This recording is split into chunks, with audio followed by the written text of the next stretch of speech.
The Project Gutenberg ebook of Letters of a Javanese Princess. This ebook is for the use of anyone anywhere in the United States and most other parts of the world at no cost and with almost no restrictions whatsoever.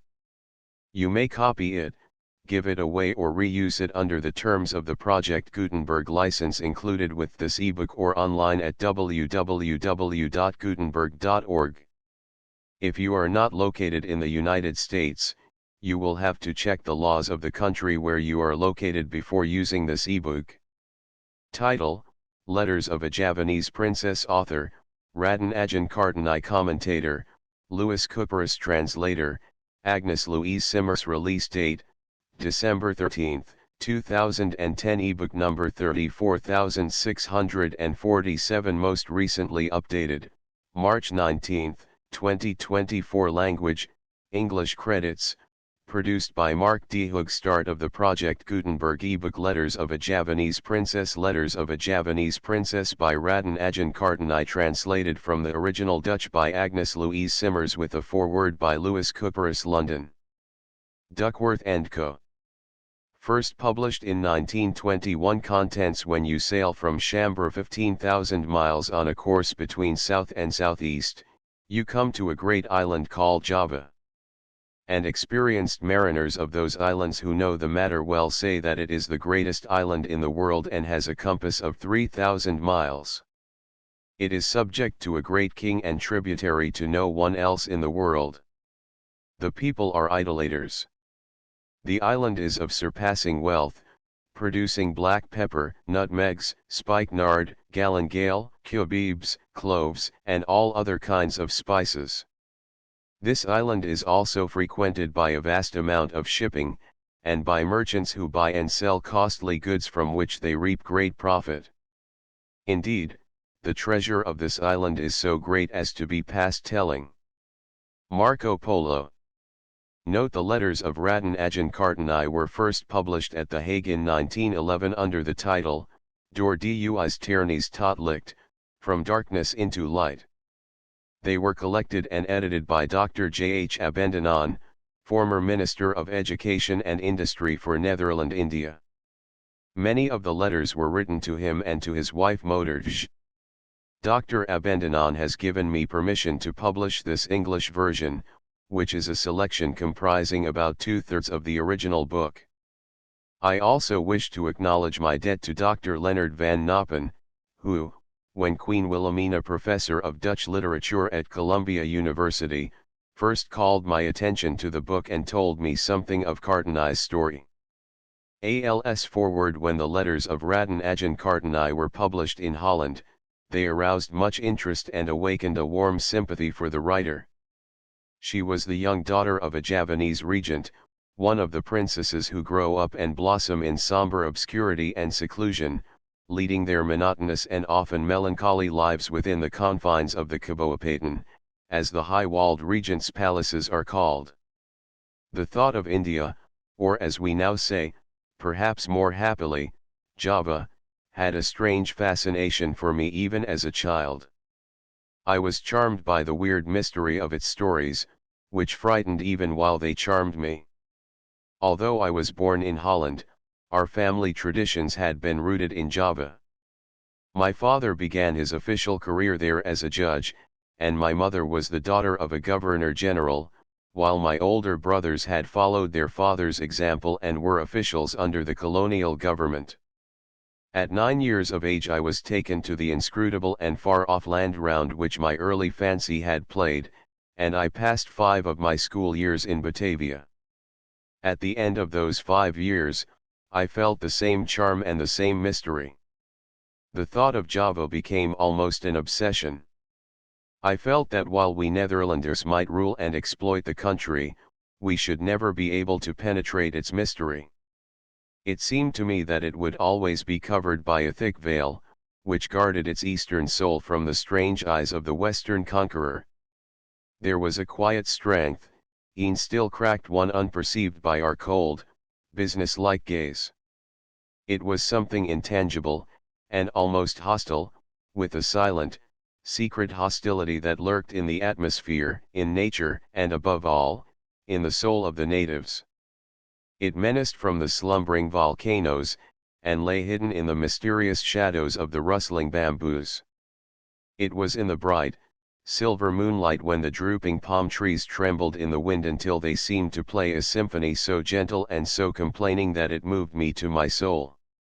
I do not know whether this was poetic imagination ever prone to be supersensitive, or in reality the quiet strength, hidden in the heart of the East and eternally at war with the spirit of the West. It is certainly true that the Javanese has never been an open book to the Netherlander. The difference of race forms an abyss so deep that though they may stand face to face and look into each other's eyes, it is as though they saw nothing. The Javanese woman of noble birth is even more impenetrable. The life of a Raden Adjeng or a Raden Adjeng is a thing apart. Even the Dutch officials and rulers of the country know nothing of the lives of these secluded princesses, as we like to call the wives and daughters of the regents, though they themselves lay no claim to a title which in Europe ranks so high. Suddenly a voice was heard from the depths of this unknown land. It rose from behind the high protecting wall that had done its work of subjection and concealment through the ages. It was gentle, like the melodious song of a little bird in a costly cage it is true, and surrounded by the tenderest care, but still in a cage that was also a prison. It was the voice of Raden Adjeng Kartini, which sounded above the walls of the close-barred Kaboapaten. It was like the cry of a little bird that wanted to spread its wings free in the air, and fly towards life. And the sound grew fuller and clearer, till it became the rich voice of a woman. She was shut in by aristocratic traditions and living virtually imprisoned as became a young princess of Java, but she sang of her longing for life and work and her voice rose clearer and stronger. It penetrated to the distant Netherlands, and was heard there with wonder and with delight. She was singing a new song, the first complaint that had ever gone forth from the mysterious hidden life of the Javanese woman. With all the energy of her body and soul she wanted to be free, to work and to live and to love. Then the complaint became a song of rejoicing. For she not only longed to lead the new life of the modern woman, but she had the strength to accomplish it, and more than that, to win the sympathy of her family and of her friends for her ideals. This little princess lifted the concealing veil from her daily life, and not only her life, her thoughts were revealed. An Oriental woman had dared to fight for feminism, even against her tenderly loved parents. For although her father and mother were enlightened for noble Javanese, they had at first strongly opposed her ideas as unheard of innovations. She wanted to study and later to become a teacher, to open a school for the daughters of regents, and to bring the new spirit into their lives. She battled bravely, she would not give up, in the end, she won. Raden Adjeng Kartini freed herself from the narrow oppression of tradition, and the simple language of these letters chants a paean from darkness into light. Too, the mist of obscurity is cleared away from her land and her people. The Javanese soul is shown as simple, gentle, and less hostile than we Westerners had ever dared to hope. For the soul of this girl was one with the soul of her people, and it is through her that a new confidence has grown up between the West and the East, between the Netherlands and Java. The mysterious quiet strength is brought into the light, it is tender, human and full of love, and Holland may well be grateful to the hand that revealed it. This noble and pure soul was not destined to remain long upon earth. Had she lived, who knows what Raden Adjeng Kartini might not have accomplished for the well-being of her country and her people, above all, for the Javanese woman and the Javanese child. She was the first regent's daughter to break the fixed tradition in regard to marriage. It was customary to give the bride to a strange bridegroom, whom she had never seen, perhaps never even heard of, until her wedding day. Kartini chose her own husband, a man whom she loved, but her happy life with him was cut short by her early death. It is sometimes granted to those whom the gods love to bring their work to fruition in all the splendor of youth, in the springtime or the summer of their lives. To have worked and to have completed a great task, when one is young, so that the world is left richer for all time, is not that the most beautiful of all the gifts of the gods? Louis Couperus. 1. C. Couperus noveline still cracked. 2. Door Duis Tierney's Totelijk title under which Kartini's letters were first published in Holland. Introduction. These letters, which breathe a modern spirit, in all of its restless intensity, were written by a girl of the Orient, reared in an ancient and outworn civilization. They unfold the story of the writer with unconscious simplicity and present a vivid picture of Javanese life and manners. But perhaps their chief interest lies in their value as a human document. In them the old truth of the oneness of humanity is once more made manifest, and we see that the magnificent altruism, the spirit of inquiry, and the almost morbid desire for self-searching and analysis that characterize the opening years of the 20th century were not peculiar to Europe or to America, but were universal and belonged to the world, to the East as well as to the West. Kartini, that was her only name. Raden Adjeng is a title wrote to her Dutch friends in the language of the Netherlands. In her home circle she spoke always Javanese, and she was Javanese in her intense love for her land and people, as well as in dress and manners. She did not live to see the work that has been accomplished in her name during the last 10 years. Today there are Kartini schools in all parts of Java. The influence of her life and teachings is perhaps greater than that of any other woman of modern times, because it reaches all of the 38 millions of Javanese and extends to some extent throughout the entire East. She did not desire to make of her people pseudo-Europeans but better Javanese. Not the material freedom for which during the 300 years of Dutch rule the Javanese of the past had sometimes waged a bloody warfare, but the greater freedom of the mind and of the spirit. The Dutch rule had become enlightened. In local affairs the Javanese had self-government under their own officials. But they were bowed down by superstition and under the sway of tradition. The adat, or law which cannot be changed, was fostered by religion. They were imbued with all the fatalism of the Mohammedan. The future belonged to Takdir or fate, and it was vain to rebel against its decrees. But Kartini rebelled against Takdir. She refused to believe in the righteousness of the ancient law that a girl must marry, or breaking that law, bring everlasting disgrace upon her family. She realized that the freedom of woman could only come through economic independence. And personally she said that she had rather be a kitchen maid, than be forced to marry a strange and unknown man. For in well-bred Javanese circles girls were brought up according to the most rigid Mohammedan canons and closely guarded from the eyes of men. Dr. Abendanon, the compiler of Kartini's letters, says that although he had lived for 25 years in Java, she and her sisters were the first young girls of noble birth that he had ever seen. Kartini wanted to go to Holland to study, to return home when she had gained a broader knowledge and experience, equipped for teaching the daughters of her own people. She wished to help them through education, to break with the stultifying traditions of the past. Although always a Mohammedan, marriage with more than one wife was abhorrent to her. True progress seemed impossible in a polygamous society for men or for women. Furthermore, polygamy was not commanded or even approved of by Mohammed himself, it had been merely permitted. After years of conflict between her affection for her family and the principles in which she believed, Kartini won the entire confidence both of her father and of her mother. Her mother was an exponent of the best ideals of Oriental womanhood, excelling in care of the home and filled with love and sympathy for her husband and children. Kartini was an innovator who sought to break new paths for her people, but in reaching out for the new and untried she gained rather than lost in respect for the old-fashioned virtues of her kind. Her interests were human, and not merely feministic, which cannot always be said of our own feminism.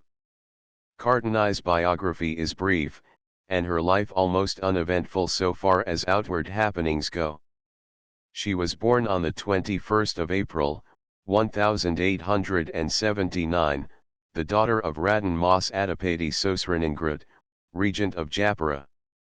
His father, the regent of Demak, Pangeran Aryo Tjondronegoro, was an enlightened man who had given European educations to all of his sons and who is described by his granddaughter Kartini as the first regent of Middle Java to unlatch his door to that guest from over the sea Western civilization.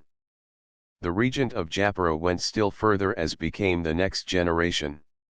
He sent his daughters to the free grammar school for Europeans at Semarang so that they might learn Dutch. Kartini's best friend at school was a little Hollander, Letzi, the daughter of the headmaster. A question of Letzi's, "What are you going to be when you grow up?"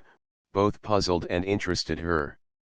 When she went home after school was over, she repeated the question anxiously, "What am I going to be when I grow up?" Her father, who loved her very dearly, did not answer but smiled and pinched her cheek. An older brother overheard her and said, "What should a girl become?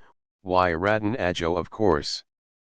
Raden Adjeng is the title of a Javanese married woman of high rank, while the unmarried daughter of a regent is Raden Adjeng. In Kartini a spirit of rebellion was awakened which grew with the years. Even as a child she vowed that she would not become merely a Raden Adjeng, she would be strong, combat all prejudice and shape her own destiny. But she was soon to feel the weight of convention pressing upon her with inexorable force. When she reached the age of 12 and a half she was considered by her parents old enough to leave school and remain at home in seclusion according to the established usage. Some day there would have to be a wedding and a Javanese bridegroom was chosen by the girl's parents and often never seen by his bride until after the ceremony, as her presence was not required at that solemnity. Kartini implored her father, on her knees, to be allowed to go on with her studies. But he felt bound by the hitherto unbroken conventions of his race and she went into the box as it was called, passing 4 long years without ever once going beyond the boundaries of the Kabupaten. During those years reading was her greatest pleasure, and her father was proud of her intelligence and kept her supplied with Dutch books. She did not always understand what she read, but would often be guided through the difficult places by her father or by her favorite brother Kartino, who felt a warm sympathy for his sister. But the spirit of progress slowly awakened even in slumbering Java, and when Kartini was 16, she was released from her imprisonment. Her first journey into the outside world was to accompany her parents to the festivities held in honor of the coronation of Queen Wilhelmina. This caused a great scandal in conservative Javanese society. But Kartini and her sisters did not have the freedom for which they longed. They could not go out into the world and fight its battles. They could only take well-chaperoned little excursions and meet the guests, both men and women, of their father's household. They were free very much as a delicately nurtured Victorian young lady would have been free, half a century ago. In 1901 the Minister of Education and Industry for Netherlands India was Dr. J. H. Abendanon. He took a deep interest in the well-being and progress of the native Javanese, and realized the need of schools for native girls. At that time there was none in Java. He had heard of the enlightened regent of Japara, and of the example which he had set to his fellow countrymen in educating his own daughters. Accompanied by his wife Dr. Abendanon went to Japara to obtain the assistance of the regent in interesting the native official world in his project. A school for native girls had been the dream of Kartini and her sisters. With her, the idea had become almost an obsession. Her longing for education had gathered force and widened in its significance. It no longer meant the shaping of an independent career for herself, but a means to an end of work among her people. Dr. Abendanon, in describing the first meeting with Kartini, said that when she and her sisters came forward in their picturesque native costume they made a most charming impression, but the charm was heightened when they spoke to him in fluent Dutch. Kartini said that a girls' school was the subject nearest her heart but asked that it also be a vocational school, fitting the girl for self-support should she desire it. The influence and friendship of the Abendanans became a great comfort and support to Kartini. Mevrou Abendanan was called Moderj, Little Mother, and many letters were written to her. Kartini was never able to go to Holland and study. Although her disappointment was intense, she became convinced that her influence among her own people would be stronger if she remained at home, free in their eyes from the possibility of contamination by foreign ideas. Acting upon the advice of Mevrou Abendanan, she opened a school at home for little girls. With the help of her sisters she instructed them in elementary branches, in sewing, and in cooking. At last she obtained the permission of her father to continue her own studies at Batavia. But she did not go to Batavia. Nor did she leave the house of her parents in the way that she had planned. She fell in love like any Western girl, and was married in 1903 to Raden Adjeng, regent of Rembang. He had been educated in Holland, and had many enlightened ideas for the advancement of his people. The dreams of Kartini were as his own, she had his full sympathy and their work in the future would be carried on together. Both of them were interested in the ancient history of Java, the sagas and stories of the past. They wished to make a collection of these. They also felt a warm interest in the revival of Javanese art, in wood carving, textile weaving, dyeing, work in gold and copper and tortoise shell. After Kartini was married her little school was continued at Rembang, and some of the wood carvers who had been working under her supervision at Semarang were anxious to follow her to her new home. Although I am a modern woman, what a strange bridal dower I shall have, she writes to Mevrou Abendanan in discussing the plan for moving the little children she was teaching and the wood carvers to Rembang. A charming picture of the married life of Kartini is given in her own letters. There was a year of hard work and increased responsibility, but also of great happiness. On the 17th of September 1904, 4 days after the birth of her son Sianghai, she died. In 1907, the first Raden Adjeng Kartini school was founded at Batavia. Its inception was largely due to the efforts of Dr. Abendanan. The Governor-General of Netherlands India, the Queen Mother of Holland and many other influential persons gave it their active support. A society at The Hague known as the Kartini Fonds had been formed, and under its patronage there are now schools at Malang, Cirebon, Bitenzorg, Soerabaja, Semarang, and Surakarta, as well as at Batavia.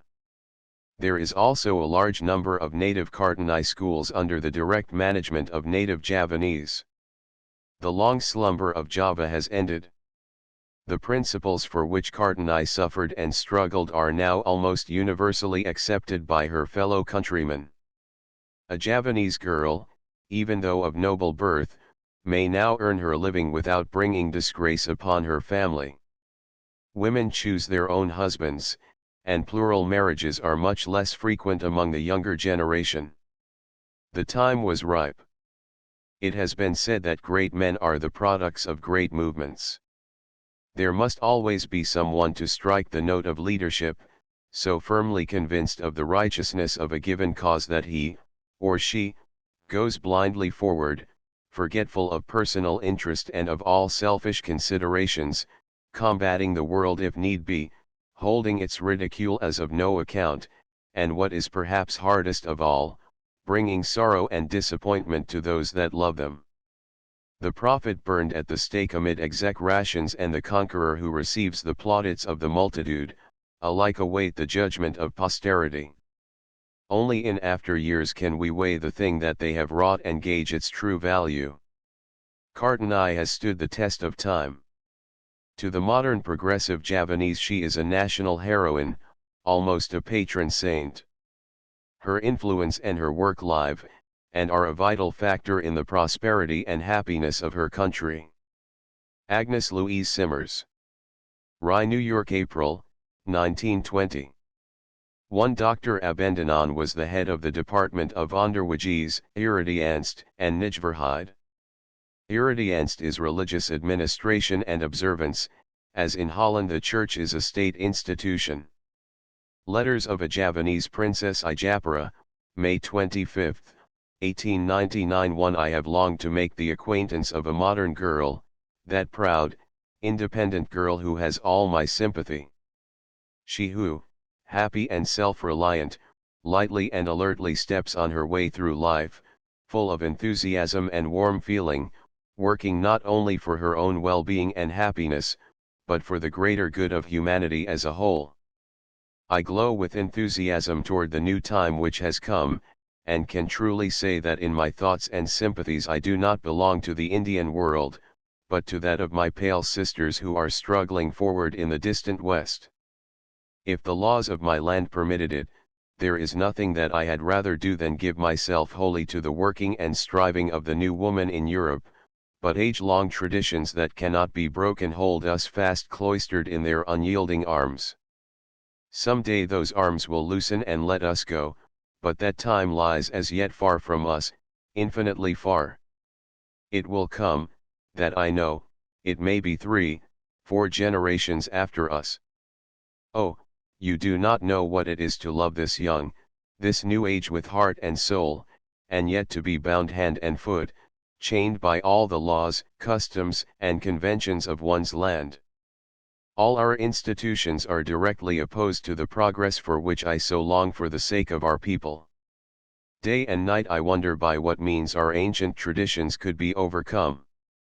For myself, I could find a way to shake them off, to break them, were it not that another bond, stronger than any age-old tradition could ever be, binds me to my world, and that is the love which I bear for those to whom I owe my life, and whom I must thank for everything. Have I the right to break the hearts of those who have given me nothing but love and kindness my whole life long, and who have surrounded me with the tenderest care? But it was not the voices alone which reached me from that distant, that bright, that new-born Europe, which made me long for a change in existing conditions. Even in my childhood, the word emancipation enchanted my ears. It had a significance that nothing else had, a meaning that was far beyond my comprehension, and awakened in me an ever-growing longing for freedom and independence, a longing to stand alone.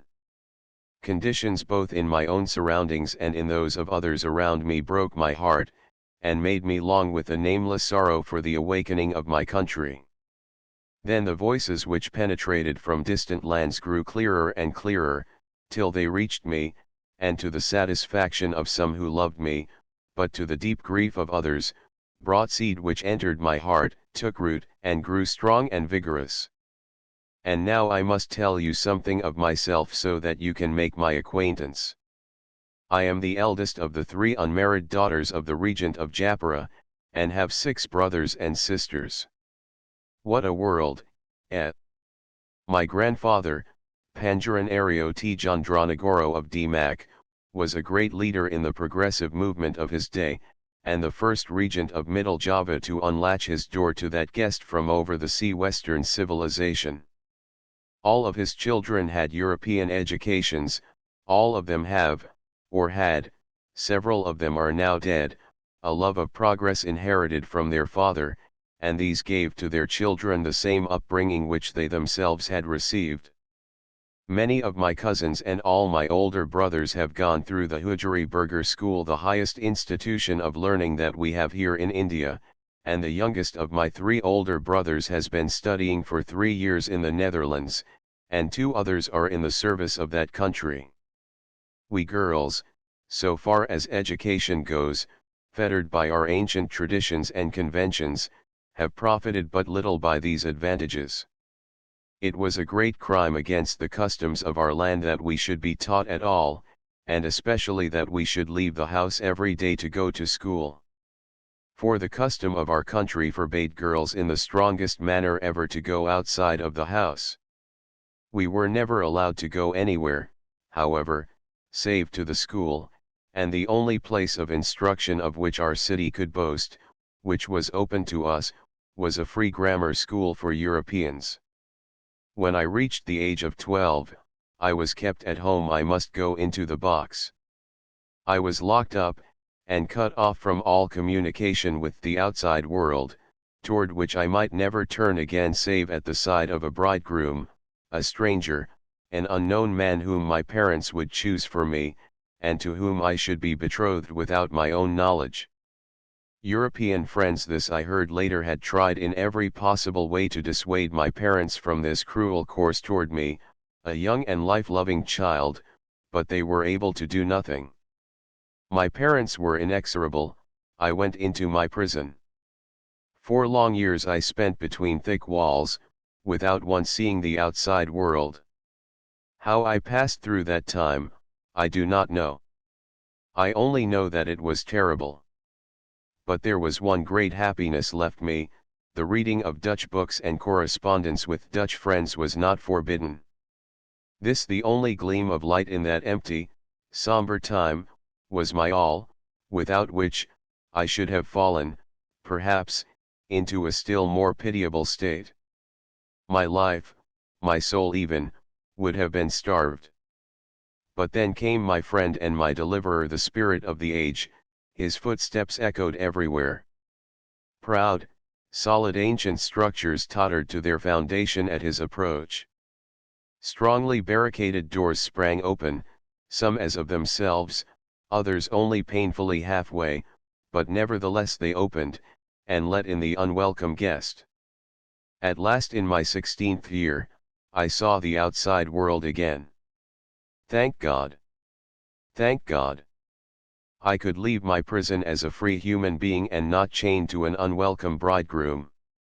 Then events followed quickly that gave back to us girls more and more of our lost freedom. In the following year, at the time of the investiture of our young princess, too, our parents presented us officially with our freedom. For the first time in our lives we were allowed to leave our native town, and to go to the city where the festivities were held in honor of the occasion. What a great and priceless victory it was! That young girls of our position should show themselves in public was here an unheard of occurrence. The world stood aghast, tongues were set wagging at the unprecedented crime. Our European friends rejoiced, and as for ourselves, no queen was so rich as we. But I am far from satisfied. I would go still further, always further. I do not desire to go out to feasts, and little frivolous amusements. That has never been the cause of my longing for freedom.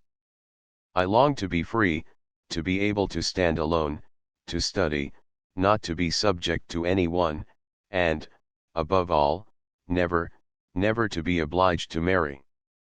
But we must marry, must. Not to marry is the greatest sin which the Mohammedan woman can commit. It is the greatest disgrace which a native girl can bring to her family. And marriage among us miserable is too feeble an expression for it. How can it be otherwise, when the laws have made everything for the man and nothing for the woman? When law and convention both are for the man, when everything is allowed to him. Love.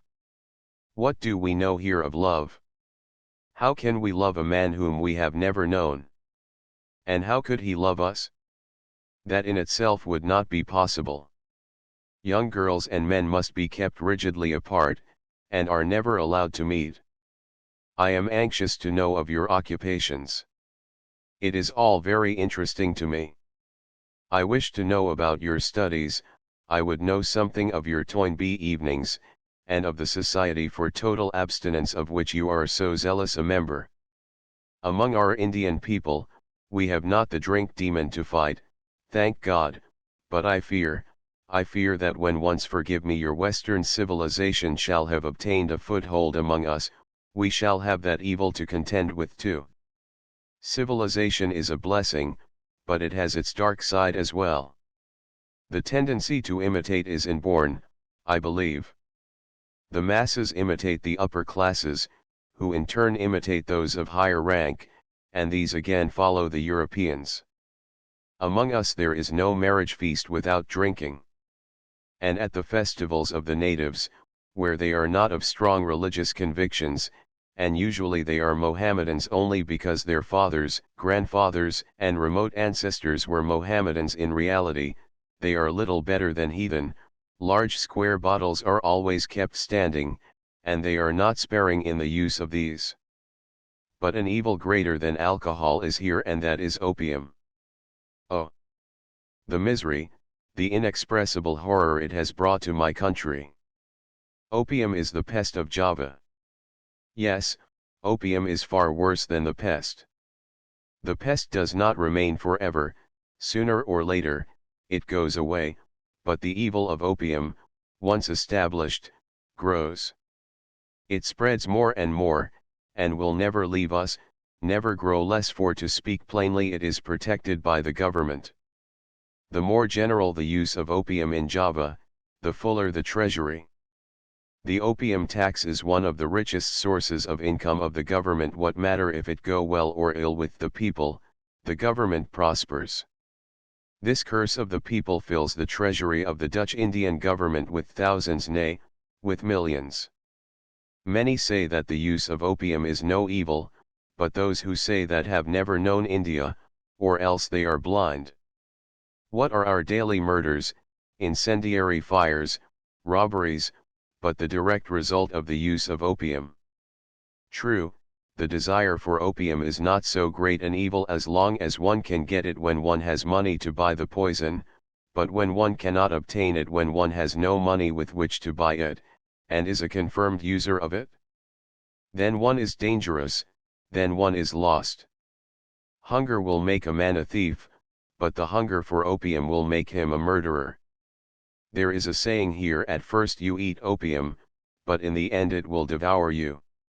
It is terrible to see so much evil and to be powerless to fight against it. That splendid book by Mevrou Goakup I know. I have read it 3 times. I could never grow tired of it. What would I not give to be able to live in Hilda's environment? Oh, that we in India had gone so far, that a book could cause such violent controversy among us, as Hilda van Swielenberg has in your country. I shall never rest till HVS appears in my own language to do good as well as harm to our Indian world. It is a matter of indifference whether good or harm, if it but makes an impression, for that shows that one is no longer sleeping, and Java is still in deep slumber. And how will her people ever be awakened, when those who should serve as examples, themselves love sleep so much? The greater number of European women in India care little or nothing for the work of their sisters in the fatherland. Will you not tell me something of the labors, the struggles, the sentiments, of the woman of today in the Netherlands? We take deep interest in all that concerns the woman's movement. I do not know the modern languages. Alas! We girls are not allowed by our law to learn languages. It was a great innovation for us to learn Dutch. I long to know languages, not so much to be able to speak them, as for the far greater joy of being able to read the many beautiful works of foreign authors in their own tongue. Is it not true that never mind how good a translation may be, it is never so fine as the original? That is always stronger, more charming.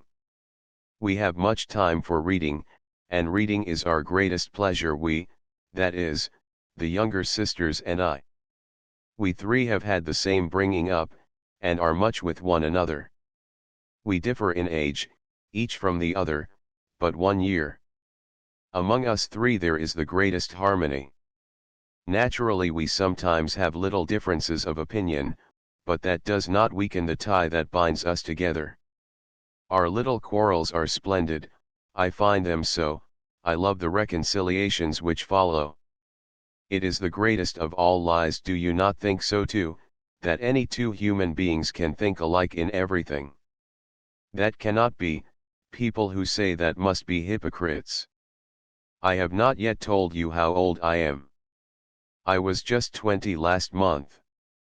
Strange, that when I was 16 I felt so frightfully old, and had so many melancholy moods. Now that I can put 2 crosses behind me, I feel young and full of the joy of life, and the struggle of life, too. Call me simply Kartini, that is my name. We Javanese have no family names. Kartini is my given name and my family name, both at the same time. As far as Raden Adjeng is concerned, those two words are the title. I told Mevrouw van Wormiskerken, when I gave her my address, not to put Kartini alone, that would hardly reach me from Holland, and as for writing Mejafrua, or something of that kind, I have no right to it, I am only a Javanese. Now, for the present, you know enough about me, is it not so? Another time I shall tell you of our Indian life. If there is any light that you would like thrown upon any of our Indian affairs, please ask me. I am ready to tell you all that I know about my country and my people. 1 Mejafrozi Handalar. 2 Queen Wilhelmina. 2 18 of August, 1899. 1 Sincere thanks for your long letter, your cordial words warmed my heart. Shall I not disappoint you upon a closer acquaintance? I have already told you that I am very ignorant, that I know nothing. Compared to you I feel myself sink into nothingness. You are well informed about the Javanese titles. Before you mentioned it, I had never given the matter a thought, that I am, as you say, highly born. Am I a princess? No more than you yourself are one. The last prince of our house, from whom I am directly descended in the male line, was, I believe, 25 generations back, but Mama is closely related to the princely house of Meteora. Her great-grandfather was a reigning prince, and her grandmother a princess. But we do not give a twopence for all that.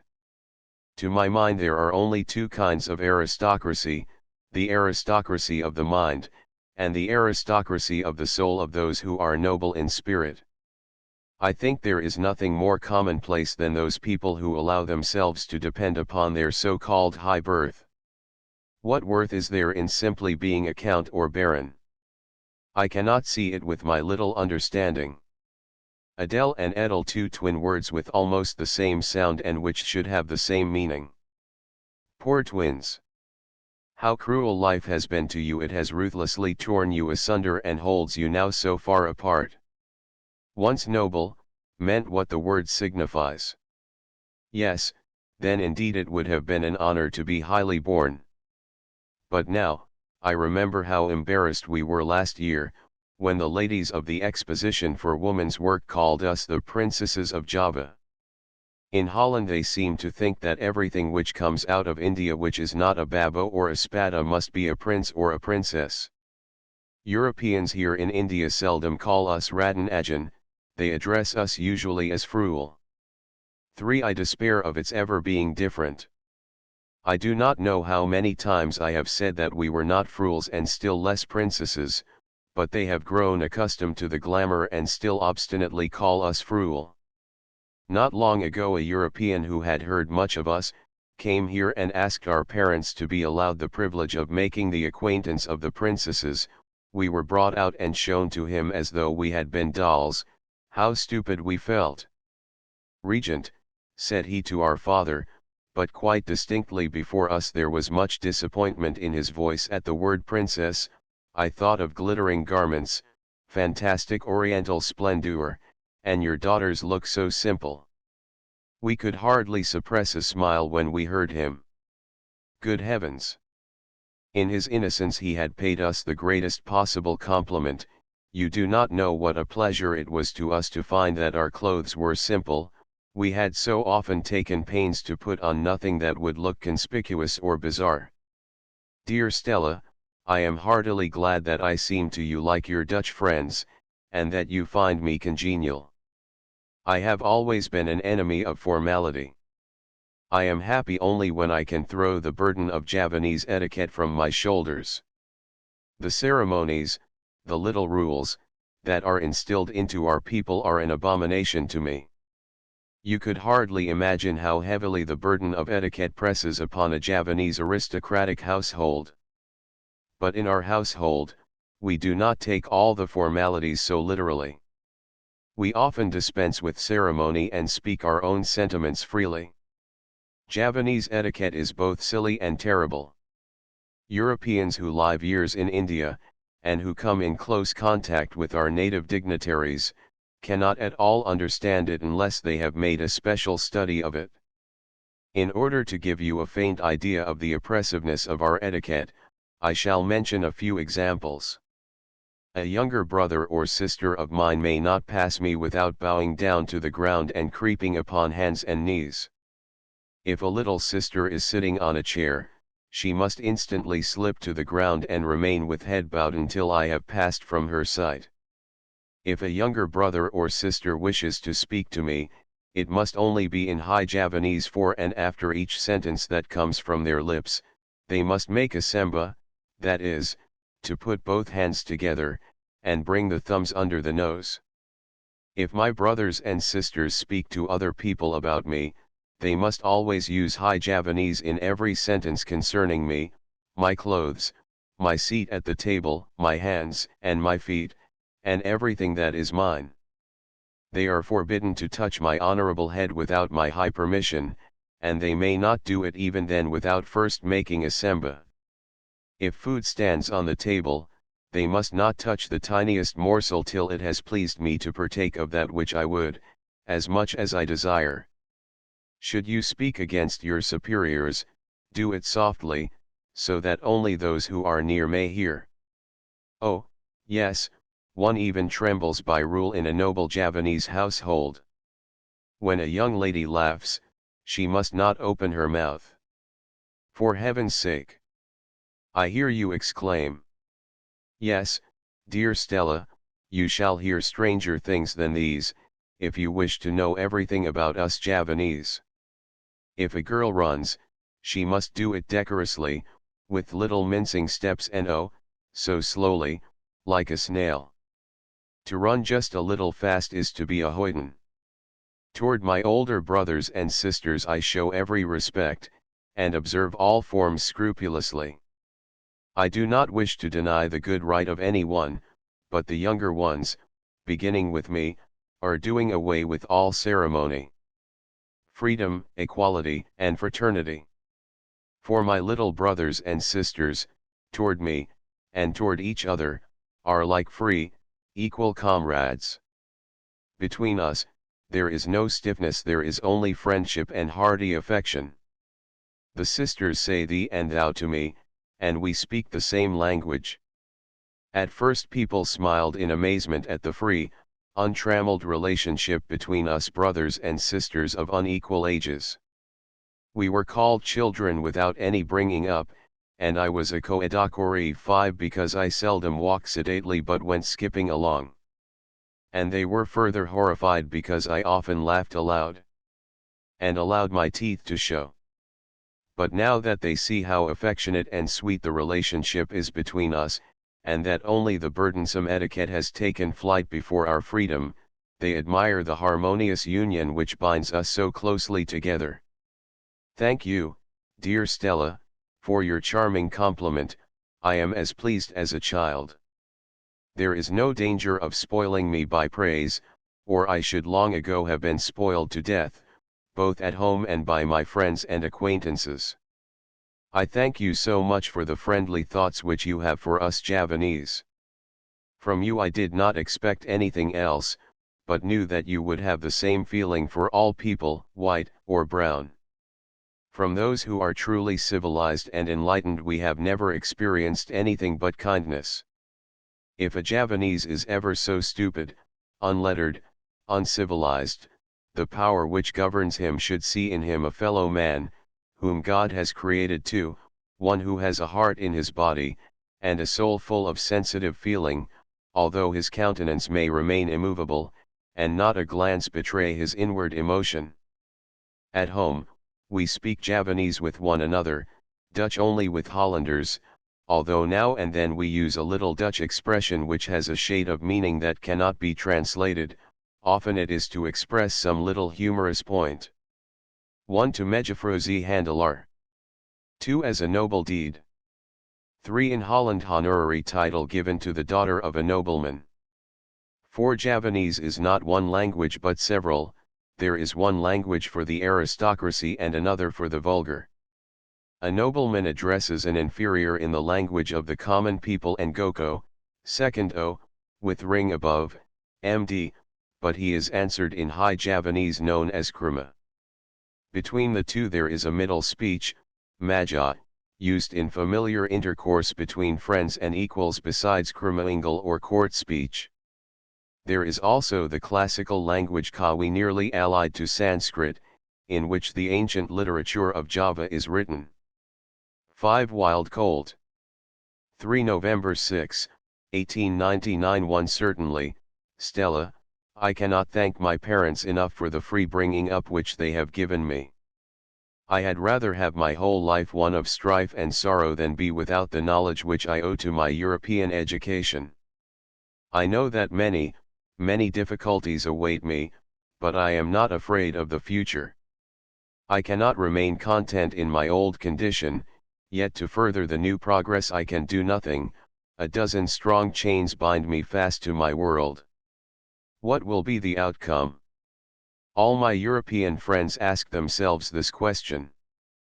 Did I know myself, dear people, I should tell you with pleasure. All can see that the situation is critical for us, and then they say that it was a mistake for my father to give me the little education which I have had. No. No. Not on my dearest father lies the blame. No, and again no. Father could not foresee that the same bringing up which he gave to all of his children would have had such an effect upon one of them. Many other regents had given to their families the same advantages that we have had, and it has never resulted in anything but in native young ladies with European manners, who speak Dutch. There is no help for it. Some day or other it will come to pass, must come to pass, that I shall have to follow an unknown bridegroom. Love is a will-o'-the-wisp in our Javanese world. How can a man and woman love each other when they see each other for the first time in their lives after they are already fast bound in the chains of wedlock? I shall never fall in love. To love, there must first be respect, according to my thinking, and I can have no respect for the Javanese young man. How can I respect one who is married and a father, and who, when he has had enough of the mother of his children, brings another woman into his house, and is, according to the Mohammedan law, legally married to her? And who does not do this?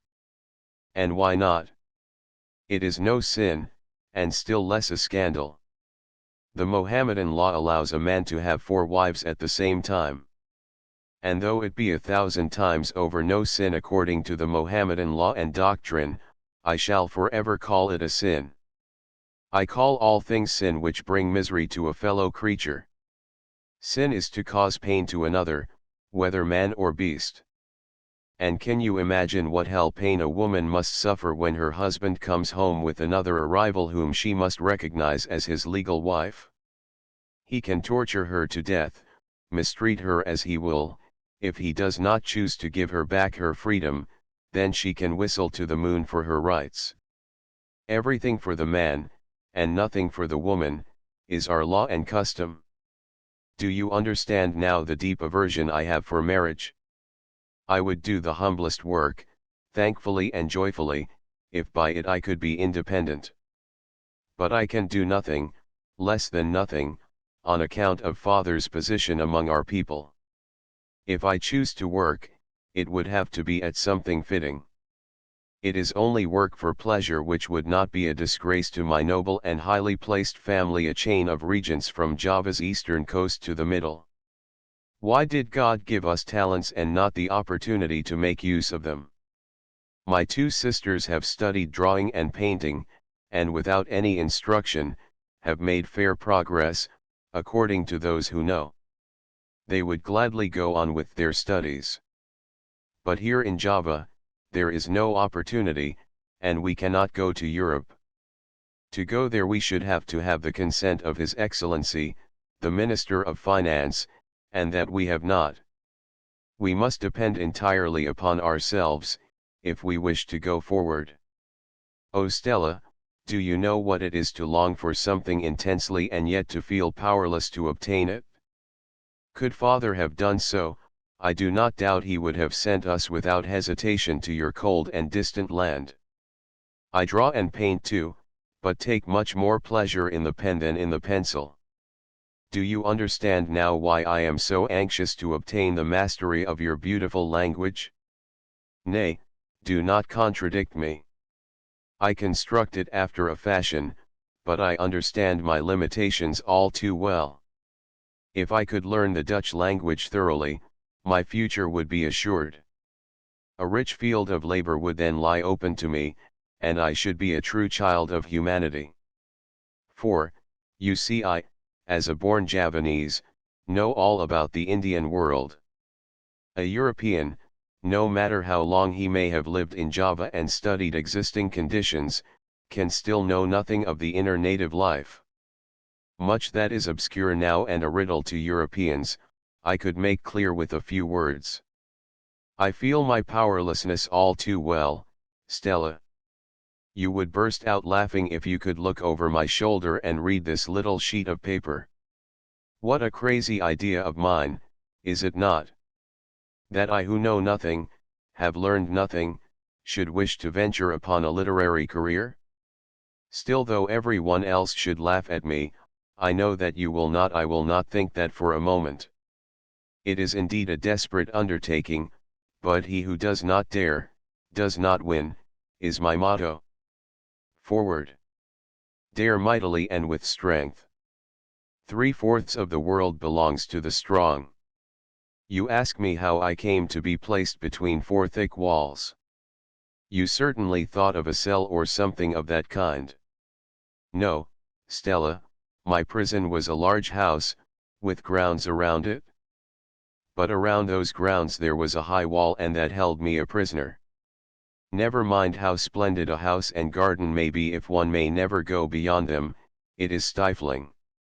I remember how often in dumb despair, I would press my body against the fast-closed gate and the cold stones. Whatever direction I took, at the end of every walk there was always a stone wall, or a locked door. Of late Mevrouw Ovink often says to me, "Child, child, have we done well to let you come forth from the high walls of the Kaboapaten, too? Would it not have been better if we had let you remain there? What will come of it now? What of the future?" And when she sees us drawing and painting she cries full of distress, "Dear children, is there nothing else for you but this?"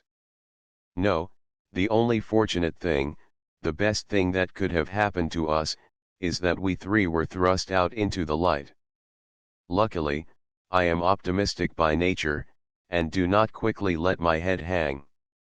If I cannot become what I so much desire to be, then I would rather be something, if only a kitchen maid. You will think now, that I am a genius in cooking. My family and friends need not worry about my future, do you not agree with me? For a good kitchen maid is always in demand, and can always get along. The official salaries in Holland seem small compared with those in India. Yet they are always complaining here, about the small salaries. In India too one is entitled to a pension after 20 years' service, and the clergy after only 10 years.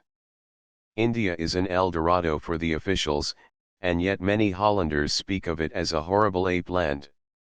I get so infernally mad when I hear them speak of horrible India. They forget all too often that this horrible ape land fills many empty pockets with gold. A change will come in our whole native world. The turning point is foreordained, it is coming. But when will it be? That is the great question. We cannot hasten the hour of revolution. For it is only we who have rebellious thoughts in this wilderness, this dark distant land, beyond which there is no land. My friends here say that we shall act wisely if we do nothing but sleep for 100 years. When we awakened, Java would be more as we would have her. Work among the people of India I know. Mevrouw Zeewielentramp sent father the book, hoping to arouse his interest. But he would rather interest himself in a book about the native woman. I had thought of that myself.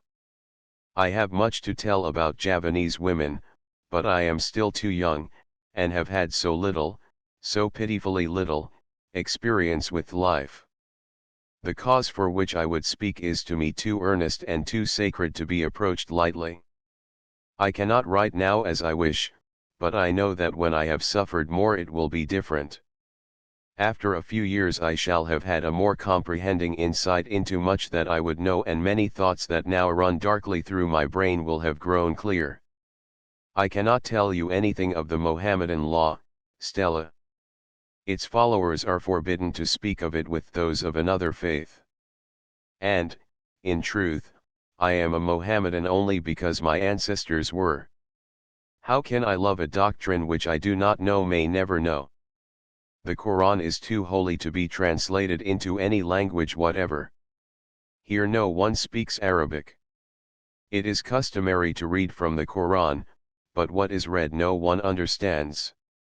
To me it is a silly thing to be obliged to read something without being able to understand it. It is as though I were compelled to read an English book, and the whole thing should go through my head without my being able to comprehend the meaning of a single word. If I wished to know and understand our religion, I should have to go to Arabia to learn the language. Nevertheless, one can be good without being pious. Is not that true, Stella? Religion is intended as a blessing to mankind, a bond between all the creatures of God. They should be as brothers and sisters, not because they have the same human parents, but because they are all children of one Father, of Him who is enthroned in the heavens above. Brothers and sisters must love one another, help, strengthen and support one another. O God! Sometimes I wish that there had never been a religion, because that which should unite mankind into one common brotherhood has been through all the ages a cause of strife, of discord, and of bloodshed. Members of the same family have persecuted one another because of the different manner in which they worshipped one and the same God. Those who ought to have been bound together by the tenderest love have turned with hatred from one another. Differences of church, albeit in each the same word, God, is spoken, have built a dividing wall between two throbbing hearts. I often ask myself uneasily, is religion indeed a blessing to mankind? Religion, which is meant to save us from our sins, how many sins are committed in thy name? I have read Max Havelaar, 3, though I do not know which Ismij de Plotswarik Gazad heb. 4 I shall look for it, for I think much, very much, of Multatula. I will tell you another time of the position of the people, and of the ruling classes among us. I have written too much already, and that is a subject which demands no small space. What do we speak at home? What a question, Stella, dear. Naturally, our language is Javanese. We speak Malayish with strange people who are Easterners, either Malays, Moors, Arabs, or Chinese, and Dutch with Europeans. Oh Stella, how I laughed when I read your question, would your parents disapprove if you should embrace them heartily? Why, I have yet to give my parents, or my brothers and sisters, the first kiss. 5 Kissing is not customary among the Javanese. Only children of from 1 to 3, 4, 5, or 6 are kissed. We never kiss one another. You are astonished at that?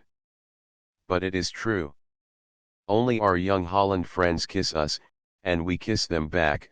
That has only been recently. At first we loved to have them kiss us, but never kiss them in return. We have only learned to kiss since we have been such friends with Mevrouw Ovink. When she would embrace us, she would ask us to kiss her. At first we found it queer, and acquitted ourselves awkwardly. Does this seem strange to you? No matter how much I should love one of my Dutch friends, it would never come into my head to kiss her without being asked. You ask why? Because I do not know whether she would like it. It is pleasant for us to press a soft white cheek with our lips, but whether the possessor of that pretty cheek also finds it pleasant to feel a dark face against hers, is another question. We had rather let people think us heartless, for of our own accord we would never embrace. If, as you say, I am in no way behind many Dutch girls, it is principally the work of Mevrouw Ovink, who used to talk to us as though we were her own sisters. Intercourse with this cultured, well-bred Dutch lady had a great influence upon the little brown girls. And now Mosje knows very well that though time and distance separate them, the hearts of her daughters will always belong to her. Father had promised us in reality, Mevrouw Ovink made him give his word of honor to let us go to Jombang. Mijnheer Ovink will take us there by and by. We love them so much, have so much love for our father and mother. We miss them sadly. I cannot even now realize that they are actually gone from us. There was so little restraint between us. We lived all the time so cordially together. 1 to Mejafrozi Handelaar. 2 a Regent's Palace. 3 Max Havelaar of de Koffie Valingender Nederlandsk Handelsmaatschappij, by E. D. Dekker, Multatula, published first in Amsterdam in 1860. 4 Show me the place where I have sown. 5 Havelock Ellis says that the kiss is unknown throughout Eastern Asia. In Japan, as in Java, mothers kiss their babies, but Chinese mothers sometimes frighten their children by threatening to give them the white man's kiss. See also Coldman, The Chinese, p. 90, p. 99. 4 November 1899 10 Dearest Mevrouw, what a delightful Sunday we had yesterday. Father went out with my little brother, and after a while they came back home. Brother, with great excitement, ran to me and said, "Oh sister, there is a man of war in the harbor, all the streets are filled with sailors, and 2 of them have come home with us, they are with father now." At the word warship, we sprang up as though we had been shot, and before brother had finished speaking, we flew to our room to make ready. We saw 2 gentlemen dressed in white, come hesitating through the grounds. After a little while, we saw them sitting with Pa in the middle gallery. Later, a boy came to us, saying that we must go to father, which we did with the greatest willingness. 1, 2, 3, and we had slipped on our best kabatu, and a second later we were sitting in rocking chairs talking to 2 officers from the Eding. I do not know how it came about, but we were immediately at our ease and spoke to the gentlemen as though we had known them for years. But how did these people happen to come to Kaboapaten? I will explain that to you. Papa went, as I have said, for a little drive. He met 5 gentlemen walking, 3 of them turned another way, but these 2 had followed Papa's carriage into the Kaboapaten. They thought, the gentlemen were new to Java, that the way the carriage took was a public road, and our house a fortress or something of the kind. Papa sent a servant to ask the gentlemen if they wished to see him. They were embarrassed, naturally, because they had made such a mistake and followed someone to his own house. What would they do now? They did not find it pleasant by any means, because they did not understand our language, and spoke only very bad, broken Malayish.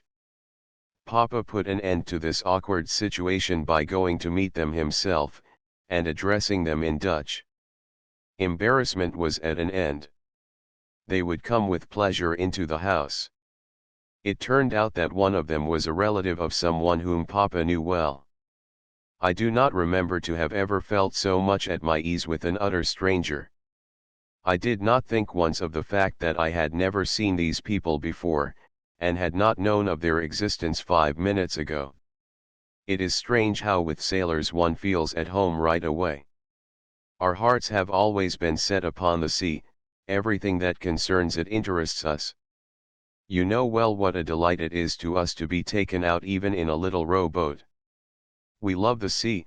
You remember the time when I lay half dead in the bow of the opium skiff, even then I found it pleasant to be upon such a bed. If I were a boy, I should not think twice, but would become a sailor at once. Imagine to yourself father saying to the gentleman, "My daughters would be so pleased if they could be permitted to go on board." Father knows everything that goes on in our hearts. Father does not tell us so, yet I am certain of it.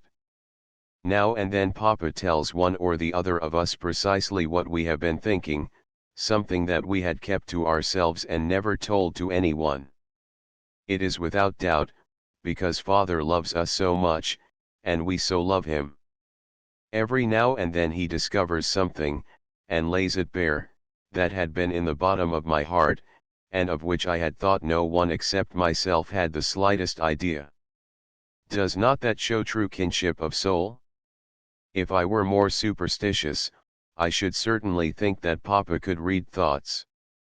But I am telling you now of the pleasant Sunday morning, and not of the secret telephone cable that runs from our hearts to that of our dearest father.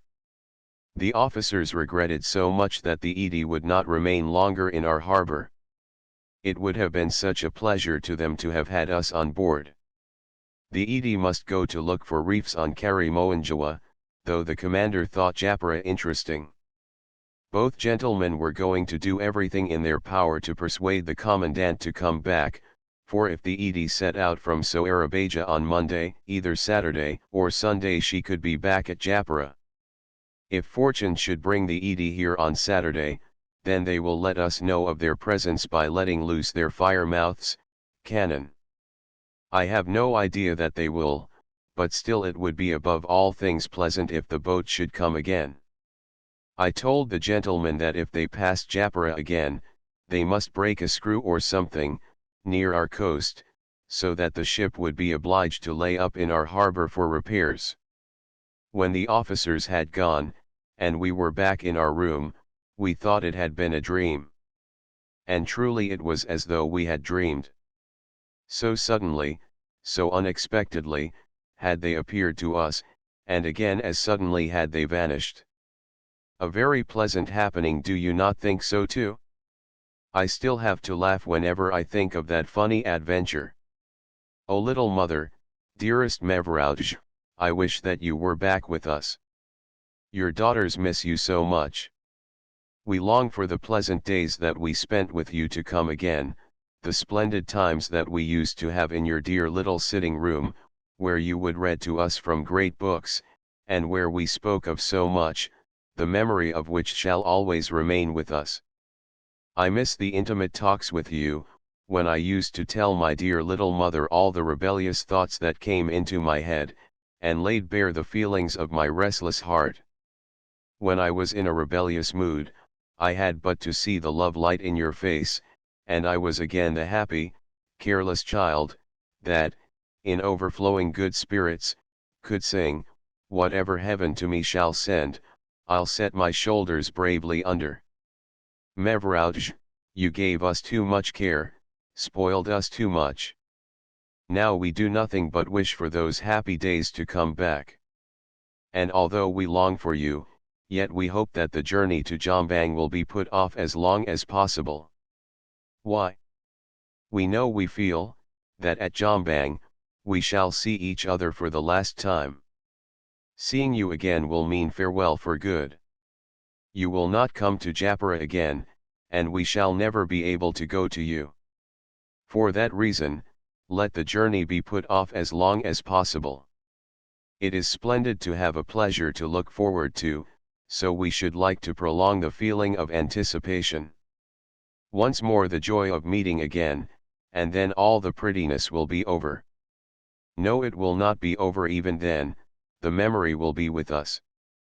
We shall still be happy as long as you think of us and love us. You know very well, dear little mother, that love is nothing but egoism. I think there is nothing finer than to be able to call a happy smile to a loved mouth, to see the sunshine break over another's face. Nothing is more splendid than to have a pair of dear eyes look at one full of love and happiness, than it is that one feels guilty for that very joy. How pleasant that Koki also remembers us. 1. To Mevrau Mce Ovinksoor. 2. A Javanese woman's dress consists of a sarong which is draped to form a skirt, and a kabaja, or jacket-shaped garment. The kabeja is of Dutch origin and its use is a concession to European ideas of modesty, as formerly the upper part of the body was left bare. V. January 12, 1901 to go to Europe. Till my last breath that shall always be my ideal. If I could only make myself small enough to slip into an envelope, then I would go with this letter to you, Stella, and to my dearest best brother, and near hush, not another word. It is not my fault, Stella, if now and then I write nonsense. The gamelan too in the Pendapo 3 could speak to you better than I. Now it is playing a lovely air. It is like no other song, no melody, each note is so soft, so tender, so vaguely thrilling, so changing, but how compelling, how bitterly beautiful, that is no tinkling of glass, of copper, of wood, it is the voices of men's souls that speak to me, now they are complaining, now sighing, and now merrily laughing. And my soul soars with the murmuring pure silver tones on high, to the isles of blue light, to the fleecy clouds, and towards the shining stars. Deep low tones are rising now, and the music leads me through dark dales, down steep ravines, through somber woods on into dense wildernesses, and my soul shivers and trembles within me with anguish and pain and sorrow. I have heard Jinanding a dozen times, still now that the gamelan is silent I cannot recall a single note, everything is driven from my memory, the sad and lovely air is gone that made me so inexpressibly happy, and so deeply melancholy at the same time. I can never hear Jinanding without deep emotion, the first chords of the splendid prelude, and I am lost. Sometimes I do not wish to listen, it is too sorrowful, yet I must hearken to the murmuring voices, which tell me of the past, and of the future. The breath of its thrilling silver strains blows away the veil which covers the secrets of what is to be, and clear as though it were today visions of the future rise to my mind. A shivering goes through me, for I see dark somber figures. I try to close my eyes, but they remain wide open, and at my feet there yawns a dizzy abyss. But I look up, and a blue heaven arches above me, and golden sunbeams play with the fleecy white clouds, and in my heart it is again light. There. Have I not convinced you what a foolish, mad creature I am? What silly thoughts, but we will not excuse ourselves to each other, Stella. Enough of that. I will now try to talk sensibly like a rational human being. My sunny land which you so long to see, has been of late anything but sunny. There have been terrible rainstorms every day, and Sunday the Japara River rose from its banks, villages were flooded, and even the city itself was inundated by the rushing waters. Ever since morning it has rained in torrents, and the wind has shaken our house frightfully. Outside several trees have blown down, the thick branches were broken off as though they had been match stems, and nothing remains now of the splendid Kolblanda trees, but two cold, bare trunks. How terribly the kampongs around must have suffered, whole roofs have been torn from the houses. Today Papa has gone out on a tour of inspection, and to succor an outlying district where many villages are under water. Papa is sore pressed in these days. First it was storm, then an earthquake, now again storm. A colossal rando tree was blown across a public highway, striking two passers-by, they were taken from under it ground to pieces. A whole day, and a whole night we listened to the raging and the roaring of the wind. Poor Klein Scheveningen, the storm has wrought frightful havoc there. The way to the bathhouse is entirely covered with seething water, and the beach has disappeared, the insatiable sea has covered it. This afternoon, if it is not raining hard, I shall ask Father's permission to go and see it. A week ago we were on Klein Scheveningen, we stood on a great rock to watch the surging of the waves. We were so intent upon the imposing spectacle that we did not see how the onrushing waters were covering our rock. Not until the children on the shore called to us affrighted did we realize that we were surrounded by a raging surf. We waded back to the children through water up to our knees. Some time ago you asked me about the position of the little man for among us, but I had already written you so much that I put the question aside because it could not be answered in a few words. I wished, however, to come back to it another time, and so I come to it now. I shall then have answered the whole of your last letter. I thank God that I can answer no to your question as to whether the condition of our people is as sad as Multatuli has described it. No, the history of Setja V and Adinda belongs to the past. There may be hunger sometimes among the people, but that is not the fault of their rulers. The rulers cannot be held responsible for the long droughts when the little man needs rain so much for his fields, nor can they be blamed for the floods that the clouds send to destroy the harvest. And when the rice harvest fails, whether it be through a plague of insects, or through floods, or through the misfortunes which the long-continued east wind brings, then all the people who suffer from these calamities have their taxes remitted by the government, and in time of famine, money and food are doled out to them. If the fields are overrun by a plague of mice, the government offers rewards for the destruction of the pest. If the west wind, as now, causes the rising of the waters in the rivers, and the dikes break, the rulers do all that is possible to mitigate the distress. Last year a fishing village lay for a whole week under water. Day and night father remained at the scene of the disaster. Out of special funds that were at the disposal of the government, the breaks in the dikes were restored for some kilometers. But who was to give back to the people what the water had taken away from them? And what of the fish in the rivers destroyed by the floods? Then you have Demak in my uncle's jurisdiction. That country could never be brought to a condition of prosperity, whatever one might do.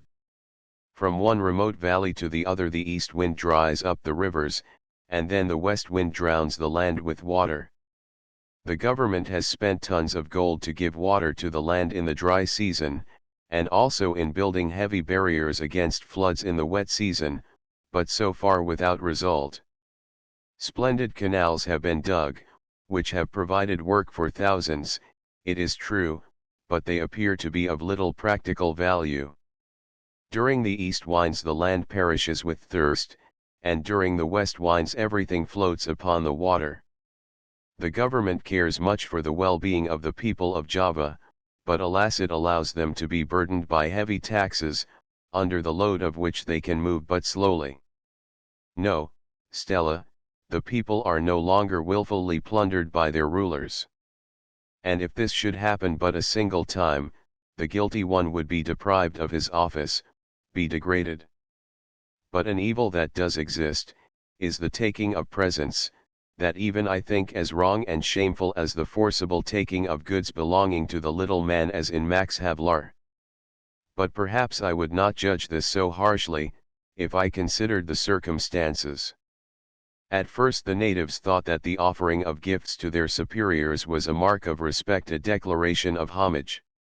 The taking of presents is forbidden to the magistrates by the government, but many native officials are so ill-paid that it is a wonder how they can get along at all on their meager salaries. A district registrar who all day long writes his back crooked, earns at the end of the month, the incredibly large sum of 25 florins. On that he and his family must live, and pay house rent. He must dress himself neatly, and also keep up his prestige over the lesser officials. Do not judge them harshly, but rather pity these grown-up children, for that is what my fellow countrymen are for the most part. If a district writer is offered something, perhaps a bunch of bananas, he may refuse it the first time, the second time he may also refuse it, but the third time he accepts it reluctantly, and the fourth time the present is taken without hesitation.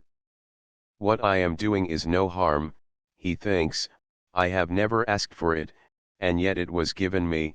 I should be an idiot to hesitate when it is the custom.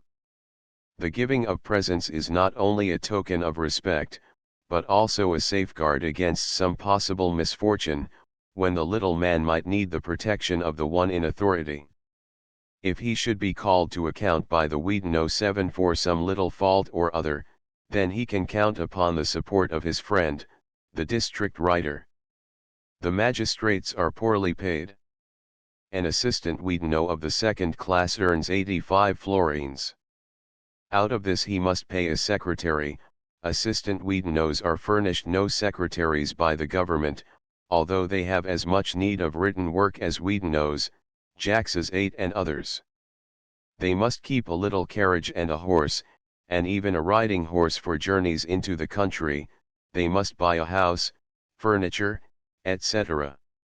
They have the expense of keeping up the house and, in addition, the entertainment of the controller 9 the regent, and sometimes also the assistant resident when they come on tours of inspection, for the assistant Wheaton lives far from the capital.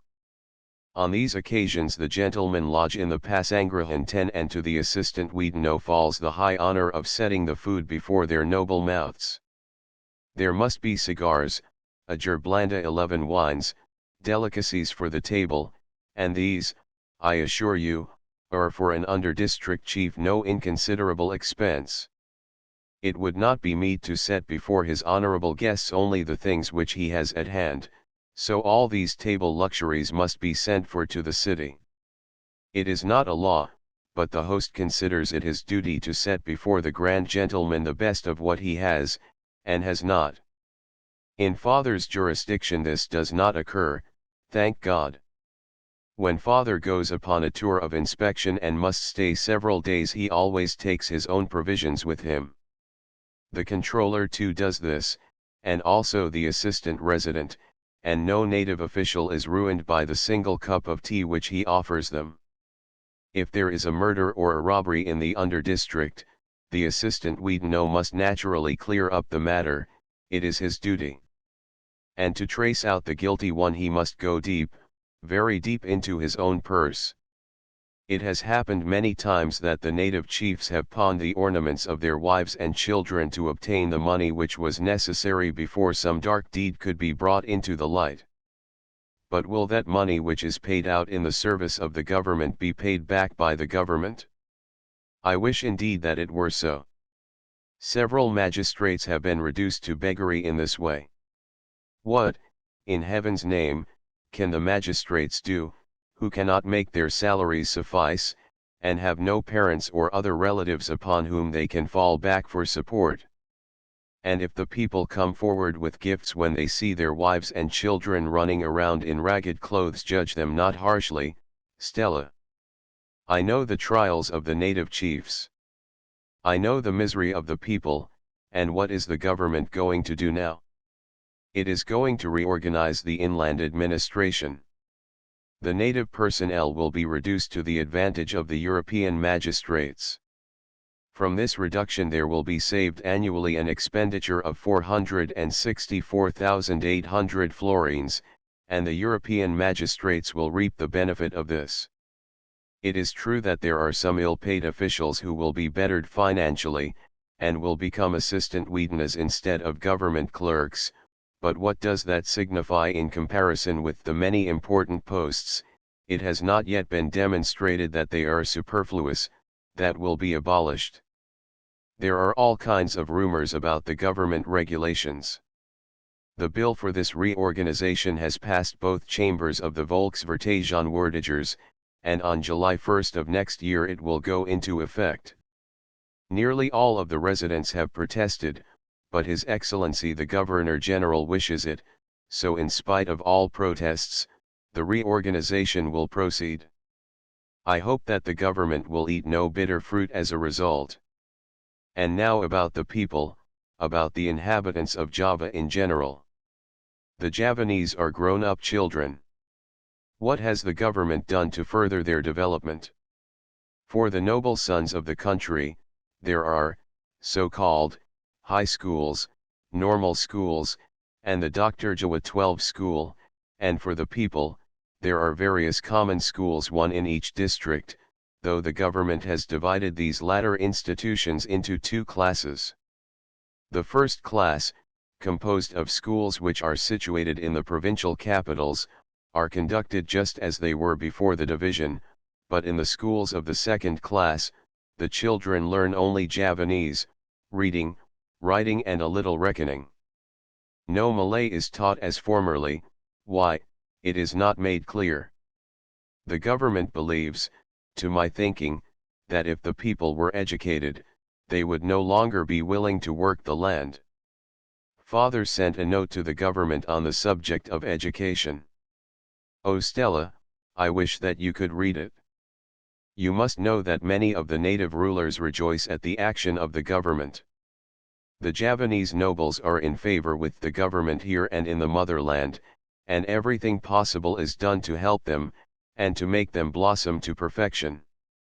The aristocracy sees with sad eyes how sons of the people are educated, and often even elevated to their ranks by the government because of knowledge, ability, and industry. Sons of the people go to European schools and compare favorably in every respect, with the high and honorable sons of the noble. The nobles wish to have rights for themselves alone, they alone wish to have authority and to make Western civilization and enlightenment their own. And the government helps and supports them in this, for it is to its own advantage to do so.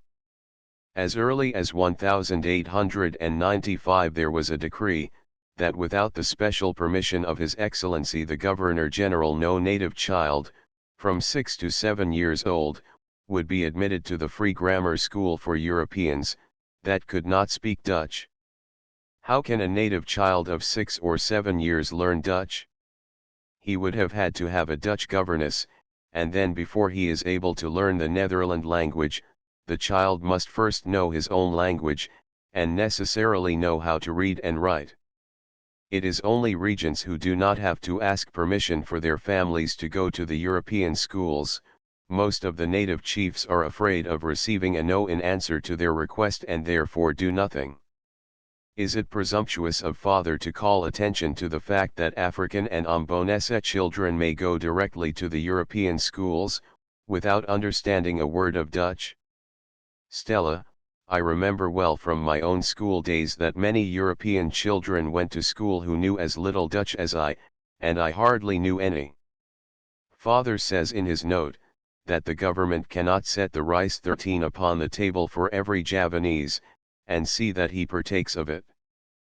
But it can clear the board, where the food is to be spread, and that food is education. When the government provides a means of education for the people, it is as though it placed torches in their hands which enabled them to find the good road that leads to the place where the rice is served. I will not quote any further, Stella, perhaps another time I can send you the whole note. From it you will learn something of the present condition of the people. Father wishes to do everything that he can to help the people, and needless to say, I am on his side. Father is very proud of his ancient noble race, but right is right, and justice is justice. We wish to equal the Europeans in education and enlightenment, and the rights which we demand for ourselves, we must also give to others.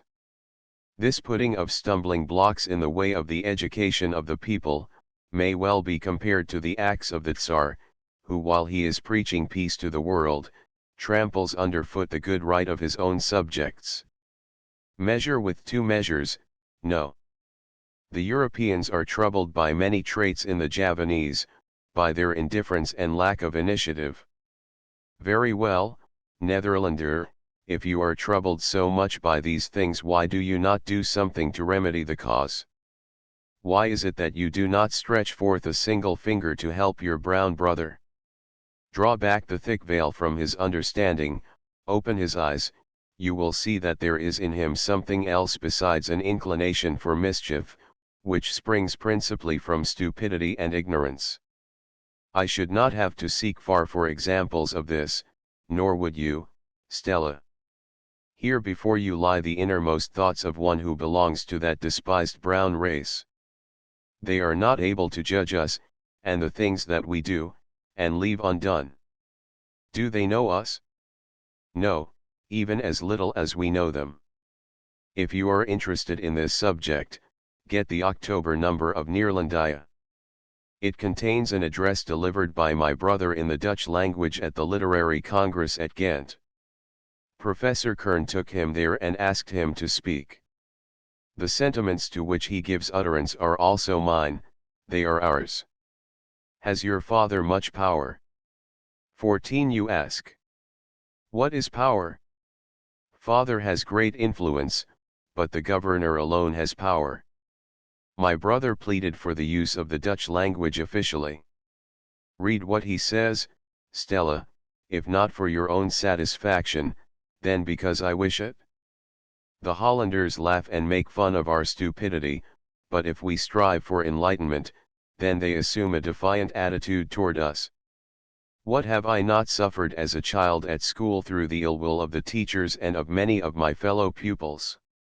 Not all of the teachers and pupils hated us. Many loved us quite as much as the other children. But it was hard for the teachers to give a native the highest mark, never mind how well it may have been deserved. I shall relate to you the history of a gifted and educated Javanese. The boy had passed his examinations, and was number 1 in one of the 3 principal high schools of Java. Both at Semarang, where he went to school, and at Batavia, where he stood his examinations, the doors of the best houses were open to the amiable schoolboy, with his agreeable and cultivated manners and great modesty. Everyone spoke Dutch to him, and he could express himself in that language with distinction. Fresh from this environment, he went back to the house of his parents.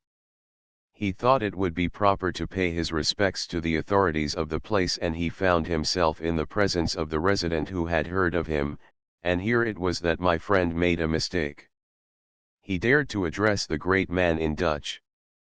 The following morning notice of an appointment as clerk to a controller in the mountains was sent to him. There the young man must remain to think over his misdeeds and forget all that he had learned at the schools. After some years a new controller or possibly assistant controller came, then the measure of his misfortunes was made to overflow. The new chief was a former schoolfellow, one who had never shone through his abilities. The young man who had led his classes in everything must now creep upon the ground before the one-time dunce, and speak always high Javanese to him, while he himself was answered in bad Malay. Can you understand the misery of a proud and independent spirit so humbled? And how much strength of character it must have taken to endure that petty and annoying oppression? But at last he could stand it no longer. He betook himself to Batavia and asked His Excellency the Governor-General for an audience. It was granted him. The result was that he was sent to Prianger, with a commission to make a study of the rice culture there. He made himself of service through the translation of a pamphlet on the cultivation of water crops from Dutch into Javanese and Sundanese. The government presented him in acknowledgement with several hundred guilders. In the controller's school at Batavia, a teacher's place was vacant. A teacher of the Javanese language, be it understood, and his friends, among the Javanese, did all in their power to secure this position for him, but without result. It was an absurd idea for a native to have European pupils who later might become ruling government officials. Perish the thought. I should like to ask who could teach Javanese better than a born Javanese? The young man went back to his dwelling place. In the meantime another resident had come, and the talented son of the brown race might at last become an assistant Wiedeno. Not for nothing had he been banished for years to that distant place. He had learned wisdom there, namely, that one cannot serve a European official better than by creeping in the dust before him, and by never speaking a single word of Dutch in his presence. Others have now come into power, and lately when the position of translator of the Javanese language became vacant it was offered to our friend, truly opportunely, now that he does not stand in anyone's way. Stella, I know an assistant resident, who speaks Malay with the regent, although he knows that the latter speaks good Dutch. Everyone else converses confidentially with this native ruler, but the assistant resident never. My brothers speak in High Javanese to their superiors, who answer them in Dutch or in Malay. Those who speak Dutch to them are our personal friends, several of whom have asked my brothers to speak to them in the Dutch language, but they prefer not to do it, and father also never does. The boys and father know all too well why they must hold to the general usage. There is too much idle talk about the word prestige, through the imaginary dignity of the under-officials. I do not bother about prestige. I am only amused at the manner in which they preserve their prestige over us Javanese. Sometimes I cannot suppress a smile. It is distinctly diverting to see the great men try to inspire us with awe. I had to bite my lips to keep from laughing outright when I was on a journey not long ago, and saw an assistant resident go from his office to his house under the shade of a gold umbrella, which a servant held spread above his noble head. It was such a ridiculous spectacle. Heavens! If he only knew how the humble crowds who respectfully retreated to one side before the glittering sunshade, immediately his back was turned, burst out laughing. There are many, yes very many government officials, who allow the native rulers to kiss their feet, and their knees. Kissing the foot is the highest token of respect that we Javanese can show to our parents, or elderly blood relatives, and to our own rulers. We do not find it pleasant to do this for strangers. No, the European makes himself ridiculous in our eyes whenever he demands from us those tokens of respect to which our own rulers alone have the right. It is a matter of indifference when residents and assistant residents allow themselves to be called kanjeng, but when overseers, railroad engineers, and perhaps tomorrow, station masters too, allow themselves to be thus addressed by their servants, it is absurdly funny. Do these people really know what kanjeng means? It is a title that the natives give to their hereditary rulers. I used to think that it was only natural for the stupid Javanese to love all this flim-flam, but now I see that the civilized, enlightened Westerner is not averse to it, that he is daft about it. I never allow women older than I to show all the prescribed ceremonies to me, even though I know they would gladly, for though I am so young, I am a scion of what they consider an ancient, noble, and honored house, for which in the past, they have poured out both blood and gold in large measure. It is strange how attached inferiors are to those above them. But to me, it goes against the grain when people older than I creep in the dust before me. With heavy hearts, many Europeans here see how the Javanese, whom they regard as their inferiors, are slowly awakening, and at every turn a brown man comes up, who shows that he has just as good brains in his head, and a just as good heart in his body, as the white man. But we are going forward, and they cannot hold back the current of time. I love the Hollanders very, very much, and I am grateful for everything that we have gained through them.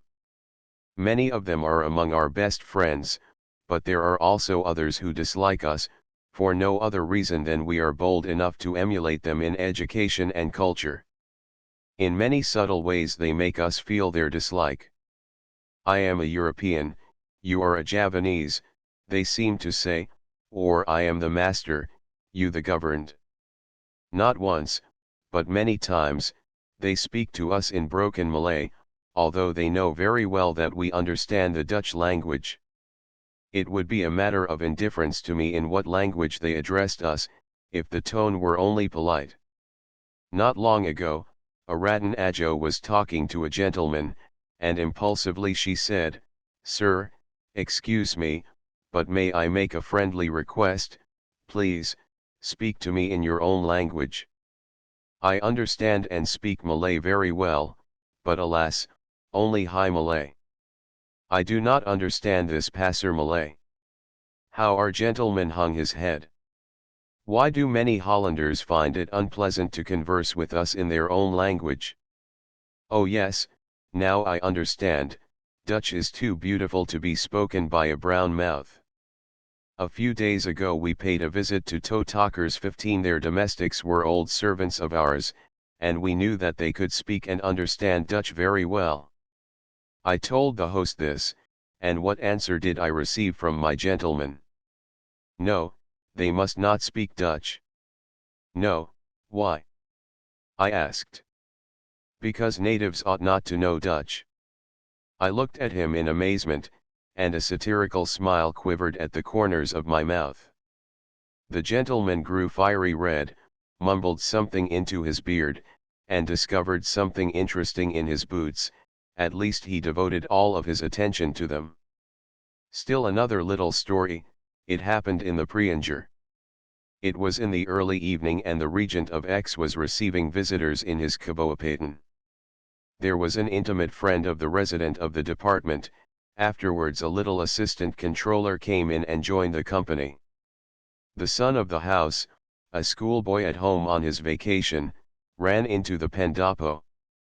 As soon as he saw that his father was not alone, he started to turn back, but the resident had seen him and called him. His Excellency greeted the youth cordially and had a long and friendly talk with him. When the conversation with His Excellency was over, he went up to the young official and made a polite bow. The little gentleman saw no necessity for answering the courteous greeting with more than barely noticeable nod of the head, and while his cold eyes took in the boy disdainfully from head to foot, he said coolly the little word to be, a Malay greeting. The young man turned pale, his lips trembled, two fists were clenched. Afterwards he said to the intimate friend who had been present, "Sir, I like the Hollanders very much, they are among my best friends, but I shall never be able to forget the tabby of that assistant, it cut me to the soul.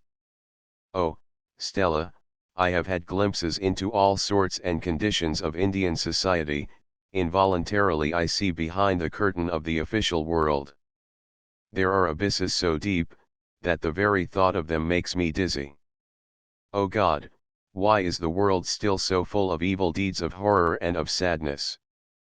There are residents and assistant residents compared to whom Slijmering in Max Havelaar is a saint, but I do not wish to turn my letter into a scandal chronicle.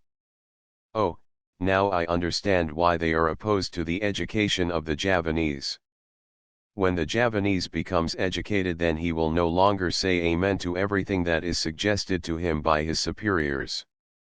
In the last few days, articles written by natives have been published in the Locomotive, the foremost paper of India.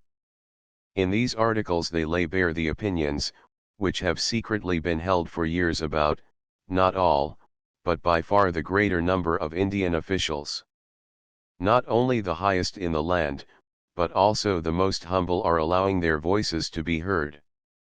The paper calls this a good sign of the times, and rejoices. What the European officials in general think I do not know. A controller, who is one of the organizers of the Inland Administration, says that good will come of it, not only to the Europeans, but also to the native rulers. He is pleading for a trained corps of native officials. The proposition will come before both chambers of the States General soon. It is also urged that the Dutch language be used officially in business between European and native chiefs. Splendid. Then my brother does not stand alone. In July, the question of the education of women will come up too. The Javanese are emancipating themselves. Still, this is only a beginning, and it is splendid that men of influence and ability are supporting our cause. The strife will be violent, the combatants will not have to fight against opposition alone, but also against the indifference of our own countrywomen, in whose behalf they would break their lances. While this agitation among the men is on the tapis, that will be the time for the women to rise up and let themselves be heard. Poor men, you will have your hands full. Oh, it is splendid just to live in this age, the transition of the old into the new. I read the other day, turn not away, you who are old of days, from everything that is new. Consider all that is now old has once been new. I quote from memory. I have written so much, I hope that I have not made you weary, and forgive me, if I have been carried away by my enthusiasm and have here and there written something that may cause you pain. Stella, forgive me for having forgotten so entirely to whom I was speaking. I find such great sympathy in you. You have told me that you and I were kindred spirits, and even as such have I considered you. I am no Javanese, no child of the despised brown race to you, and to me you do not belong to that white race around us that holds the Javanese up to scorn and ridicule. You are white to me in your understanding of the truth, white in heart and soul. For you I have a great admiration. I love you with my whole heart, and many of my fellow countrywomen would do likewise if they knew you. Oh, that all Hollanders were like you and some of my other white friends. I have ordered Berthold Marion, but up to the present time I have not received it. Most likely the bookseller had first to order it from Holland. I have read lately Modern Women translated from the French by Jeanette van Riemsdyk. Disappointed I laid the book down. I had seen so many brilliant criticisms of this problem novel. It was said to be in all respects finer than Hilda van Swielenberg, to be powerful and without faults. But for myself I still think HVS the Rotto, Princess, of all that up to now has been written concerning woman's emancipation. I am on the lookout now for a critic, to whom I may speak my mind about modern women, for to my thinking that book lacks the strength and inspiration of HVS. I read HVS through in one sitting. I locked myself in our room, and forgot everything. I could not lay it down, it held me so. It is a pity that my notebook is lost. I would ask you to read what I had written there. It is an outline of a translation from the English and called The Aim of the Woman's Movement. I know of nothing better than that, having been in the Gids or even in the Wetenschapelijke Bladen, and then what you must read, if you do not already know it, is De Wajang Orang by Martine Tonnet. It is in the Gids November number. It is about the Javanese and their art, and the court of Jokjakarta, very interesting, you would enjoy it.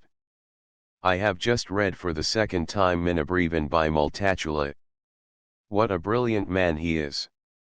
I am glad that soon a cheap edition of all his works will appear. I shall be very affectionate to father. The father of our assistant resident is a good friend of Multatula's, and through him, we hear strange stories from the life history of that genius. Kuparas is still in India. When he is back in the fatherland, I believe that a brilliant book about my country will appear. Is not his style singularly clear and beautiful? 1 to Mejafrozi Handalar. 2 the native Javanese orchestra. The composition of this varies according to its uses. There is one gamelan for religious celebrations, another for feasts of rejoicing, and another for the theatre. The native Javanese orchestra, in which percussion instruments play the predominant role. A gamelan salins and a gamelan palag are distinguished. In the former the instruments are adapted to an octave of 5 tones, in the latter to an octave of 7 tones. The gamelan varies in composition but consists typically of the vibab, a viol of Persian Pali origin, which carries the melody and is played by the leader of the orchestra, the soiling, a bamboo flute, kendang and kedipoang, large and small drums, the tijlampoang, a zither, the bonang, a set of horizontal gongs supported over a sound box, the 4 sarons, instruments consisting in the gamelan salendro of 6-toned metal staves, of 7 in the gamelan palag. They accompany the melody and give it out more plainly than the bonang, sometimes taking the melody unaccompanied, the gambangkajo or xylophone, and a variety of large and small hanging gongs. H. Bartlett. 3 Audience hall and principal room of a regent's palace. Usually octagonal in shape and open to the out of doors. 4 Decline man, as the Javanese peasant is called by the Hollanders. 5 Characters in Max Havelaar by Multatula. 6 In Java the wet and dry seasons depend upon the periodical winds. The exact time of these winds is not determined, but usually the west wind attended by rain begins in October and lasts through November into December and afterwards subsides gradually. The east wind begins in March or April and brings fair weather. 7. Principal native magistrate of a village or town. 8. A native justice of the peace. 9. The highest provincial official of the Dutch government is the resident. Each resident has under his control one or more regencies. Next to the resident comes the assistant resident, the controller of the first and second class and the aspirant. The resident's powers are administrative, judicial and fiscal. He is under obligations to protect the natives, maintain peace, further agriculture and education. But insofar as circumstances permit, the natives are left under the rule of their own hereditary chiefs, natives of princely or noble rank, and these are responsible for the conduct of their subjects. The highest native official below the rank of regent is the district head, then come the under-district heads of the first and second class. See Policy and Administration of the Dutch in Java by Clive Day. 10. Government building for the use of traveling officials. 11. Mineral water from Holland. 12. Where native Javanese are trained in medicine under the patronage of the Dutch government. 13. Rice is the principal Javanese food, and to the Javanese mind to do without rice is to do without food. 14. At one time the regents were all powerful in the native hierarchy and they are still of influence as political advisors. They retain the dignity but have had to cede much of its practical power. Policy and administrating the Dutch in Java. Clive Day. 15. Europeans who are newcomers in Java. 6. 1901. We want to ask the Indian government to send us to Europe at the country's expense. Roekmani wishes to study art, and later to work for the revival of our native art. Kleindge wants to go to the School of Domestic Science, so that she may learn to teach frugality, good housekeeping and the care of money to our future mothers and housewives. For in these virtues, the careless, idle, luxurious and splendor-loving Javanese people have much need of schooling.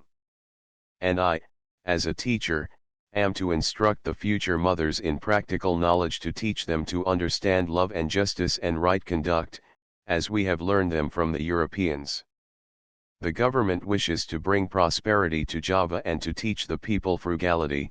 It is beginning with the officials. But what good will it do, if the men are compelled to lay aside money, when the women in whose hands the housekeeping rests do not understand the worth of that money? The government wishes to educate and civilize the Javanese people and must needs begin by teaching the smallest and highest class, which is the aristocracy, the Dutch language. But is an intellectual education everything? To be truly civilized, intellectual and moral education must go hand in hand. And who can do most for the elevation of the moral standard of mankind? The woman, the mother. It is at the breast of woman, that man receives his earliest nourishment. The child learns there first, to feel, to think, and to speak. And the earliest education of all foreshadows the whole after life. The most serious fault of our people is idleness. It is a great drawback to the prosperity of Java.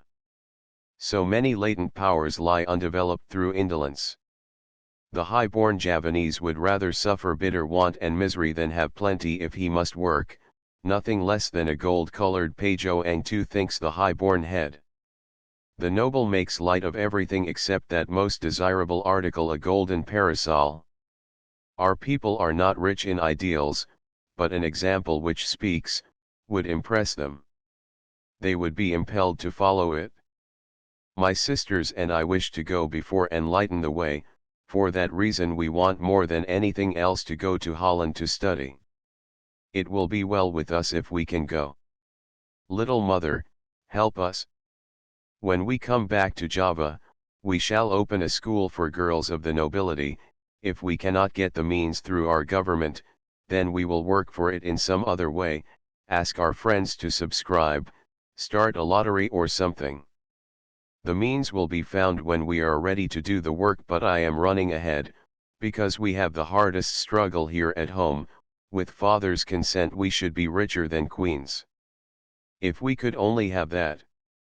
It is frightful to be a Javanese girl and to have a sensitive heart. Poor, poor parents, what a fate was yours to have such daughters. We hope and pray fervently that they may be blessed with a long life, and that later they will be proud of us even though we do not walk abroad under glittering golden sunshades. I will work hard over the Dutch language so that I can have it completely under my thumb and do with it as I will, and then I shall seek, through means of my pen, to arouse the sympathy of those who are able to help us in our work to improve the lot of the Javanese woman. Poor fool, I hear you say, if you push with all your might against the gigantic structure of ignorance, will you be able to overturn it? But we will push, little mother, with all our strength, and if only one stone of it falls out, we shall not have worked in vain. But first we are going to seek the cooperation of the best and most enlightened men in Java. Even one of them could help us. We wish to form an alliance with our enlightened progressive men, to seek their friendship, and after that their cooperation with us. We are not giving battle to men, but to old moss-grown edicts and conventions that are not worthy of the Javanese of the future.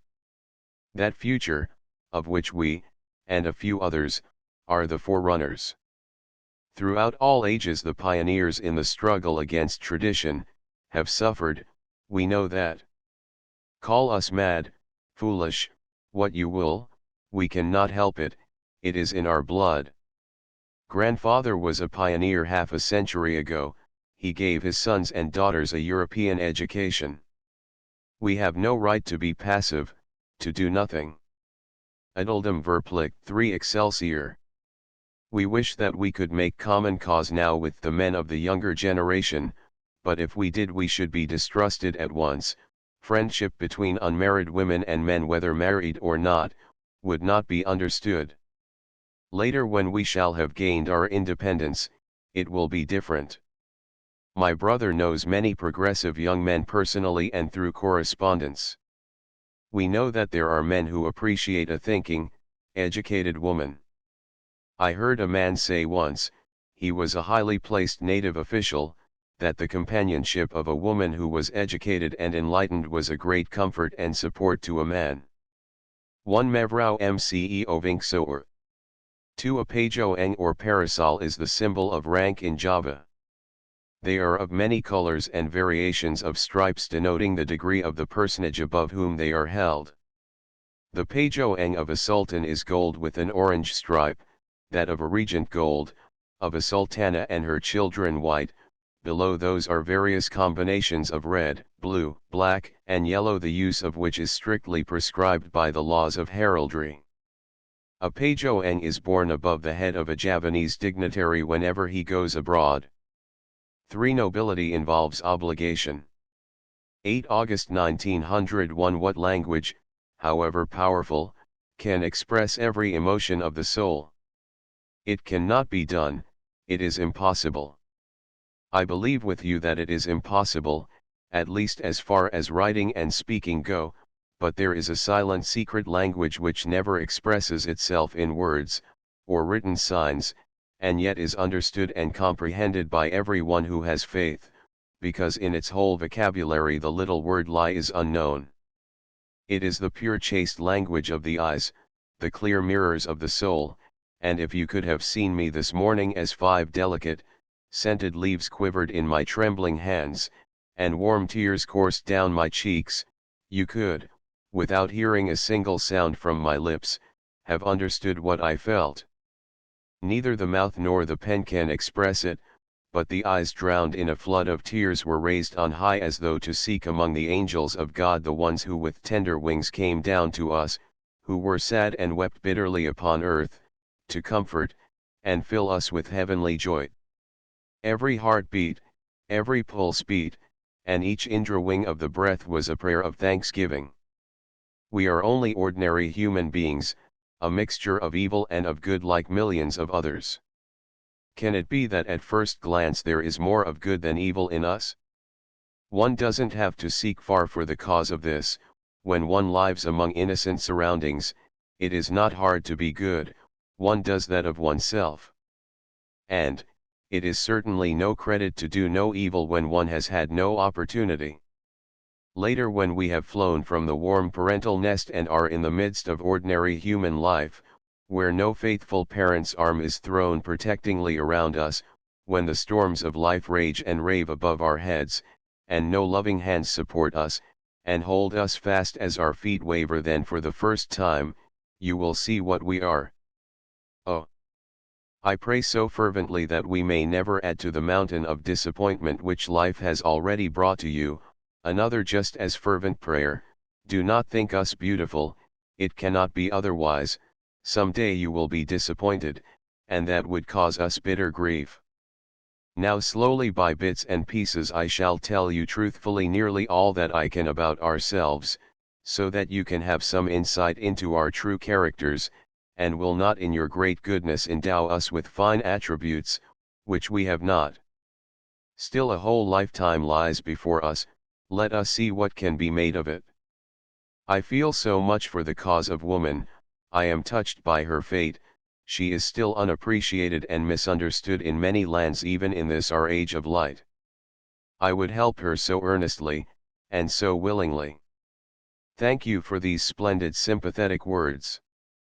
In them, your great compassion speaks, your deep pity for the suffering of woman who through the ages has endured wrong from her fellow creature man. I thank God that there are some who are noble in heart and spirit, and feel for the sad fate of our native women, and wish to send light into their poor, dark world. White sister, with your warm deep feeling heart, your pure eyes, your rich spirit, reach your hand to us, help us out of this pool of grief and misery into which the selfishness of men has plunged us, and holds us fast. Help us to overcome the relentless egoism of man, that demon which for centuries has held the woman lashed, imprisoned, so that accustomed as she is to ill treatment she sees no injustice but submits with stoicism to what seems the good right of the man, and an inheritance of sorrow to every woman. I am still young, but I am not deaf nor blind, and I have heard and seen much, too much, it may he, so that my heart is drawn with pain and I am swept violently forward in opposition to those customs and conventions which are the curse of women and children. Helpless in bitter grief, I wring my hands and feel myself powerless to fight against an evil so gigantic, and which, O cruelty, is under the protection of the Mohammedan law, and is fed by the ignorance of the women themselves, the victims of the sacrifice. Fate allows that cruel wrong which is called polygamy to stalk abroad in the land. I will not have it, cries the mouth vehemently, and the heart echoes the cry 1,000-fold, but alas, to will. Have we human beings a will? It is always, we must do everything, from our first infant cry till our last breath. Life is full of dark riddles and of secrets. We think that we know so much, and all the time we know nothing. We think that we have a will, an iron will, and picture ourselves strong enough to move mountains. Then a burning tear, a sorrowful look from eyes that we love, and our strength is gone. Let me tell you a story that is neither amusing nor interesting, but dull, monotonous, and long drawn out, and which will demand much patience. First I ask your forgiveness, humbly, for the weary hour I am going to cause you. It is the history of 3 brown girls, children of the sunny East, born blind, but whose eyes have been opened so that they can see the beautiful, noble things in life. And now, that their eyes have grown accustomed to the light, now that they have learned to love the sun and everything that is in the brilliant world, they are about to have the blinders pressed back against their eyes, and to be plunged into the darkness from which they had come, and in which each and every one of their grandmothers back through the ages had lived.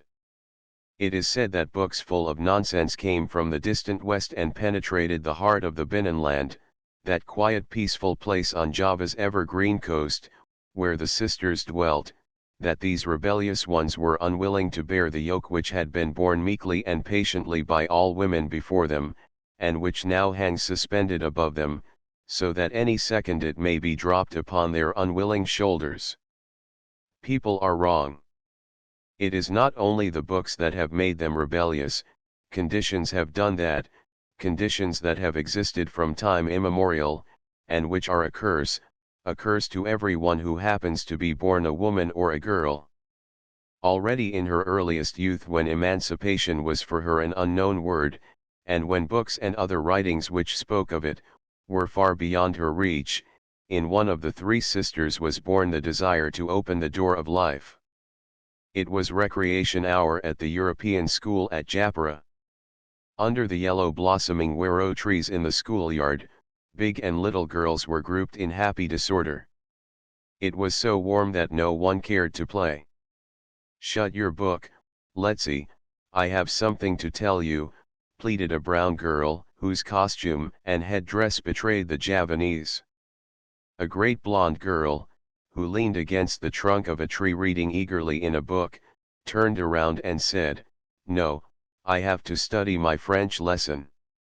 "You can do that at home, for it is not school work." "Yes, but if I do not learn my French lessons well, I shall not be allowed to go to Holland year after next, and I am so anxious to go there to study at the normal school. When I come back later as a teacher, perhaps I shall be placed here, and then I shall sit on the platform before the class as our teacher does now. But tell me, Annie, you have never yet said what you were going to be when you grew up." Two large eyes were turned toward the speaker in astonishment. "Only tell me." The Javanese shook her head and said laconically, "I do not know." No, truly she did not know, she had never thought of it, she was still so young, still so full of joyous young life. But the question of her little white friend made a deep impression upon her, it would not let her rest, incessantly she seemed to hear sounding in her ears the words, "What are you going to be when you grow up?" That day she did much task work in school, she was so absent-minded, gave the most foolish answers when she was asked a question, and made the silliest mistakes in her work. It could not have been otherwise, for her thoughts were not on her lessons, she was thinking of what she had heard in the recreation hour. The first thing that she did when she got home was to run to her father and lay the problem before him. "What am I going to be when I grow up?" He said nothing, but smiled and pinched her cheek. But she would not allow herself to be put off, and waited, teasing him for an answer. At last an older brother came in, and answered the question. Her greedy listening ears heard these words, "What should a girl become?" "Why, Raden Adjeng, a Javanese married woman of high rank, naturally." The little girl was satisfied with the answer, and went quickly and happily away. "A Raden Adjeng," she repeated several times to herself. "What is a Raden Adjeng?" The idea was with her always, she thought constantly of the two words, Raden Adjeng. She must later become such an one. She looked around her, saw and came in contact with many Radenahos, regarded them attentively, studied them, and what she learned, as much as a child could understand, of the lives of these women, caused the spirit of opposition to awaken in her heart against this being a Raden Adjeng, the ancient iron-bound rule, that girls must marry, must belong to a man, without being asked when, who, or how. This little girl reached the age of 12 and a half, and it was time that she should say farewell to her merry childish life, and take leave of the school benches upon which she had been so glad to sit, and of the little European companions among whom she had studied so willingly. She was old enough to come home according to the custom of her country. It demands that a young girl remain in the house, and be rigidly secluded from the outside world until that time when the man for whom God has created her shall come and take her to his dwelling. She knew all too well that with the school door much that was unutterably dear would be closed to her forever.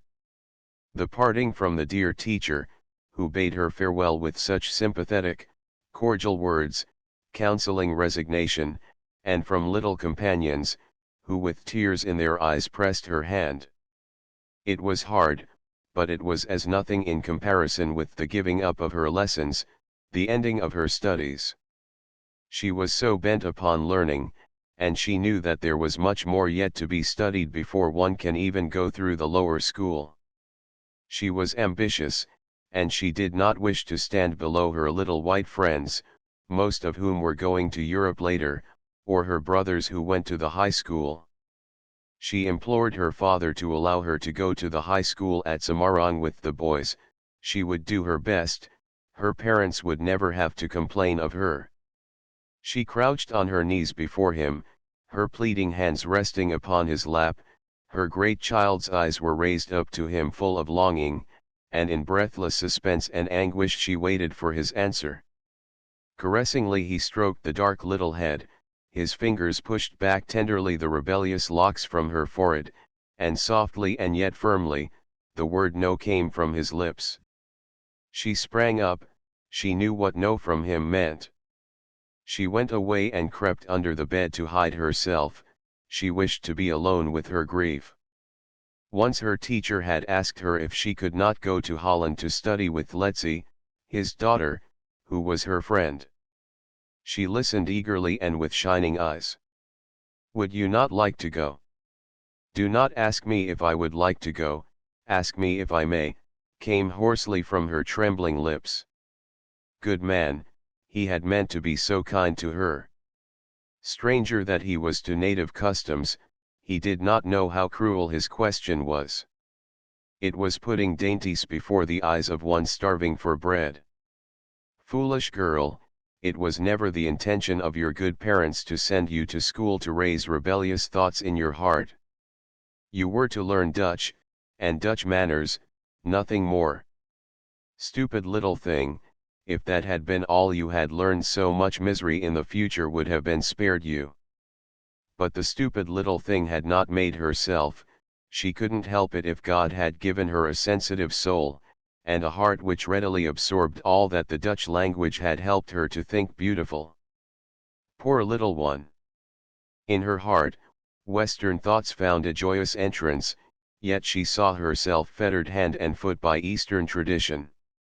And her muscles were still too weak, too soft to enable her to break the chains which bound her. And later, when she found herself strong, so that with a single jerk they could be wrenched asunder, did she do it? But we will not run ahead with the story, we have not gone very far as yet. The school door lay behind her, and the house of her parents welcomed her to herself. Great was that house, and spacious were the grounds, but high and thick were the walls that surrounded them, and the closed-in four-cornered space was henceforth to be her world, her all. Never mind, how spacious and handsome, even comfortable a cage may be, it is still a cage to the little bird that is imprisoned there. Gone, gone was her merry childhood, gone everything that made her young life happy. She still felt herself such a child, and she was that in fact too, but the law placed her inexorably among the full-grown. And she, to whom no ditch was too broad to be leapt, no tree too high to be climbed, who loved nothing so much as to run like a wild colt in the meadows, must now be calm, composed and grave, as beseemed a Javanese young lady of a high and noble house. The ideal Javanese girl is silent and expressionless as a wooden doll, speaking only when it is necessary, and then with a little whispering voice which can hardly be heard by an ant. She must walk foot before foot and slowly like a snail, laugh silently without opening her lips. It is unseemly for the teeth to show, that is to be like a clown. I sinned every second. A dull, monotonous, slow mode of life began for her. Day after day passed wearily away amid the same occupations, and the same people. Sometimes there would be a bright spot in those first dark days, a visit from Letsie. It was like a holiday when Letsie was with her. She became as of old the merry child and forgot that she was a prisoner, but she suffered doubly for the temporary forgetfulness after the little white friend had gone. The slow-moving life went on, more stupid, more monotonous. She watched her younger sisters with hungry longing every time that they went out of the door, armed with their school books, to go to the temple of wisdom where knowledge was to be found. For a time she tried to study her lessons by herself, but it seemed useless. A pupil alone without a master soon grows discouraged. With a deep sigh she hid her books away. If pillows and cushions could but speak, what would they not be able to tell? They could tell of the misery of a little human soul that with scalding tears cried herself to sleep on their bosom night after night. Young people cannot learn to be resigned. In their silly little heads and hearts dwell 100 wild, restless, and rebellious thoughts. They feel themselves so alone, and draw back timidly from those with whom they live day in and day out. It is very easy to live for years with one's brothers and sisters and to remain always as strangers. I had an older sister who shared her imprisonment. She was fond of her, but there was no confidence between them. They differed too much both in character and point of view. The older sister was quiet, conventional, calm and composed, and the younger one was just the opposite, all life and fire by nature. Her ideas were wrong in the eyes of the other, who believed firmly in all the old traditions and customs. Often the younger sister had gone with shining eyes to tell of something which filled her brimful of enthusiasm, and when she had finished, the older sister would answer coldly, "Go your own way, as for me I am a Javanese." Annie's heart would stand still within her, as though touched by a rough hand. She would grow icy cold. The younger sisters too were estranged from her. The older one was not pleased when they were with Annie who had such strange ideas. And sister was very strong, the little sisters were afraid of her. Annie found it hard, but not so hard as to feel that her own mother was opposed to her. She too closed her heart to her, because her child's ideas were diametrically opposed to her own. Poor little Annie, her small soul was longing for tenderness and she found only coldness. Where on her side she gave love, she received at best tolerance. Why was she always so strange, so peculiar, so different? She had tried so often to be like others, to think like others, yet always when she was almost happy, something would happen, that would make the slumbering thoughts burst forth tumultuously, and reproach her for her seeming forgetfulness, so that she would hold to them all the more firmly. Still her life was not so wholly colorless and dull. There were two who held to her, who loved her just as she was. She felt their love warming her inmost being, and clung to them with all the tenderness of her thirsting heart. They were her father and her third brother, the youngest of her older brothers. It is true that they could not satisfy her most intimate and dearest wish to be free, could never gratify her longing to study. But her dear father was always so good to his little daughter, his own silly girl. She knew that he loved her, she felt it. He would look at her tenderly, his gentle hands would stroke her cheeks, her hair, and his strong arms would go so protectingly around her. And she knew that brother loved her too, although he had never told her so, had never spoken a loving word to her, had never caressed her. But 1,000 little delicate attentions of which only a loving heart could think spoke constantly of his warm affection for her.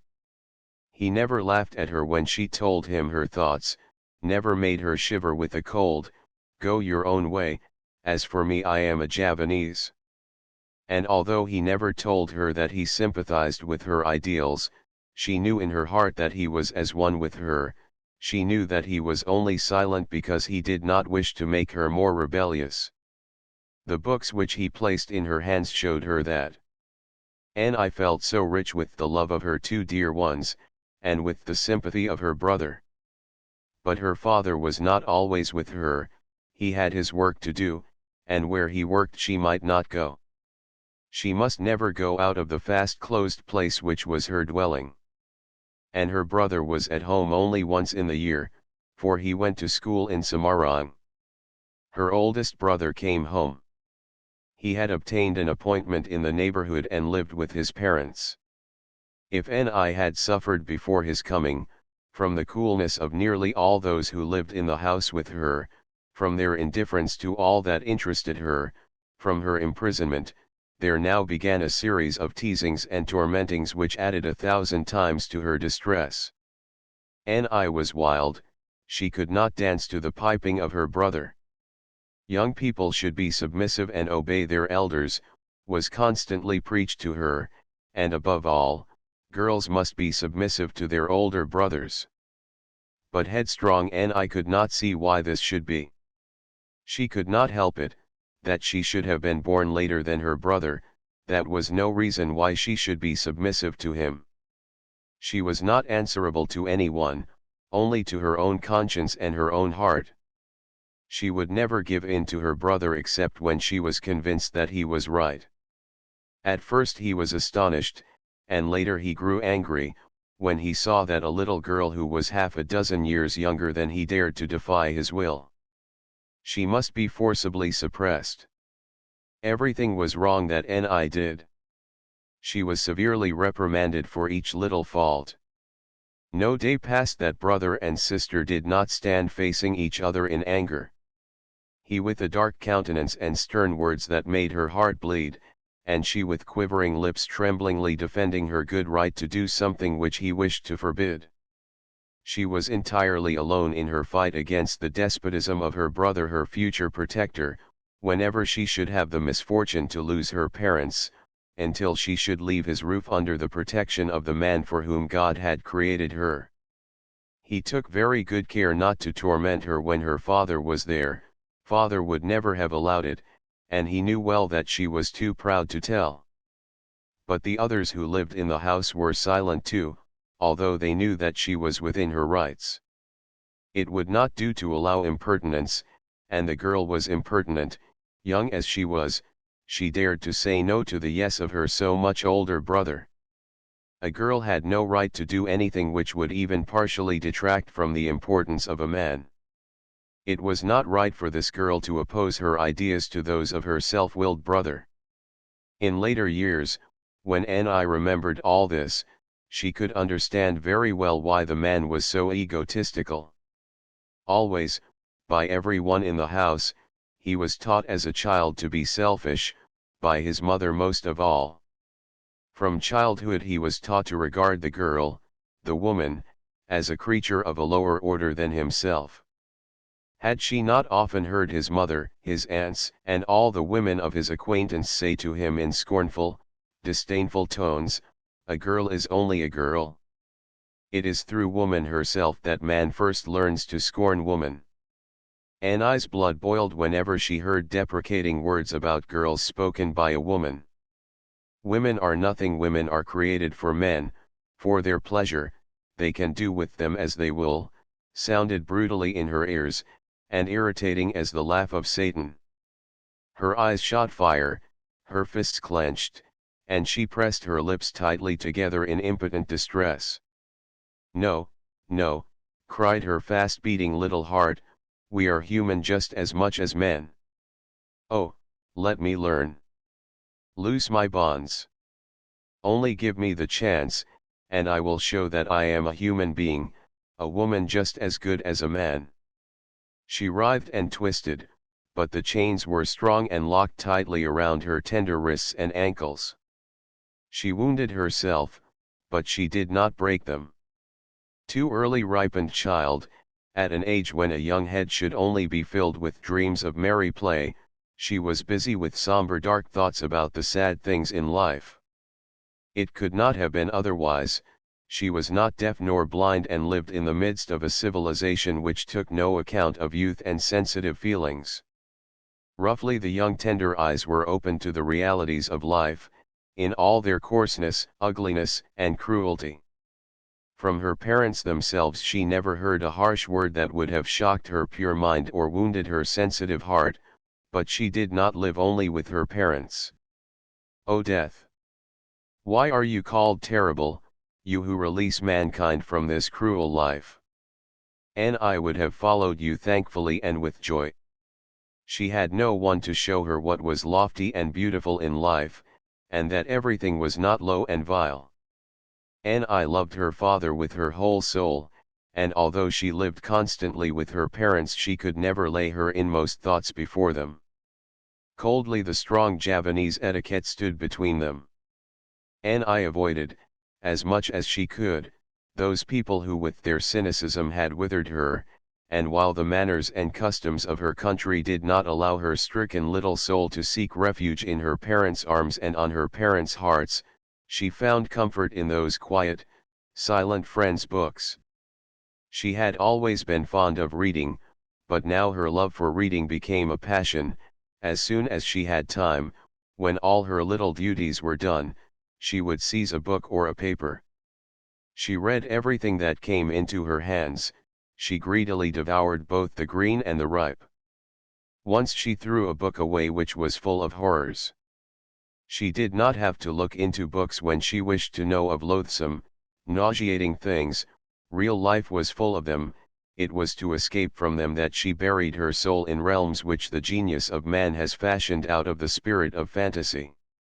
There were so many beautiful books which gave her unspeakable pleasure, and which she will never be able to forget, stories of strong characters nobly laying hold on life, of great souls and spirits, which would make her heart glow with enthusiasm and delight. She lived in everything that she read. While she was reading there was nothing more for which she wished. She was lost. Her father took great pleasure in her love of reading and showered her with presents of books. She did not understand everything that she read, but she did not allow herself to be discouraged by that. What she could not understand in the first reading became in the second less obscure, and at the third or fourth, it would be quite clear. Every unknown word that she found she noted down, and later, when her dearest brother came home, she would ask him its meaning. And he helped his little sister so willingly, and lovingly. If she had not had her loving father, her dear brother and her books, she could not have lived through the sorrowful years. Father and brother stilled the yearning for love and affection, and the books gave to her hungry spirit food. A little brother was born, and this helpless baby held Ni back from misfortune.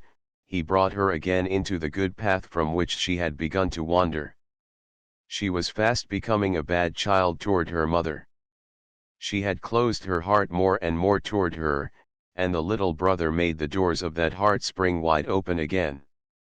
Little brother taught her what a mother is, and what a child owes to its mother. Mother had dark rings under her eyes, and looked weak and worn out, and little brother had done that, little brother who would not let her rest, but called her every night again and again.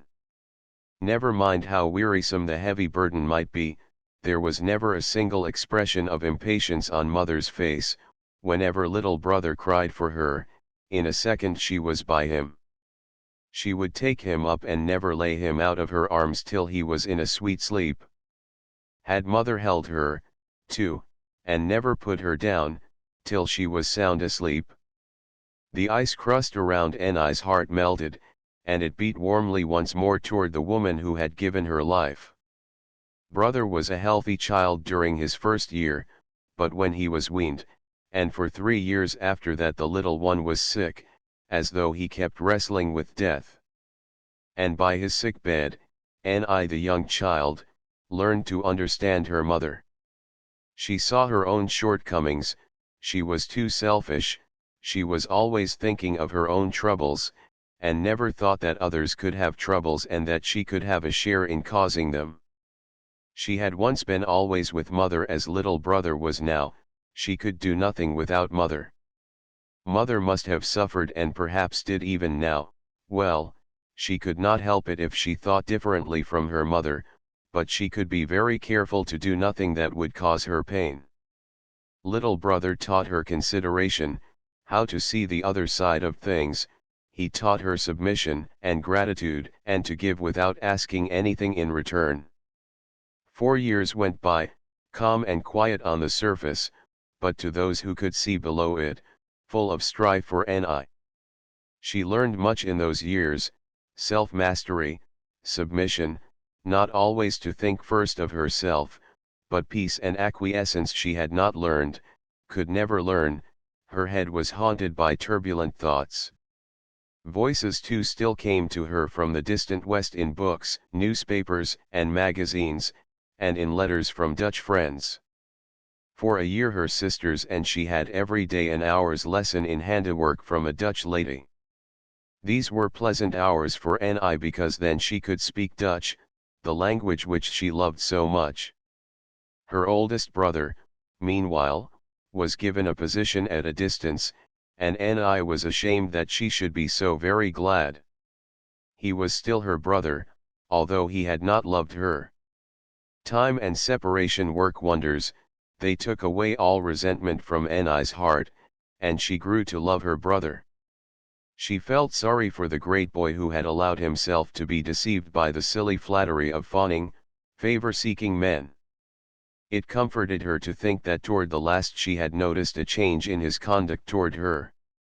He said nothing in words, but his actions spoke of his sorrow for his former injustice, and Ni thanked God with tears in her eyes that her brother was beginning to be fond of her.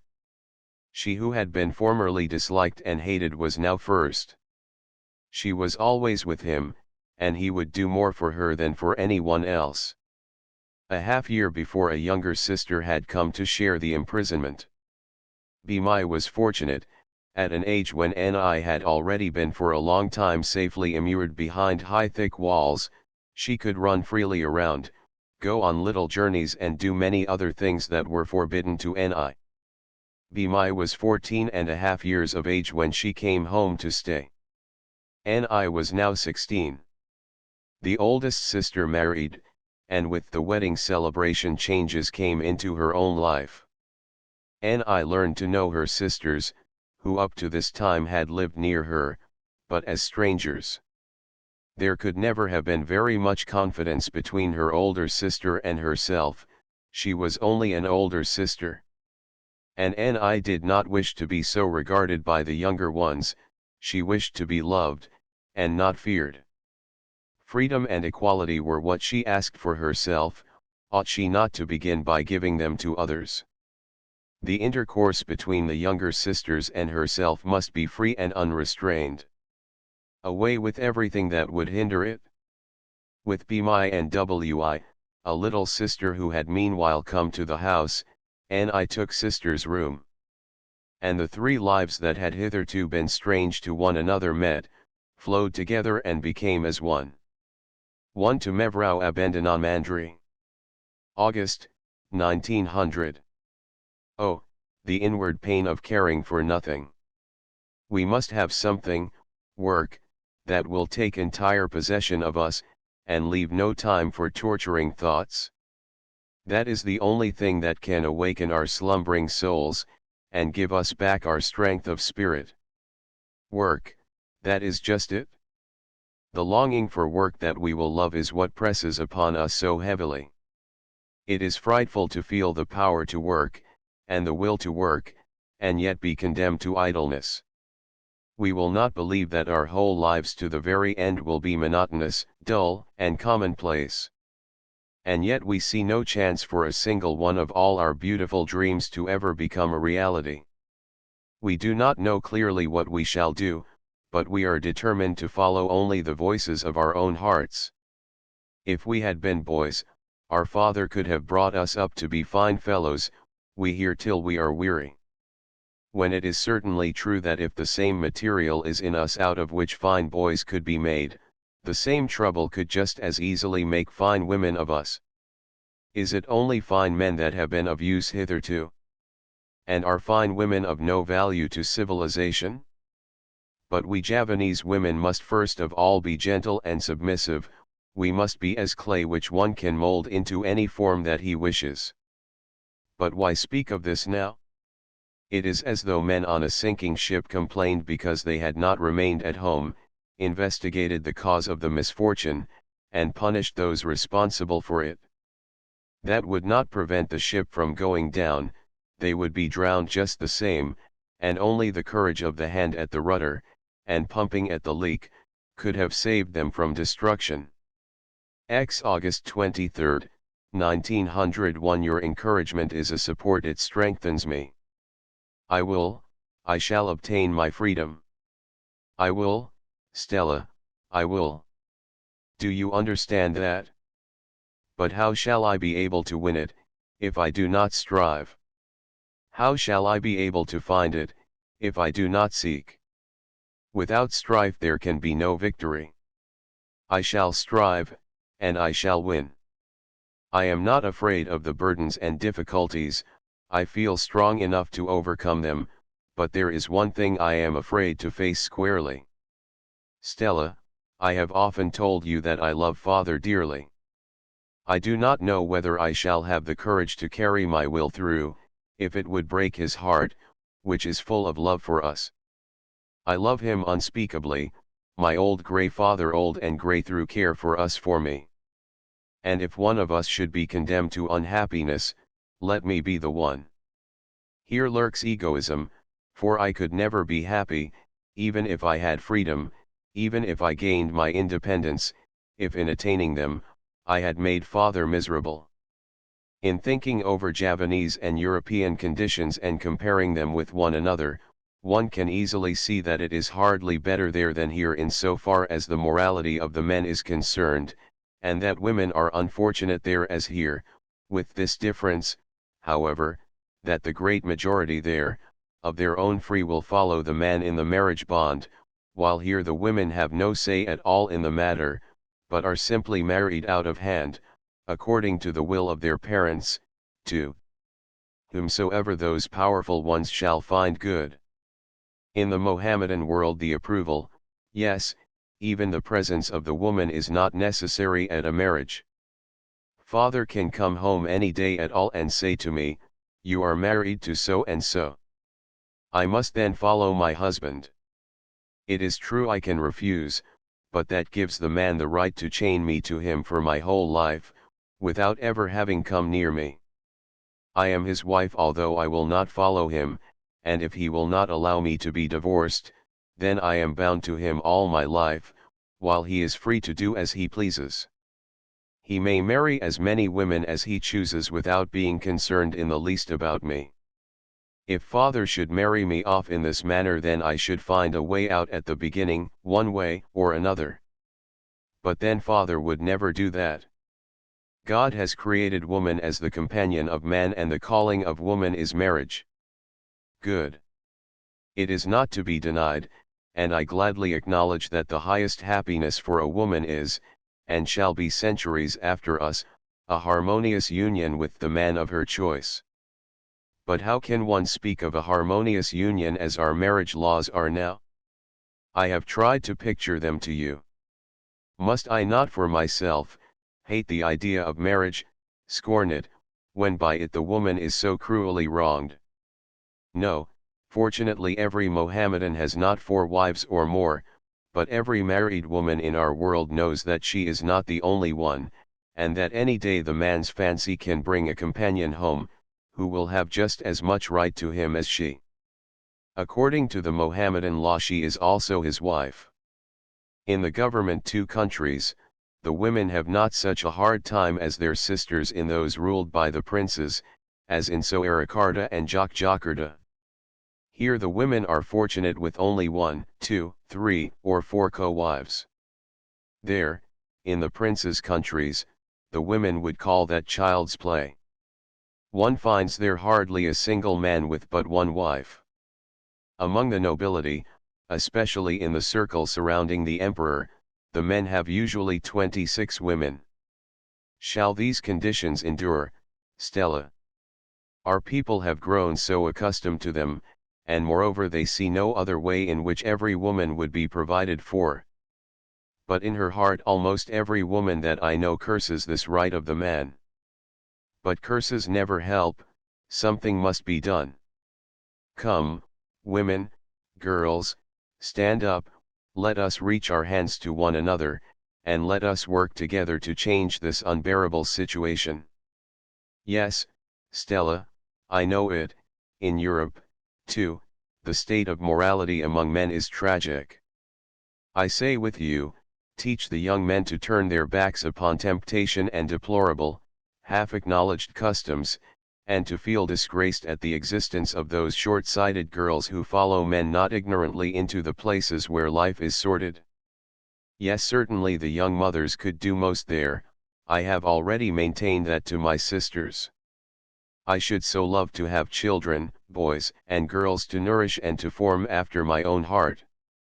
But above all things I should never follow the unhappy custom of putting boys before girls.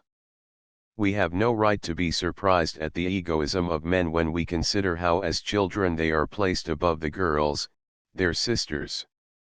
Even as a child a man is taught to despise girls. Have I not many times heard mothers say to their boys when they would fall and cry, "Fie, a boy cry just like a girl." I should teach my children, boys and girls, to regard one another as equal human beings and give them always the same education, of course following the natural disposition of each. I should not allow my girl, although I wished to make a new woman of her, to study as though she had no other desire in life, nor would I cut her off in anything so that her brother could have more. Never. And then I should let down the bars which have been so foolishly erected between the two sexes. I am convinced that when this is done much good will come of it, especially to the men. I shall never believe that educated and cultivated men designedly avoid the society of women who are their equals in education and enlightenment, to throw themselves deliberately into the arms of disreputable women. While many men seek the society where cultivated ladies are to be found, there is a vast army who cannot take the slightest interest in a girl without thinking of sex. Now all this will disappear when men and women can mingle freely together from childhood. You say, we girls could do much toward bringing young men upon the good path, but we know so little of their lives. Everything will change with time, but here in Java we stand only on the threshold of the new age. Must we not go through all the corresponding stages of development, through which you have already passed in Europe? Among my new treasures I have Het Jange by Borel III, a delightful book. Many here think it sickly and overdrawn. But to me, it is sickly not at all, and overdrawn even less. There may not be many like Borel's little boy, but I know at least one. The child of the assistant resident is Borel's boy personified. Once he said to Cardina Tant, "I like girls so much. Girls smile so indolently. They are quite different from boys, they are so sweet, so soft." A little fellow of 5 said this. He bit Cardina's arm once, saying, "Tant, why are women so soft?" Then he bit his own arm and said, "Though I am so little, yet I am a man, that is the reason I am hard." He is such a lovely child, with great dreamy eyes and brown curling hair. Before he came here he made our acquaintance at Soarabaja through our portraits. His mother told him that they were going to the place where his dear aunts lived. The child thought that he must marry and asked Maaj, "Must I marry all 3 or only one of them?" When he came here and saw us, his mother said to him, "Well, little brother, have you chosen which one of the aunts you will marry?" Maaj, "I cannot choose, for I love all 3 just the same." The dear little angel then turned to each one of us and said, "I love you, I love you, I love you. Yes, I love the whole world, for everything is good, everything is beautiful." If this had been told me by someone else, I should not have believed it, but I saw and heard it with my own eyes and ears. The subject which Mevrouw van Swielentromp wishes to have treated is the life of the native woman. On that I had rather not write just yet. I have far too much to say, and could not possibly make an orderly whole of it now. In a few years perhaps, when I shall have learned more, I shall undertake it. Now the thoughts blow and whirl through my brain like falling leaves that are driven by the wind. What a comparison, eh? The mornings are magnificent now and so are the evenings, but in the middle of the day I should like to do nothing but lie in the water, if that were not so warm. We enjoy the mornings so much, nature is then splendidly fresh and beautiful. We wander around the garden where everything is blooming and fragrant. It is truly a pleasure to be out of doors in the morning. If you could only wander around with us, or do you not care for flowers and plants? Mother has her vegetable garden, and we our flower and rose garden. This last is next to our room, and when there is a full moon it is so idyllic out there. The sisters bring their guitars and sit under the flowering shrubs and make music. After the concert, we sit idly, sometimes chattering and laughing. Your indignation over the treatment which my two educated and enlightened fellow countrymen had to endure, did me good. But believe me, they are not all stupid men who conduct themselves so scornfully toward the Javanese.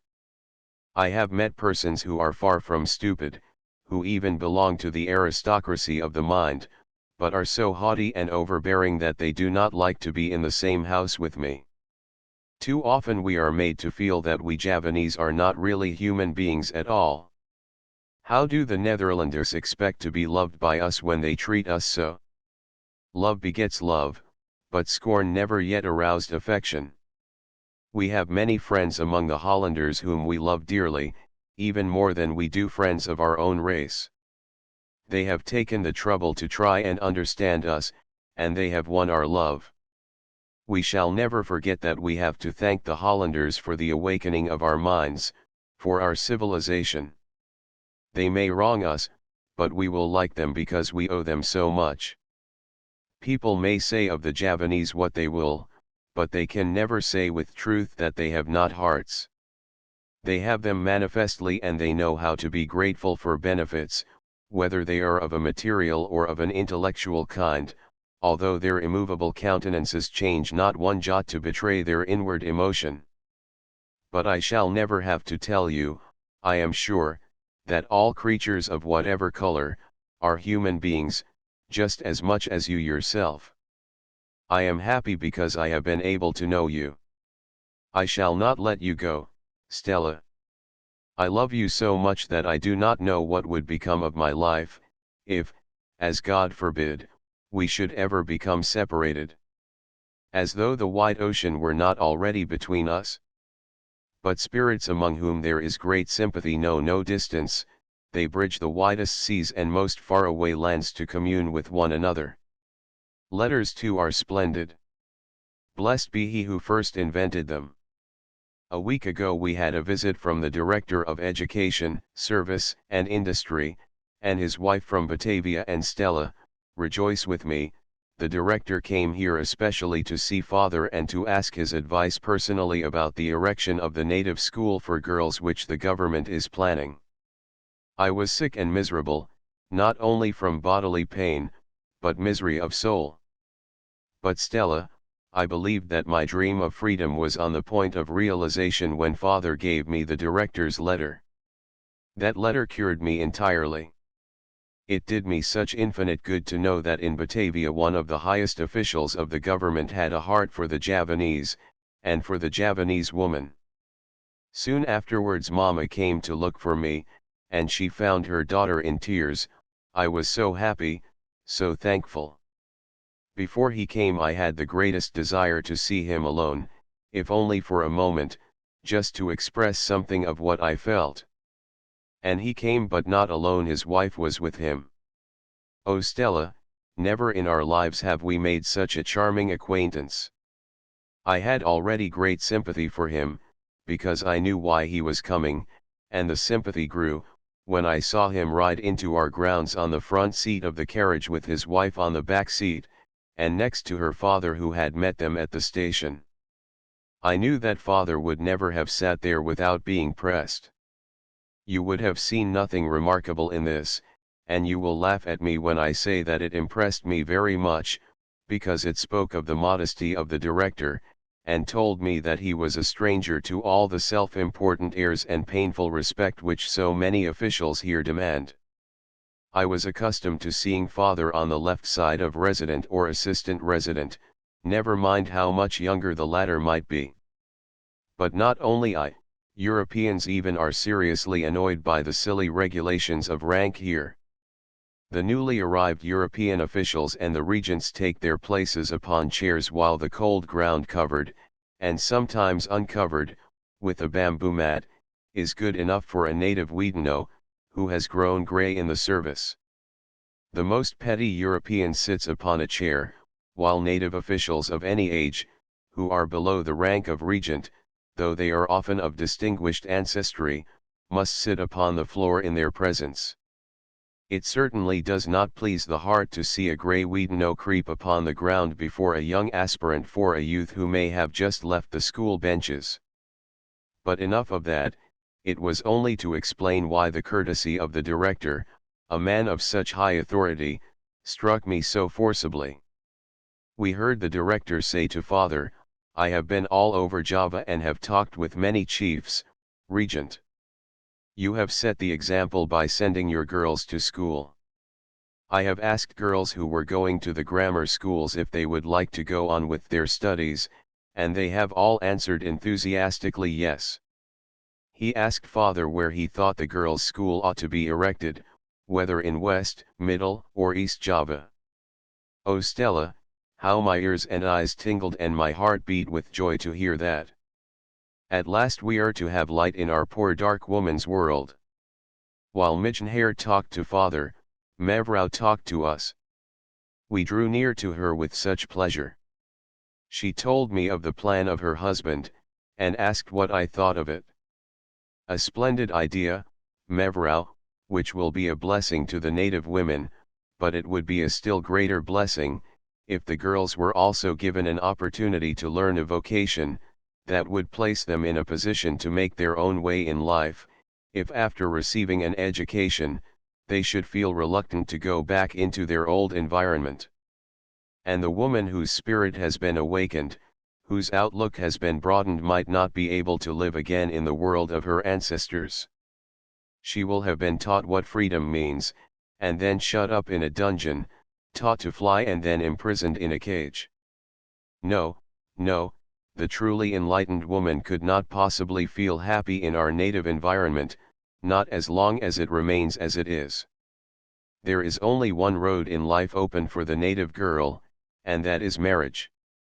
And what marriage means among our people cannot be unknown to you, who have been so long in Java. Oh, we think it is splendid that your husband wishes to give girls advantages and education, but let that last be also a vocational education, and then your husband will truly have showered blessings upon our native world. Do you hear that? She said enthusiastically to her husband. This young lady asks vocational training for native girls.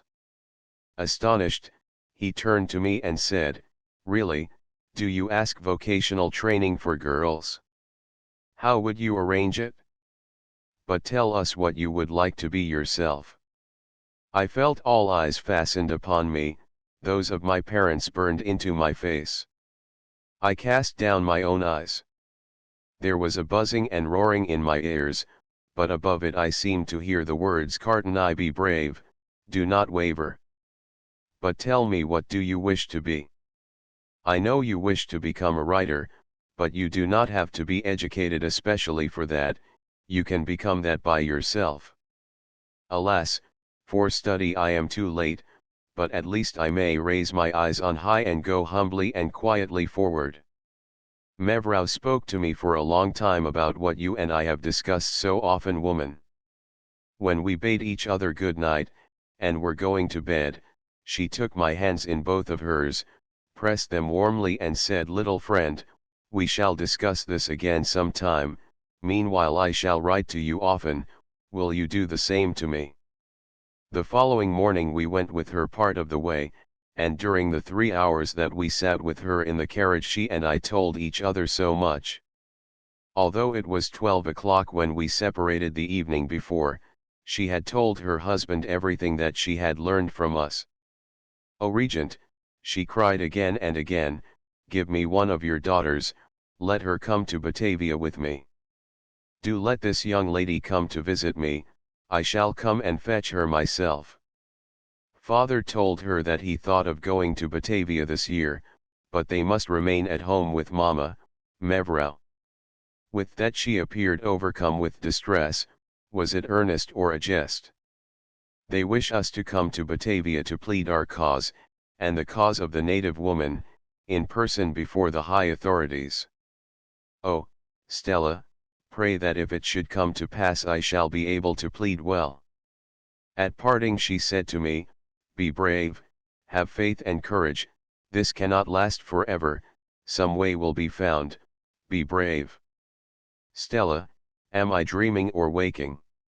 Is there a happy future for us? Is it possible to hope that our dream is coming true? She has told me more but I dare not tell you now. It is still so far away, but it shines and beams before me like a star of hope. Later, Stella dear, when I have it in my arms and hold it tight, so that it cannot slip away, you shall know what it is. I have asked my sisters if I were really alive, I felt so unspeakably happy. Pray for me, dearest, that this may be no illusion, no empty mirage, that would be terrible. When the director saw our work, painting, embossing, etc., he asked if it would not be possible in a year's time for us to have an exhibition. He was sorry that we had not sent more to the French exposition. The next morning he said that he would speak to influential people at Batavia and see if an exposition of native work could not be arranged there for next year. You must send a great deal of what you have shown us. Oh Stella, I could not speak, I turned to him and to her with tears in my eyes. We felt as though we were in a dream, there was no yesterday, no tomorrow for us, only the joyous, splendid day existed. It made me dizzy, made me afraid. What if these dreams and illusions should vanish like smoke? When I came home, I took up my pen at once to write to our friend Mevrou Ovink. A few days ago I sent her a cry of despair, and my dear Motorj must know that her daughter is happy again. I have told her nothing of what I have written here for you alone, I have only told her that I felt happy and full of the joy of life. But I have told you everything, with just one exception, although you have a right to that too. For you have comforted me when I was in despair, your enthusiasm has given me strength, when I was weak.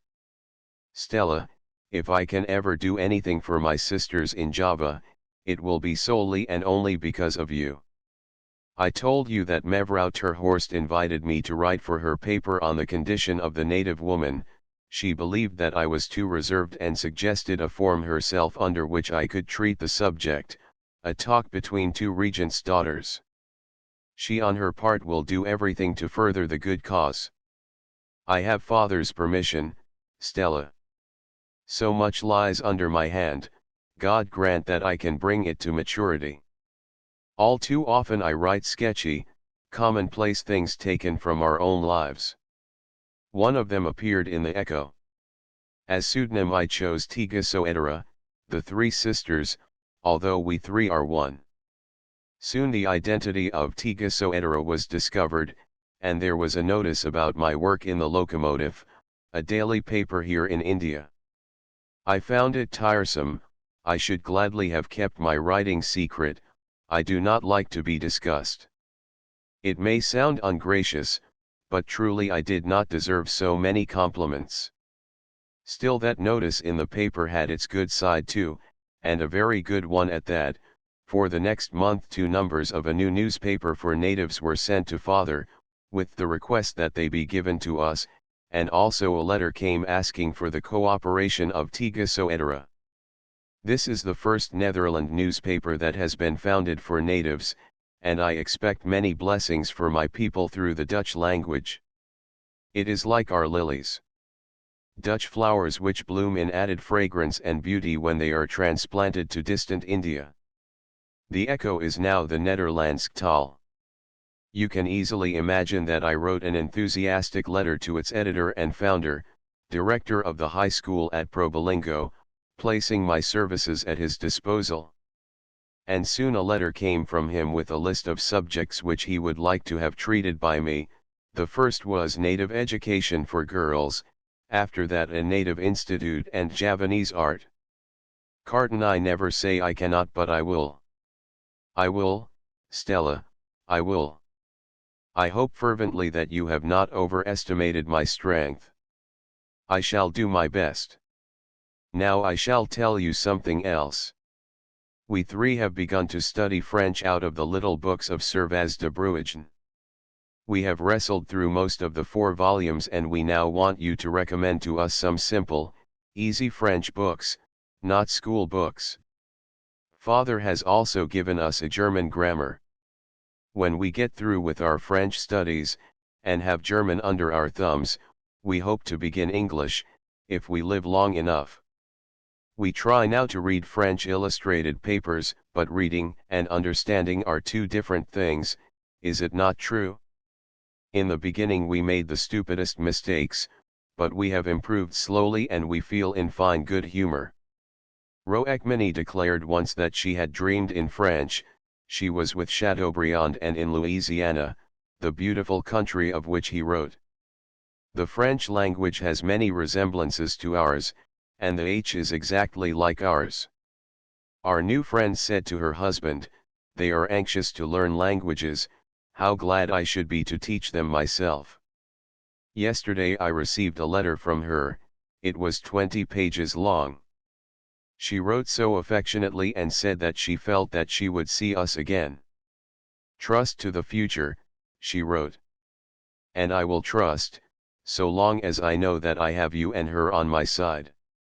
Her letter made me ashamed just as yours do, you and she think too well of me. And yet, Stella, life is so full, of riddles and of secrets. Human beings are subject to change, and it is not always from feeble character. Circumstances can come into life, which in the twinkling of an eye will turn a hero into a coward. Do not judge any deed, never mind how base it may appear, till you know all the causes which lead to it.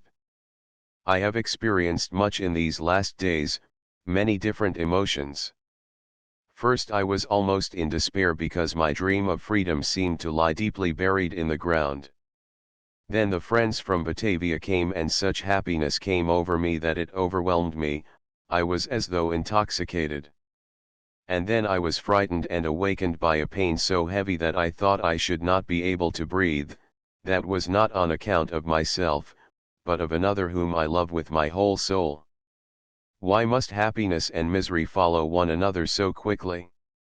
Poor dear father, he has suffered so much, and life still brings him new disappointments.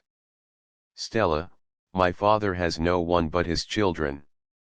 We are his joy, his consolation, his all. I love my freedom.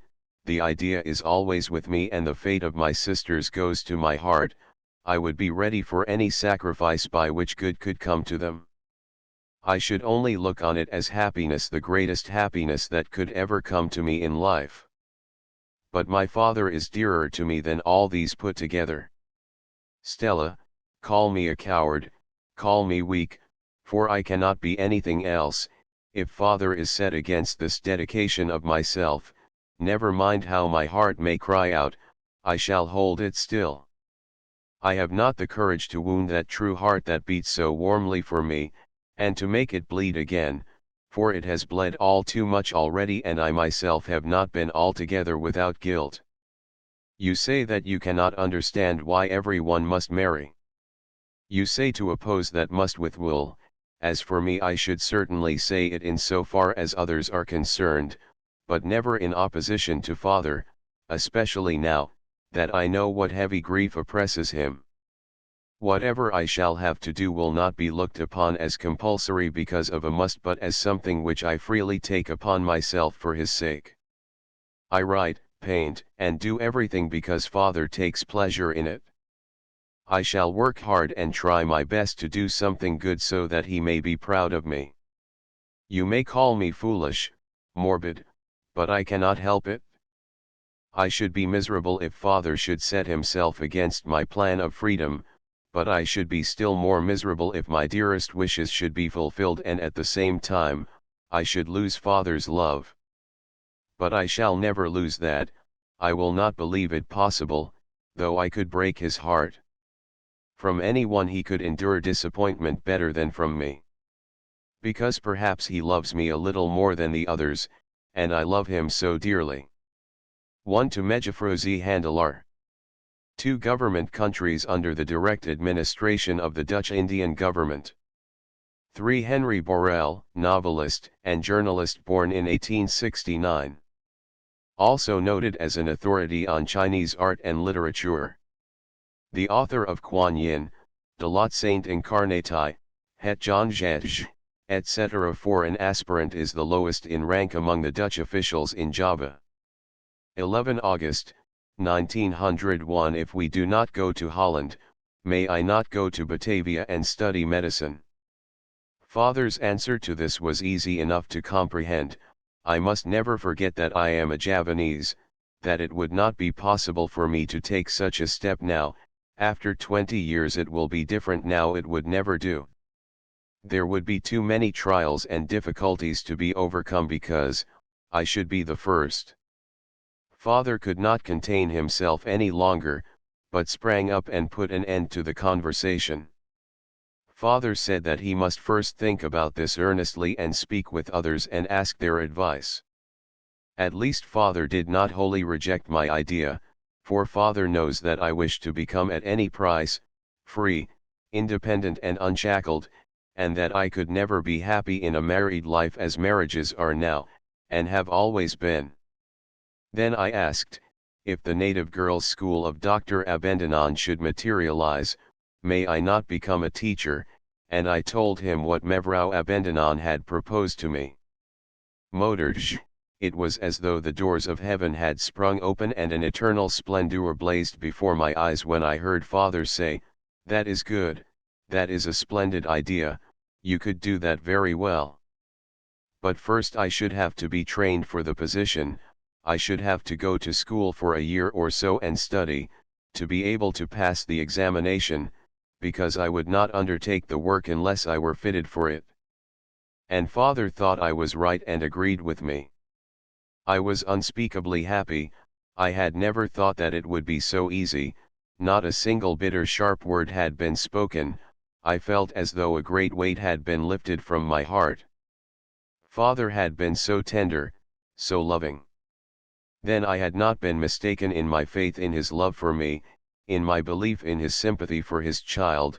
I knew that father would suffer more than I, if he should cause me misery, and that he hoped even as fervently as I, that a way might be found for me. It was because of him that I felt so miserable for months, that I was so vacillating, weak and cowardly, because I could not bear to hurt him, and I felt that I must, for I could not debase myself or allow my woman's heart, my dignity as a woman, as a human being, to be trampled upon. I would have set myself against my parents. I was morally bound by my own pride and self-respect, my duty to myself not to submit in silence. The inward strife has been terrible. And now I have won father over to my side. With that the greatest difficulty is overcome, the greatest stumbling block cleared from the way. I can go forward now to meet the enemy unafraid, gay, and self-confident, with a smile on my face. Now everything depends upon myself alone. It will be the fault of my own will if by any chance I shall fail to reach my goal, but I am full of hope and courage. I have already asked father if I may tell the good news to Mevrou Abendanon, and I may. This very evening I am writing to you and to her. It is still doubtful whether the native girls' school will come into existence, but I never despair. It will be accomplished one way or another, for there are some, though not many, it is true, who are striving to help our native world and to bring light to the native woman. At Jogja we went to see Mevrou Terhorst, as I have already written you. She was very cordial to us and went to the station to meet us, where however she missed us, for we got off a station further on. She had a table already spread for us when we arrived. We went to see her because she had something to talk about with me. She told me that the plans of Resident Deby, of which we had known nothing, differed from those of Dr. Abendanon. His idea was to build a domestic school for daughters of native chiefs, with the government's help, if possible. If not, by some other means. The resident had asked her to sketch out a plan, the details of which he would fill in. She now asked for my ideas, and what I thought the native girls, daughters of chiefs, high and low, should be taught. If the endeavor of Dr. Abendanon to found a native girls' school, should fail, which heaven forbid, and I should not become a teacher after all, then you will not desert me, Modrj, will you? But you will try to help me to obtain father's permission to study medicine. May I not have that assurance from you and your husband too? You could do so much because you have great influence with father. Since that memorable noonday talk, father has been so affectionate to me. He takes my hand between his two hands tenderly, and puts his arm around me so lovingly, as though he would protect me from some impending danger. Through everything I feel his immeasurable love, and it makes me very happy. Since we have come back from Batavia, we have a queer feeling as though we had only come home to rest until evening, to say good day and then to fly away again. Whither? I shall enjoy being at home now to the utmost, for nowhere in the whole world will it be as pleasant to me as in my own parents' house, and I am so thankful because whenever, be it today or tomorrow, I shall leave that house, it will be with their blessing, and I hope also from my heart, with the blessing of its other inmates too. As a child I could learn with a fair amount of ease, I was never backward, but between then and now lies a whole lifetime. Everything that I learned at the grammar school I have forgotten. I was 12.5 years of age when I left it. But one can almost always accomplish what one wishes to very hard. Is it not true, Modrj? I have written this confession with the full conviction, the firm trust that no one can take a warmer interest in my plans than you and Mijnheer, and what I have just related concerns my whole future. I know that I can go to you at any time when I need advice, support, and comfort. In the time to come I shall certainly go to you many times. 1 to Mevrouw Ovinksoor.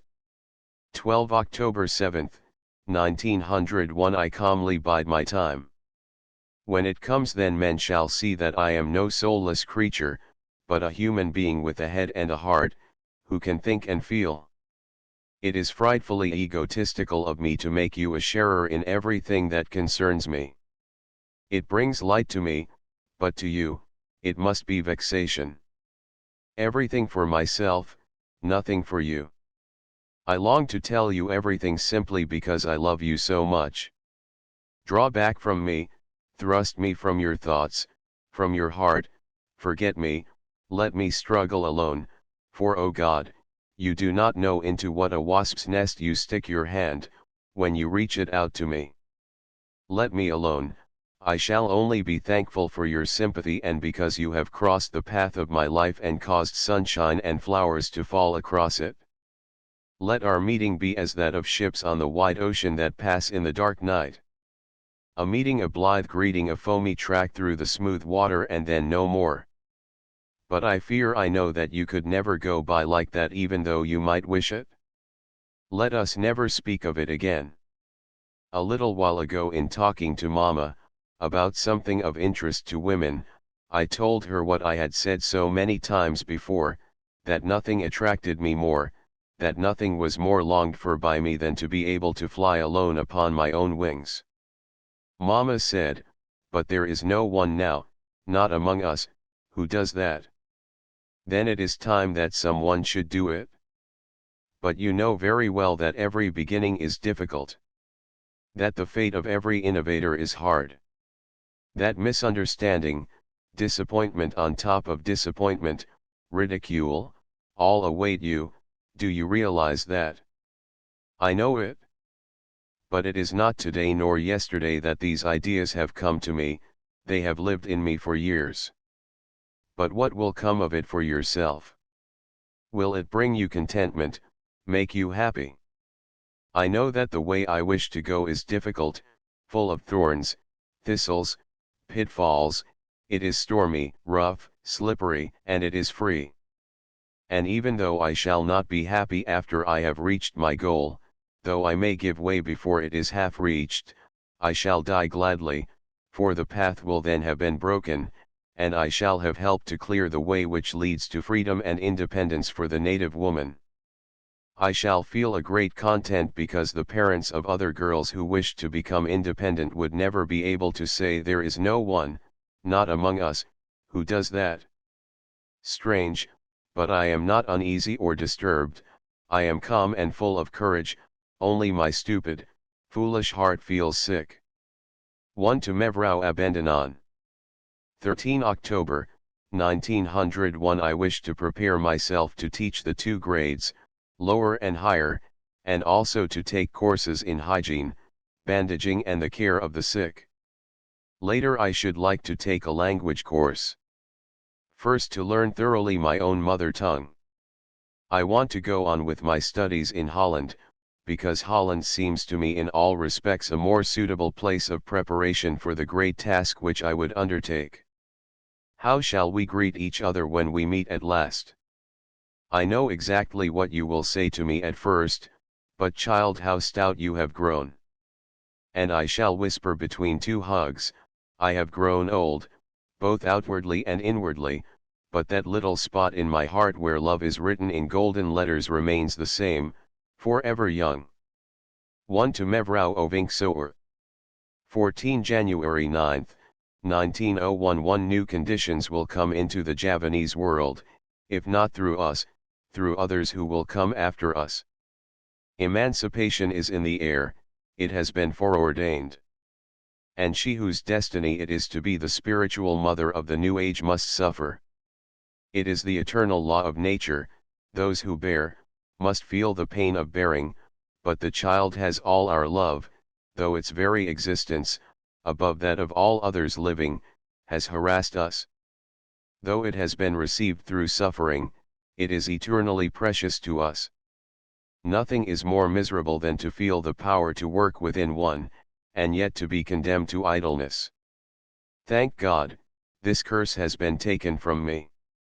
A short while ago, a professor from Jena, Dr. Anton, with his wife, was here with us. He was traveling in pursuance of his studies. They came here to make our acquaintance. I am afraid that people see too much in me. I am certain that they allow themselves to be misled through the charm of novelty and perhaps also through sympathy. We are a novelty to many people, especially to those from a distance, to whom everything that is new is more or less attractive. The professor expected us to be half savage, and found us quite like ordinary people. The strangeness was all in our headdress, clothes, and surroundings, and these merely gave to the commonplace a stamp of individuality. Is it not pleasant to find one's own thoughts reflected in another?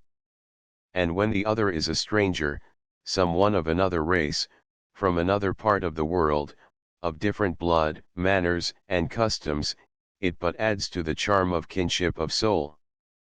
Still I am convinced that not a quarter so much notice would have been taken of us, if we had worn petticoats instead of sarong and kabaja, had Dutch manners, and if European instead of Javanese blood had flowed through our veins.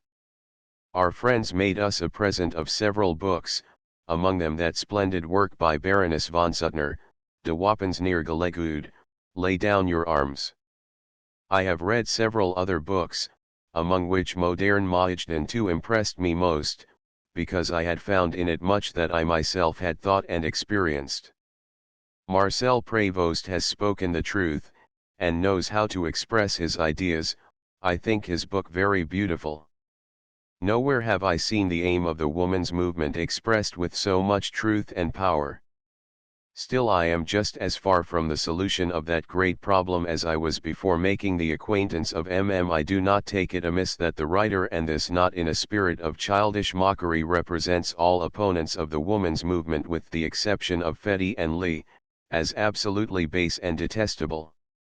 What splendid words he puts into the mouth of the lovable and deformed apostle of feminism Pirouette at the end of the book, words which express clearly the whole aim of the woman's movement. I have taken a double pleasure in this book because a man thought of it and wrote it. Just before I read Modern Majdin, I wrote long letters to my two best friends here. Now I want to write to them again while I am still under its influence. I want to point out the analogies between much that is in the book and both the intimate letters. 2 Dutch version of Les Vierges Fortes by Marcel Prévost. I wish that I had someone here to talk to me about There is so much in it that I should like to discuss with someone of experience and understanding. I have a great deal to tell you about the establishment of schools for native girls. It is now generally discussed, but I must be brief today. The plan of Dr. Abendanon was looked upon with interest by everyone. Many influential European officials gave it their warm support, and it is upon them its success depends. We have many friends among the high European officials, and these are striving with Dr. Abendanon to lift our native women out of their age-long misery. There are also many unknown to us personally who are deeply interested in the cause. I shall send you a circular by Dr. Abendanon addressed to the heads of the provincial government, concerning the establishment of these schools. In all ages the progress of woman has been an important factor in the civilization of a people. The intellectual education of the Javanese people can never progress if the woman is to be left behind. The woman as the carrier of civilization. Stella, does not your heart beat warmly for our friend? For the last year there has been great progress among the natives. They are growing more earnest and are interested in the study of your beautiful language. Many Europeans see this with regretful eyes. Although there are others who are noble-minded and rejoice. In many cities small Dutch schools have sprung up like mushrooms, and they are filled with little children as well as with grown men, who have been for years in the service of the state. Influential men in the government, with the Governor-General at their head, are strongly in favor of spreading the Dutch language among the natives, not only for enlightenment but as a means of bringing the Javanese nearer to the Hollanders, so that these last may seem, not as strangers, but as loved protectors. 1 to Mejafrozi Handelaar. 15 January 21, 1901. We went at midday to the shore with Mevrouw Congreve to bathe. It was splendidly calm, and the sea was all one color. I sat on a rock with my feet in the water, and my eyes on the distant horizon. Oh!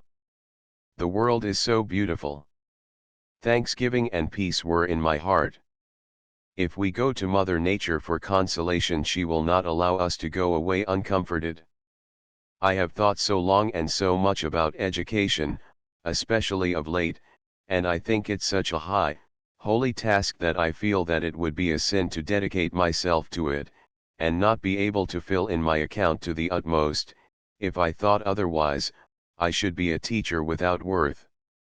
Education means the forming of the mind and of the soul.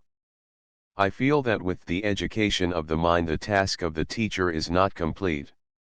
The duty of forming the character is his, it is not included in the letter of the law, but it is a moral duty. I ask myself if I am able to do this. I who am still so uneducated myself. I often hear it asserted that when the mind is cultivated, the spirit grows of itself, but I have seen for a long time that that is not always the case, that education and intellect are not always a patent of morality. But one must not judge those whose spirits remain unawakened, who lack the higher education of the soul, too harshly. In most cases the fault lies not in themselves, but in their bringing up. Great care has been taken in the cultivation of the understanding, but in the cultivation of the character, none. I subscribe warmly to Mijnheer's idea, which is set forth so clearly in his paper on the education of native girls, woman as the carrier of civilization. Not because she has always shared the fate of man, and is a partner in his destiny, but because, as I too am firmly convinced, she has a great and far-reaching influence, which can be for either good or evil, and because she, most of all, can help toward the spiritual regeneration of the world. Man receives from woman his very earliest nourishment. At her breast, the child learns to feel, to think, and to speak, and I see more and more clearly that the very earliest education has an influence which extends over one's whole afterlife.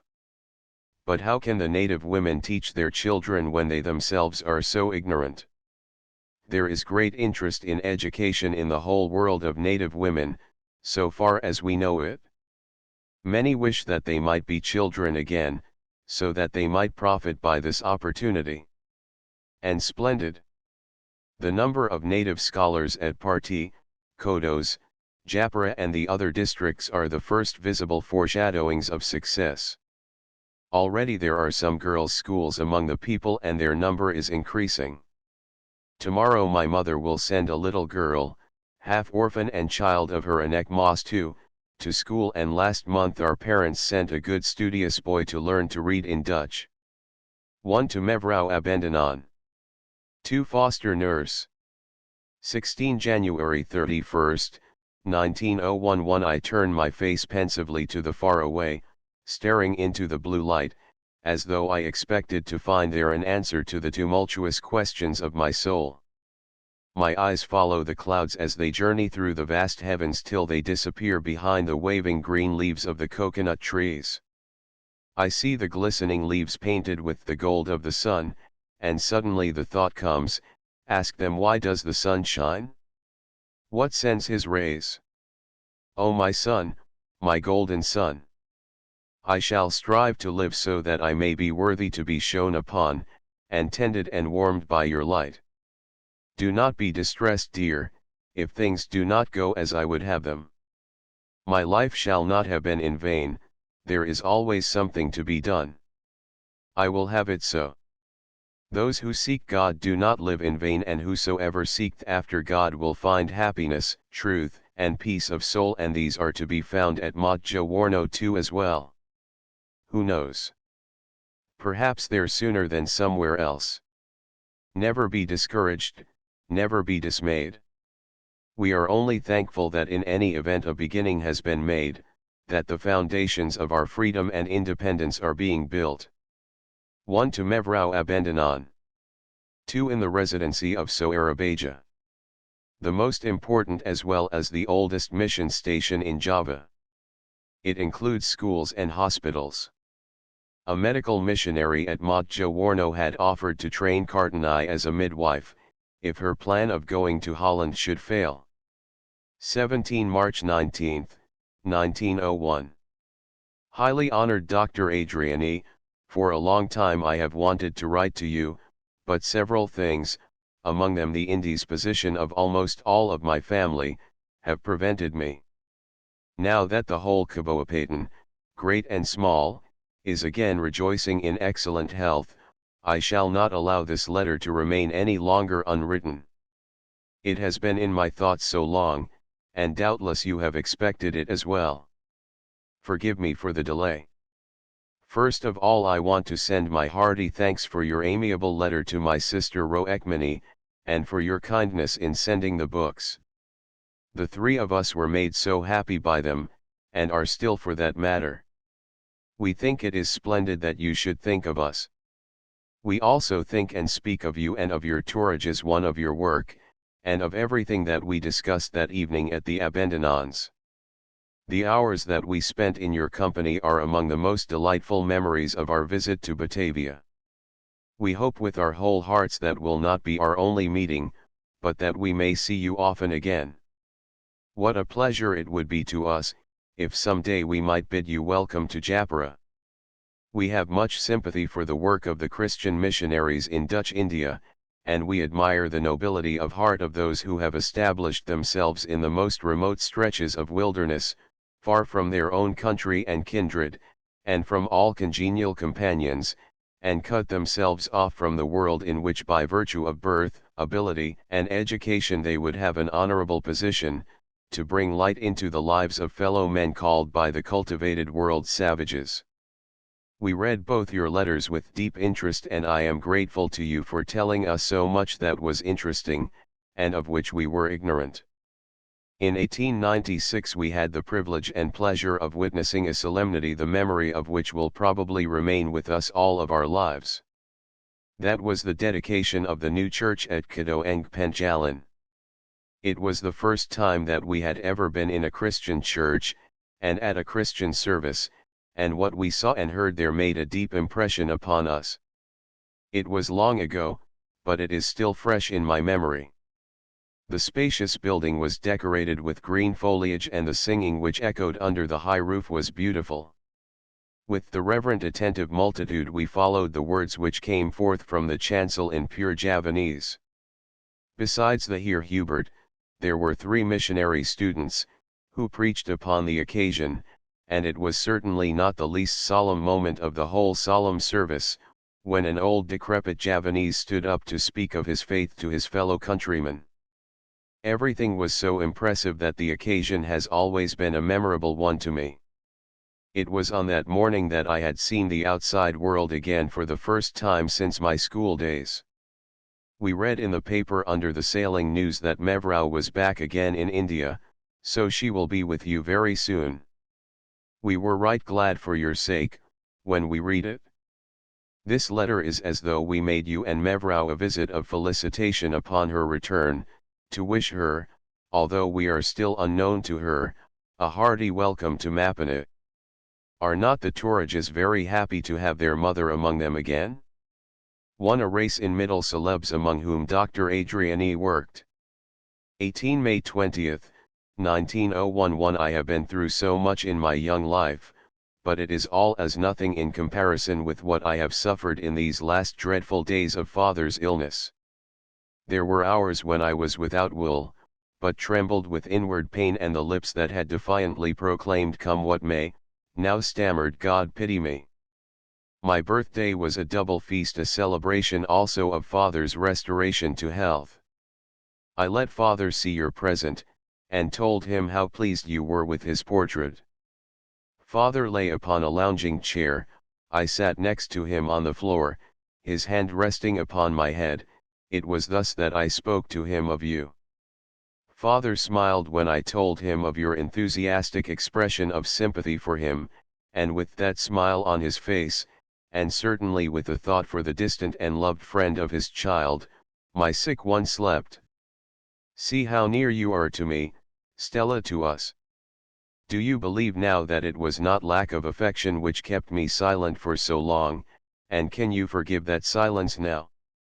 Let me earnestly thank you now for your friendship and your love, which have added so much to my life, and let me now press you fast to my heart in thought. If I could only see you in reality, face to face and heart to heart, so that I could open my soul to you, my soul which is so full of sadness. Stella, my Stella, I should be so glad if I could make you happy with but one rejoicing letter, cheer you with the tidings that we had succeeded, that we had reached our goal. Alas, instead this bears a complaint. I do not like to complain, but the truth must be told. An unexpected turn has come in our affairs. The question is now more difficult than ever. It is a matter of standing or falling, of blessed success or of complete undoing, and our hands are bound. There is a duty which is called gratitude, there is a high holy duty called filial love, and there is a detestable evil called egoism. Sometimes it is so difficult to see where the good ends, and the bad begins. One may go a certain distance, and then the boundary between the two extremes is hardly visible. Father's health is such that he is subject to severe heart attacks. Do you know what that means? We are defenseless, delivered over to the pleasure of blind fate. We have stood so close to the fulfillment of our dearest wishes, and now we are again far away. It is a bitter awakening after we had thought that all stumbling blocks had been cleared from our way. The poor, tortured heart cries out, "What is my duty?" and no answer comes, while those who wait grope round in deepest darkness. We can no longer seek for consolation in that splendid plan of the government to open a school which would educate the daughters of regents to become teachers. Nothing will ever come of it.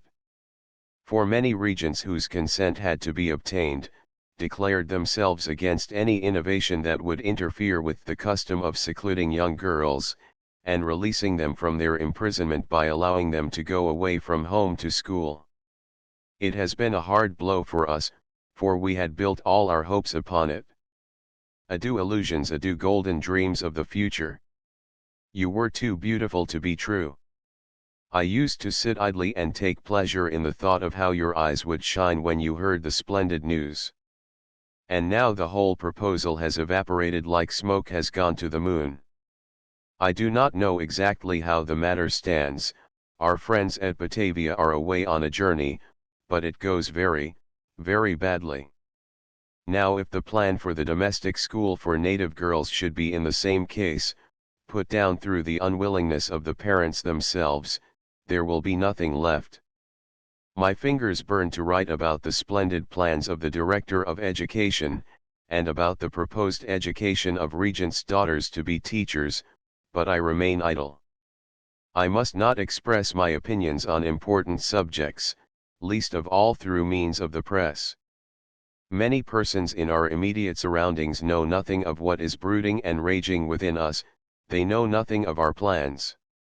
One of our acquaintances who comes to the house often, read in the newspapers about the proposed school for regents' daughters, and said to my sisters, that would be just the thing for me, and that she and her husband would urge me to think seriously about it. Her husband spoke to me of the same thing, and with a blank face, as though knowing nothing, I let him speak. Both husband and wife are enthusiastic for the work of emancipating the native woman. He is a government official, and for that reason can do much for our cause.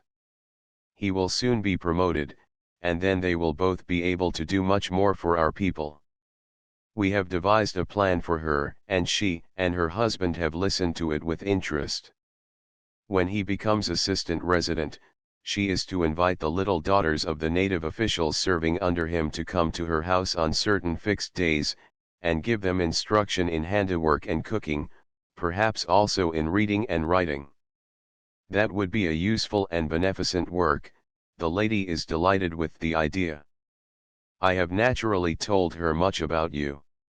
She will become with pleasure a member of the Onderling Vrouwen Bescherming too. She has two little daughters in Holland, one wishes to become an advocate, and the other two will study a profession. I told her that it was my earnest wish before I started out in life in whatever capacity, to spend first at least half a year at work in a hospital to learn something of the care of the sick, because now if sickness should fall under my hands, I should not know which way to turn. She said at once that her brother-in-law, who is a doctor, would help to initiate me into the secrets of sick nursing. The doctor is a newcomer, speaks no Javanese and very broken Malay. I can be of service to him in turn by acting as interpreter, for a large majority of his patients are either natives or Chinese. I am thinking seriously of this plan of spending some time in a hospital. It would add a great deal to my education. I have sat and pondered over it long. What do you think of it?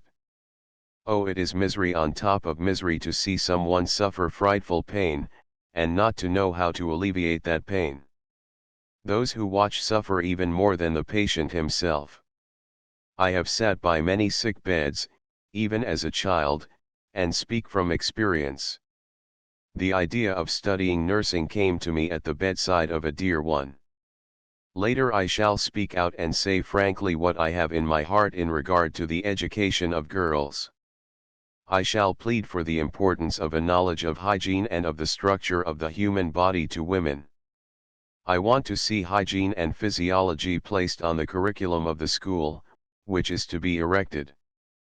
Poor bunglers, et Who after so much hodgepodge must gulp down those subjects? What an ideal school that institute for native young ladies will be. Science, cooking, housekeeping, handiwork, hygiene and vocational training, all must be there. It is only a dream, but let us dream if it makes us happy. Why not? What I have written thus far for the public has been but nonsense, suggested by some special happening or other. I may never mention serious subjects, alas. Later, when we shall have wholly wrested ourselves loose from the iron grip of age-long traditions, it will be different. It would be different now, were it not for the love which we have for our dearest parents.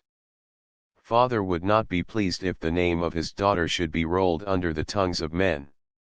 When I am wholly free and independent, I shall speak out and say what I think. So till that time comes, patience, Stella, for I cannot send you nonsense. When I write something in which I myself am pleased, in which my deepest convictions are expressed, I shall send it to you. 1 to Medjafrozi Handalar. 2 Society for the Protection of Fallen Women. 19 June 10, 1901. We know what Borel has written on the gamelan, he calls it soul music. Do you know other things by him as well? Het John Zej is charming. Many think Borel morbid and unwholesome, but we enjoy him. De Lot Saint Incarnati is very fine, and his Dromitoseri is still finer, in that he writes of the wonderful natural beauty of Java's blue mountains. How much we enjoyed it! One must be an artist, or at least, have been subjected to a lively dose of artistic feeling to see and take pleasure in the beauties of Mother Nature, and to be able to express it in fine, clear style. Such an one must be a dear privileged human child, upon whose forehead the muses have pressed a kiss. I hope some day to have an opportunity to study your beautiful, musical language. I shall not let the chance go by without making use of it, you may be assured. To be able to read and write it would make me happy above everything. And if I should ever be so fortunate as to master the German language, then I shall go and look for you. Will it not be a good idea? In the meantime flying machines will have come into use, and on some golden day you will see one of them flutter over Jenna's blue horizon bringing a guest from afar.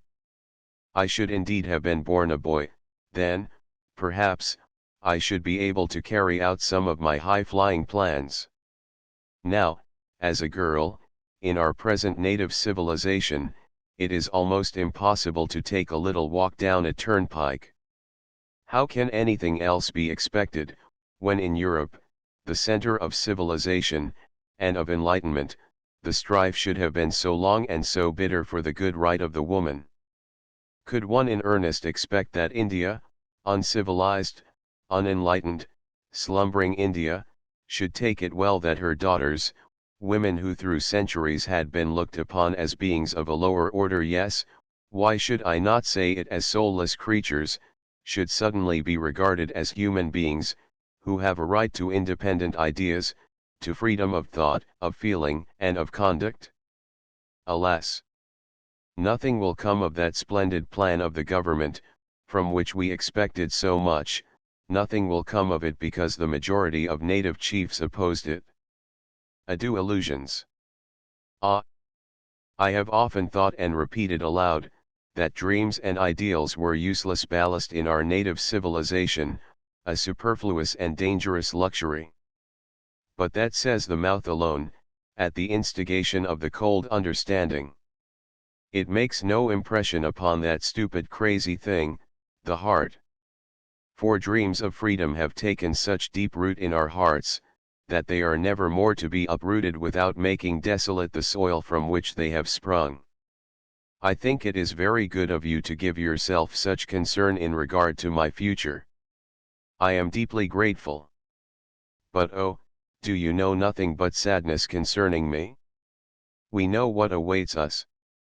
We three are going hand in hand through life that for us will be full of struggle and disappointment. The way that we have chosen is certainly not strewn with roses, it is filled with thorns, but we have chosen it out of love, and with love and a joyous mind we shall follow it. It leads to the raising of thousands and thousands of poor oppressed and downtrodden souls, our sisters, it leads toward freedom and happiness for millions. For our fellow countrymen too will inevitably be brought to a higher moral condition, and then they will work with us on that eternal work of striving for perfection. That giant's work at which through the centuries the noblest and best have toiled, trying to lead mankind upward toward the light, and in short, to bring our beautiful earth nearer to heaven. Is not that worth striving for all one's life? It is the dream of Tiga Soetara, the 3 Javanese sisters in the distant sunny land.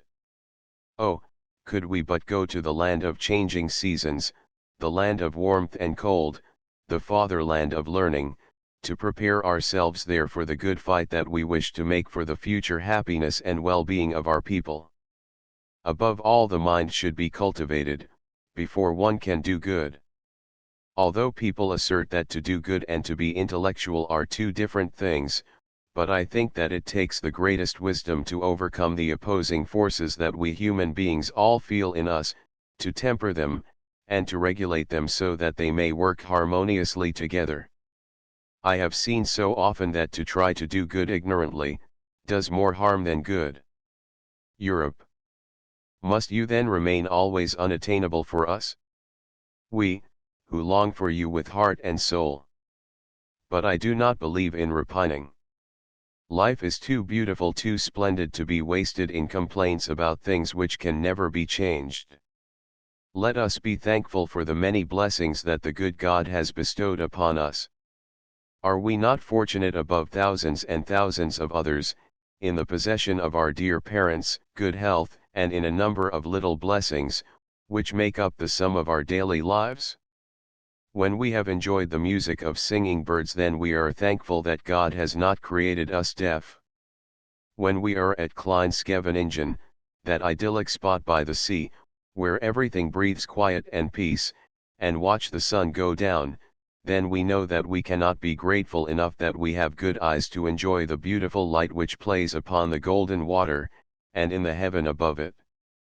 And a still prayer of thanksgiving toward the invisible Great Spirit who created everything and governs everything. A joyful thanksgiving rises from my heart, thanksgiving that I may, and am able to see so much. For there are many who cannot. Not only the poor people to whom the days and nights are as one, an impenetrable blackness, but there are many who are in full possession of their faculties, yet never see. And we realize how privileged we are above so many of our fellow men, and gratitude for all the blessings of the good God fills our souls. But is it not a sad thought that we must be reminded of the lack in others, in order to appreciate our own advantages? There are many educated native women, many, many cleverer and more talented than we, who have been hampered not at all in the cultivation of their minds, who could have become anything that they would, and yet they have done nothing, have attempted nothing that could lead to the uplifting of their sex, and of their race. They have either fallen back wholly into the old civilization, or gone over to that of the Europeans, in both cases being lost to their people to whom they could have been a blessing, if they had but willed it. Is it not the duty of all those who are educated and on a higher plane to stand by with their greater knowledge and seek to lighten the way for those who are less fortunate? No law commands this, but it is a moral duty. Forgive me if I have tired you by writing at too great length. How did I come to take up so much of your valuable time with the babble? Forgive me, but you yourself are not without blame. Your 2 letters which are lying before me are so sympathetic. When I read their cordial words, it is as though I had you before me, and that is what I have imagined all the time that I have been writing. That one of Java's volcanoes on the eastern cape has broken out frightfully, and cost many lives, you will certainly have learned from others, so I shall not write of that. According to the papers, 2 other volcanoes are now active. Oh, inscrutable, beautiful blue mountains! the eclipse of the Sun on the 18th of May, for the observation of which scientists from all over the world came to Java, we could scarcely see here at all, owing to the unfortunate weather. The day was cloudy and there was, and is still rain. But what was vexation to us, was a blessing to the farmers. Father was made very happy by the good rain which refreshed the thirsty fields, and so much depends upon that. So much can depend upon a single shower of rain, woe or will to hundreds, yes to thousands. 1 to Professor and Mrs. G. K. Anton of Jena. XX June 6, 19011. Dear Hilda, let me begin by sending you both, in the name of my sisters too, heartfelt wishes of happiness on the birth of your second son. We hope from our hearts that he may become just such a sweet, healthy little fellow as his brother, who will grow in time into a fine man, and make you both right proud. How does our little friend act under his new dignity of big brother? Does he not want to play with Alfred right away? The little one is too eager, is it not true? A May child. De Geenstedt has written such a beautiful poem about that. The ending is sad, but I fervently hope that the prayer of the poet in the last two couplets may be fulfilled for your May child. Although naturally you know the lines yourself, I cannot help repeating them again here. De God der Lente spreid to you Rosen voor den Fuet de God der Liefde lied u Sachtkens, true and good. Blow I in UW Vadersgaard, blow I on UW Motors zich Hunskun Saint Bloem op Aard, Jij, Nappie van den May. I hear you laugh when you have read the verses, how foolish, eh? But do not be surprised at them, all old aunts become more or less sentimental, and to that category belongs she who now writes. 1 to Mevrouw de Boisbois 7. 2 May the God of springtime spread roses before your feet, may the God of love lead and keep you gentle, true, and good. Bloom in your father's garden, bloom at your mother's side, the loveliest flower on earth to them, thou little blossom of May. XXI 1st of August, 19011. We Javanese cannot live without flowers and sweet odors. The native flowers in their splendor awaken in me a world of thought and feeling whenever I breathe in their perfume. Days afterwards it lives in my memory, and I feel the strong Javanese blood coursing through my veins. O soul of my people, that used to be too beautiful, that was full of kindness, poetry, gentleness, and modesty, what has become of you? What have time and slothfulness not made of you? It is so often said that we are more European than Javanese in our hearts. Sad thought. We know that we are impregnated with European ideas and feelings, but the blood, the Javanese blood that flows live and warm through our veins, can never die. We feel it in the smell of incense and in the perfume of flowers, in the tones of the gamelan, in the sighing of the wind through the tops of the coconut trees, the cooing of the turtle doves, the whistling of the fields of ripened rice, in the pounding of the hadibulkantu at the time of the rice harvest. Not for nothing have we passed our whole lives amid surroundings where everything depends upon form. We have learned the emptiness of those forms, their lack of meaning and of substance. There is much good in the Javanese people. We are so anxious for you to admire our people. When I see something fine, some trait of character, that is peculiarly Javanese, then I think how glad I should be if Mevrouw A were with us. She would be pleased at this thing, would appreciate it, she who has wide open eyes for everything that is noble. Our little Javanese woodcarver artist, as you call him, has made something very beautiful with the whole Wajang history 3 carved upon it. Wajang figures on the cover, on the outside and inside both, and on all 4 walls. There is a case designed to protect it, which is also ornamented with Wajang figures. The box is lined with orange satin, which is gathered and pleated, and it is set off by a silver rim, also of native workmanship. Indeed, it ought to be very beautiful, for it is designed to hold the portraits of the regents of Java and Madeira, which the queen has ordered sent to her. This mark of homage is a pretty idea. The regent of Garot ordered the box and I was given free play. I might spend as much as I liked for both objects. 1 to Mevrou Abandonan. 2 In Java the rice is beaten from the husks by great wooden mortars. The pounding noise made by these on the sawaz, rice fields, at the time of the harvest produces a monotonous cadence. 3 Wajang is the Javanese drama. It is very ancient and in the 9th century was already a traditional institution in its present form. It presents always the romantic legends or sagas of the island, though some of the stories are versions of those in Hindu mythology and were introduced after the Hindu occupation of Java. There are 3 principal forms of Wajang. The most common is the Wajang Kalitik or little Wajangs, puppets made of leather. The master of the show or delang manipulates the strings and recites the lines behind the scenes. Sometimes the performances last from 7:30 in the evening until 6 in the morning. The Wajang Topeng or lyric drama existed in the year 1000 and probably earlier. The performers are men and women wearing grotesque masks. Animal masks such as tigers, elephants, wild boars, birds, etc., are often worn. In the presence of royalty the actors play unmasked. The Wajang Biber is of very early origin and is a shadow play, shadows of marionettes being shown through a white cloth.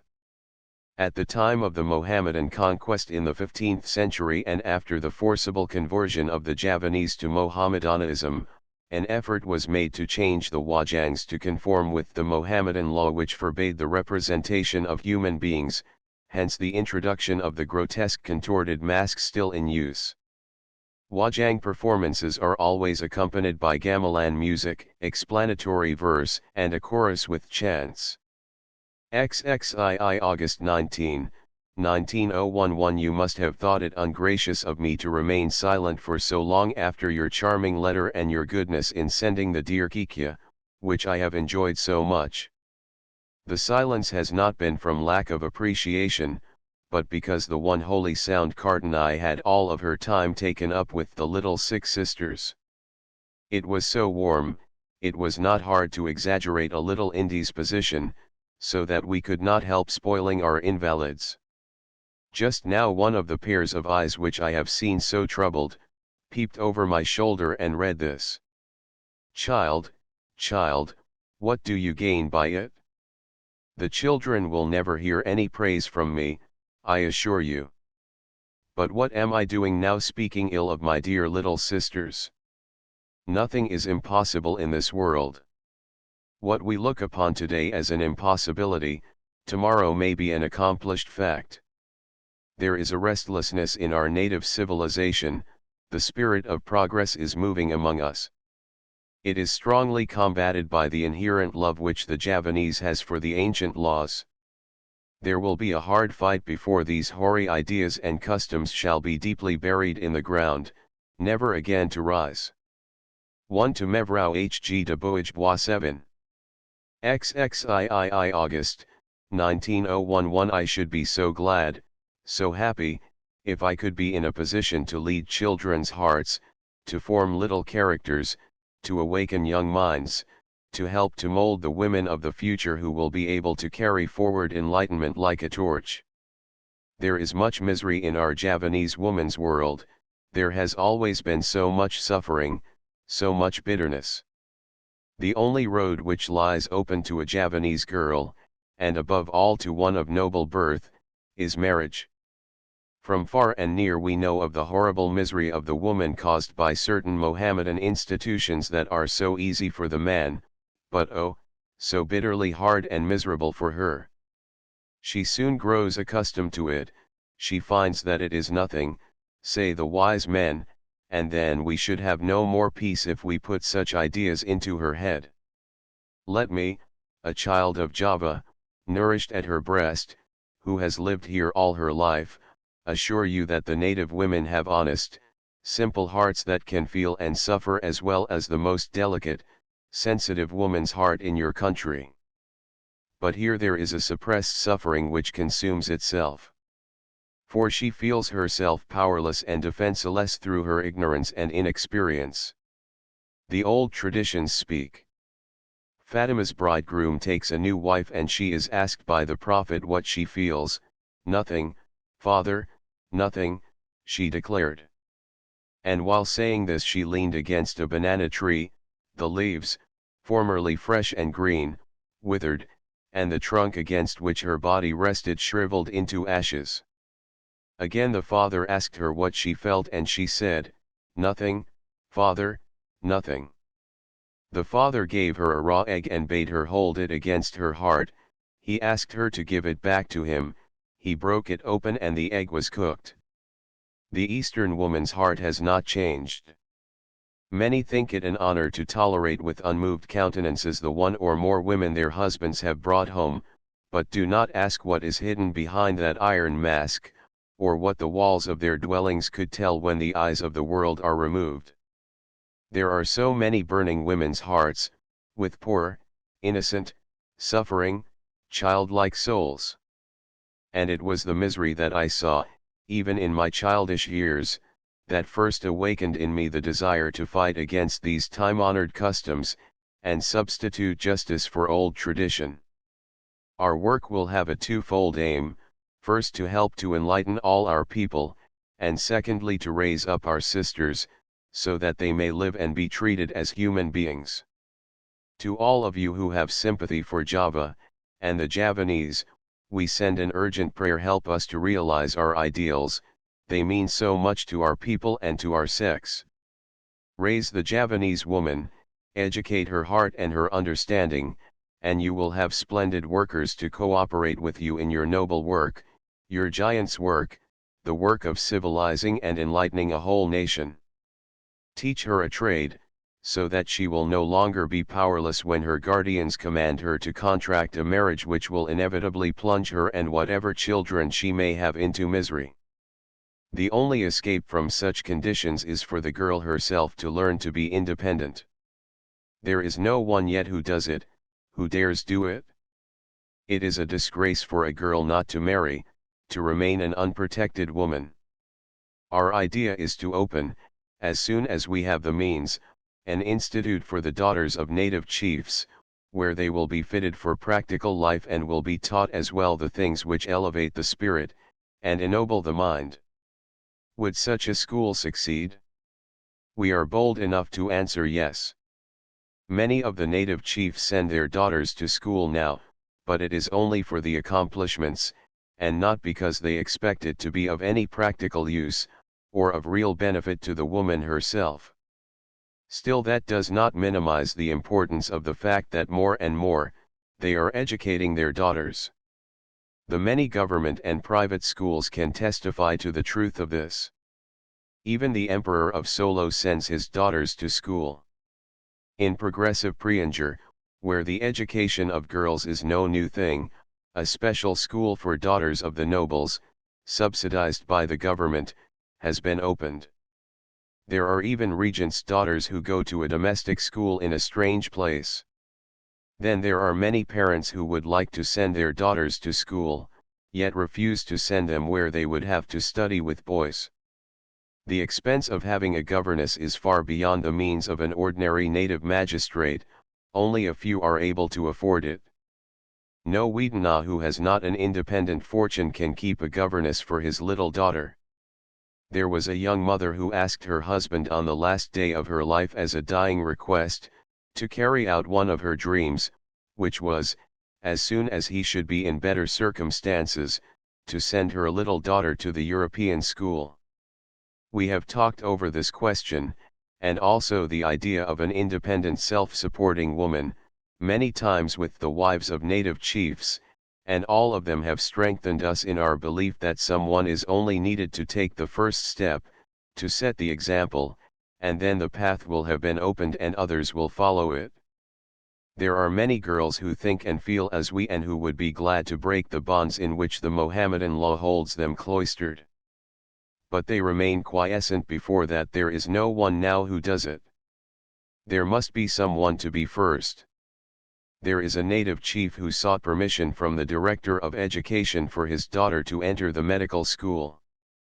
Thrice blessed father, thrice blessed daughter. She will be of great service to her country. I hope that she will be able to carry out her intentions. A younger sister of mine, Roekmani, has a great love for painting, and it is her wish to be able to study at the Art Academy, so that later she may work for the development of our native art.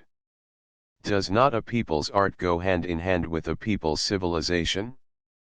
And if she found that the Art Academy was not the place for her, that she had not sufficient talent, then she could go to the household school and later teach the future women the worth of money, which would be a very useful thing for our people. My sister and I should then be able to work together. And what we are most anxious to have taught in our future schools is hygiene, and a knowledge of sanitation and nursing. Hygiene and nursing should be part of one's education. So many misfortunes could have been averted or at least reduced to a minimum, if everyone, men, as well as women, had been taught something of this useful study. It is not in the least our intention to try to make European Javanese of the Javanese by giving them liberal educations. Our idea is to develop the fine qualities that are peculiar to their race, to help them to gain by contact with another civilization, not to the detraction of their own, but to its ennoblement. I enjoyed your introduction so much to the land and people of Java. It warmed my heart to read the charming manner in which the beauty of my country was pictured and its wonder places described. Often an overpowering feeling of happiness comes over us, when we are out in God's free nature. Far from the doings of little-souled men, alone with nature, above our heads the blue heavens and at our feet the unfathomable sea, behind us waving coconut palms. Oh! Who would not be happy amid such surroundings? Sometimes I am betrayed into an egotistical thought, oh, let me live alone in this pure atmosphere, far from the noise of the marketplace, from worldly cares, alone with nature, and with my own soul. That is pure egoism. It is not the voice of life. We are meant to live with and for humanity. But I have kept you too long already. You have other and more useful things to do than to read all this prattle from a sentimental Javanese girl. 1 to Mevrou Van Cole. XXIV September 4, 1901. We cannot believe that our lives will be only commonplace and monotonous like the lives of thousands of others before us, and as will be those of thousands of those who come after us. And yet any other destiny seems so improbable. Only once the fulfillment of our nearest and dearest wishes seemed near, now it is unattainably far away. There are hours when the tortured human heart, torn with doubt, cries, "My God, what is my duty?" Seeing two duties which directly oppose and antagonize one another. Yet how can two things that are diametrically opposed be called by the same name? "Stay," says a voice behind me, "surrender your own wishes and longings to the will of him who is dear to you, and to whom you are dear. The struggle has been good, for it has served to strengthen and ennoble your own spirit. Stay." And then again, I hear another voice ever loud and clear, which says, "Go, work for the realization of your ideals, work for the future, work for the good of thousands who are bent beneath the yoke of unjust laws, who have a false conception of good and evil. Go suffer and fight. Your work will be for all time." Which is the higher duty, the first or the last? There are not many people in the world, never mind how closely they may be bound together by ties of blood, who love and understand one another as do my father and I. There is much resemblance in our characters. We sympathize in everything with each other. There is only one point where we differ. Oh, why that one? Why? Is it true, what is told us, that in the whole of wide nature no two things are absolutely alike? Father has borne so patiently with all my caprices, I have never heard a harsh or bitter word from his lips. He is always loving, always gentle. Through everything I feel his great love. Some time ago when I pressed him for a decision, he looked at me so sorrowfully, it was as if his sad eyes asked, "Are you in such haste to leave me, child?" I turned away my head. I did not wish to see the dear true eyes, I wanted to be strong and not weak.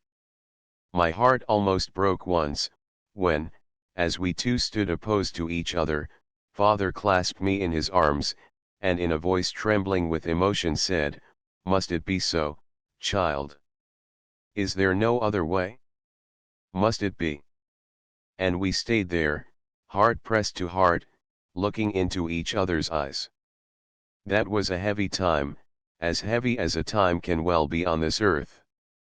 It was shortly before father's illness. Later, when father was recovering, mother said to me, "Ah, child, give in to him." "I cannot," I answered in a choking voice. Since then mother has never spoken about it to me. But when father gives his consent, she will not withhold hers. She is all love and tenderness towards us, but that only makes the struggle the harder. Pain, nothing but pain, is all that we have brought to those true loving hearts. 1 to Mevrou Abendanon XXV September 30, 19011. In Prianger there are a great many women and girls who have been to school, and who speak Dutch. Most of those whose acquaintance we made talk Dutch with us because we do not know each other's language too strange. That we should make an agreeable acquaintance with people of our own country, and of kindred race by means of a foreign tongue. Our intercourse was cordial, free, and unrestrained. They are a cheerful people, full of jest and merriment. I have many things in my mind. Sometimes my fingers itch so to write down my thoughts, to be able to throw them in the faces of the multitude. But what good would that do? People would shrug their shoulders, some of them would laugh, and most of them would take no notice whatever. One might as well be an idiot or a simpleton. Perhaps it is better so, for who knows what harm a pen might do in the hands of an inexperienced, uncomprehending hothead. Now after that tirade, something that you will think pleasant. A short while ago the courtiers, with another controller, were at our house. The gentlemen were speaking of a regent whom the strange controller knew well. "A fine man," we heard him say, and then, "No, he is not married, except to a woman whom he cannot present, just an ordinary woman of the people by whom he has several children. He does not intend to marry, he will marry no Raden Adjeng because then he would have to send the woman away, or relegate her to a second place, in either case making her miserable, and he will not do that." My heart leapt when I heard that. Then there is indeed such an one. Splendid. Mevrou Cordero told us afterwards that both she and her husband glanced quickly at us, thinking at the same time, should the girls have heard that, how he will rise in their esteem. So it is, too. We hope fervently that the regent will always remain of the same mind, and that he will never be turned aside from his good resolution. It would be a great pleasure to us to make his acquaintance, we hope that we may some day. The young guard, regardless of sex, should band themselves together. We can each of us do something unaided, towards the uplifting and civilizing of our people, but if we were united our strength would be multiplied many times. By working together we could gather a goodly store of fruit. In union there is strength, and power. 1 to Mevrou Abendanon.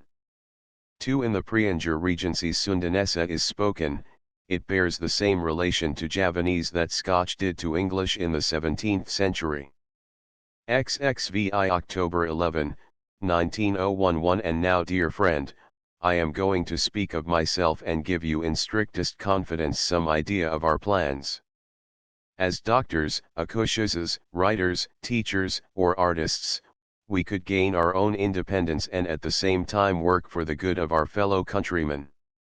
All these ways now stand open to us, and there are others too in which we could be independent. But we do not desire them, because we would only be working for ourselves, and not for our people. What could we do for them if we were apothecaries' assistants, bookkeepers, telegraph operators, clerks in an office or something of that kind? Those spheres of activity do not attract us. We want to lead full rich lives.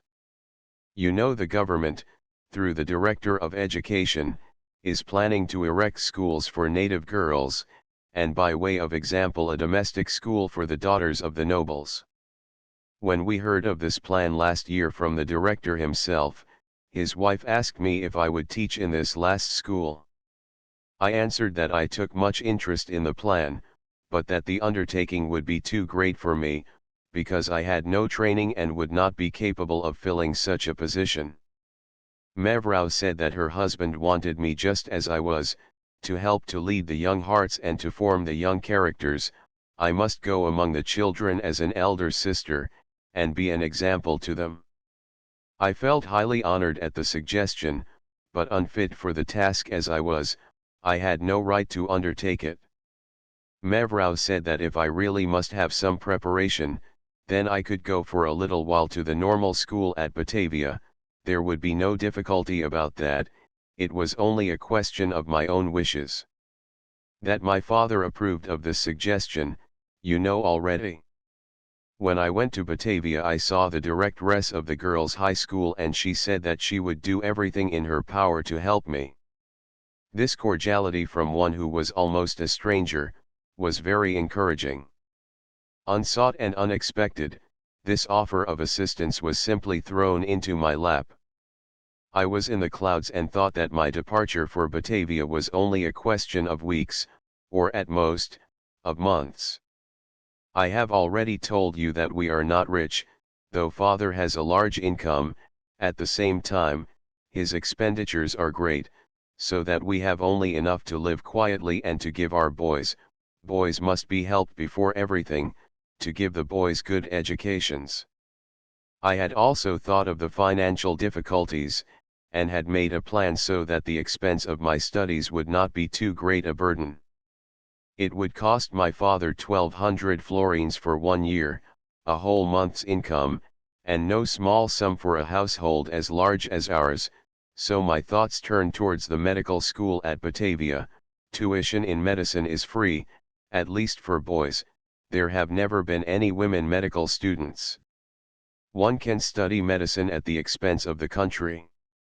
The students receive free lodging, a monthly allowance to cover cost of food and clothing, and there is free medical attendance.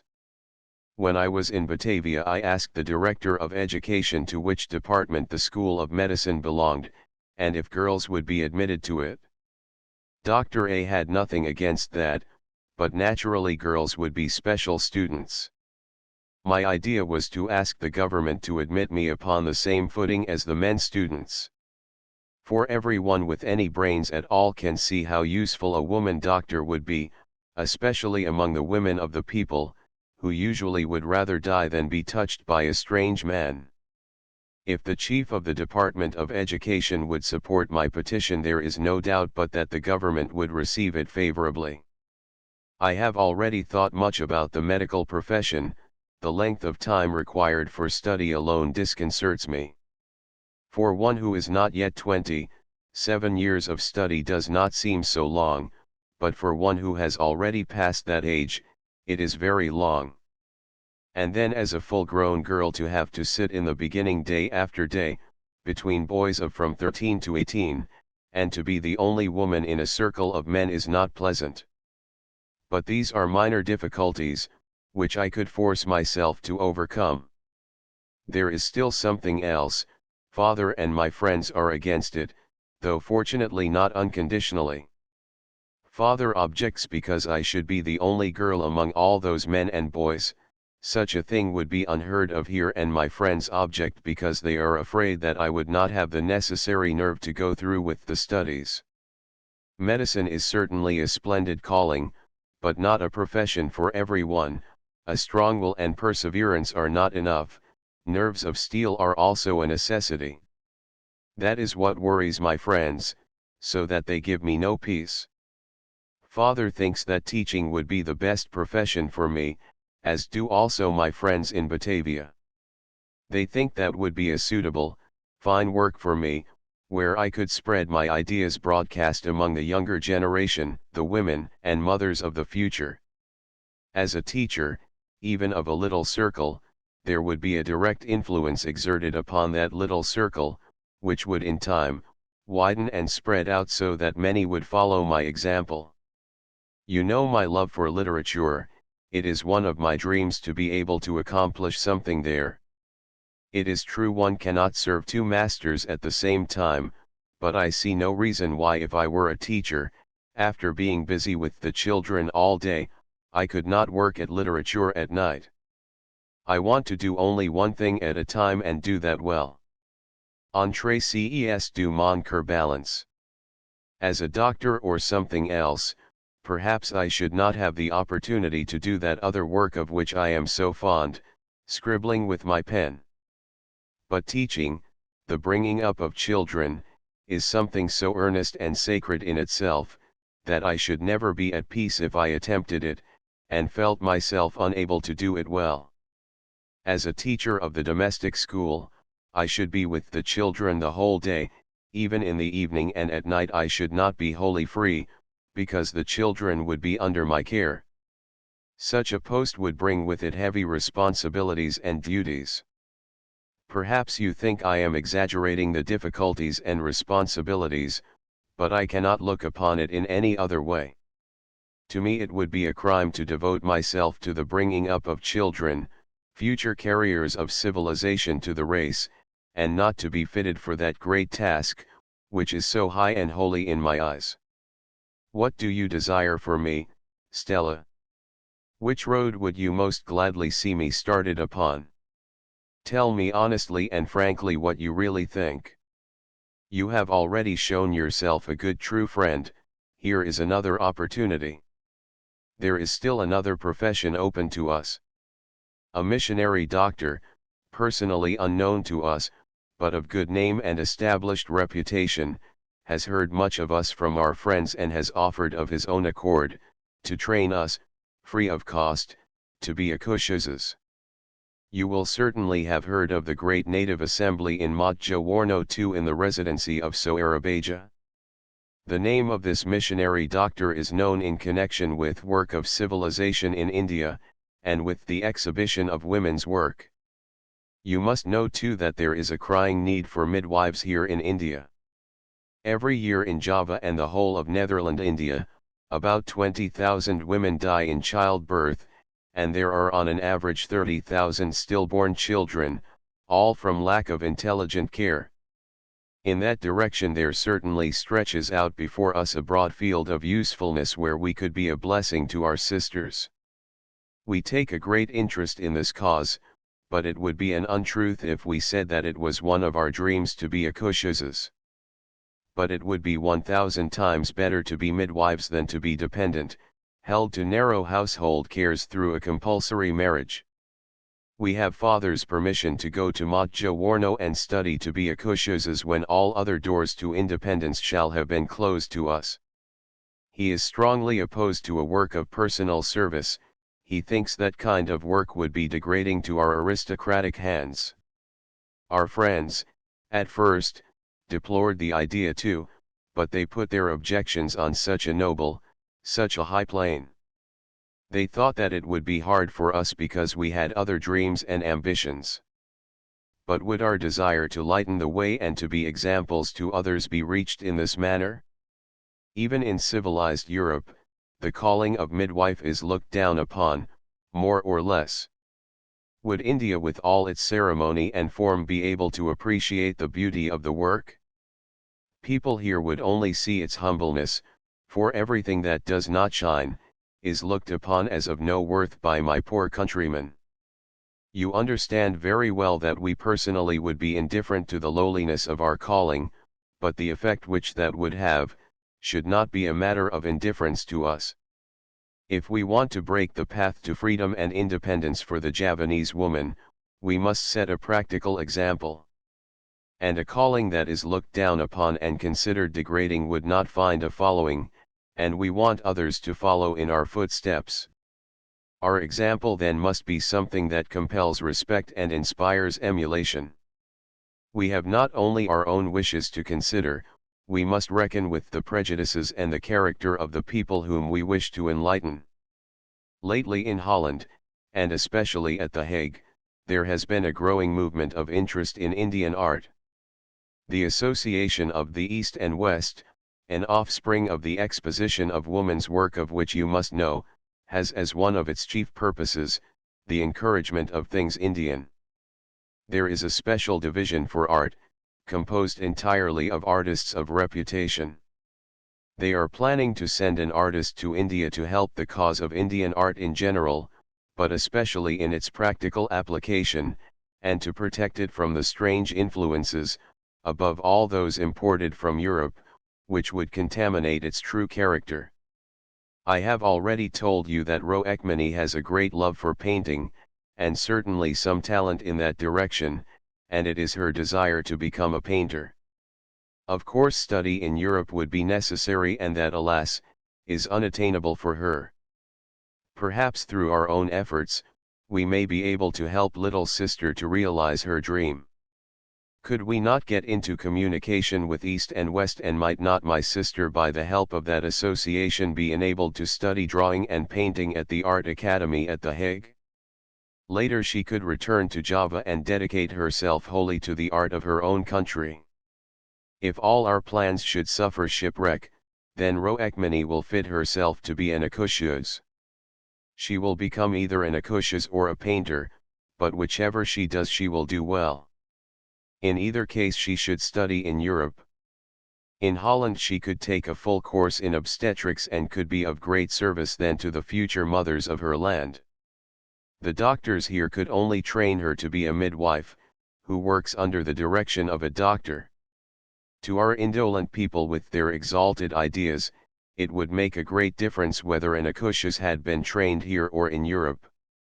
With a European diploma, she would not be looked upon as degraded so much by her work and might still serve as an example, and as a light to be followed.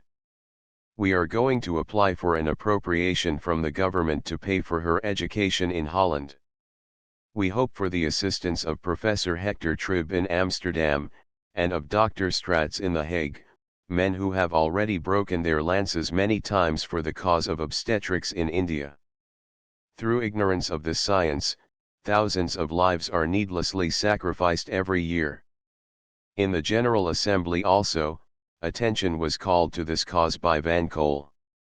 It is said that Kamerlid III is coming to India. I hope to see him and to have an opportunity to speak with him. My brother knows him very well. The government here in India has already taken steps toward the improvement of these sad conditions, of which I have spoken. In Java all doctors who wish to charge themselves with the training of midwives receive a monthly subsidy from the government. The prospective midwives receive an allowance during their apprenticeship to cover the cost of board and other necessities, and after they have passed their examinations they are also paid by the government. After she had completed her studies in Europe, Sister Roekmani would open a clinic in Java. There is only one fault to be found with the teachings of the doctors that we have here, that is obscurity, because it is impossible for the teachers to make themselves clearly understood by the students, when they speak different languages. Almost without exception, the doctors here have little or no command of our language. Malay, and usually very much broken Malay at that, is the language which the doctors use towards the people. Hardly a single doctor speaks Javanese, and so very few of the Javanese people understand and speak Malay. The difficulties would fall away if someone with a thorough knowledge of the native language would undertake the task of training. Roekmani's birth will be of great help to her in this, for the natives are very loyal to their nobles. On the 24th of October, just 2 weeks after the interruption of this letter, I come back to it again.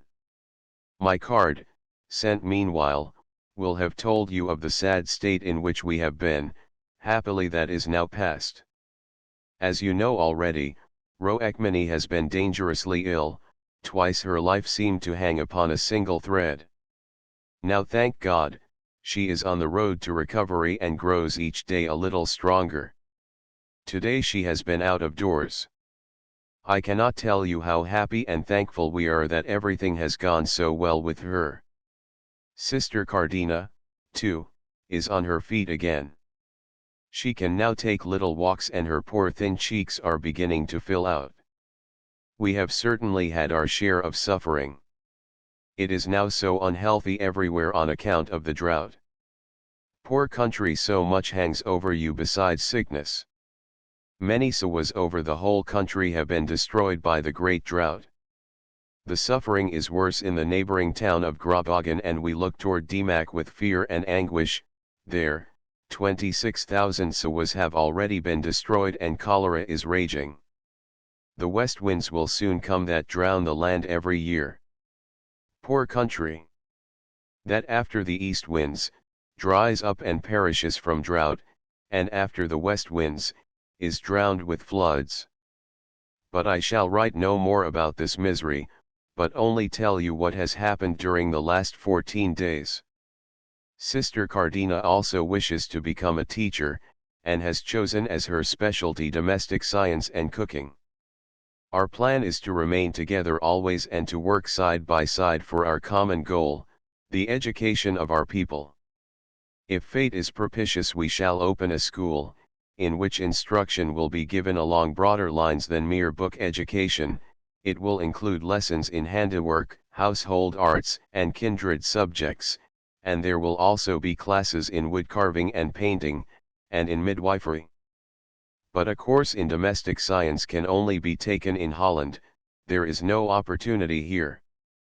Klein's forte is really music, and her dearest dream was and still is, to become a musician, but that is absolutely impossible for her, so my little maid has resigned herself to the inevitable. She is so eager to work for our people, and a teacher of the household arts could do a tremendous amount of good. More and more the government realizes what a great advantage it would be to the people and their rulers, if they could learn economy. We may appeal to the government on behalf of Kleinj, and ask that she be placed at a school where she could be qualified to teach domestic economy. My little sister wishes to undertake the great task of teaching the women and future mothers of Java economy and frugality. Lately the government has shown that it wishes to place a premium upon education and enlightenment in its magistrates. This has been evinced by the latest regents for appointments. According to custom, regents have been appointed by the law of heredity, from father to son, and if there is no son available, then some near relative of the last regent is appointed. It has never happened before that the new regent was no connection at all, but the two newly appointed men are progressive and enlightened and have been educated in Europe. It is evident that the government is in earnest in its endeavor to civilize and educate the people of Java, and especially the classes from which the government servants are recruited. The Heer Abendanon has said that there can be no argument against the statement that the intellectual awakening of the native people cannot progress appreciably as long as the woman is left behind in the forward march. The education of woman has always been an important factor in civilization. In the last 15 years, the government of Netherlands India has sent 4 young Javanese to Holland at its own expense, to be educated there as teachers so that they may come back later to work for the good of their fellow countrymen. The government realized that their work would have better results if they received their educations abroad. But the desire to do this did not come of itself to these men, it was suggested by those who had the awakening of India at heart. With us it is different. In us the impulse, the longing to do something for our people was born in our own hearts, from deeply rooted conviction, and came through suffering, and through sympathy for the suffering of others. We are only waiting for Father's permission now. Forgive a father, Stella, that he hesitates to give his children as hostages to an uncertain future. As innovators, as pioneers, we must stand alone, combat and overcome obstacles, our way will lead through much suffering and discouragement, it is certain. And what parents would wish to see their children zealous for suffering? What parents willingly see their children voluntarily dedicate themselves to lives of struggle and disappointment? I do not know that I should go to Holland to study now, even if the opportunity were offered me, though to go has always been one of my greatest desires. Last year when it was suggested that I study at home, I set myself against the proposition with all my might. If I studied at all, I wanted to study properly, and I could only do that in Holland or at Batavia. And as Holland was beyond my reach, my head was set upon Batavia. I did not think I could study well at home, because I could not devote my whole time to my books. At my time of life there would be too many other claims upon me. Household and social duties would keep me too much from my work, it would be impossible to eliminate them if I remained at home. That was last year when father was well and strong, now father is that no longer, alas. Forgive a daughter, Stella, if once when she might have had the opportunity to fulfill her heart's wish, a wish upon which the future well-being of many others also depended, she held back, because she had not the heart to separate from a father who had given her love and care her whole life long and whose feeble health now demanded more than ever the care and affection which she alone could give. Stella, I am a child, I am a daughter, not a woman alone, who can give herself wholly, and dedicate herself to a great and beautiful work. I am also a child bound by the bonds of tenderest love and gratitude to an old grey father, who has grown old and grey through care for his children. Of these children perhaps I am dearest. Stella, you who know my great love for him, and next to that my love for what I regard as our calling, who know the strength of my affection for my sisters, will be able to understand what a hard conflict there is in store for me. I must be separated from my sisters, away from the work that I would do, or separated from father, united with my sisters, and giving my all to our calling. Father is weak now, needs care, and my first duty is to him. Oh Stella, I should never have a moment's peace if I carried on my own work far away from father, knowing that he was suffering and needed me. The work which we would do is noble. It will not be only for the present but for all time. Still I should never be able to answer to my own conscience if I should neglect my old, grey father for any cause whatever. He has the first right to me. One of the precepts which I wish to inculcate is this: honor every living creature, respects their rights, their feelings, and even when it seems necessary, shrink from causing the least suffering to another. Should I be able to teach others what I myself neglected in practice? I must never forsake my duty as a child, but neither must I forsake the duty which I owe to myself, for it is not my own happiness that depends upon its realization but great good to others. The problem now is to try and harmonize as far as possible these two duties which are diametrically opposed to each other. The only solution seemed to be to find some way by which I could stay with father, and also go on with my studies. I am going to study here at home, and fit myself for the profession of teaching, just as well as one can be fitted by self-study, when it is supported by a strong will, and perseverance. I had already thought of this plan, but Mevrouw Abendanon gave it the impetus which pushed it forward, when she suggested some time ago that, without waiting for further arbitraments of capricious fate, we three go ahead and study here at home. We have had a governess for 2 months, in her we have found a charming and affectionate friend.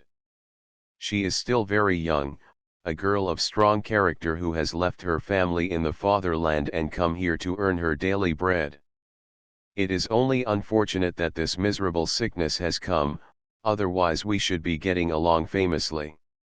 Naturally all this time I have not been able to look at a book.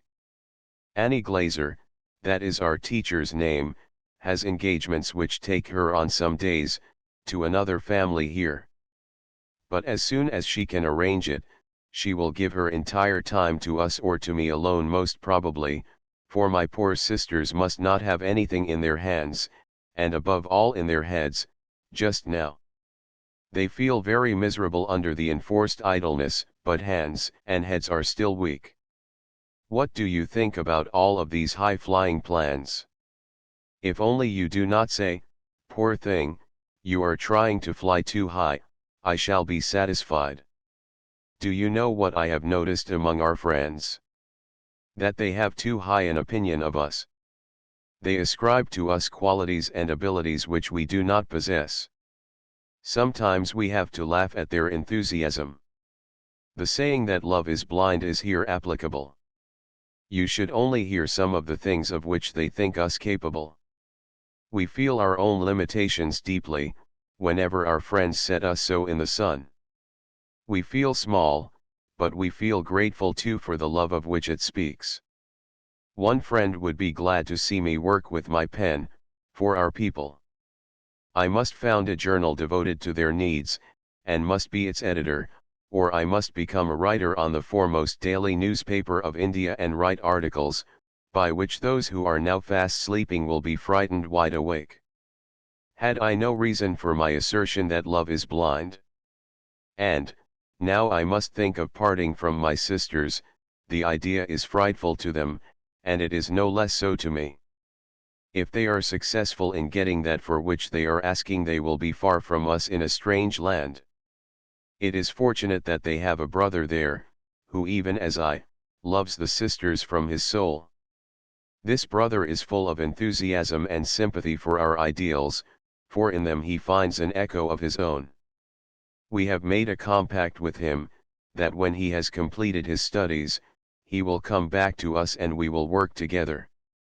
It is an inspiration to us that he should share in the ideals of his sisters, it lifts us up, draws us forward, just as does the great sympathy and understanding which you have for us.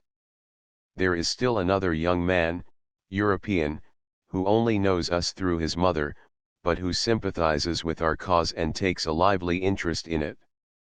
The sympathy and understanding of friends, even when we do not know them personally, is a great support to us. We need this support very much. You will always give me yours. Will you not, Stella? 1 to Mejafrozi Handalar. 2 Motjawarno is the principal mission station in the eastern part of Java. 3 Member of the Chamber. MD, for la Société Indigène est essentiellement aristocratique. Audacious du bas peuple qui cultive le sol etna de plus grande ambition qu'être celle d'entrer au service du gouvernement de devenir fonctionnaire, s'étage un aristocratie nombreuse dotée de priviléges et de honneurs.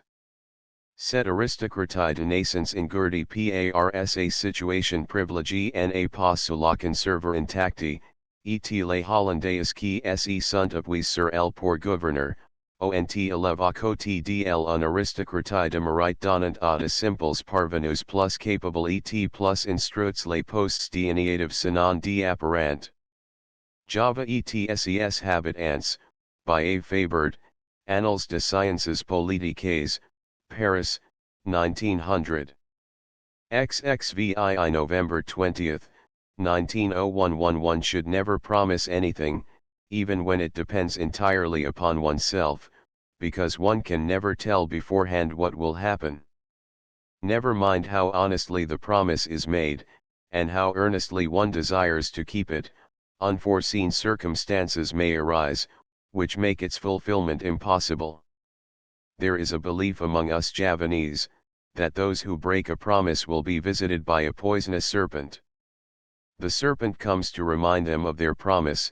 If they do not quickly fulfill it, they will be visited by another more venomous serpent, whose bite is deadly. If they delay longer, misfortune will surely overtake them. The serpent only lives upon the promises of holy spirits, as the souls of the righteous who are dead are nourished by flowers, perfume, and incense. The serpent is sent by the departed souls of the righteous to remind men of their forgotten promises. But why do I tell you of our Javanese beliefs? Forgive me, when there is so much besides that I want to tell you. I deserve a fine scolding for my long delay in writing. In large measure, it was due to indolence. I am not satisfied with myself. What makes me so lazy and restless? I do not understand it. I am not definitely sick, but at the same time I am far from well. I am dull, weary, and uneasy. Nonsense hypochondria there. I must seize hold of myself. It is work that I need, work that my heart is in. And now comes my stupidity, because I cannot work at that which I would, I turn with distaste from all other forms of toil. That is weakness, I know. But I could stand a whole avalanche of work better than these unbearable trivialities with which my time is filled. 1 to Mevrou Abendanon. XXVII November 29, 19011. I fear that it made you both sad to read my last letter, and it will certainly please you now to learn that though there is no change in outward conditions, there is a change in us. It is no longer night in our souls, a great calm has descended upon us. And through darkness and mist we see the splendid light break, which beckons us with friendly hands. It is the light of our ideal. We know now that we shall never be able to cease from striving. It has grown to be part of our being, of our very existence. It is not only today or yesterday that we have felt and lived for our cause. We should have to be given new hearts, new brains, and new blood would have to be put into our veins before it would be possible for us to live for anything else. I have thought and experienced all that you wrote me. Long ago, in the very beginning of our close association, I said many times to the sisters, I begged and implored them, to tear themselves loose from me, and not to allow themselves to depend so wholly upon me. For who am I, presumptuous fool, to calmly lead and allow my little sisters to follow me? I am going on strange unknown ways, which will lead toward heaven, but must first take me down into hell. This last, much more easily than the first. Hell is near, and the way to it is lighted, but heaven is so far off and difficult to find. Yes, say my sisters, but neither you nor anyone else could sow the seeds of ideas in us, so that they would bear fruit, unless the soil were suited to them. We are going together whether it be to heaven or to hell. My beautiful faithful little souls, no, they have learned nothing from me, for I have always been their pupil. Oh, they have taught me much. We are one in ideas and feelings, everything has combined to make us one.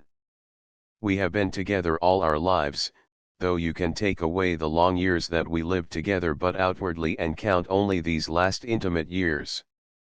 Souls that have dwelt together for only one moment in great sympathy, can never wholly forget one another. But we have dwelt together in complete harmony for years. The years have added to the bond tenfold. We see the same things, hear the same things, day after day, and talk over everything with one another. We take delight in the same things, read books, magazines, and newspapers together, discuss what we have read, and exchange opinions and ideas. Our parents see our intimacy with pleasure and encourage in every way. They are so pleased with the three-in-one idea that they are sometimes unjust to those outside, for the triple bond must come before everything else. Our protectors, as you know, may marry us to whomsoever they will. The only circumstances in which they may not compel our obedience, is when the candidate for our hand is of a rank inferior to our own. Parents may not compel their daughters to marry a man who is beneath them in station. That is our only weapon against their arbitrary will. The prospective bridegroom has only to go with the father or other male relative to the Pangholo II or someone else of the kind, and the wedding is over. The girl may know nothing whatever about it at the time. Mother knew a woman, who refused to marry. She said she had rather die than marry the man her parents had chosen for her. Heaven was merciful. 3 months before the date set for the wedding the cholera took her away. Had she lived, no one would have been disturbed in the least by her refusal. She would have been married out of hand despite her protests. There is nothing new under the sun. Long ago in old times there were rebellious daughters too. It has always been preached to us that it was our duty to belong blindly to our parents. At the same time it has happened that when a young woman, submissive to their decree, was married, and afterwards unhappy, they would make sport of her and say, "Foolish one, why then did you marry? When you were married, you were willing, you wished to follow your husband, you must not complain now. When I received your letter, we were about to go to a wedding." It is not customary for young girls to go to weddings and sit among the wedding guests, but Mama graciously gave us her consent. If the bride's mother, an old friend of ours, had not pressed us to honor her with our presence at the great feast, we would have gladly stayed away. Before we started from our house, we saw the retinue of the bridegroom going toward the mosque. There was a downpour of rain, and the carriage in which the bridegroom sat was closed, as were the other carriages which followed it. Gold-striped banners were streaming over the aloe and 3. It was a melancholy-looking train. We were depressed by it. Indeed, it made us think of a funeral procession. When we came to the home of the bride, we found her sitting in front of the quaid canopy, waiting for the bridegroom. Father went with us, too. We sat on the ground close by the door, the eldest between the two little sisters. Incense and the perfume of flowers filled the room. Gamelan music, and the soft buzzing of voices reached us from outside. Gamelan broke into a song of welcome. The bridegroom was coming. Two women seized the bride by the arms, lifted her up, and led her to meet the bridegroom, who was also being led toward her by two persons. After a few steps, they are opposite each other and bridegroom give, each one to the other, a rolled up sirah 4-leaf. A few steps nearer and both sink to the ground. The bride prostrates herself on her knees before him, as a symbol of her subjection to the man. Flat before him, she makes a respectful semba, and humbly kisses his foot. Again, a submissive semba, and both rise and go hand in hand and seat themselves under the canopy. "Joe, Joe," whispered Klein to me with dancing eyes and a roguish twist to her mouth. I should go wild, if I could only see a bridal pair come smiling to meet each other and hand the sirah leaf with eyes sparkling with joy.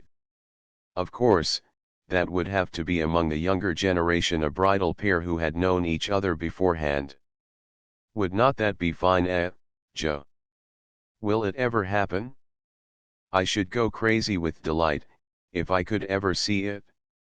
It will come, I said mechanically, and smiled, but in that room, I felt as though my heart were being pierced with a dagger, and there at my side, with face beaming and dancing eyes, sat my sister.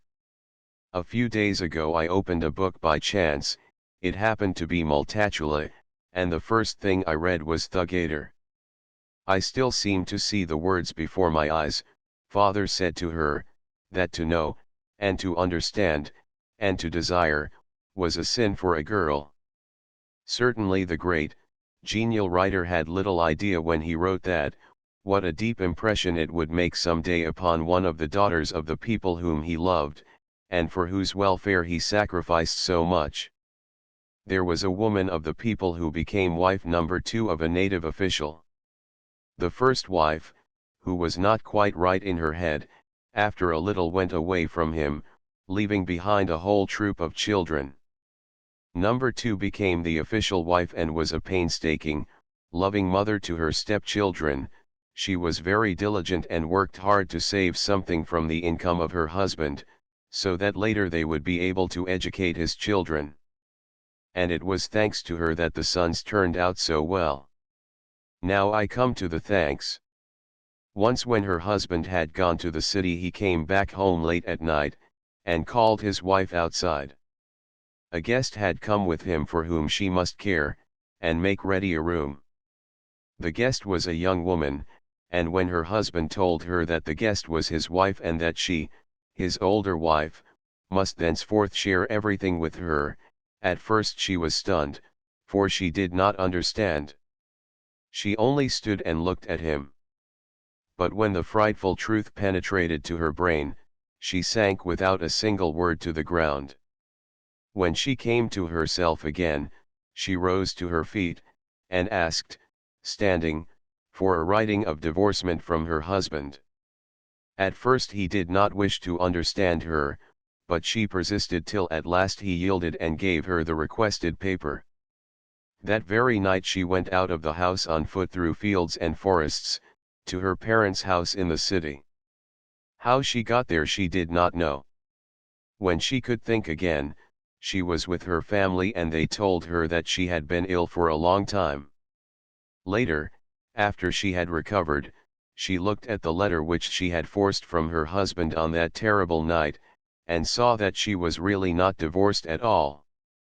The letter merely contained her description and the information that she had run away from him. He had no idea in the world of giving her back her freedom. Later she became reconciled to him. The other wife left the house and went to live in another dwelling, while she resumed her old rule of the household. On that frightful night, she had sworn a solemn oath, she swallowed dust, and vowed never, never, to raise her hand to deprive another of her rights. She had done it herself ignorantly as a child. When she was 14 years of age, her parents had married her to her husband. She did not know what she was doing, she belonged only to her parents, who used often to beat her at their pleasure. She knew now what a hell pain it was to be pressed from the side of a husband by another. She has remained true to her oath. Not long ago her husband married a niece to someone who already had a wife. She defied the wrath of her husband and refused persistently to have anything to do with the wedding preparations, and the wedding was not held in her house. We know her very well, and have great respect for her. She has made herself what she is by her own efforts.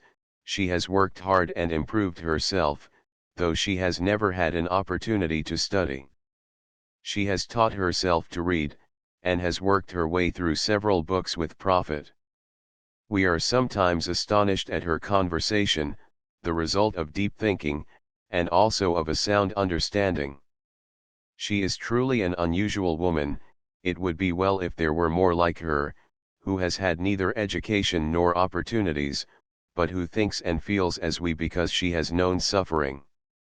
Her history is not unique, there are many like it.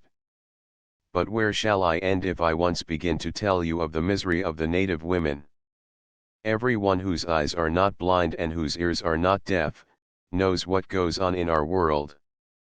Pluck the heart from our bodies and the brains from our head if you wish to change us. Long before you quoted from Zangwill's Dreams of the Ghetto to me, Klein said almost the same thing, though of course in different words. We were eating tarts, or something of the kind, when little sister came running up and wished to have some too. There was no clean plate for her, and Cardina said, "Eat off Joe's plate and then you will become clever like her," whereupon Klein said solemnly, "No, I will not do it. I want to remain stupid. To be clever is not to be happy, not for everyone. It is a misfortune to be able to think and not to be able to act, to be able to know, to feel, and to wish, and not to be free. I want to be only stupid."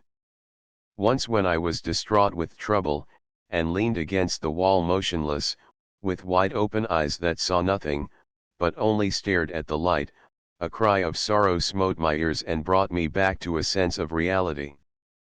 Father leaned over me, his arms were around me, though his face was turned away. "Do not give way like that, Annie. Have patience. Oh, my father, why have you not listened to the voice of your own heart? Why have you heeded the voice of the world?" 1 to Mevrou Abandonon. 2 Servant of religion, in charge of a mosque.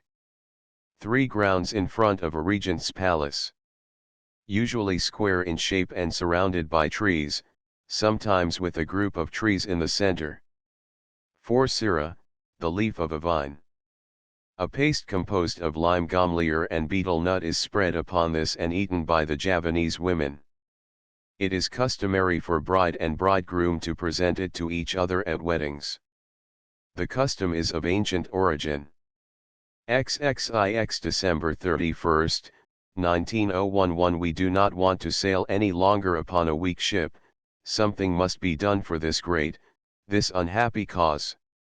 We should be satisfied if only the attention of the intelligent world were fastened upon it. Many times have I talked with women, both with those of the nobles and those of the people, about the idea of an independent, free, self-supporting girl, who could earn her own living, and from each one comes the answer, there must be someone who sets the example. We are convinced that if one has but the courage to begin, many will follow her. There must always be a beginning. One must go first to show the way, and the example must be good. Each one waits for the other, no one dares to be first. The parents too wait for one another to see which one will have the moral courage to allow a daughter to become independent and self-supporting, to stand by herself. We know a regent's daughter, our own age, who is also full of enthusiasm for the idea of freedom. She is crazy to study, she speaks excellent Dutch, and has read a great deal. She is the daughter of the regent of Coito Artja. There are two great girls, charming children, we are very fond of them. I know from a teacher, an acquaintance of ours, that the older girl is crazy to study. She has told me herself that she is very anxious to go to Europe. The second sister also is a dear, clever child. A few years ago they were at our house on a visit. When they first came, they began to draw and paint with us, and now the younger one paints very well. Their father has a great respect for an educated woman. We know another one of his daughters, who is married. She speaks no Dutch, but she has gone further than the others. She has a great admiration for the free, independent European woman. She would think it ideal if we could have the same conditions in our native world. Another regent's daughter has been here. She is a Sundanese girl. She does not speak a word of Javanese, but she was brought up with Europeans, so we talked in Dutch. The first question that she asked me was, "How many mothers have you?"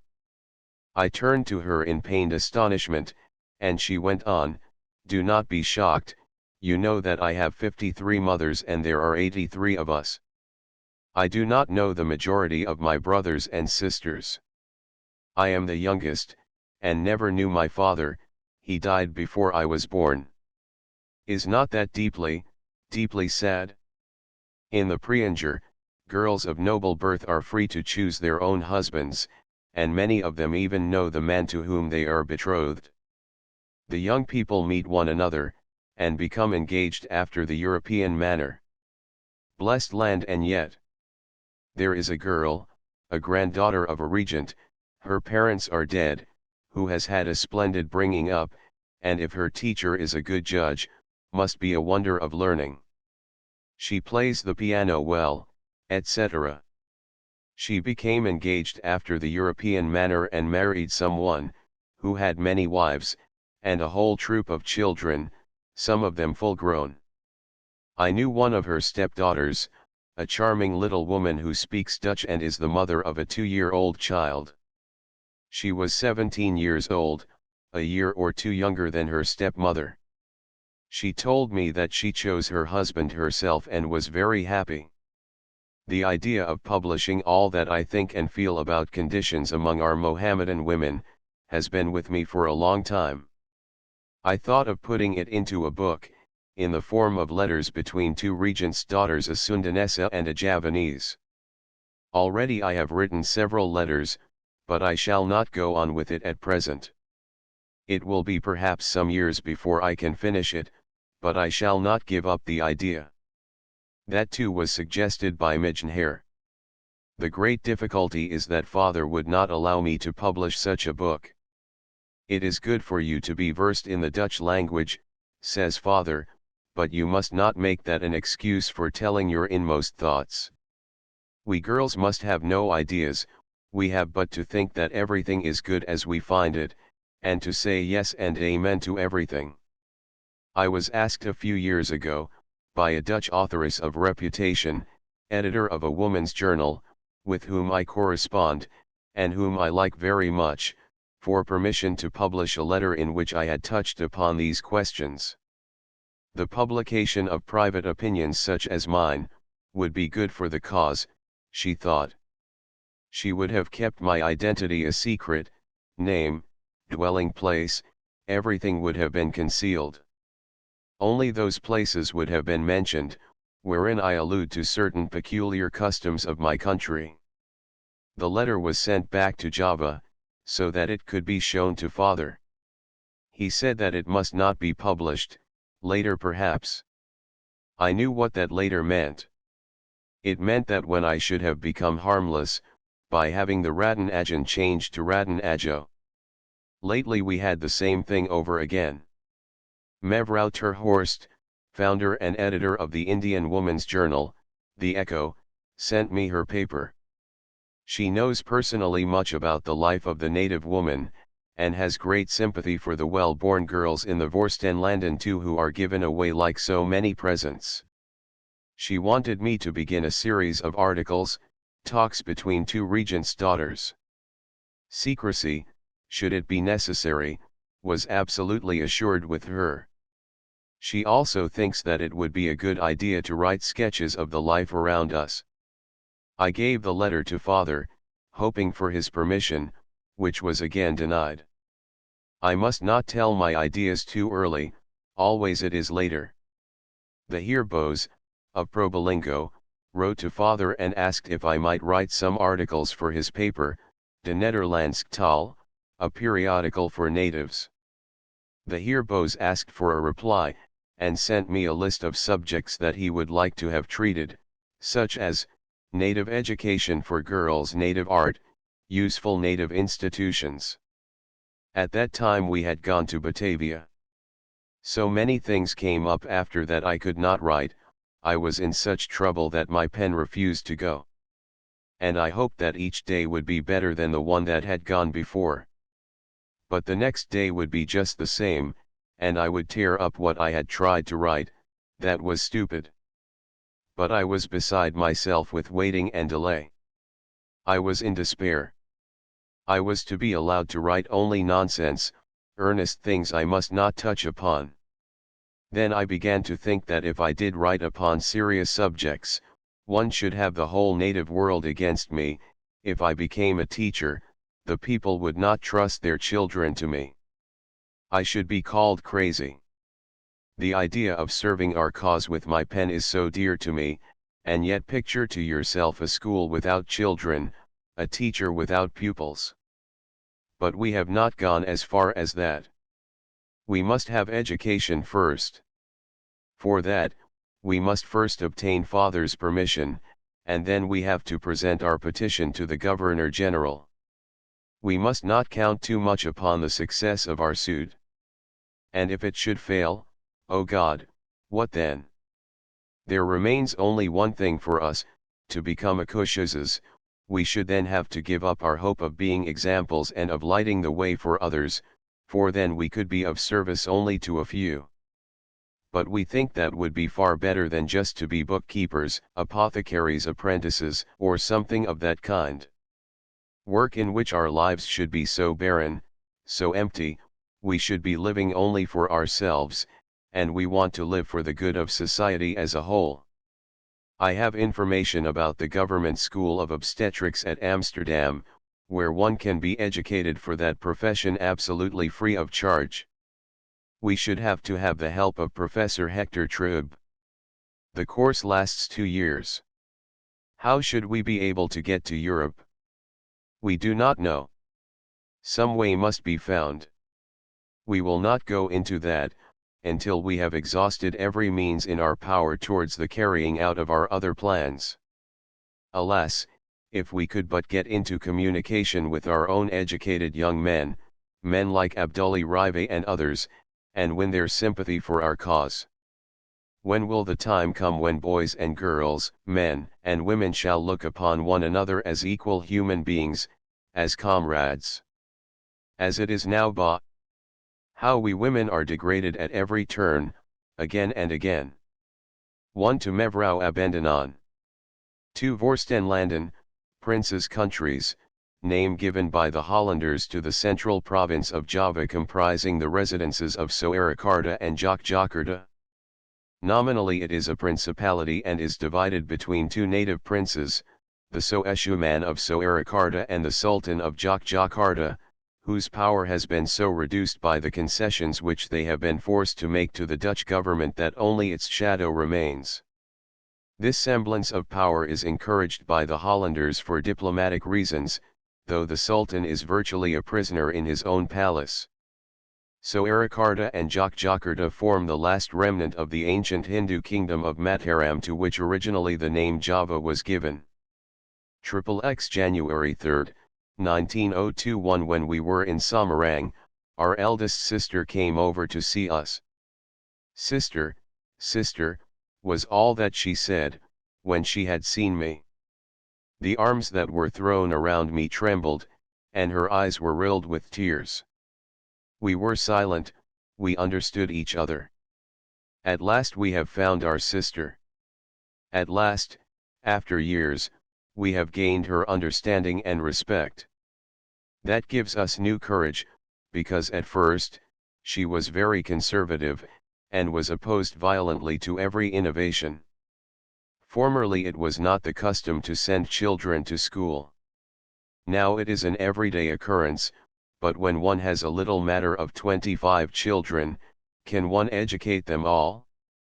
The question is never raised, that one has not the right to awaken life when one cannot maintain life. Alas, how simple I am! I thought to myself that, if I did something terrible, which would call down universal scorn upon my head, if every one passed me by, and I were showered with insults, would father and would mother turn away from me? No, they would not. I should still be their child, and have a place in their hearts. All the time we were sitting quietly here in our room, sewing on Klein's clothes. She will have nothing that a strange hand has touched. We must do everything for her ourselves. The door opened a little way and father came from behind it to stroke the rebellious head that surged with so many unruly thoughts. After 4 weeks, sister will be with us no longer. You will all miss me very much, I know it, she said, in everything always, we three have been together. 1 to Mevrouw Abendanon. February 15, 1902.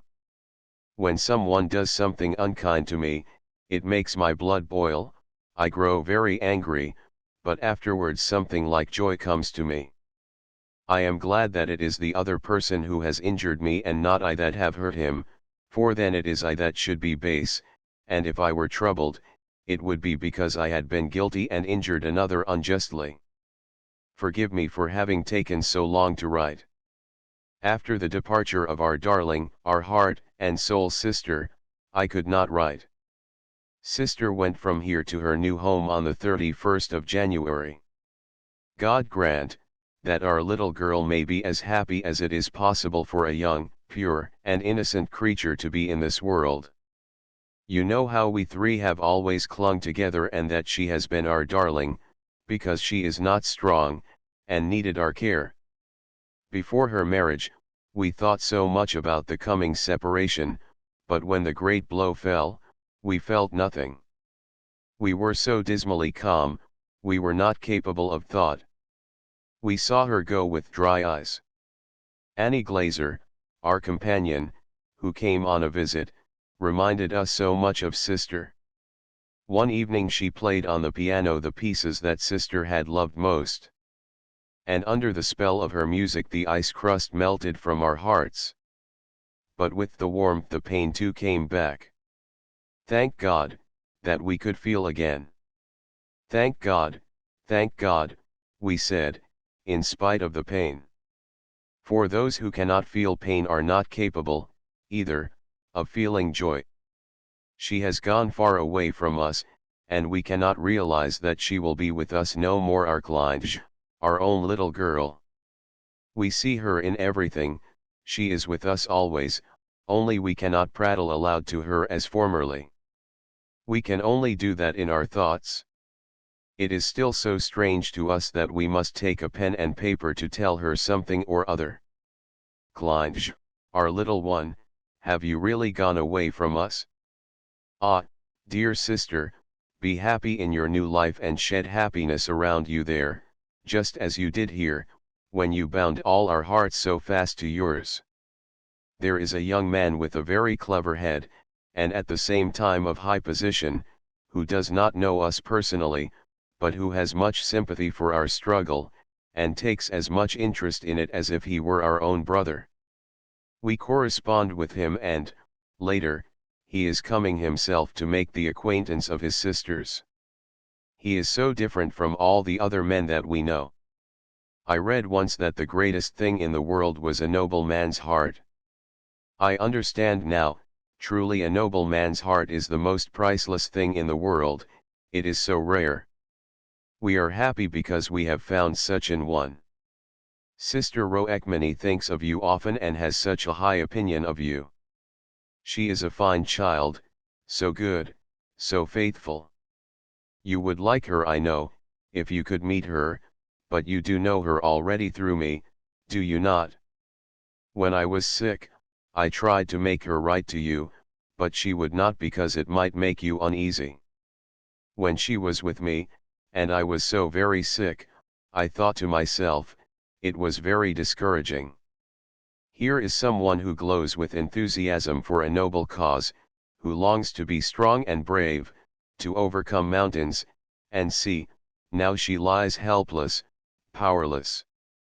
If someone picked her up and threw her into a well, she could make no resistance because she would be wholly defenseless.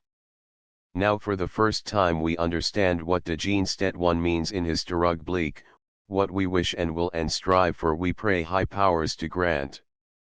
For free man, you do not make yourself, and your own life the eagle's flight is always fast enclosed, the Almighty bends our wool, our strength, as the wind bends the wheat.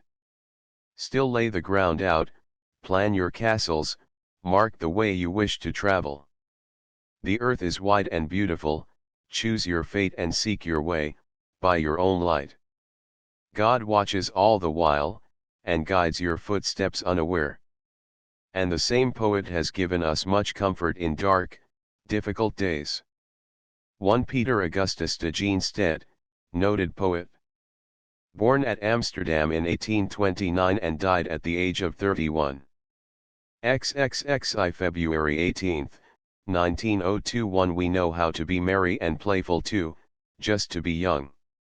The Sunday after we got your dear letter we went down to the shore, and last Sunday as well, we were there. We thought of you and we spoke of you. If you could only have been with us, to look at the wild play of the waves, and at the wonderful colors, which stretched before us at sunset. There was a strong wind, more than once our hair was blown down and we had to hold on to our clothes to keep them from flying away. There was not only life in the trees and in the water, there was life in the girls, who ran up and down through the waves. We had such a delightful time. Our voices rose above the noise of the water, we laughed aloud. Those were the teachers, the stately princesses, who ran and sported in the waves with blown hair and blown garments.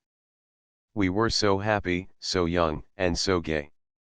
Our attendants stood by staring and gaping with wide open mouths. The next morning we went again to the shore, the sea was no longer blustering, the boundless stretch of water was calm. There were only little ripples playing upon the surface, and the sunlight danced in and out among them like brilliants. We went into the sea, the ground was even, there were no pebbles, no seaweed, no slime, we went far out till the water reached our chins. The babbo on the shore grew frightened, we could no longer understand her, but she ran up and down like a mad woman, waving her arms and calling us back. We only laughed at her distress. In the distance, she saw our heads sway around as we danced, and our voices sounded over the water, raised in a merry little song. When we went back to the house, we took with us a lively feeling of hunger, you may be sure. After we had eaten ravenously, Annie sat down to the piano. Out of the fullness of her heart, she played a danklied and we sang with her. It was as though we had grown half-elf. Now quickly to work. In the back gallery our sewing stood ready, we sat at one table and worked busily, but it was not only the fingers that hurried along, our tongues were not idle and we were chattering and laughing and singing. In the twinkling of an eye, the time had gone by, and we must sit again at the table. At midday we took a little walk and wandered back to the shore. After our walk, if it is not too dark, we usually drink tea in the garden, among the shrubs and flowers, and under the blue sky, where after a while, a few stars and the pale gold moon come out. When we go in, we have music or we read together. When Annie plays the piano, we sit by her, and sew or write, for it is a delight to be able to work while there is music, the work goes so easily. Cooking is also on our program. We practice that every day after the rice meal. You and your husband must come to see us and rest here from that oppressive Batavia. Can you not come now? We shall expect you. Then you can amuse yourselves with our kind of life, which is so restful, so still, so quiet and so peaceful. We will take care of you and we shall have the help of the wind and the sea, and of the birds that greet us every morning with their songs. Come, dear friends, come, and find fresh life in our modest, still, little place. Of the wedding here, I shall only say that sister was a lovely bride. She was married in Wajang costume and looked beautiful. In the evening, at the reception, she looked like a fairy princess from the 1001 Nights. She had on a golden crown, with a veil hanging down behind. It was a new idea, but I have no doubt that it will be imitated. Resident Sijthoff was much interested in seeing sister for the last time as a young girl. He stayed through everything. He would have liked to press her hand in farewell, but that might not be. He could only greet her with his eyes. As though carved in stone, she sat straight as an arrow, before the glittering golden canopy. Her head was held proudly high, and her eyes were looking straight ahead as though staring at the future that was so soon to be unraveled before her. There were none of the usual tears, but even strangers were affected. Only she and her two sisters were calm.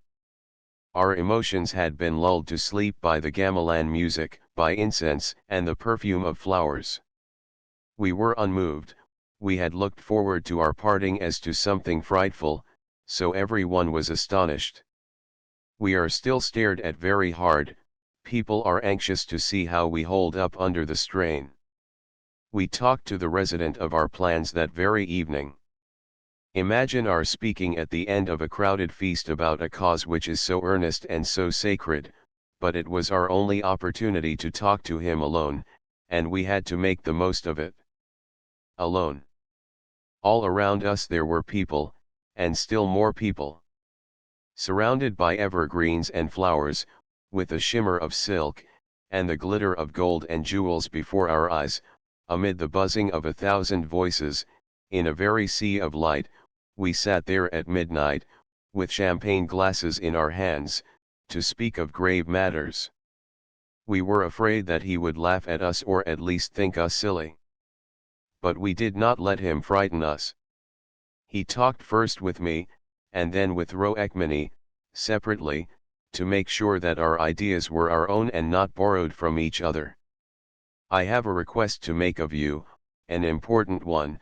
When you see your friend, Dr. Snook Hergronier, ask him if, among the Mohammedans, there are laws of majority, as among you.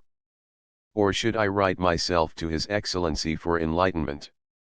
There are some things I should be so glad to know about the rights and duties, or, better still, the laws concerning the Mohammedan wife and daughter.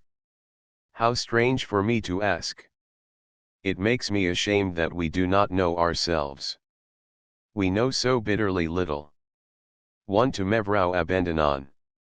XXXII February 28, 1902 1 The influence of blood cannot be denied.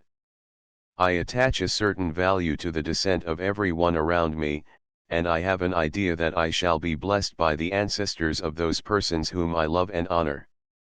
I am eager to read the books you have sent me, and I hope to be able to understand them easily.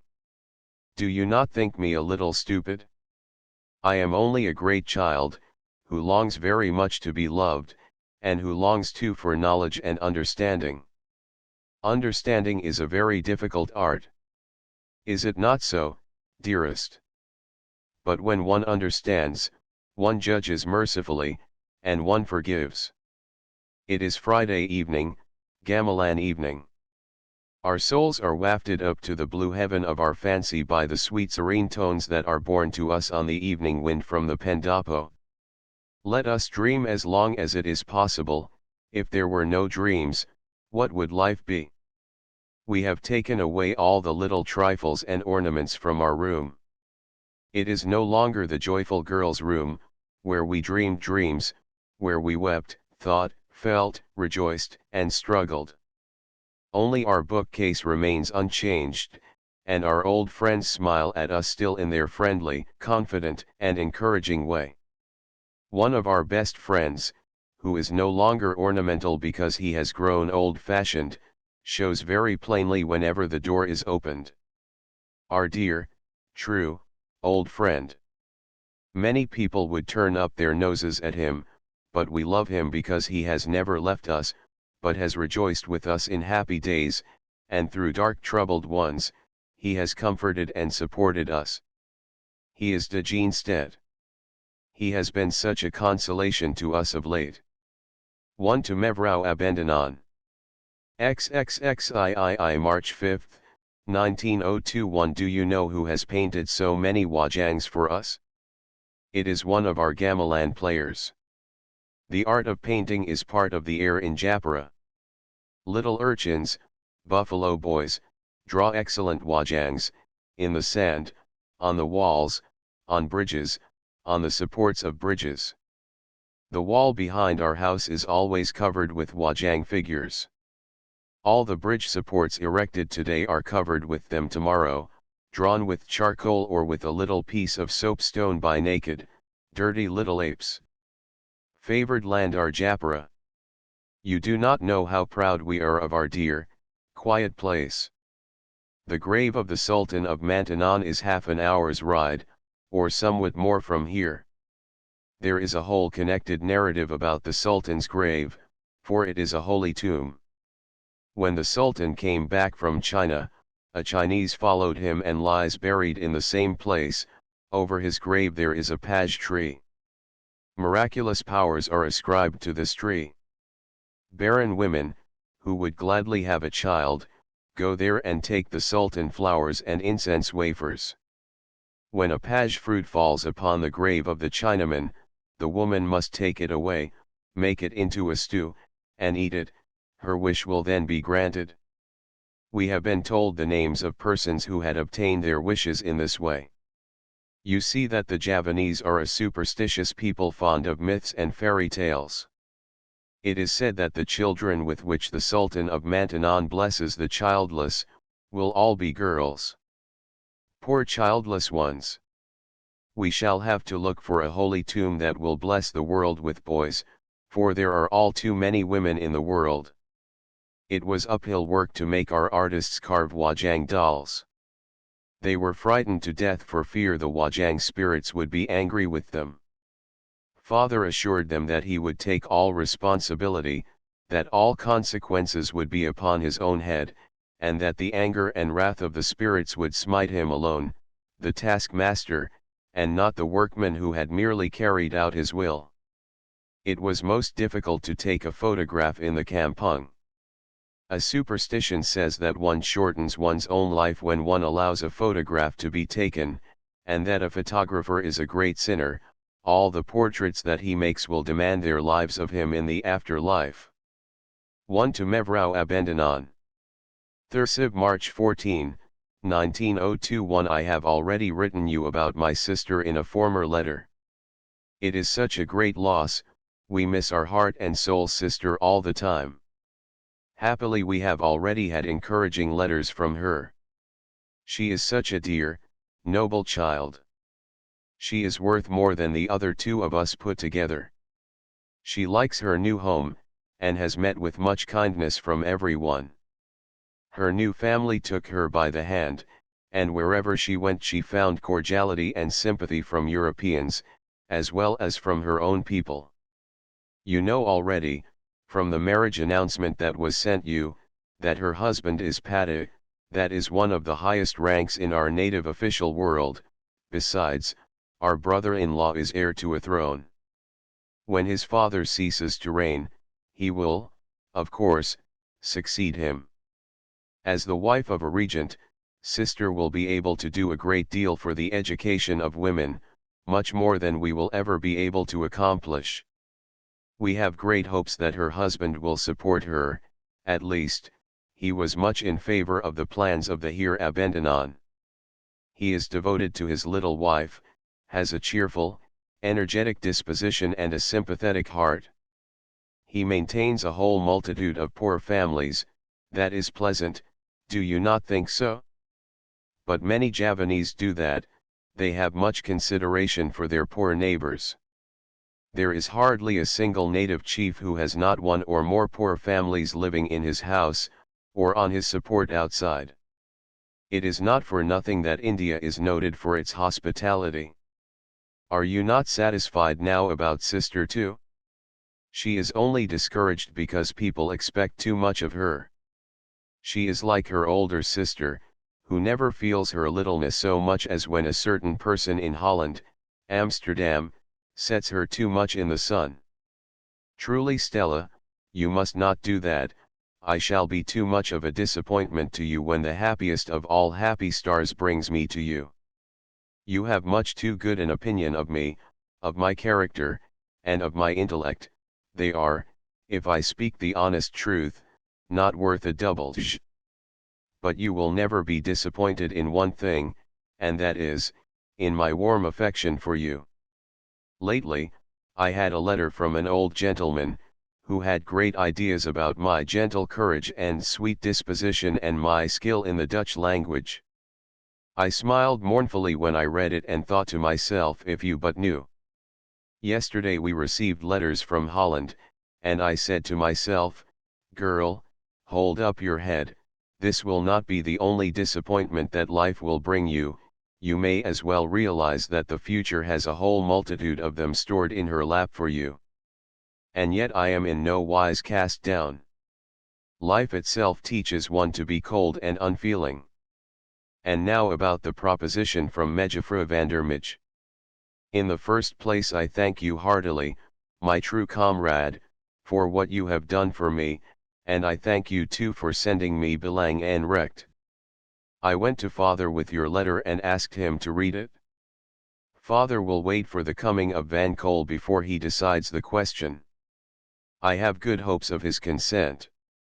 Yes Stella, I will, but not under my own name, I wish to remain unknown, tell that to Mejufvrouw Vandermich.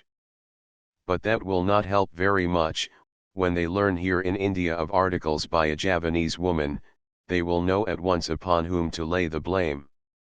It is tiresome. I do not like to hear my work discussed, especially as I hear nothing but praise. Ah! It is interesting for a Javanese woman to write in Dutch, that is the whole of my easily earned success. But let me take advantage of that interest whatever its cause. Frankly it has its good side too, for at least I can obtain a hearing. But how am I to gain friends for our cause by writing for the public unless I say things that will make an impression and will be talked about, till they penetrate to the second chamber itself? I have always wanted to write something scathing, that tells what I feel, but I do not feel strong enough, I still lack experience, I have yet to see and hear much, and to think over what I have seen. The fruit is not yet ripe, Stella. When it is, I shall no longer hesitate on account of the difficulties. If we should turn to the Queen, it would not be in her official capacity, and because we wish to obtain the help of the state through royal intervention. We should only ask the princess for her personal help. If you knew how proud we were, then you would understand what a struggle it has caused us to make up our minds to ask for assistance. But as you said, when large affairs come up, small ones must go to the wall. We set our own pride aside before the general good. In the present instance our only chance of success lies in asking for help. Everyone who has met the Queen assures me that Her Majesty is interested to the highest degree in the welfare of her Indian subjects.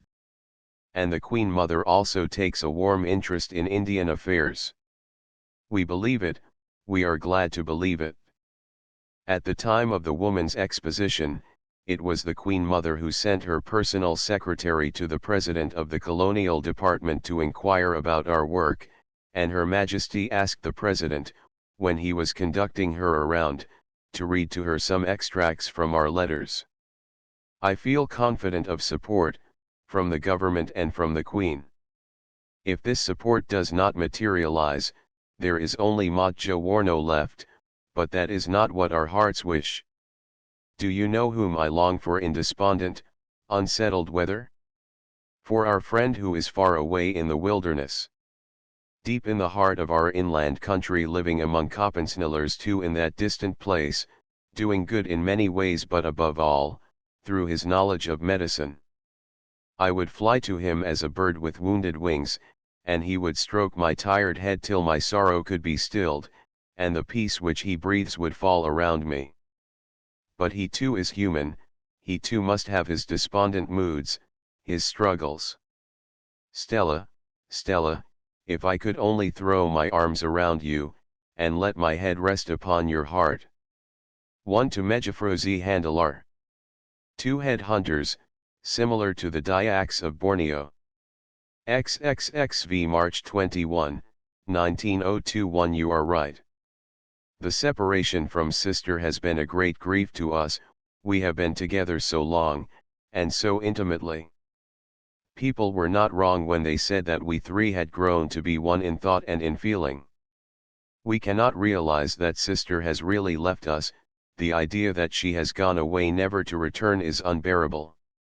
We try to imagine that she is only away on a visit, and will be back some day. We miss our Kleine very much. But happiness will not stand still, this will not be the only hard parting, we know that, many others await us in the future.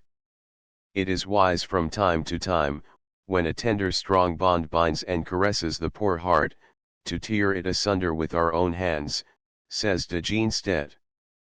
But it is easier said than done. Do you not find it so? We receive encouraging letters from little sister. She is happy and pleased with her surroundings. That makes us so thankful, her happiness is our happiness. And now I shall try and tell you something of her wedding. A native marriage entails a heavy burden upon the family of the bride. Days and weeks beforehand, the preparations for the solemnity are begun. Sister's wedding was celebrated very quietly on account of a death in the family. One of our cousins, who was a sister of the bridegroom, died shortly before the marriage. Poor creature! She was still such a young thing, and she left little children behind her. You must know that Kleine is married to her own cousin. His mother is father's sister. He was here with us long ago, but then she was only a schoolgirl and no one thought of an engagement, though it has happened that children have been affianced and married, and later, when both were full grown, the marriage would be celebrated over again. The acquaintance of sister and her husband was renewed when the Governor-General was at Samarang. It is not customary among us for young girls ever to leave the house until they follow a strange bridegroom, but as I have already told you, we have broken with many traditions, and can do what others cannot, on account of the unusual freedom of our bringing up, and now we are working to break tradition still further. No Javanese girl must be seen before her marriage, she must remain in the background, usually in her own chamber, and in December we were at Samarang with sister, and she went openly into the shops to buy some things which she wanted. A Javanese girl receives no good wishes upon her engagement, the subject is not mentioned before her, still less does she mention it herself. She acts just as though she knew nothing of it. I should like to have read the hearts of our fellow countrywomen when they heard sister speak openly and freely of her coming marriage. A day or two before the wedding, we commemorated our dead. That is our custom, in the midst of joy we always invoke the memory of our dead. There was a sacrificial meal, during which their blessing was asked for the offspring of the coming nuptials. This takes place in the bride's family. My brother-in-law and his family came on the day before the wedding. The first thing that a European bridegroom would do on arriving at the home of his bride, would be to go to her. But among us that would be out of the question. The bridegroom must not see his bride until the knot is tied. Even his family must not see her. On the day before the wedding, the bride was bathed in a bath of flowers, and after that she was taken in hand by the Toakangpais, a woman whose business is the dressing of brides. The bride takes her seat on a cloth that is especially prepared for the occasion, it consists of kato and two enzijjas, enough for a kabaja, joined together. This is the property of the Toakangpais. At her side are placed sweetmeats besides sira, pinang nuts, bananas, a jug of water, uncooked rice, a roasted hen, a live hen, and a burning night candle. Incense is burned, and the Toakangpais cuts the fine hair from the bride's neck and face, the hair on the forehead is cut, too, even the hair over the ears. And the eyebrows are shaved off with a razor. One can always tell a newly married woman, by the shorn hair across the forehead and ears and by the shaved eyebrows. At about 1 o'clock in the day, the toilet of the bride begins. The forehead is covered with soft salve, even to the ears, and the face is whitened, while the hair is dressed in the form of a cap, and ornamented with flowers. On the head dress are 7 jewels, fastened upon spirals, which are constantly waving up and down. A gold-embroidered cane 3 and a kabaja of silver gauze, with the usual jeweled ornaments, such as brooches, necklaces, bracelets, earrings, and sleeve buttons, completed her toilet. In Java, young girls must not wear flowers in the hair, only married women may do that. One often sees very old women going around with flowers in their hair. The evening before the wedding is called Widodari. Widodari means angel, heavenly being. On the last evening of her maidenhood, the girl on the threshold of matrimony is compared to such a heavenly being, and the evening is celebrated. You must have seen the photographs of Javanese woodwork at Mevrau Roseboom's, and you may remember the picture of an article of furniture with 3 doors in front. That is called a quade, and it is used at weddings. A handsome carved quade covered with gold figures on a purple ground, was in the great hall at the back of the Kaboapatan. All tables, chairs, and benches were removed from that apartment and the floors were covered with a great alkatiaf. On both sides of the quade, which was draped and ornamented with flowers, stood 2 large copper vases, filled with young coconut leaves and flowers. These vases are called kembang majang, and must not be broken at a wedding. At about 7:30 in the evening, when all of the women guests had assembled in the quade hall and were ranged on the ground in 2 rows, one on each side of the quade, sister came in, led by the hand of our married sister and our sister-in-law, and followed by a woman who carried her Siritus 4 and Quispeldor 5 sister, sat down in the middle of the room, near her family and the most prominent guests. The Siritus and the Quispeldor were placed next to her only as a matter of form, for Kleinjeets no Sira. Behind her, a little girl waved a coelt. Sister sat with crossed legs before the gold-shining quade, motionless as an image of Buddha, between the gravely dressed, solemn-looking wives of the native dignitaries, equal in rank to her husband. Tea and cakes were served, every one took a cup of tea and several kinds of small pastries. The bride and the most distinguished guests each had an individual tea service, and a tray of pastries. It was as though a whole carpet of pastries were spread out before the guests, here and there broken by Siriduzen and Quispeldors of gold and tortoise shell, of wood, or of silver. The company was composed entirely of married women. We unmarried ones were not there. You have certainly heard that among the Javanese it is a great misfortune for a woman to remain unmarried. It is a disgrace as well. Not so long ago, in enlightened Europe it was looked upon in the same way, is not that true? So we must not think ill of the foolish uncivilized Indians. If the bridegroom has a mother, on this evening she must be at the feast of her daughter-in-law to be. Our masculine guests ate with father in the pendapo, while the bridegroom stayed at home in his lodgings. Sister was so glad when, at 9:30, the ceremonial was over, so far as she was concerned. She walked decorously and sedately from the hall, through the throng of women sitting around, but as soon as she was out of sight, and safe in our room, all the formality was gone. She was again our little sister, our dear happy Kleinj, and no Buddha image. That evening was sacred to the Prophet. In the mosque there was a great Slamatan, sacrificial meal, celebrated with prayers. The blessing of heaven was asked upon the approaching marriage. At that meal, only men were present, our women guests, even the regent's wives who had come to sister's wedding, ate at home with us. Early the next morning, there was a stir in the Kaboapatan. It looked quite gay, with its decorations of greens and flags. Outside on the highway, there was bustle and noise. The tricolor waved merrily among the rustling young coconut trees that bordered the road which led to the house of the bridegroom. In the green-covered Pasiwasan, two little houses on the Alo and before the Kaboapatan, the gamelan played lustily. We were on the back gallery, where stood baskets of kananas, tijempekas, and melatais. Women's hands were arranging the flowers into garlands, or suspending them on little swings, or tearing the blossoms from the leaves, so that they could be strewn in the way of the bridal pair wherever they might go. The Kaboapatan was filled with gamelan music and the perfume of flowers. Busy people walked to and fro. In our room, the toilet of the bride was begun. Her forehead had been painted dark before, now it was decorated with little golden figures.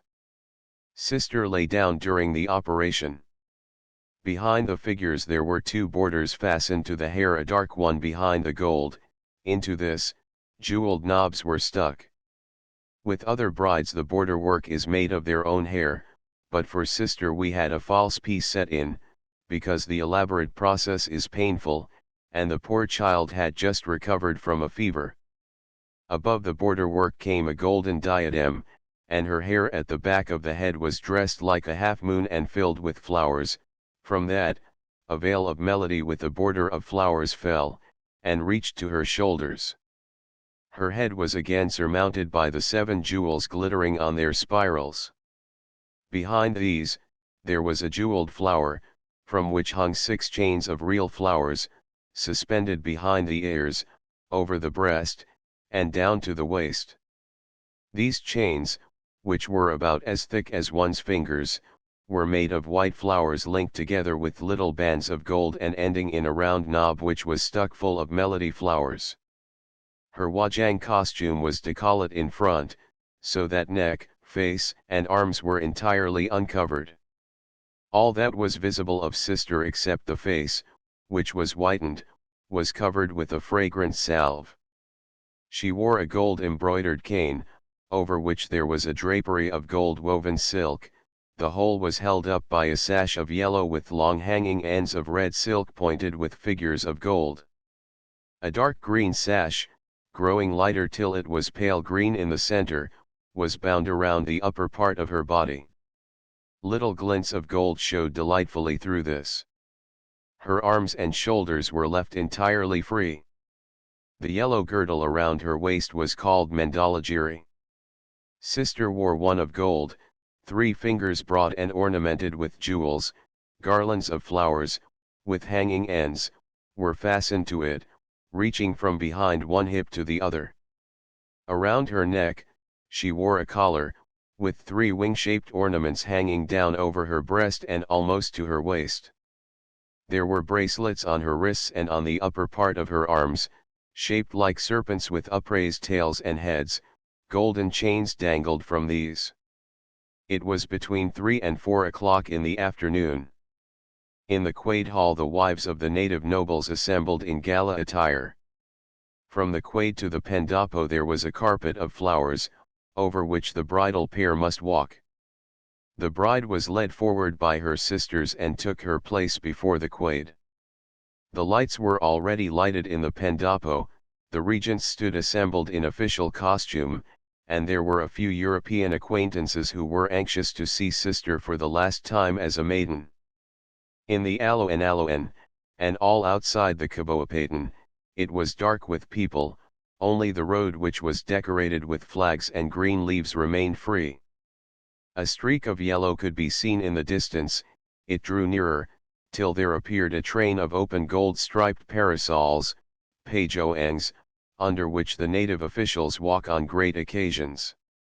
It was the retinue which preceded the bridegroom, who, with the other regents, was in an open carriage, which was covered with a glittering golden parasol. Gamelan music sounded from the passe bands and the Kaboapatan, to greet the approaching procession. It reached the Kaboapatan and halted at the door of the Pendapo. The whole company squatted down. The bridegroom got out of the carriage, and was led forward by 2 unmarried regents. They went into the Pendapo, and all 3 knelt down in the middle of the room to do homage to father and the other regents. The 2 regents moved back, still on their knees, and left the bridegroom alone in the middle of the Pendapo.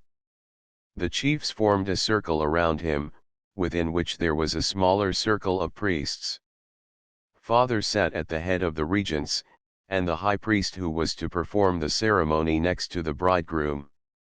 Father announced to those present the reason for the calling of this assembly, and said that he now sought the assistance of the high priest to bind his daughter in marriage to the bridegroom. From the crowd of people in the Pendapo there arose a mystic buzzing noise. They were praying. I was so sorry that I could not be near enough to hear. A teacher who is a friend of ours, Sister Roekmani, and I were the only women in the Pendapo, which was filled with men. But we were very glad to be allowed there at all, and to have that much freedom granted us. It would not have been seemly for us to appear among a crowd of men during the celebration of a marriage ceremony. It was a pity, as we should have been glad to hear the betrothal formulas. We could only see that during the betrothal service the priest held fast to the hand of the bridegroom, who had to respond after him. The solemnity lasted a quarter of an hour at most, but we did not have a watch with minutes, so we could not tell exactly. It was impressive, and still in the Pendapo, not a sound could be heard save the mystic droning of the priests. There was a stir among the crowd of men, and the priests rose from their knees. The ceremony was over. The regents stood up, 2 of them lifted up the bridegroom, and now they started off over the carpet of flowers, followed by the most prominent regents. Back in the Quaid Hall, the bride was raised up by her sisters, and, supported by them, she too started down the road of flowers, followed by Mama and all the women guests. As the bride and bridegroom came within a few steps of each other, those who were leading them fell back, and the bridal pair gave, each to the other, a rolled-up sirih leaf filled with flowers. They took a few steps nearer, and then both knelt down, and with them the whole company. The bridegroom sat, on her knees, the bride moved nearer to him and made a semba, both hands held together and brought down under the nose, that is our mark of reverence. Then she kissed his right knee. Again the bride made a semba. The bridegroom rose and raised his wife, and hand in hand the young pair walked over the carpet of flowers to the quaid, followed by the whole company except the regents, who turned back to the pendapo.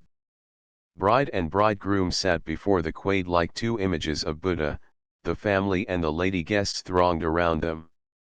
Behind the bridal pair sat two little girls wafting their coelts to and fro. In most cases, husband and wife see each other for the first time at this ceremony. At the stroke of 7:30 the regents came back, and formed a half circle on the ground around the bridal pair. The women of their families formed the other half of the circle. The bride and bridegroom saluted the older relatives with the foot kiss. The bride first raised herself on her knees and shuffled forward toward Mama. She made a semba and kissed Mama's knee, to beg her mother's blessing on her marriage.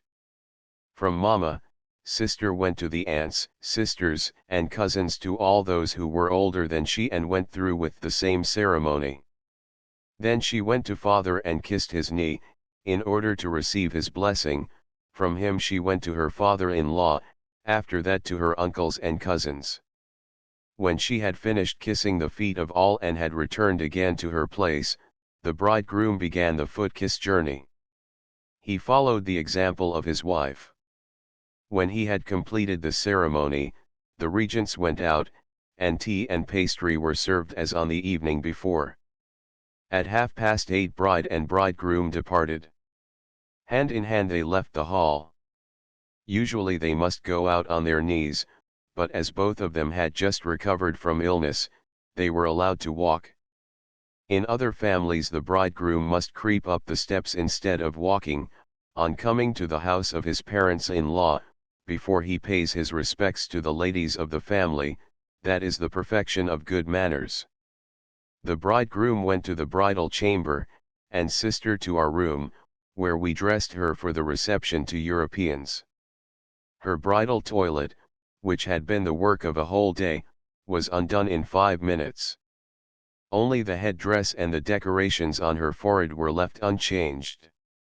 We young girls ought not to have dressed her alone, but we did it just the same.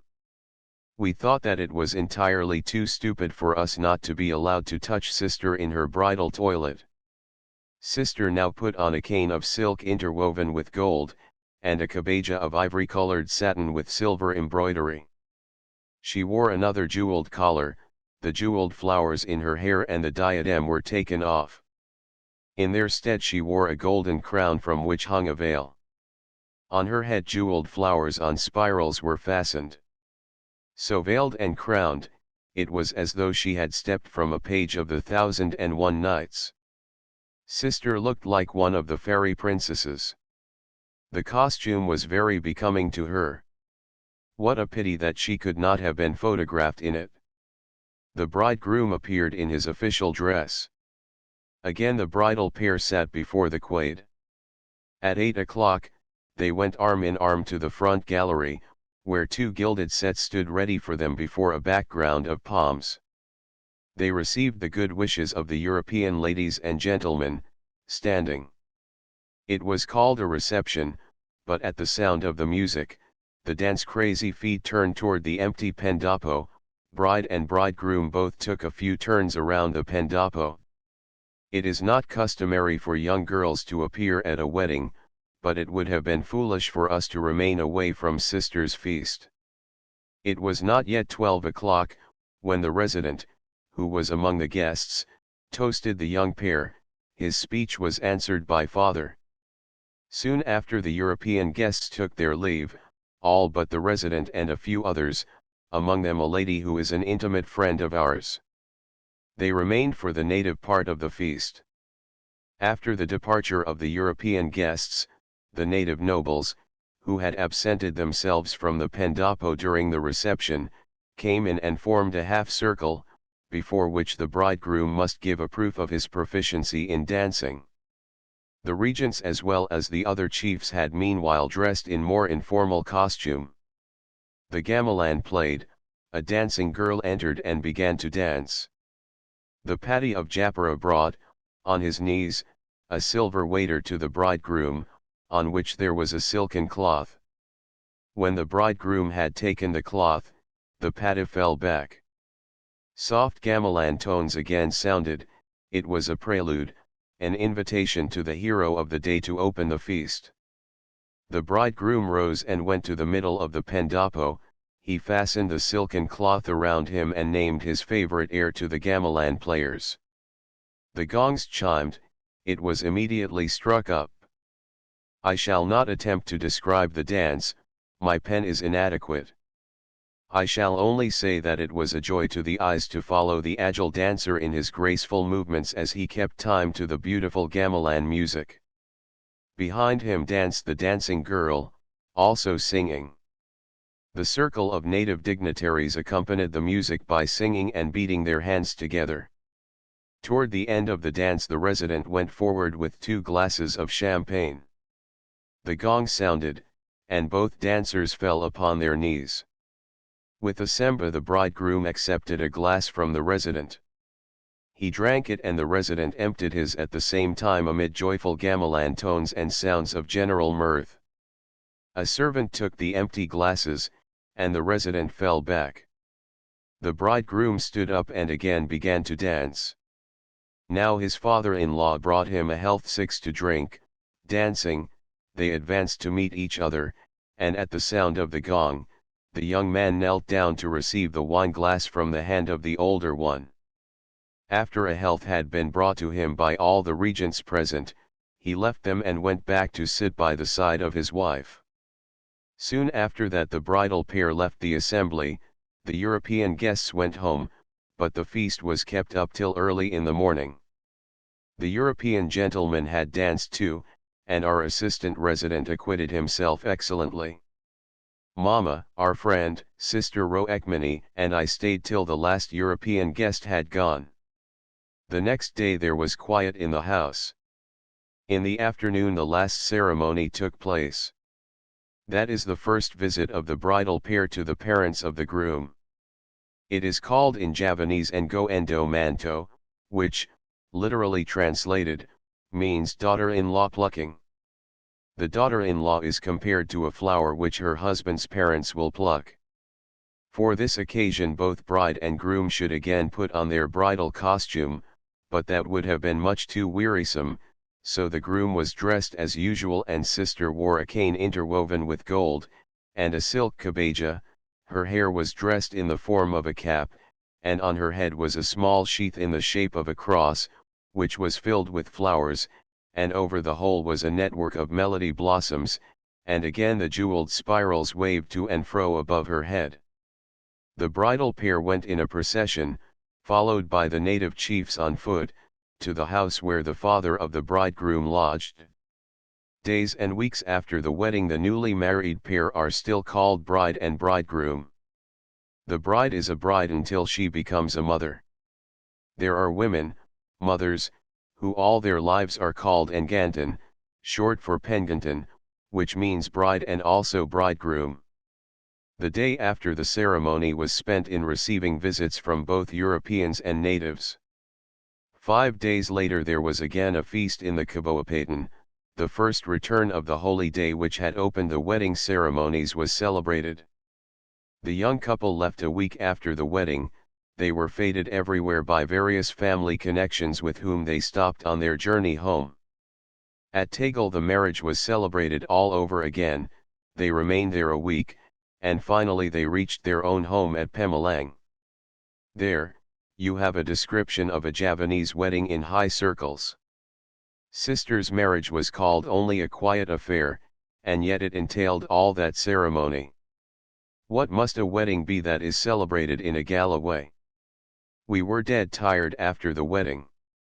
The Javanese give presents at a marriage, things to wear, such as canes, stomachers, head dresses, silk for kabajas, cloth for jackets, and also things to eat, such as rice, eggs, chickens, or a buffalo. These are merely meant as marks of goodwill. Kartina also received a splendid bull from an uncle. This had to be placed on exhibition with the other presents. When a buffalo is killed at the time of a wedding, and usually more than one is needed for the feast meals, a bamboo vessel filled with sira, little cakes, pinang nuts, and pieces of meat must be mixed with the running blood of the slaughtered buffalo. These vessels, covered with flowers, are laid at all of the crossroads, bridges, and wells on the estate, as an offering to the spirits who dwell there. If these bridge, road, and water spirits are not propitiated, they will be offended at the festivities, and misfortune will come of it. That is the belief of the people. Its origin I do not know. A friend of ours says rightly that the Javanese are a people who are filled with legends and superstitions. Who shall lead the people out of the dusky realm of fairy tales into the light of work and reality? And then, when superstition is cast off, we do not want the poetry to be trampled underfoot. But of what good is my prattling? Let me rather ask you if you have been interested in this epistle, and if you will now forgive me for my long silence. There is so much that is lovable in my people, such charm in their simple naive beliefs. It may sound strange, but it is, nevertheless, a fact, that you Europeans have taught me to love my own land and people. Instead of estranging us from our native land, our European education has brought us nearer to it, has opened our hearts to its beauties, and also to the needs of our people and to their weaknesses. Do not let me tire you any longer with the scribbling of a silly Javanese girl. I have written enough. Postscript: in some places it is the custom when the bridal pair meet for the first time for the bride to wash the groom's feet as a token of submission before she gives him the knee kiss. Whenever a widower marries a young girl, or a widow a young man, the giving of the sira at the wedding is omitted. The one who has already been married hands the other, who carries a watering can, a piece of burning wood. The contents of the can are poured upon the fire, which naturally goes out, whereupon the charred wood is thrown away and the watering can broken into pieces. The symbolism of this I do not have to explain. It is plain enough. You should have seen Sister as she sat there before the quade. She ought to have been photographed, or, better still, painted, because that would have shown the coloring. She stepped so calmly and sedately down the carpet of flowers. Everywhere there were flowers and the perfume of incense. Yes, truly, she was much like a bodhisattva. Incarnation of Buddha. I cannot hear the gamelan or smell the perfume of flowers and incense, without seeing her image before my eyes. The people picked up the flowers over which Sister had walked and kept them. They bring good luck, it is said, and to young daughters, a husband. 1 to Mevrou de Bois 7. 2 pieces of cotton and silk. 3 a scarf or shawl draped to form part of the costume. 4 the box to hold the sira paste. 5 a spitting box, for it is necessary to spit after chewing sira. These boxes are often of gold or tortoise shell, and beautifully ornamented. They are placed by a Javanese lady on all formal as well as informal occasions. 6 Heil dronk in the Orig Dutch toast would be appropriate here. MD, 30 March 27, 1902. It is always said of the girls here that, they are well provided for, and comfortably taken care of. Have they a right to complain? Well means, well-being, happiness, the opposite of misery, and misery is what the women feel, and yet they have no right to complain. They are said to act always of their own free will. But how about their children? What is more wretched than a sad childhood, than children who too early have learned to read the shadow side of life. I once copied something from a speech by Professor Max Müller, the great German scholar who was so learned in Eastern tongues. It was almost as follows: polygamy, as it is practiced by the Eastern people, is of benefit to women and girls, who could not live in their environment without a man to take care of them and to protect them. Max Müller is dead, we cannot call him here to show him the benefits of that custom. 1 to Mevrou Abandonon. XXXVII May 17, 1902. I cannot tell you how great was my joy when at last I was able to begin my studies. So far it has been but a review of what I once learned at school more than 10 full years ago. But there is one advantage in this late study. I can understand now much more quickly and readily than I could in my childhood. Still, it is a deep grief to me that I am now 23 years old instead of 13. I could then look forward so far. I could have carried on my studies indefinitely, but now time is limited on account of my age. First, I am working at Dutch so that I shall have it thoroughly in my head, and then later I must study one or two of the native languages. There, I have struck so hard with my pen that my pen holder is broken through the middle, but even that does not make me give up. Poor pen! I have depended so much upon it and we have worked together happily for so long. I must be a strange creature to lament over a broken pen holder. In April, we went on a journey, we paid our sister a visit. We left our home without the least idea of seeing her again. We went to see another sister, our eldest, who was ill.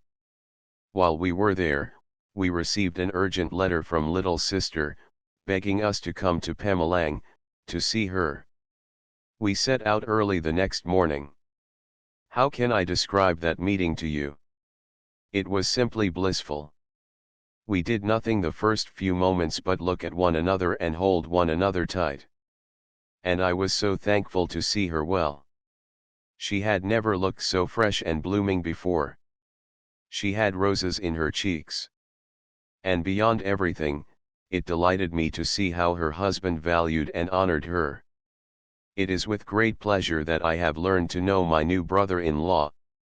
He is a good, sincere man, with many fine traits. He is very upright, just and true, and has a sympathetic heart. She is his comrade, his advisor, his friend, and a mother as well to his 3 children, who are as fond of her as if she were their own mother. The children follow her footsteps everywhere, like little faithful dogs. The oldest child, a boy of 7, had lived with his grandparents. Sister took him in charge and the child is devoted to her now and loves to be with her, though his grandparents did not keep him at arm's length, you may be sure. The 2 others are girls of 6 and 4, she gives them lessons at home, so I might almost call them little pupils. Stella. He leaves the education of his children entirely to her, and naturally sister will bring up her little daughters in our spirit. Sister has not been able to realize her early dream, as she had dreamed it, but is the task which she has undertaken less beautiful for that reason? Our roads have divided, but both of us work for the same ideal. What matters it which road one takes if it but leads to the same goal? I long to go to Holland for many reasons. The first is study, the second is that I want European air to blow upon the few remaining prejudices that still cling to me, so that they may be wholly driven away. There are not many left, it is true, but some obstinately remain. Only your cold air, Stella, can make of me in truth, a free woman. To mention but one of the persistent little prejudices, I should not be disturbed in the least if I were alone in a room filled with European gentlemen. But I can think of nothing that could make me, under any possible circumstances, receive alone, even one well-born Javanese young man, who was unmarried. I think it is laughable, absurd, idiotic, but it is true. I dare not talk to a strange man without a companion, and even if there were company, I should think it tiresome, and should not feel at my ease.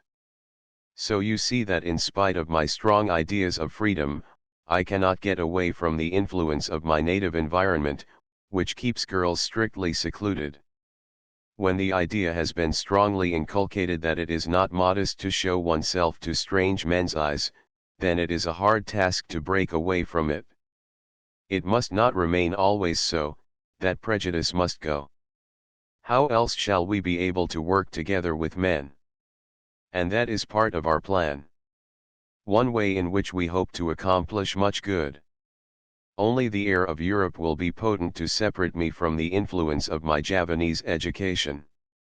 Sometimes I laugh at myself and it drives away the foolishness for a little, but it always comes back.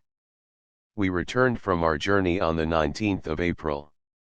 Father came several stations to meet us.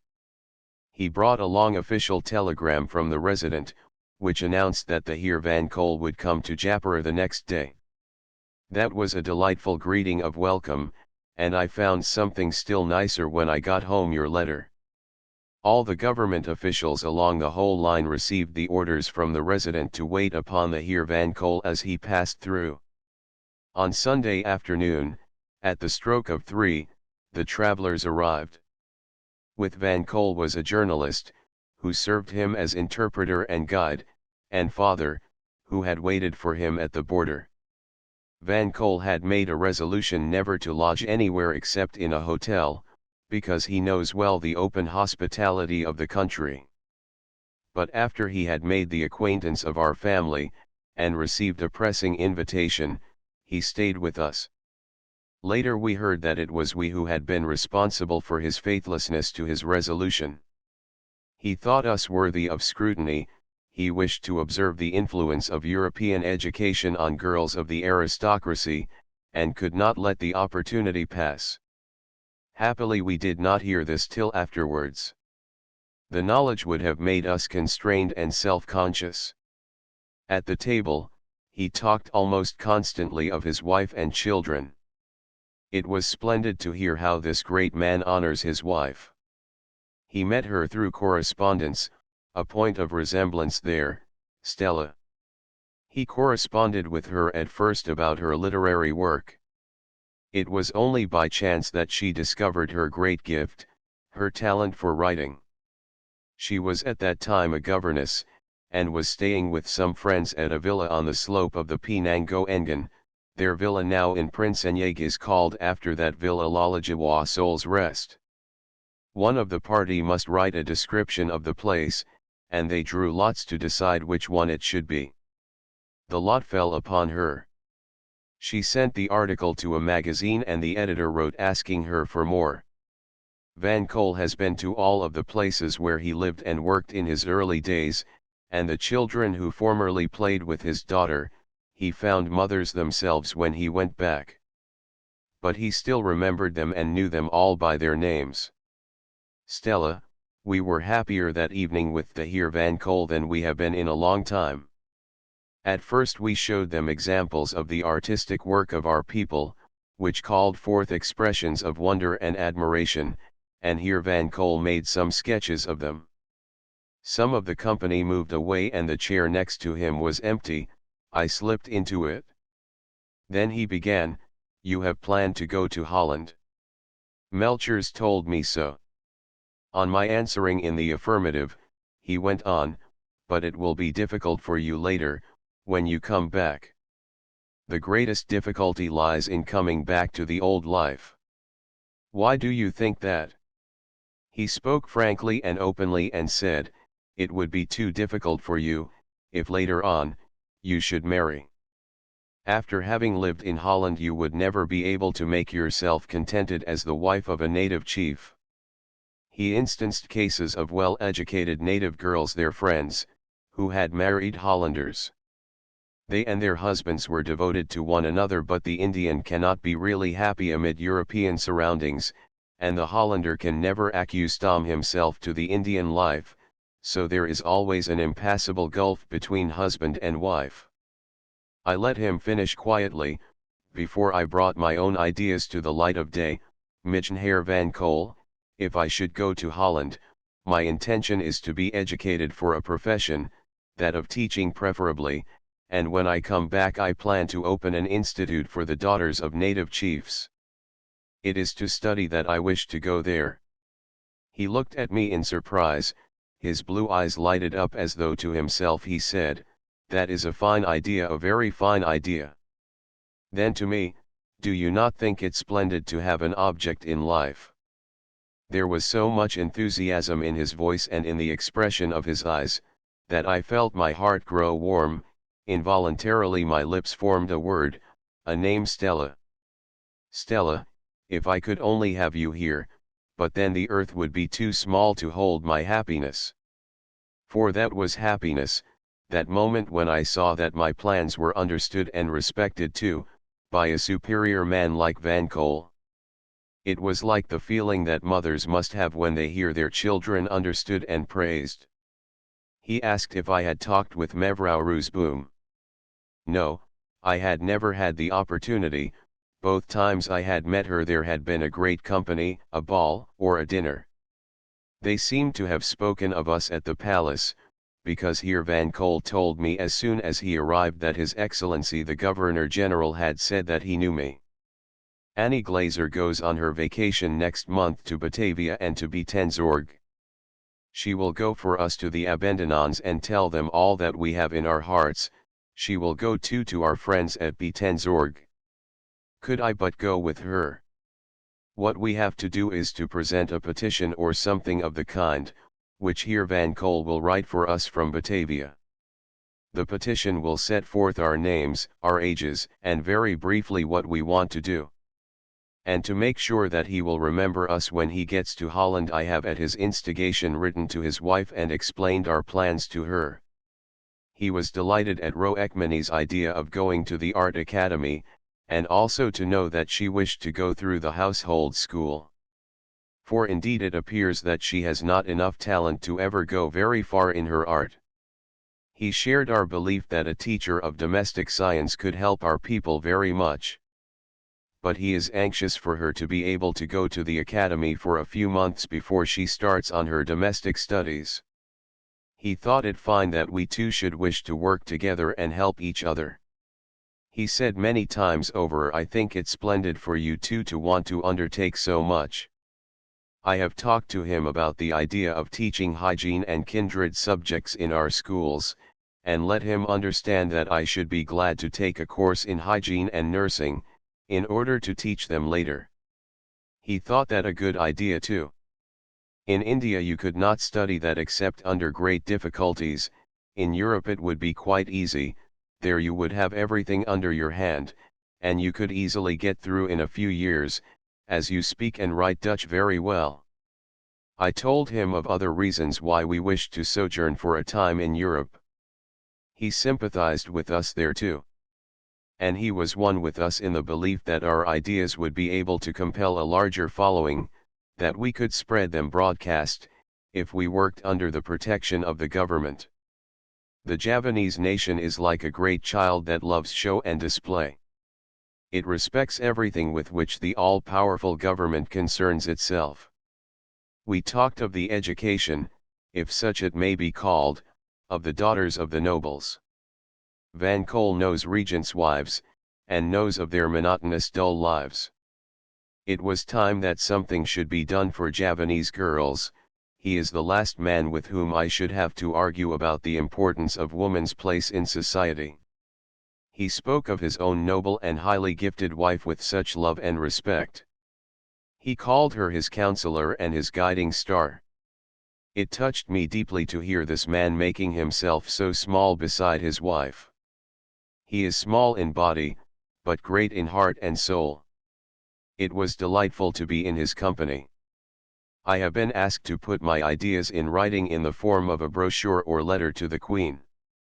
It would do much good to our cause if she, who is a woman herself, knows of the deep injustice that our women suffer. But I must know what I am doing. As soon as I let my voice be heard, I know that I shall bring down the anger and hate of many of the Javanese men upon my head. For myself personally, I do not fear their hate or anger, but if I should become a teacher I might have to stand before a class without scholars, because no father would trust his children to me. I should have touched the egoism of man. I have received an answer to my question as to when a Mohammedan girl comes of age. It is a Mohammedan girl never comes of age. If she wishes to be free, she would have to marry and after that be divorced. So we shall have to declare ourselves of age, and compel the world to recognize our independence. You know that Van Cole came here with a journalist. He wrote a description of the journey that he made with Van Cole, also the visit to the Caboapatan is described, and something is told of our conversation with Heer Van Cole. Now people will know whither we are going. I only hope that making our ideas public will do good and not harm. For the first time my name would come out openly in connection with my people. I am proud of that Stella to be named with the same breath with my people. Keep this portrait in memory of the triple bond. Poor Clover Leaf, it was too beautiful, so it had to be pulled apart. It is the best portrait that we have, it is good of all of us. It was made at Christmas time and it is our last portrait, taken together as girls. The sight of the little group makes me sorrowful. 3 hearts grew together on one stem, and now one of them has been torn away. Will the wound ever heal? It still bleeds at the least touch. Oh Stella, you do not know how we miss her. Everything reminds us of her, speaks of her. We feel so old now, the past seems to lie behind us like an eternity, and yet a half-year has not gone by since she left us. 1 to Mejafrozi Handalar. 38th May 26, 1902. I have read your last letter over many times, in it you write so sympathetically about the Javanese people. It is very pleasant that you should have such friendly thoughts towards the brown race. If I could only have you here with us, there are so many things about my people which I should be glad to show you. Where can one study and learn to understand a people better than in the heart of that people? And here we have a true Javanese environment. You know that all of you would be welcome at any time. It is charming of you to wish to have me with you, but alas! For the present I may only appreciate your goodwill. To travel alone to Tenzorg belongs just now to the realm of forbidden fruit. But who knows when a change may come? So much that seems to us today to be absolutely impossible, appears tomorrow as an accomplished fact. The Javanese are a nation filled with memories and fairy tales. In dreams and fairy tales the most wonderful things happen, and my heart, which is Javanese through and through, holds fast to the illusion that there can still be miracles, even as there were in the far distant past. If you knew of the dreams of some Javanese girls that you know, possibly you might be surprised at them, think them strange, but you would not, I hope, merely shrug your shoulders in pity. You know, do you not, that we are possessed by the idea of going to your country? But you do not know why. What one naturally thinks when one speaks of visiting strange lands, is of seeing and understanding new things, enjoying oneself, and perhaps also of learning accomplishments. But when we feel so much for the suffering of our people, is it strange then that there should be in us a great longing to do something that will help them? What has that to do with our desire to go to your country? We wish to gather knowledge and bring back to our people the treasures of other lands, of your own country first of all. We do not wish to change the spirit of the native Javanese, but to cultivate the good which is latent in them. That is the goal which we have set before our eyes. It is such a pity that we live so far from each other. How nice it would be if we could exchange thoughts and ideas. Things can be expressed so much better in spoken than in written words. But our correspondence is very pleasant to me, we meet at so many points. How gladly I should teach you to know and understand my people. A wonder artist must rise up in Java to tell of our race in beautiful words to his fellow countrymen. just as Fielding has written of the Burmanese. Now we have only that notorious book by Veth too that has brought so many pens into motion, and caused a storm of anger to break forth. Every land has its own individual faults. India just as well as every other country on this round earth. Poor India, in foreign lands one knows so bitterly little of you, and a book like that of Veth will certainly not gain you sympathy. Augusta de Witt III writes with understanding, and in beautiful language about India.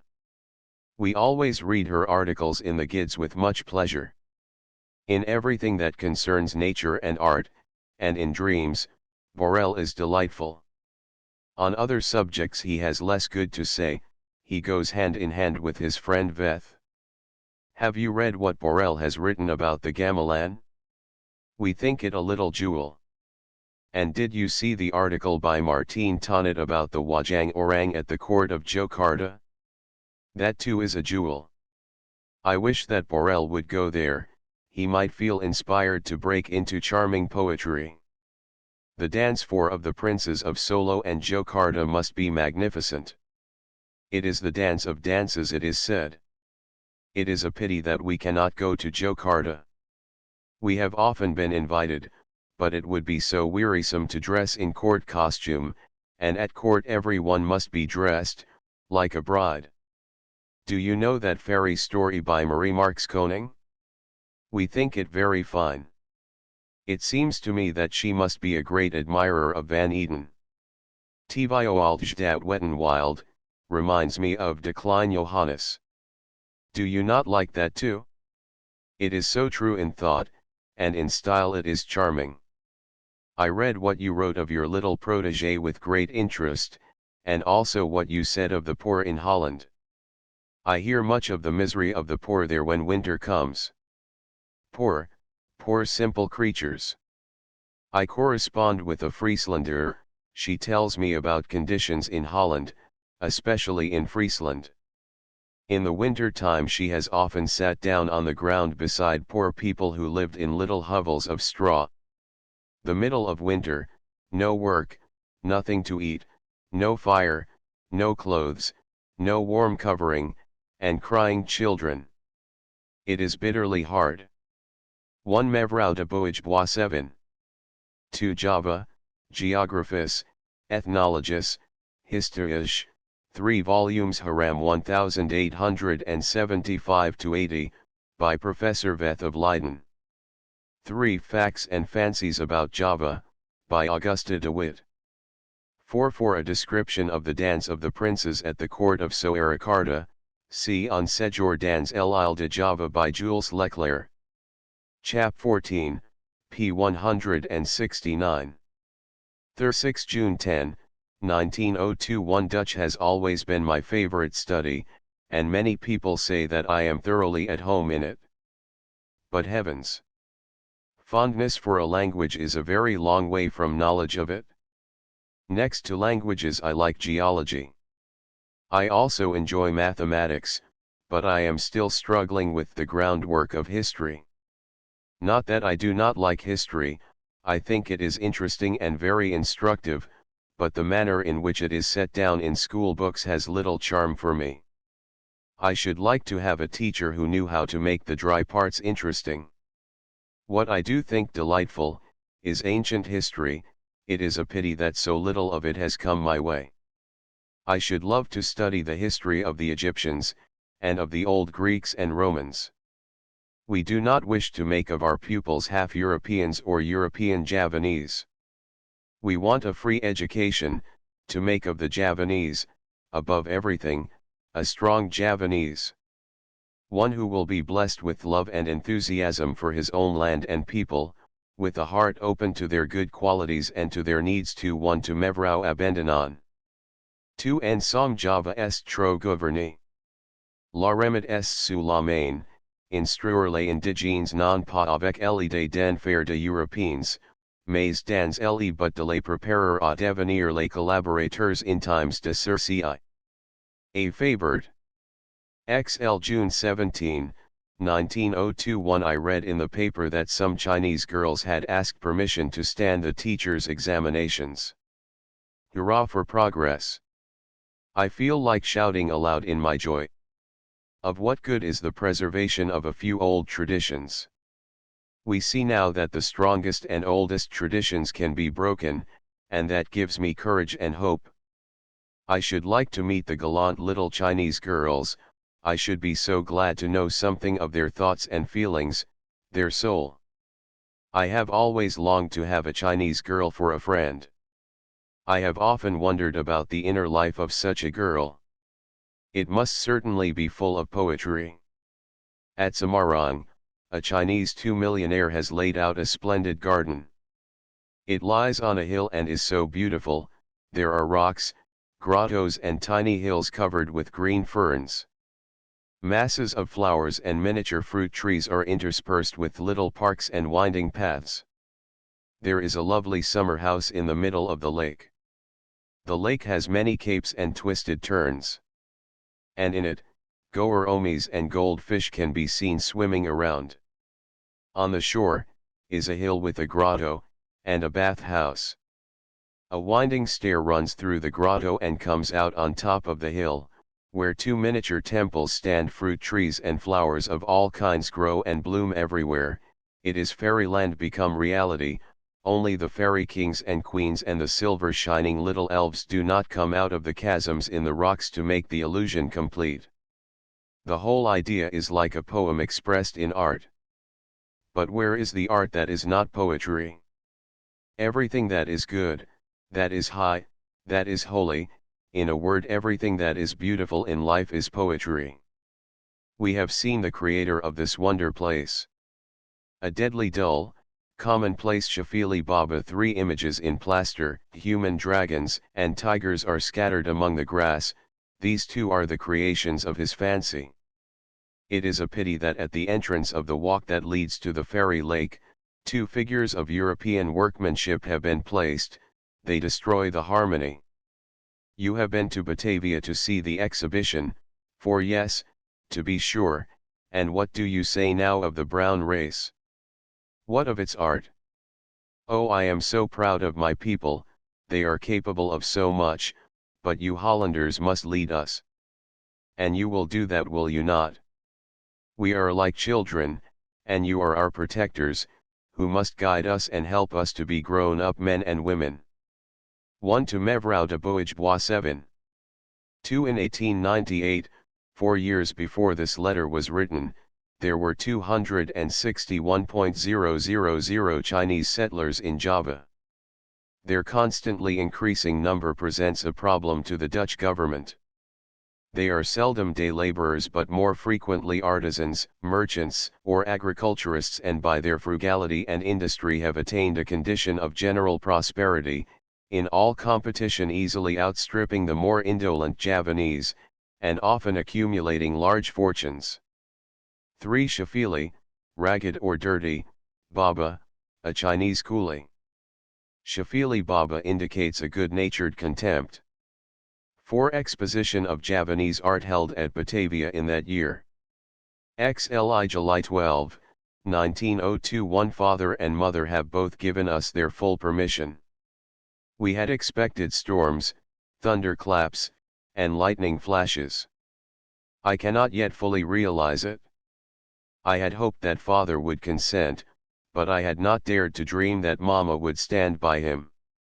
We have never been estranged from one another, but things are clearer now between mama and us. This has brought us nearer together. I felt calm at first, but when mother spoke to us in such a quiet, gentle manner, my calmness vanished. I had so much in my mind that I had not thought over what I should say, but when it came to the point, the words fell as themselves from my lips. Who was it that placed the words ready in my mouth? Who? There is a power higher and greater than all earthly powers put together. Good spirits were certainly hovering near putting the words in our mouths when we stood before her speaking for our ideals. Now I heard Mama say, deeply moved, "Oh child, why have you not trusted me? We have done wrong, not to have told Mama everything. Poor, dearest mother, we are not worthy to kiss her feet. I wish that I could tell you what Mama has been to us all these long years, what she still is. Now we realize for the first time the debt that we owe to her. We owe her a world full of love and gratitude. We are so thankful that we are going away from Mama in peace, in the service of that good that she herself knows and understands. We no longer express our joy openly as formerly, as we did only a little while ago. We are quiet now, but full of silent gratitude. I had prepared what I had to say to Father with the greatest anxiety. I do not know where I got the calmness and composure with which I spoke to him. My voice sounded strange to my own ears. I was unmoved, but when the permission for which I was pleading was granted, and I saw how much it cost my dear father, the ice crust melted from my heart. I longed to throw my arms around him and speak words of comfort, but my knees trembled and my voice refused to do my bidding. I sat before him on the ground and looked at him with the mist before my eyes. I felt his pain and I suffered with him. Oh, some day I will repay for everything. In my heart the prayer rose, Father, forgive me, oh my Father, forgive your child, she cannot do otherwise. It was on the 21st of June, I chose that day, your birthday, for the difficult interview with Father. I wished to have you, my little mother, with me in spirit. Good angels surrounded me, my heavenly Father stood by me in my struggle against my earthly one. When I was alone once more and had gained my desire, there was no joy in my heart, there was only pity and sympathy for the sorrow of one whom I loved. My tears were for him. From the depth of my soul I prayed, O grant that from this great sacrifice of my parents, flowers will spring up and fruit will grow for our land, and for our people. On the same day, the 21st of June, we wrote to the Heer Van Cole at Batavia at his request. The letters contained our names, ages, and a summary of our ideas and wishes. But we had to have our parents' permission, without that nothing could be done for us. And now that this stumbling block is cleared from our way, we stand before a second financial one. Our parents cannot possibly afford the expense of our education, nor would we ask it of them.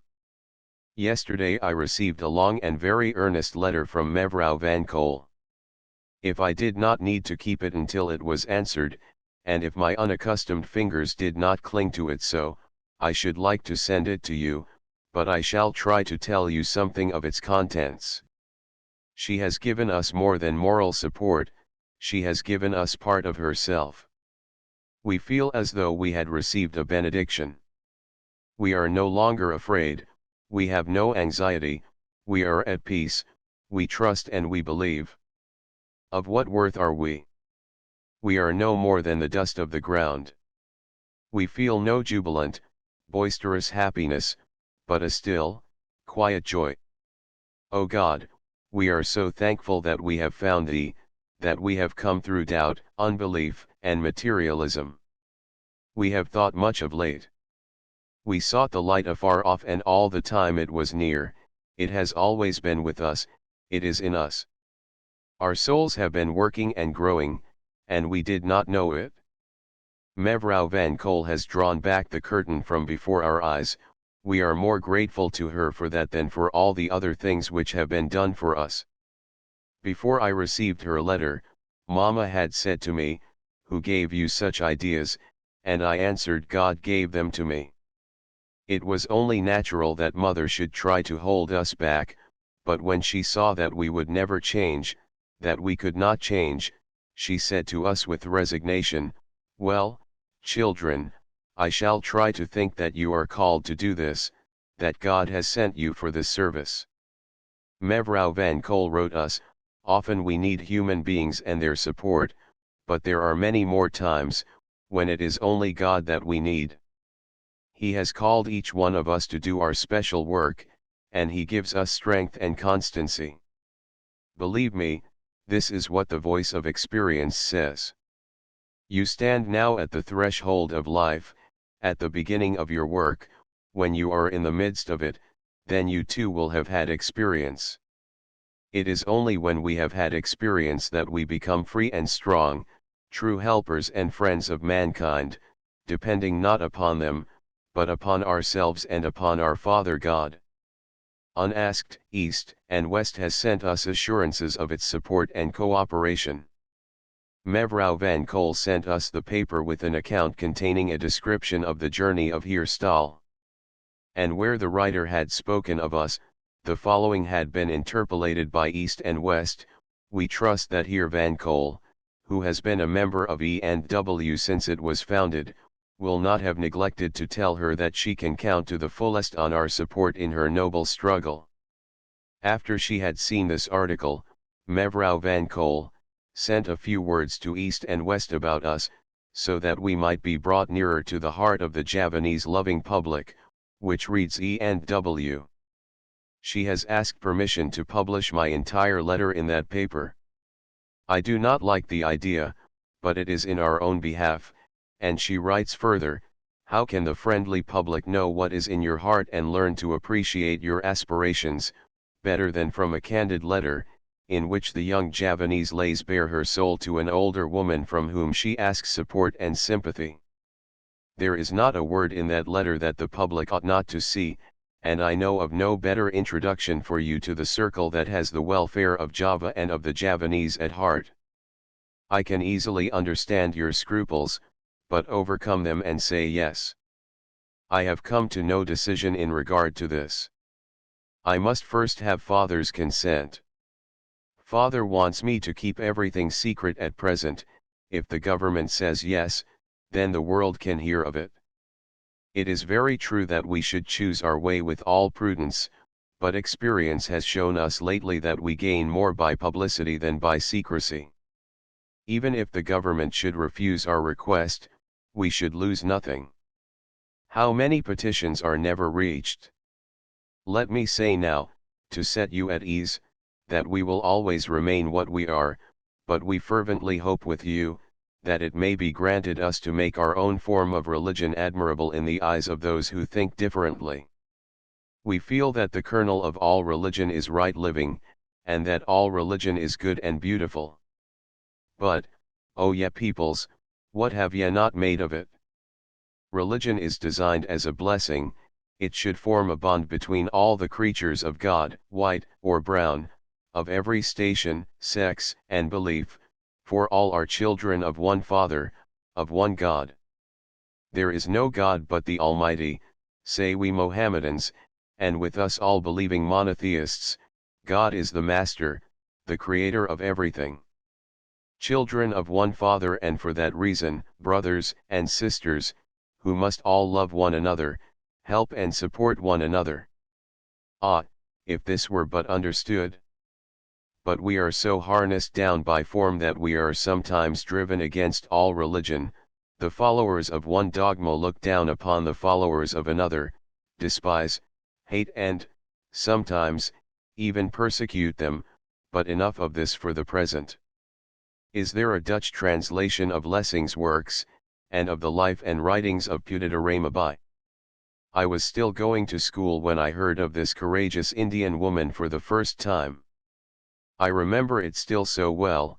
I was very young, a child of 10 or 11, when, glowing with enthusiasm, I read of her in the paper. I trembled with excitement. Not alone for the white woman is it possible to attain an independent position, the brown Indian too can make herself free. For days I thought of her, and I have never been able to forget her. See what one good brave example can do. It spreads its influence so far. 1 to Mevrouw Ovinksoer. XLII July 28, 1902. No cloud lasts forever, neither is there such a thing as eternal sunshine. From the darkest night the most beautiful morning is born, and here I console myself. Human life is a true reflection of the life of nature. What we must pray for day and night is strength. But the rain which makes the leaf and bud of one plant burst forth, beats another into the earth, where it rots. 1 to Mevrou Abandonan. Slyin August 15, 1902. 1 Nelly's too enthusiastic article in East and West has been copied in several papers here. One in the Echo also contains an appeal from that paper asking the sympathy and cooperation of all women in India. The Echo quoted, just as did Nelly, a few words from my letter, and asked our permission to publish it all or a part of it. I think it would be better not to publish another letter, one is enough, and that from Nelly throws full light upon the question. Hilda de Boy, the daughter of Heer Charles Boissevin, a director of the Algemeen Handelsblad, asked if she could publish one of my letters about a Javanese wedding. She sent a copy of this letter home, and her brother advised me to publish it. Such personal letters will show the Netherlanders that the Javanese are in some respects their superiors, in many respects their equals, and perhaps in many others their inferiors. So says Heer Boissevin. I am busy now with an article for Belang en Recht, I hope they will find room for it. If not, I shall send it to some other paper or magazine.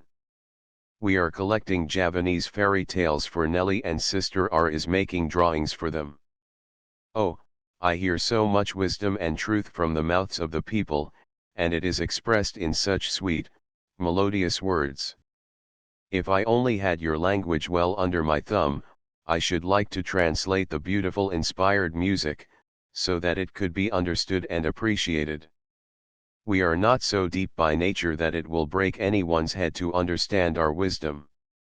There is no word for selfishness in our language. Happy language where that word has never penetrated. I wish that I could teach you my language, so that you could enjoy its beauties in their original freshness. The deeper I penetrate the soul of our people, the finer I think it. Among you wise men and poets are drawn usually from a certain station, and only the upper classes are educated. The great majority are, may I say it, crude. There are some superior spirits among the lower classes, but the many, Stella. You know them better than I. But go around with me into Kampung and Desa, let us visit the small huts of the poor submerged tenth, let us listen to their speech, seek out their thoughts. They are an unschooled people always, but music comes welling from their lips, they are tender and discreet by nature, simple and modest. If I am ever with you I can tell you much of our gentle people, you must learn to know and love them as I do. There are so many poets and artists among them, and where a people has a feeling for poetry, the most beautiful thing in life, they cannot be lacking in the instincts of civilization. Everything that is high and fine in life is poetry, love, devotion, truth, belief, art, everything that elevates and ennobles. And poetry means so much to the Javanese people. The least, the very humblest Javanese, is a poet. And what do you think of the deep respect which children have for their parents? And of the touching piety of the living toward the dead? There is no joyful occasion where the dead are not called to our remembrance, and their blessing and the blessing of heaven invoked. In joy and in sorrow, we think of our dead always. And the name of Mother, how holy that is! In hours of pain and doubt, the pale lips always murmur that name. It is Mother, and again Mother, who is called upon, if we need help, if we need support. The honor of motherhood lies in this, in the calling of her name in deep, sorrowful hours. Why do we not call upon our Father? Why just our Mother? Because we feel from childhood, instinctively, that Mother means a world of love and devotion. Each object that falls out of our hands is picked up with the saying, "Oh, Allah, my child." Do I have to explain the meaning of that to you, what it shows? Stella, I shall work earnestly at your language, so that some day I may be such a mistress of it that I can make all that is beautiful among our people clear and intelligible to the outside world. I want to study my own language hard as well. I want to teach our people to know that white race as I know it in its finer, nobler aspects. They must learn of your nobleness, of your greatness, so that they will honor and love you. I want to do so much that sometimes I wish that I had a double pair of hands. The will is great, but the strength is little. And I must not injure my health, that would be the most stupid thing that I could do. And yet I am often stupid, sometimes sitting and working till late at night, and that is not good for me.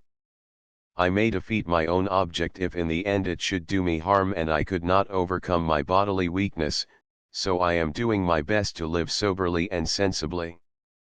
1 to Mejafrozi Handelaar. 2 Mevrouw Nelly van Kool. XLIV 1 August 15, 1902. Hurrah for our native art and industry. They are well started now on the road to a splendid future. I cannot tell you how pleased I am. We like to admire our own people, and it is so easy to make us proud of them. The future of our Javanese artists is assured. Here Zimmerman was in ecstasies over the work that he saw here by the despised brown race. Wood carving, the art of the goldsmith, and textile weaving have reached a high degree of excellence. Our artists here have received a large order from East and West for St. Nicholas. We are delighted. Now the clever artist can bring out new ideas and express his poetic thoughts in graceful undulating lines and in ravishing, glowing, changing colors. Oh, it is splendid above everything else to seek the beautiful. A spark of God is everywhere, even when things outwardly appear most evil.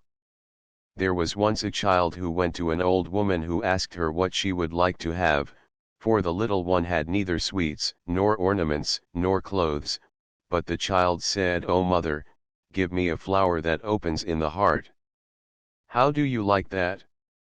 You must see it in the original. The answer of the child sounds so sweet. There is a deep meaning in Bloemental too, and Jo Iwo en Sekar melody hinkong meeker hing po and jering ati. That is what one hears all the time. We are now busy writing down everything interesting that we hear from the mouths of the people. There is no word for poetry in our language.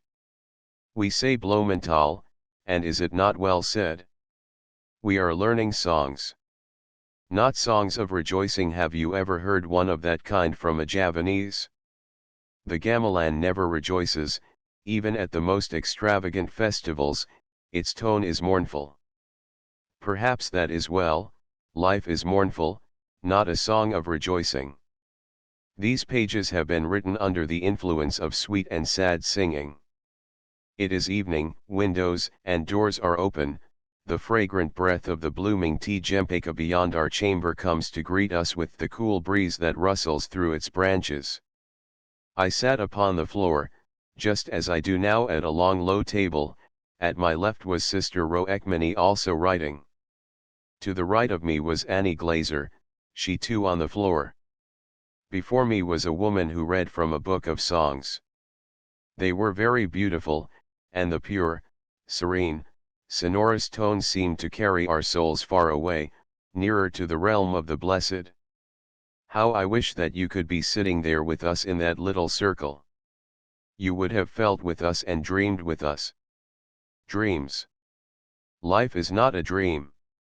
It is cold, sober reality, but even reality does not have to be ugly, unless we make it so.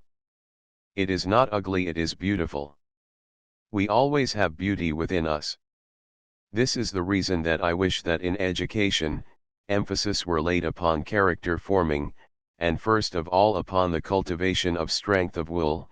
It should be instilled into the child. But I am wandering from my subject. This time I wanted to write to you about our people, and not about education. There is an old woman here from whom I have gathered many flowers that spring from the heart. She has already given me much, and has still more to give, and I wish for more, always more. She is willing, but first I must earn her treasures. I must buy her flowers. Why? Why must I pay?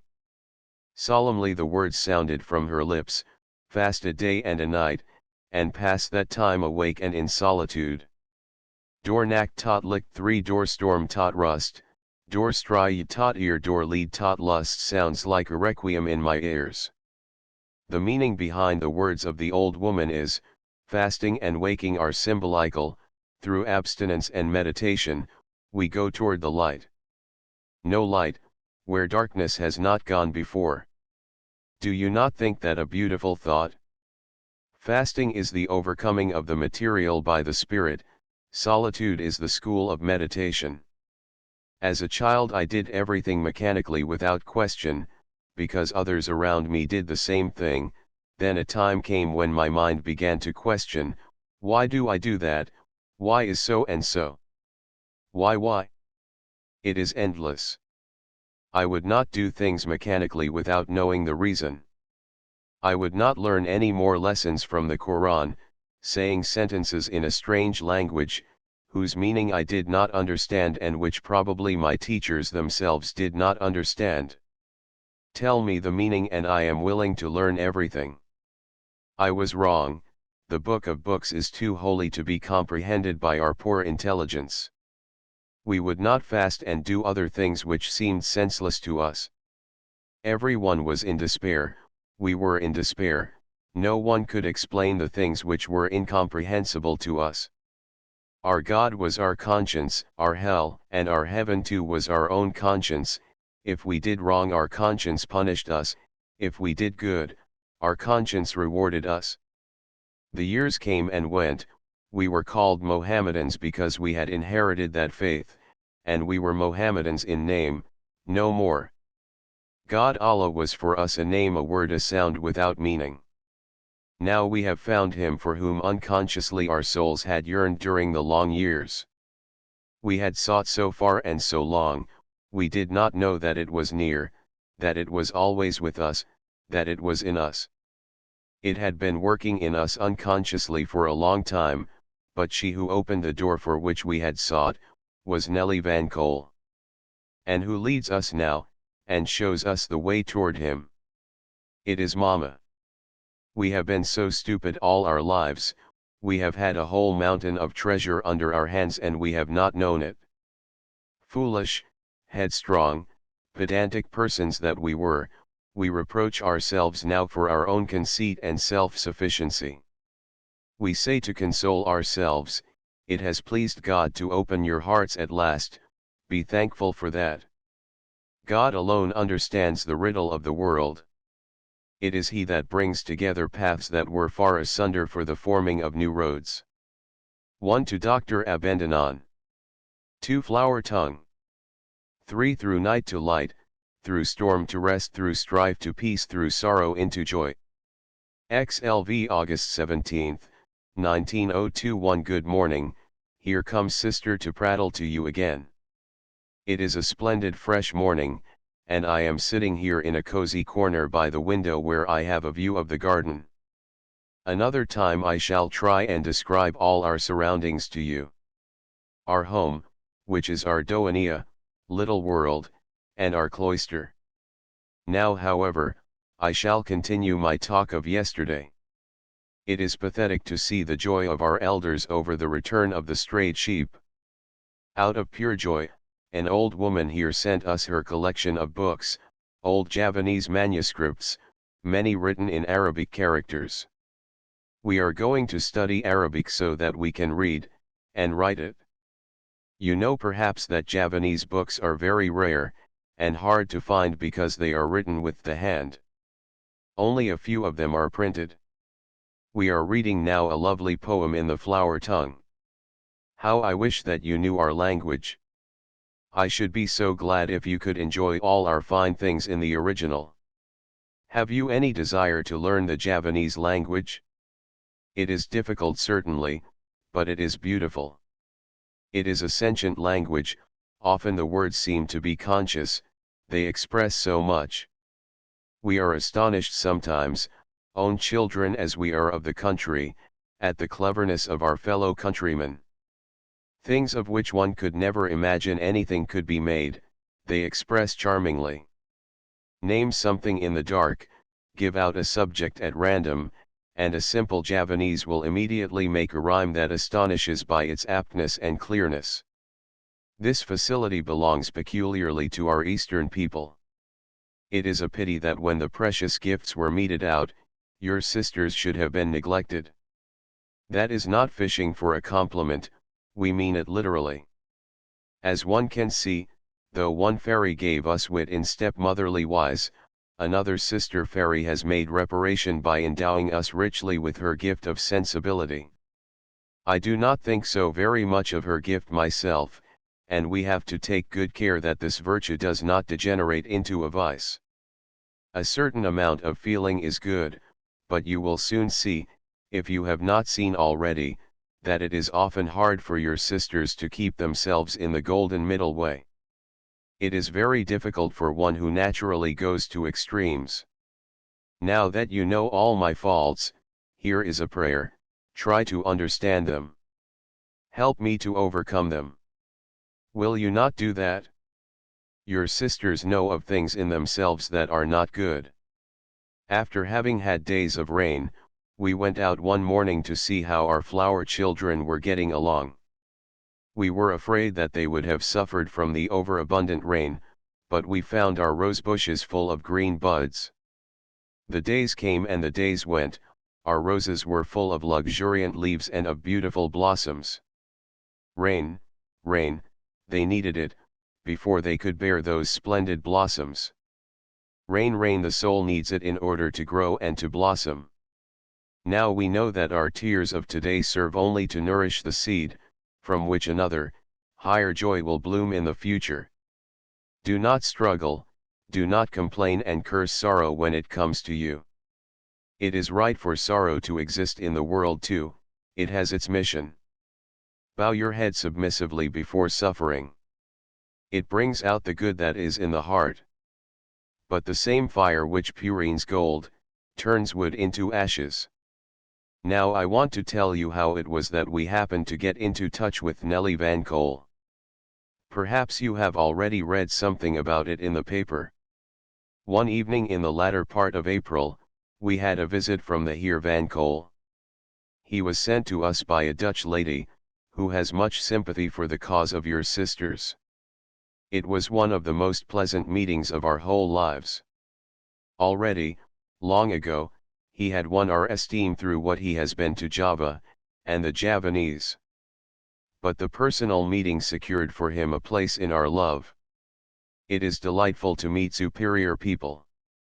It was a great occasion in our lives, when we met your dear parents, it was a turning point for us, it waked us up to reality. Before that we had only seemed to live, we had been asleep, always sleeping and dreaming. Now we are alive, fighting and struggling, hoping, despairing, suffering and rejoicing, weeping and laughing, that is life. We have climbed to the heights of joy, and we have descended into the depths of misery. I am happy just to be alive. I have heard from your mother that you sympathize with our struggles and ideas, and you have told us so yourself. So it will certainly please you to know there are others who are interested in our cause, superior people like Heer Van Cole and his wife. We told the Heer Van Cole everything. It was to hear about our plans that he had come, and he promised to support our endeavors with all his might, just as your father has promised to do. Are you not glad that the cause of your sisters has found a warm defender in Holland in the council halls of the country?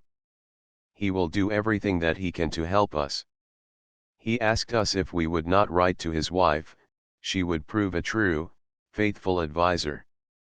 He spoke of his wife with such love and respect he called her his guide and his counselor. It touched us to hear a man and such a man speak so of a woman. Would that there were more such men who would see the highest in woman and honor her for it. I did not let the grass grow under my feet. Immediately after he had left, I wrote to his wife. Was it instinct, I wonder? For when I was writing to her I had no feeling at all that it was to an utter stranger, which was the fact. It had been the same way, when I was talking to her husband. As though she had been my mother, I blurted out without reserve, just what I felt. It was easy to be frank with her husband, for he was so modest, so friendly, met us so cordially, and was so fatherly towards us. I am glad that I followed the voice of my heart and wrote at once to Mevrouw van Kool. We received a letter from her at once, and such a letter. We feel ourselves rich in her sympathy. God has given us as a gift, the heart of a true friend, and through that friend's heart, he has found us himself. If I could only tell you how happy we are. We will find the right human friends, when we cease to seek for support among men, but depend upon ourselves and upon our Father God. We are deeply grateful to Nelly for that. Again she says, the loveliest and best among us are but weak blundering creatures. Nestle on your Father's heart, he will heal your wounds and dry your tears. In the days since I have begun this letter, something very unpleasant has happened. Before our acquaintance with Nelly, it would have plunged us into despair, but now it is different. We do not seek consolation from men, we hold fast to his hand, and then the darkness becomes light, and the storm wind a gentle breeze. We are not afraid, we are never afraid, wherever we may be, there is a Father that watches over us, who judges us with love. We are ready for anything. For there is no light where darkness does not go before the dawn is born out of the night. Now that we have found him, our whole lives are changed, our work seems nobler, higher.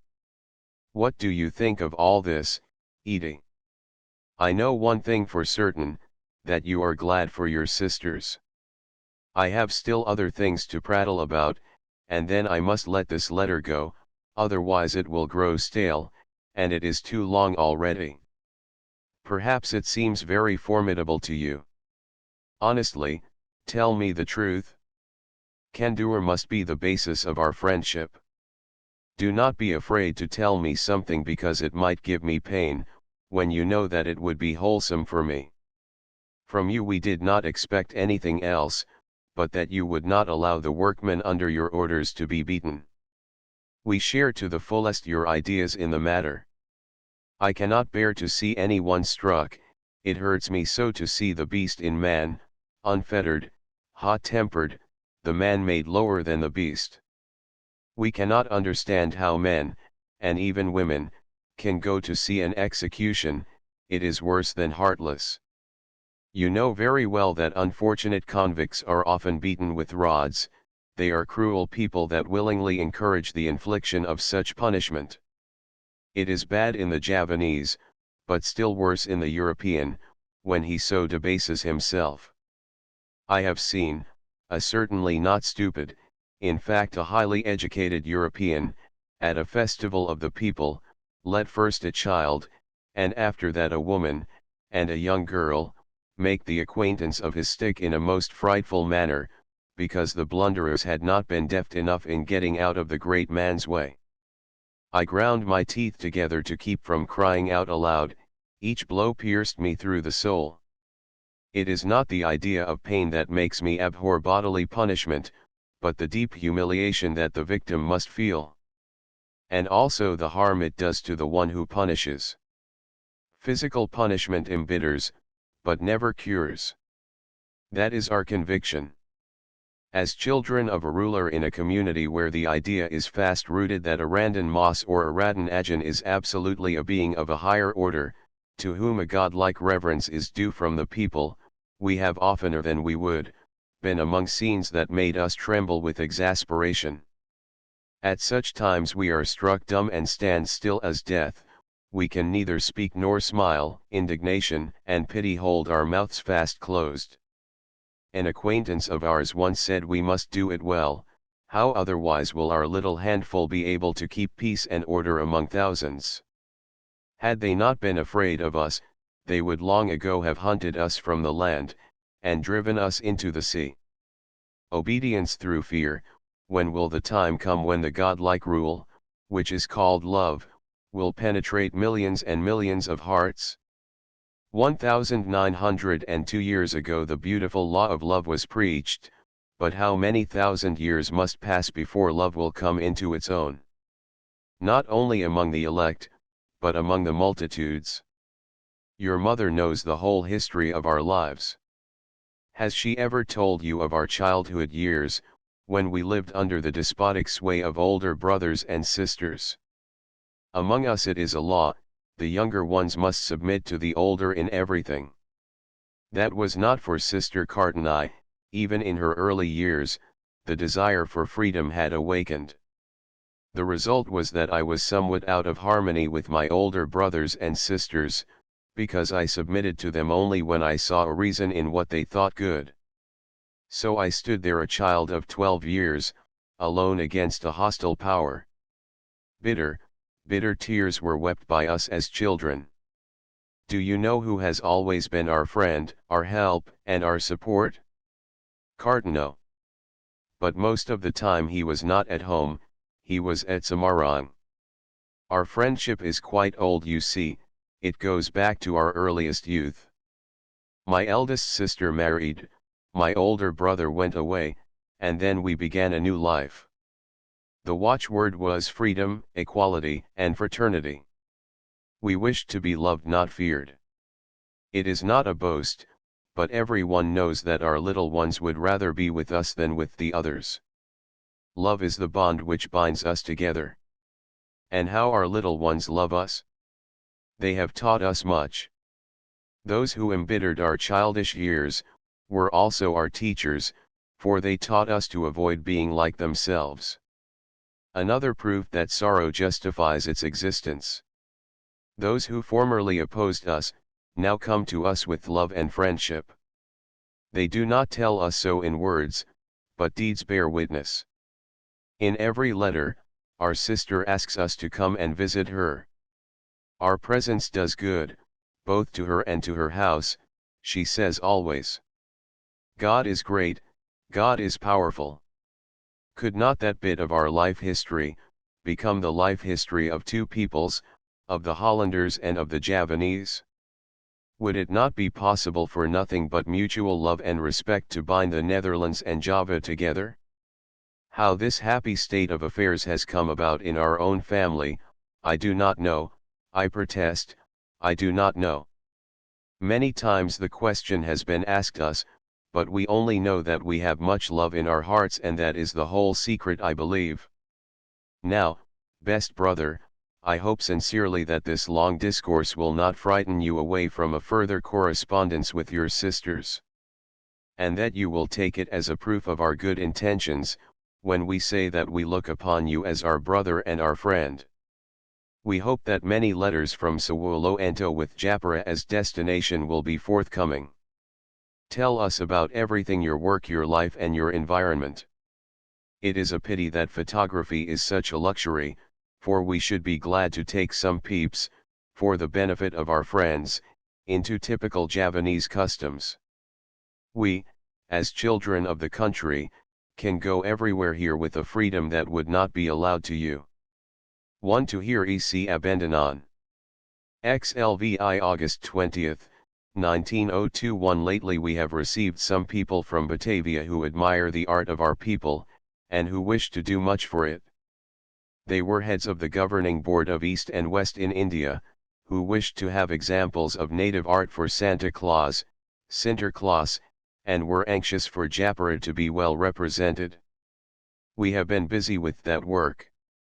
It is such a pleasure to us to be able to work for the furtherance of our people's art. We think it a great privilege to be the avenue through which some of these expressions of their soul find a way into a new world.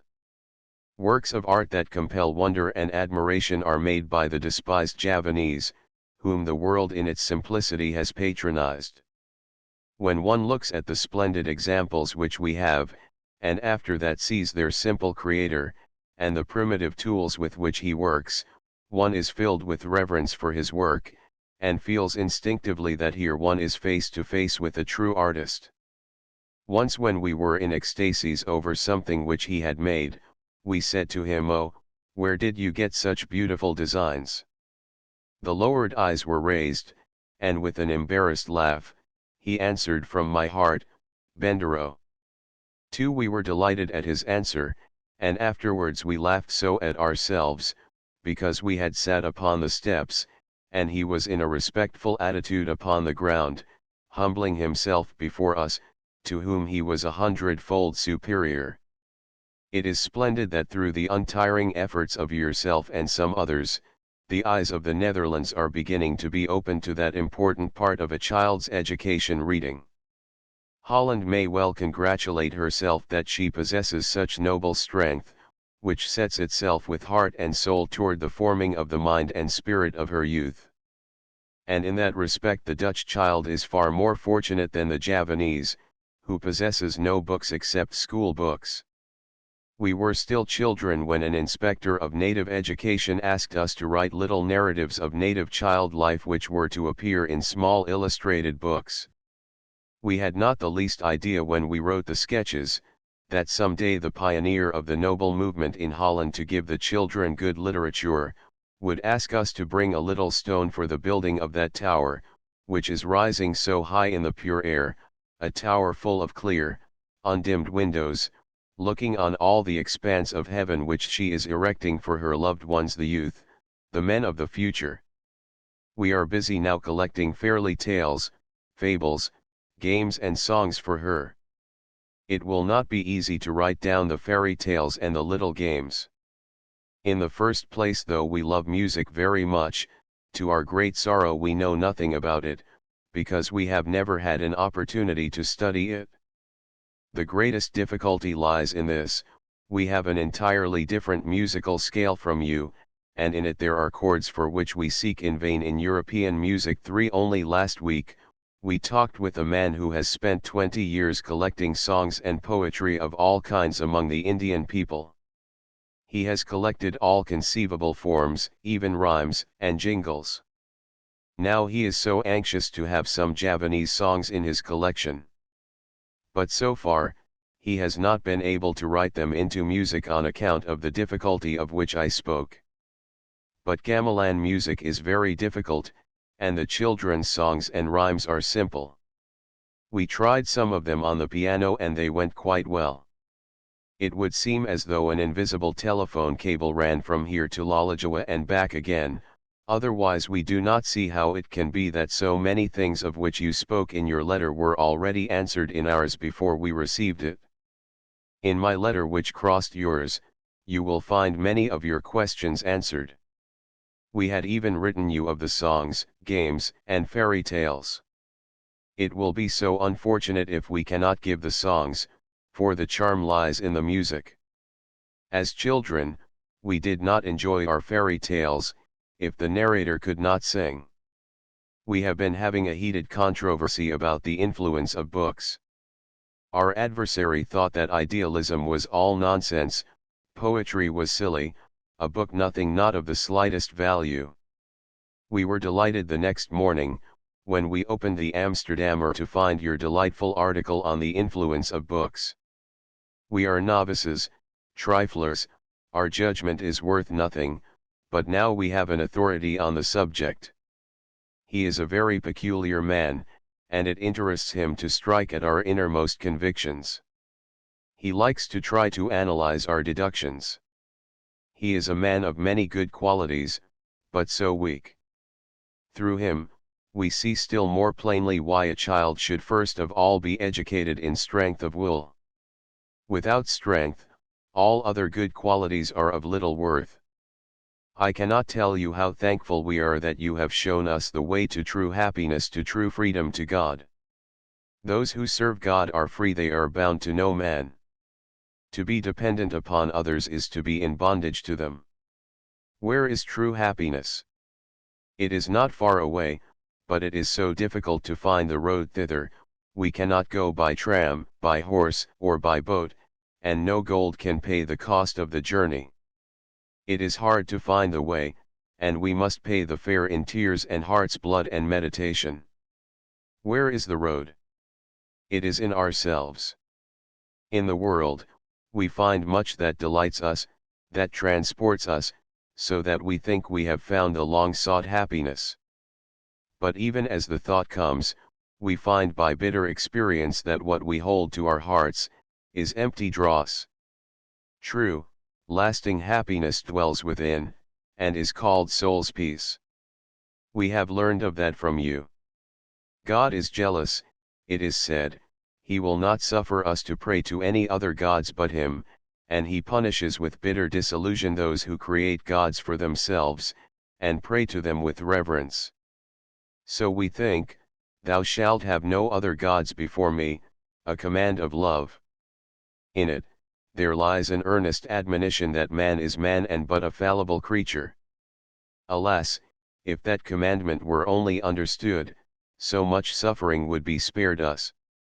Mother says that she would like to meet you, to thank you personally for the miracle that you have wrought in her children in opening their hearts to the Father of love. You ask what had turned us into unbelievers, the things that we had seen lurking under the mantle of religion, and oh, the intolerance of so many strong believers. We were children, how can one understand the thoughts of a child? We did not know, could not understand that it is man who does evil, using God's name to cover his wicked deeds. We asked and still ask for that matter, not what is your belief, but what is the conduct of your life? Righteousness was our God. Now we know that God and righteousness are one. We are reading a beautiful poem, it is in the flower tongue. There is no word for poetry in our language, so we say flower tongue, and is it not expressive? All our books are in poetic meter and can be either read or sung. Do you remember the cool, bright tropical evenings, when everything was quiet, and the stillness was only broken by the rustling of the wind through the tops of the coconut trees? When the fresh evening breeze brought you on its breath the sweet perfume of kimoening, tea jempeka, melody. Did a dreamy song never reach you then? The song of a Javanese, who sings to his family and to his neighbors of love, heroic deeds, and glittering pageantry of beauty and of wisdom, of mighty men and women, princes and princesses of the long ago. It is that loveliest hour when the Javanese, tired from the hard day's work, seeks rest in song, dreaming all his cares away, wholly lost in the shining faraway past, whither his song leads him. The Javanese are a people who live in the past, a young friend of ours says rightly. They are lost in the blissful dreams of their eternal sleep. That is true, but we are alive, we must live, and life always goes forward. Our friend says, too, your people must be awakened to a practical realization of the outside world. Many things that are dear to us will then be driven into the background, but should we for that reason, delay the awakening? Dreams are splendid, but what would become of us if we dreamed forever? We must make ourselves nobler, by trying to make our dreams real. There is so much charm in the Javanese people. You have been the means of making us realize it anew in the last few days. This collecting of fables brings us into contact with many kinds of people, and it is a great pleasure to find out their ideas. They tell them to us in simple language, but they tell them so graciously, and we are moved by their truth and wisdom. I wish that I could send you some of their beautiful thoughts in our own soft musical tongue. Translated, they are no longer what they were. We tell you too much about our people, do we not? But what a question, it answers itself. We know that you are glad to know of them and that you love them sincerely. We believe with you that the essential thing is the spirit, and not the world. We are so rich, and so happy with the spirit friends that we have, is it selfish to want to learn from each one of them? To improve ourselves by correspondence with those who nourish and broaden our minds? We think it abominable to receive and to have to answer letters about nothing, epistles that make one ask why were they written. We are certainly privileged to be in touch with so many superior minds. Deep in the heart of celebs we have a noble friend. We admire him sincerely for his great work. It is always a holiday for us when we receive a letter from Dr. Adriani. His letters are as interesting as they are learned. We met him when we were visiting the Abendanons. Mevrou brought us together, knowing how much we should value the acquaintance. When we are distressed by the heartlessness of others, the mere thought of him is a consolation. The selfishness of people hurts us, often it is boundless. It is such a delight to meet now and then, among lukewarm or indifferent people, many without heart or head either, a being who is all enthusiasm and heroic strength. We are so sorry that you did not know us in the full glow of our triple bond. We were three souls welded together, one in thought and feeling, living side by side in life as sisters. Storms passed over the young heads, storms raged in the young hearts. I think of you. In order to reach our ideals, we must lay down many illusions. From the death of young spring blossoms, the strong fruit ripens. It is so with human life, is it not? From the death of young illusions, sometimes mature ones rise up, which ripen and bring forth fruit. We have laid down a great illusion. It was a bitter, miserable hour, we buried it in our heart's blood, but still we felt as though we were being rushed along as by a river, which was carrying us forward to fresh, strong life. We know that many tears must be shed to water the young fruit and bring it to full growth. We are beginning now to understand what Dr. Abendanon meant when he told us that through his wife, what was formerly dark to us has meaning now. Yes, we shall only be able to move slowly. The journey is long and the way steep and difficult. The idea of personal suffering does not trouble us, but if it should react upon ourselves, and in that way, impede our cause, it would be terrible. I think of a certain evening not long ago, an acquaintance took both of us to a concert at the Playhouse at Semarang. It was the first time that we two had ever, in our whole lives, been alone in the midst of a great sea of humanity, without sister, without father, without mother, both of us absolutely alone, with all those strange faces. We had the same thought, so shall our life be in the future, we two alone on the great sea of life. But we are comforted, there is a God who will watch over us. On the 20th of this month, we were at Tanjung Priok, in thought. We saw the Willem too. Steam away from the coast of Java, carrying as a precious freight, Java's great friend and warm supporter, to the distant Netherlands. He is already known in the assembly of that country, so that when he speaks in the interests of the millions of children in this land, his words will have authority, and weight. Take him safely, Willem too. For the sake of these lands, and for the sake of his dear family. And now, true best counselor, our highly honored and dearly loved friend, we thank you many times for your letter. It did us much good in every way. It encouraged us to earnest meditation, strengthened us and opened up new vistas of thought to us. 1. To Mevrou van Kool. 2. Bendero means master. It is also used to women of high rank.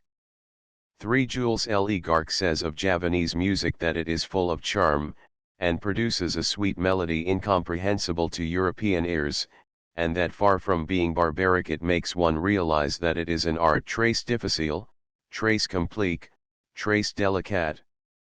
Slay September 2, 1902. It is presumptuous for us to play mother, and with children who are older than we, but what does age matter? Everyone needs love, the graybeard as well as the child.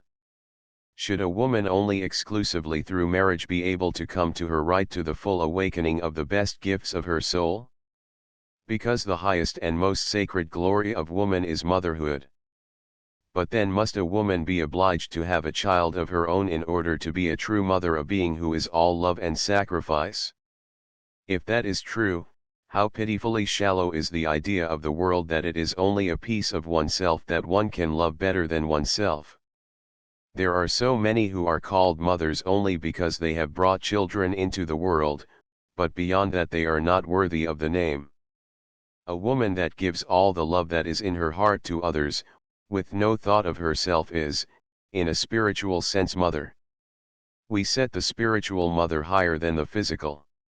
We hope and pray fervently that later, if it is granted us to realize our ideals, and we stand at the head of a school, our children will not call us mother as a matter of form, but because they feel that we are mothers. We hope that Anika will find cordial, affectionate people at Betenzorg, who will make up to the poor lonely child for the lack of a mother and of a home of her own. Anika lived our Javanese life with us here. I wish that you could have taken a peep at the little corner behind the door, where Anika sat on the ground with us in such a sisterly manner. One evening she sat by us in our chamber, at the low table where I am now writing. She sewed, we wrote. There was still a fourth in the circle, a friend of ours. She read aloud, or rather sang to us. You know, of course, that all of our books are written in poetic meter, flower tongue as we say, and they are meant to be sung. Doors and windows were open.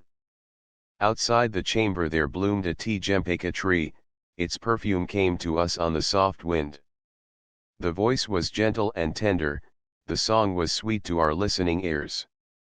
It carried our souls back to the far distant past, to the golden age of barbaric splendor, and of men and women who were wise and beautiful and strong.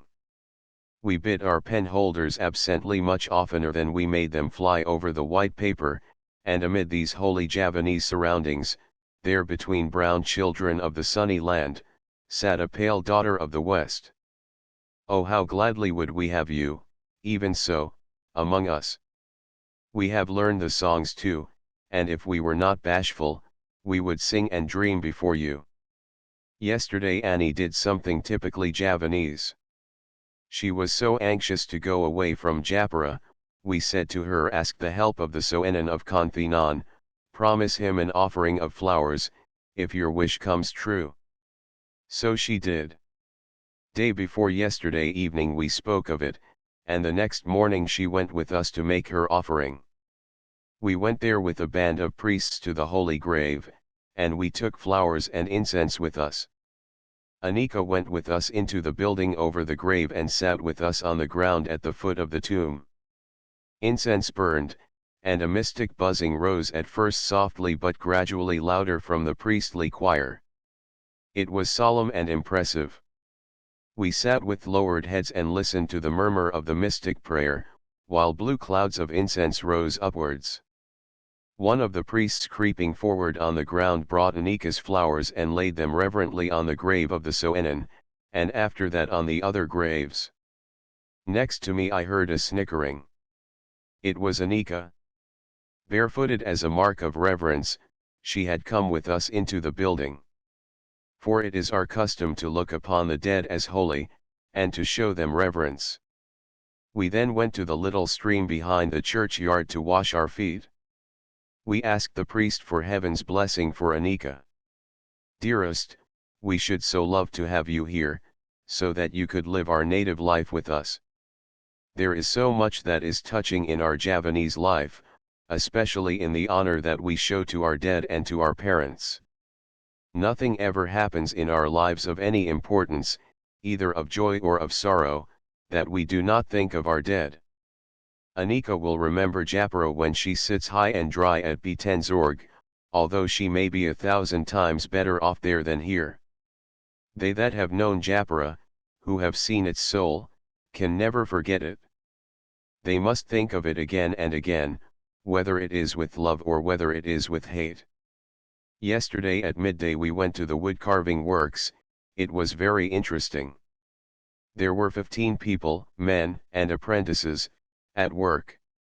The work they do is severely simple, but it is in the highest degree effective. Sister Roekmani must naturally go to work with them, and she sat down with the woodcarvers on a bench as naturally as though she had been there all along. We have made the acquaintance of Fritz Reuter. He is a writer who draws one's heart. He is so wholesome and spontaneous. What do you say to reading one book through from 7 o'clock in the evening to 3 o'clock in the morning? It is not sensible, but it can be forgiven when one is in good company. If it was your intention by your present, to make us love your great poet of the people, then you should certainly be satisfied with your work. We have also enjoyed Vosmer's Too Beautiful Inwijding. It was our first acquaintance with this Netherlander, and we thank you heartily for introducing us to him. It is one of the pleasantest introductions of our lives. After reading Inwijding, we received a book on Greek mythology, with pictures of all the gods and goddesses. It is delightful to look at the plates and read the descriptions after Inwijding. Oh! To see all that beauty with one's own eyes, and to experience the emotion that thrilled the souls of Sietske and Frank. No, no, we must not desire so much. We are only thankful that there is someone, endowed with the power of words, who has made it live and breath, and that we can understand his language. 1 to Mevrouw Abendanon. 2 Karel Vosmer. Poet and art critic. Author of Amazon, and the translator of Homer into Dutch hexameters. Slade, October 11, 1902. I feel some anxiety as to who will carry on our work in directing the wood carving after we have gone away. Our little sisters are too young, and there is the financial responsibility as well. If a European comes here, naturally our artists will be exploited merely for his own profit. The one who devotes himself to this work should be disinterested and have in his heart a love for art and a love for Java. The world says that everything spontaneous must be suppressed, and everything that differs from it, is necessarily soiled and smirched. In all ages, the way of the idealist has been hard. No deviation from the set type is suffered. Everyone who is not like the rest of the world, is tormented all his life, unless he throws away his own coat, and in its stead draws on the coat of custom. I do not want to promise you anything, Stella, for I am not sure that I should be able to keep my promise. Do you think Mojjawarno so frightful? Which would you prefer, that we should go crazy here at home, or that we seek healing for the wounds in our souls there?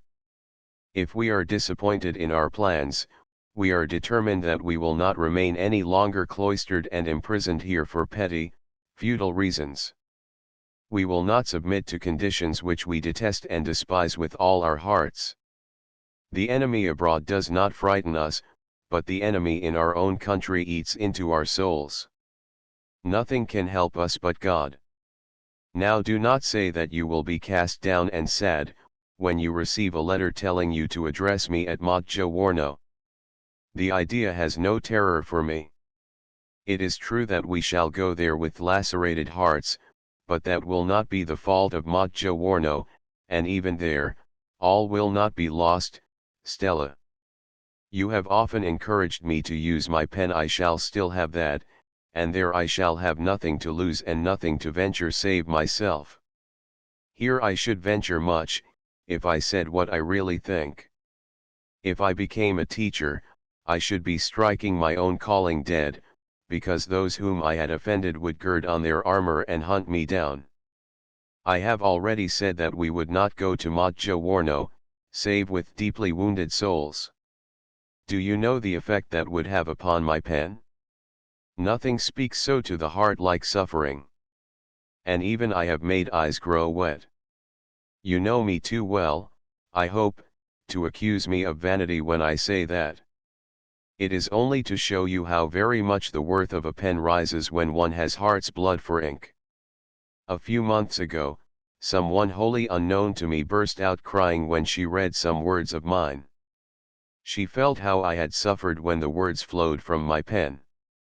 She was so affected that she wished to begin work at once for the alleviation of the misery of which I had written.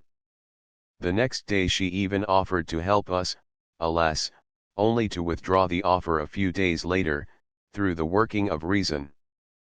People think that they are pleasing me, when they assure me that I write splendidly.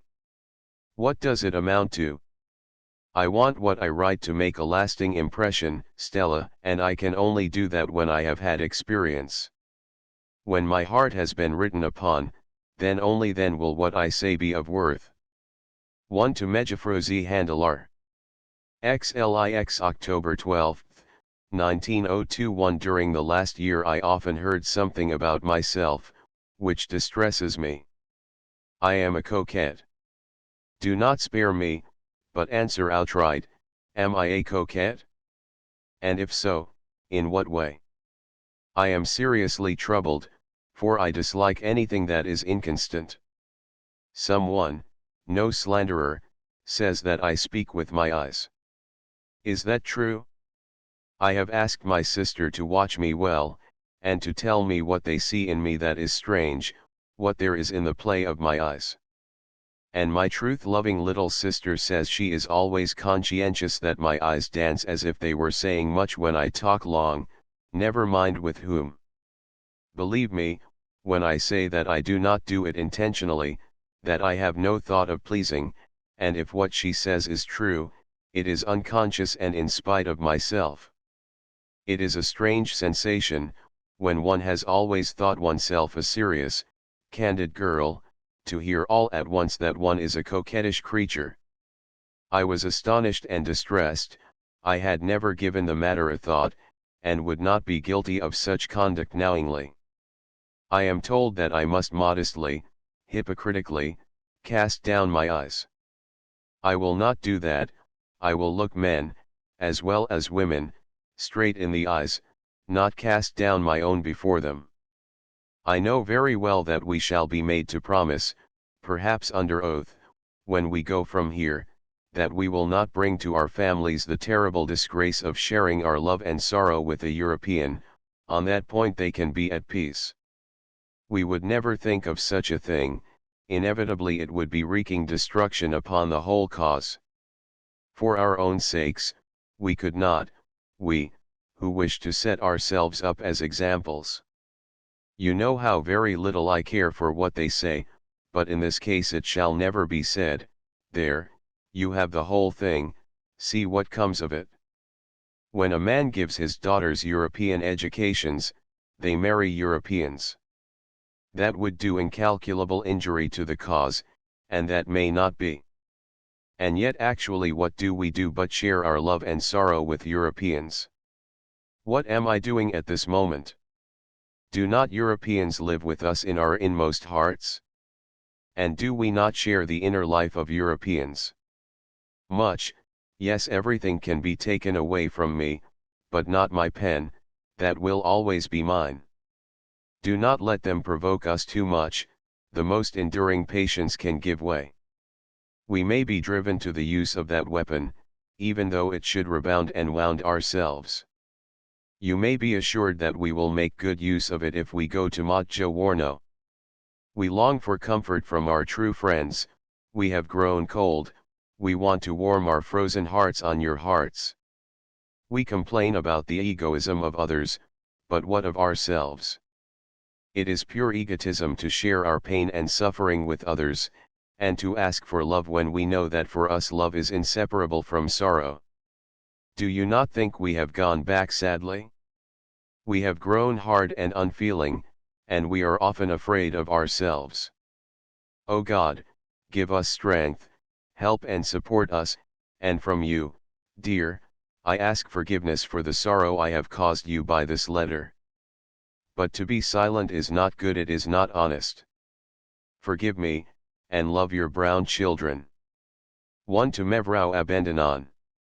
L. October 27, 19021. In spite of all that we have suffered, we know that we are fortunate, for there are many poor creatures in even more miserable circumstances than ourselves, who without friends, without a single confidant must struggle on alone through life, never hearing a cordial sympathetic word, never meeting an understanding look, or receiving a warm pressure of the hand. We feel that we are richly blessed in the possession of love and friendship such as yours. If you will always love and trust us, little mother, you will make us happy.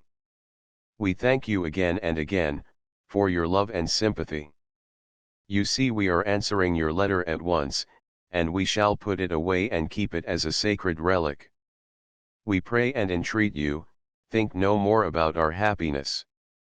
We have told you so often that it is not our own happiness we seek, but that of others. When we go to Europe, we do not expect to gather roses for ourselves. I protest we expect nothing of Europe, nothing of the happiness of which European girls dream, nor do we expect that we will find much friendship and sympathy there, or that we will feel at home in a strange environment. We hope only for one thing, to find their knowledge and enlightenment.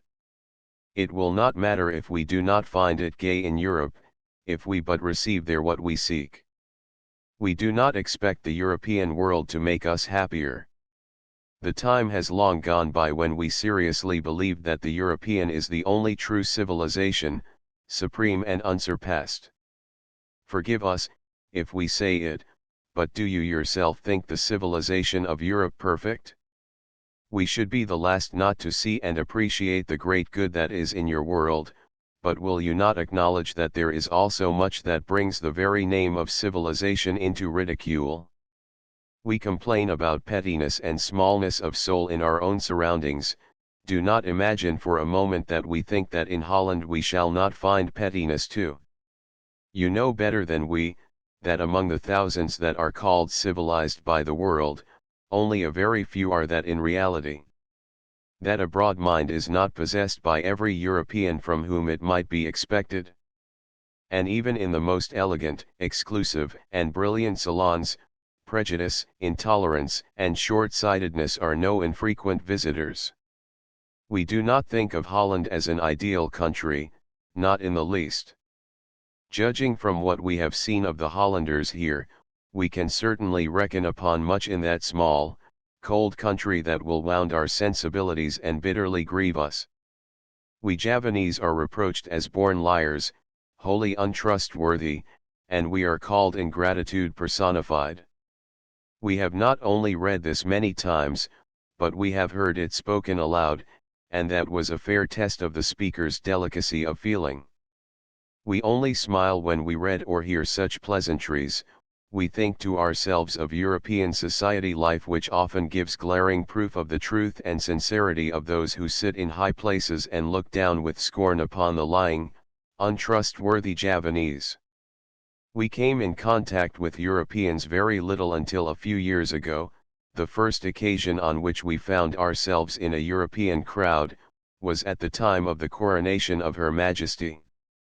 How admirable was the comedy play of the European world behind the scenes. At that festival, my reverence for Europeans received its death blow. We saw two ladies in earnest speech, intimately holding one another by the arm, their heads confidentially close. We heard affectionate words here and there. Good friends, thought we.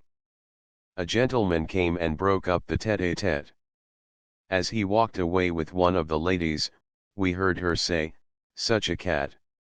While the remaining lady said to another nearby, "That unfortunate creature, she rigs herself up so ridiculously."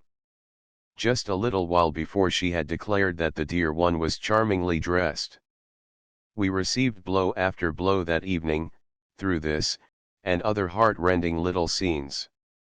We saw red, fiery men's faces, gentlemen who spread the horrible breath of alcohol around them, when they spoke. And, oh, the noise and racket everywhere. We grew cold to our very hearts, and longed eagerly to get away from these civilized surroundings.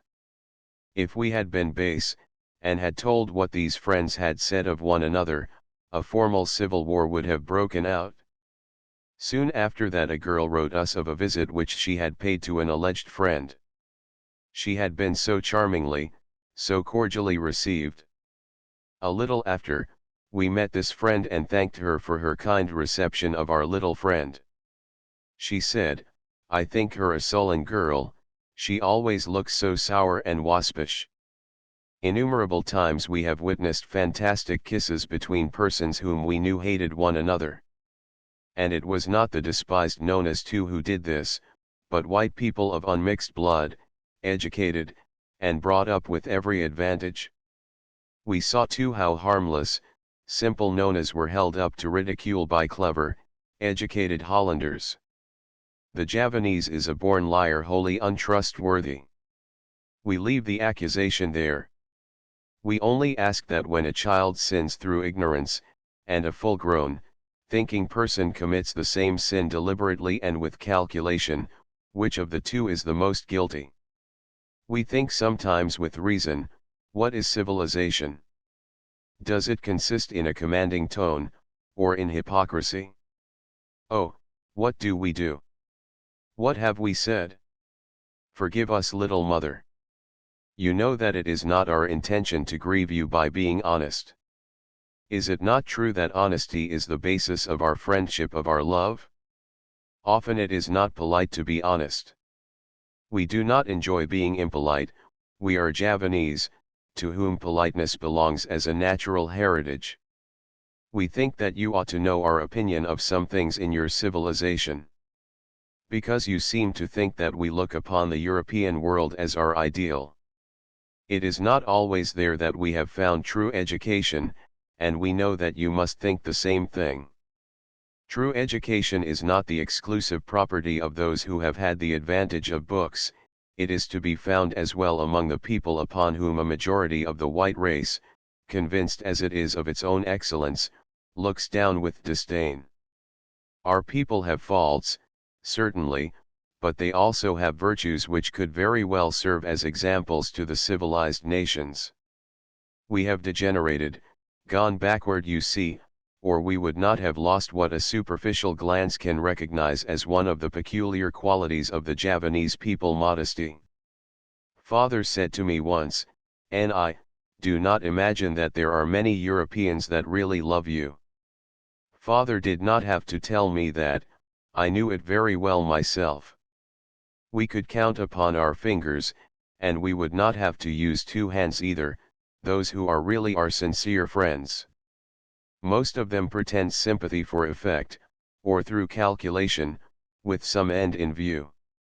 It is amusing, if one looks at the humorous side of such things, then one is not distressed. People often do such foolish things. Do not imagine that I do not see that many of those who now talk about native art, only do it to make themselves agreeable to me, and not because they have any real appreciation of it. Before me everyone is enthusiastic. Is it from conviction? But that does not matter, the result will be good, and through such people the real friends of Java and the Javanese may be reached. We know why the Echo is glad to publish our articles. It is because we are a novelty, and make a fine advertisement for that paper. The Dutch Lely placed its columns at my disposal, and time and again the directress has asked for letters from me. Why? For the advertisement.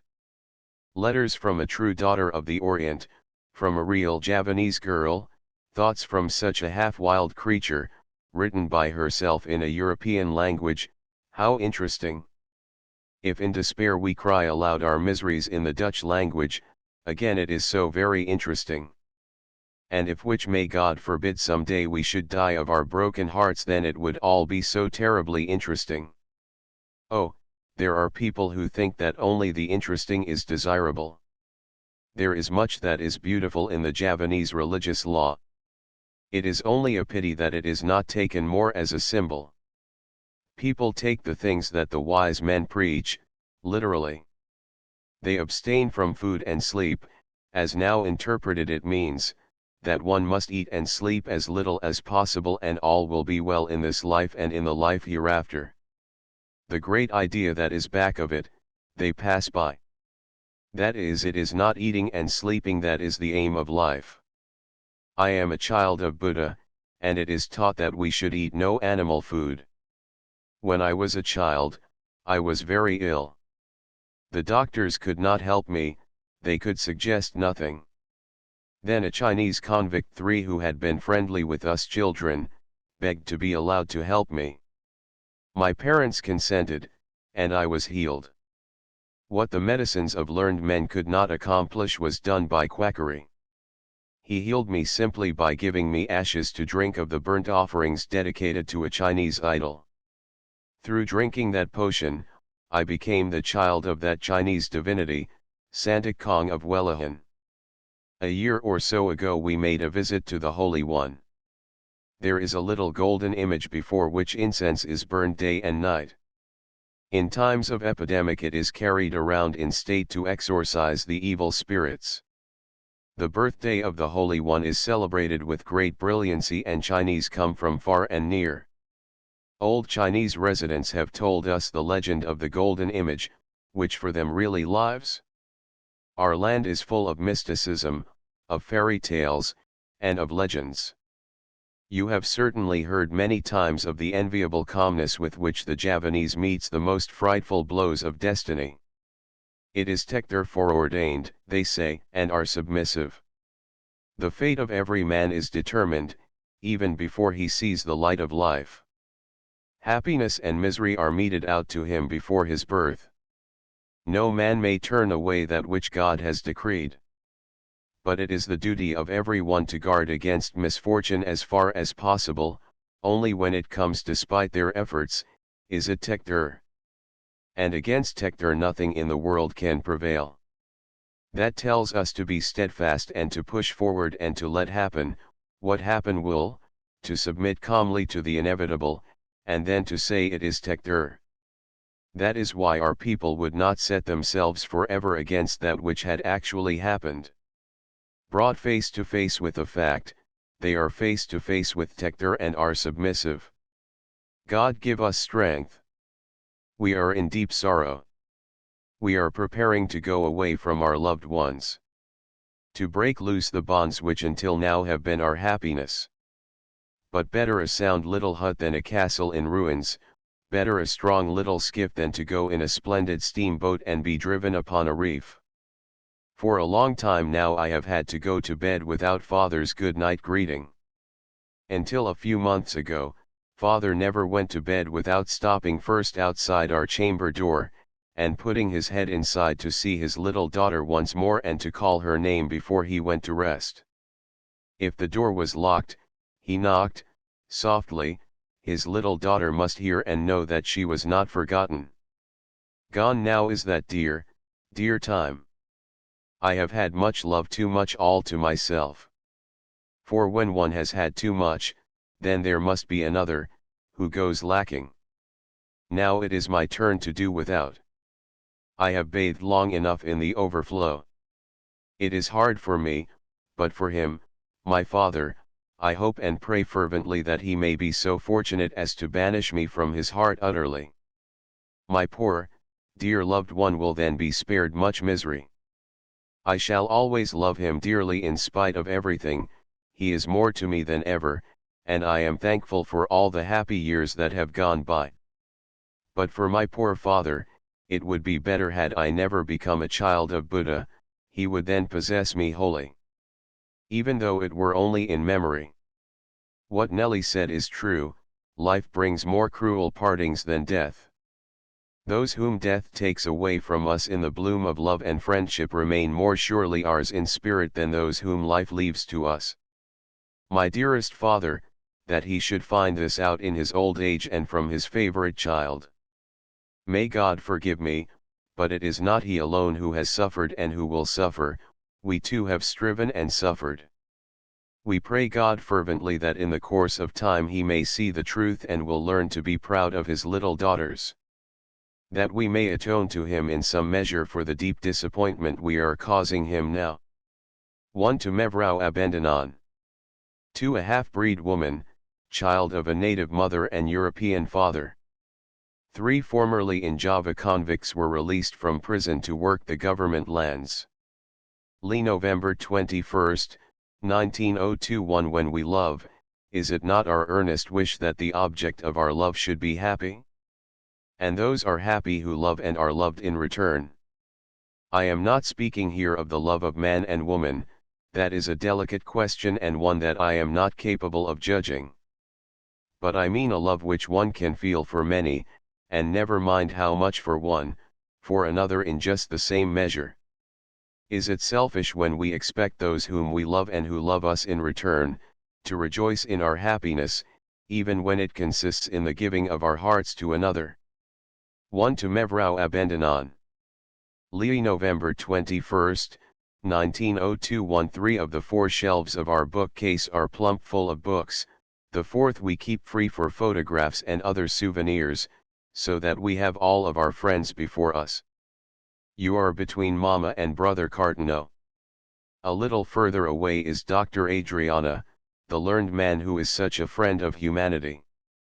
Then comes a charming little creature, a pure, fresh, unspoiled flower of nature, whom we love very much. Papa, too, has a place of honor. You are in good company truly. And we have you with us every day. In fact, the day has not begun for us until we have seen our friends and looked into their dear, true faces. We have an idea that we shall see you just once, and that the meeting will be brief. A meeting, a brief greeting, and then a parting, all in a few moments of time. We shall catch, as it were, a glimpse of one another, and then vanish forever each from the other's ken. It is silly, but we have this idea and are not able to get it out of our heads. But why do we yearn for the personal, bodily meeting when the spiritual meeting is so pleasant? We ought not to need anything more. Is not the spiritual the best in us? What do you think of the Japanese fire screen? It is splendid, is it not? Hail to all noble friends of Java, who brought the art of her people, and with it the beauty of their souls, into the light. We hope fervently that the interest now taken will not dwindle as has that in all too many other things, and that it will not prove only a fleeting fashion. No, it shall not do that, although we realize that the majority of those who now show interest in our art do so only because it is the fashion, but those who gave the movement its first impetus did so from sincere conviction, and that will prevail in the long run. You see, I should enjoy living so many different kinds of lives. I should like to be in a mining district among mine workers, or in a native Christian community, among native Christians. In a Chinese or Malay camp, or what not.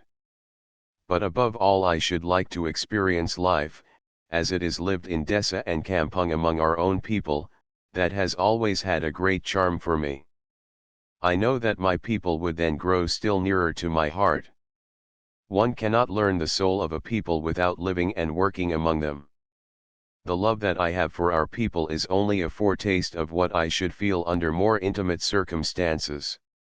We try to come in contact with the people as much as possible.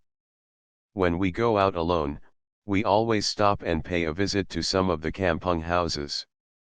In the beginning they looked at us with strange, unfriendly eyes, but it is not so any longer. A child's hand is quickly filled, so too is the hand of a childlike people. They are very sensitive to kindness and also have a quick sense of humor. Under the influence of a ready word which will bring a hearty laugh, a sullen Kerway is changed into a cheerful human being. Every day for some months, we have had a gang of workmen from the Waterstadt on our place. They are busy building an addition to our house. We are going to have a splendid pendopo at our rear. During the rest hour, we often go and talk a little with the workfolk. Picture your sister, sitting on a heap of sand, surrounded by workmen who have almost no clothes on their bodies and who are smoking straw, or eating rice. Naturally we must begin the conversation, for an inferior would rather be silent a whole day than to speak first to his superior. They work under the supervision of an Indo. Too, he is good to his people, who come and go freely in his presence, and are always treated with consideration.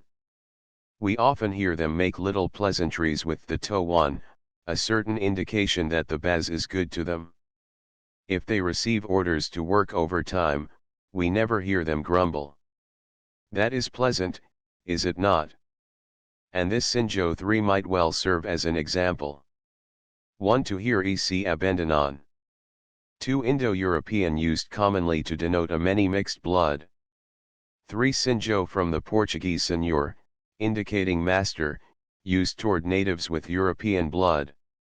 Lii December 12, 1902. We think that your little table is the most beautiful of all the carved work that our Singo has done. A short while ago he was saved as though by a miracle, from a great calamity. 11 houses near his own were burned to the ground. The coconut tree in his little garden was all ablaze, but by great good fortune his house remained uninjured.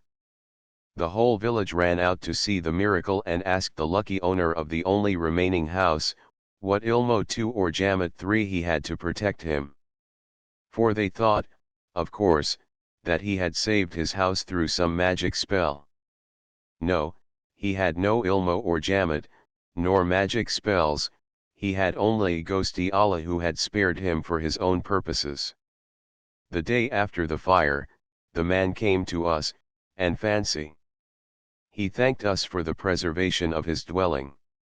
He insisted that it was the power of our prayers for him that had kept his house from misfortune. Such naive and simple faith is touching. I asked myself if it would be right to take away from these poor souls the simple faith that makes them happy. What could I give them in its stead? The stupidest person can tear down, but it is quite another matter to build up. We have found so many charming qualities in our humble friends. We were turned away for a long time from all religion, because we saw so much uncharitableness under its mantle.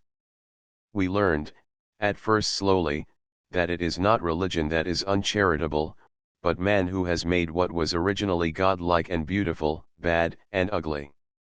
We think that love is the highest religion, and must one be a Christian in order to love according to that heavenly command? For the Buddhist, the Brahmin, the Jew, the Mohammedan, and even the heathen can lead lives of pure love. A little while ago I received a letter from Dr. Adriani in which you would be interested. I told him what you had done for us, and he is so glad for our sakes. What Mevrou Van Cole has made you see, he wrote, is the substance of all religion, the recognition of God as a person, not as goodness, but the good. There are many earnest things in his letter. I wish that I could read it to you and talk about it with you. I must answer it. Somewhere he says, but I can see no other way, Christianity alone does not bring one happiness, only the personal love of God does that, of which Christianity is the symbol. 1. To Mevrou Abandonon. 2. Magic power to obtain what one wishes. 3. A talisman which protects from calamity. Live January 14, 1903. 1. My brother, my little brother, will positively not become Priyaja, and enter the service of the Indian government. If Mevrou has told you something of my letters, you will know that I am not sorry, but am rejoicing with brother in his decision.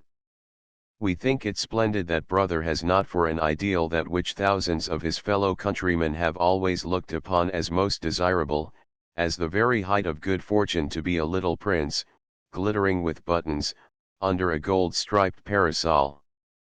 It is a great joy to us that pomp and ceremony have no charm for him, and that he has realized so young that he wishes to go another way from the one that has always been followed, and trodden flat, by the feet of thousands. I should have liked for him to dedicate himself to the service of suffering humanity, and to have studied medicine. That is perhaps part selfishness in me. I should have been glad to see him become a doctor because it is such a beautiful calling, and it would have inevitably taught him to understand our ideals. He could have done so much to further the mutual respect between the European and native elements. He could have taught his people to trust the European methods of healing, and he could have called the attention of the European world to the simple native methods whose value has been many times proven. I spoke to little brother about the Dr. Jawa school, but he had no inclination in that direction, and we do not wish to press him. 1. To Dr. Abandonon. LV January 17, 1903. 143 longs weeks not a drop of rain has fallen. It is boiling hot as it has never been before, even in the driest Oast Moisin. Father is in despair, the young rice in the fields is turning brown. Oh, our poor people! So far they have had enough to eat here, and they do not know the most frightful of all calamities which a land can suffer, famine. But what has not been, may be, and this great drought in the time of the wet season presages anything but good. What will happen if it keeps up? For several mornings the wind has blown as it usually does first in May. Has the turning point been reached?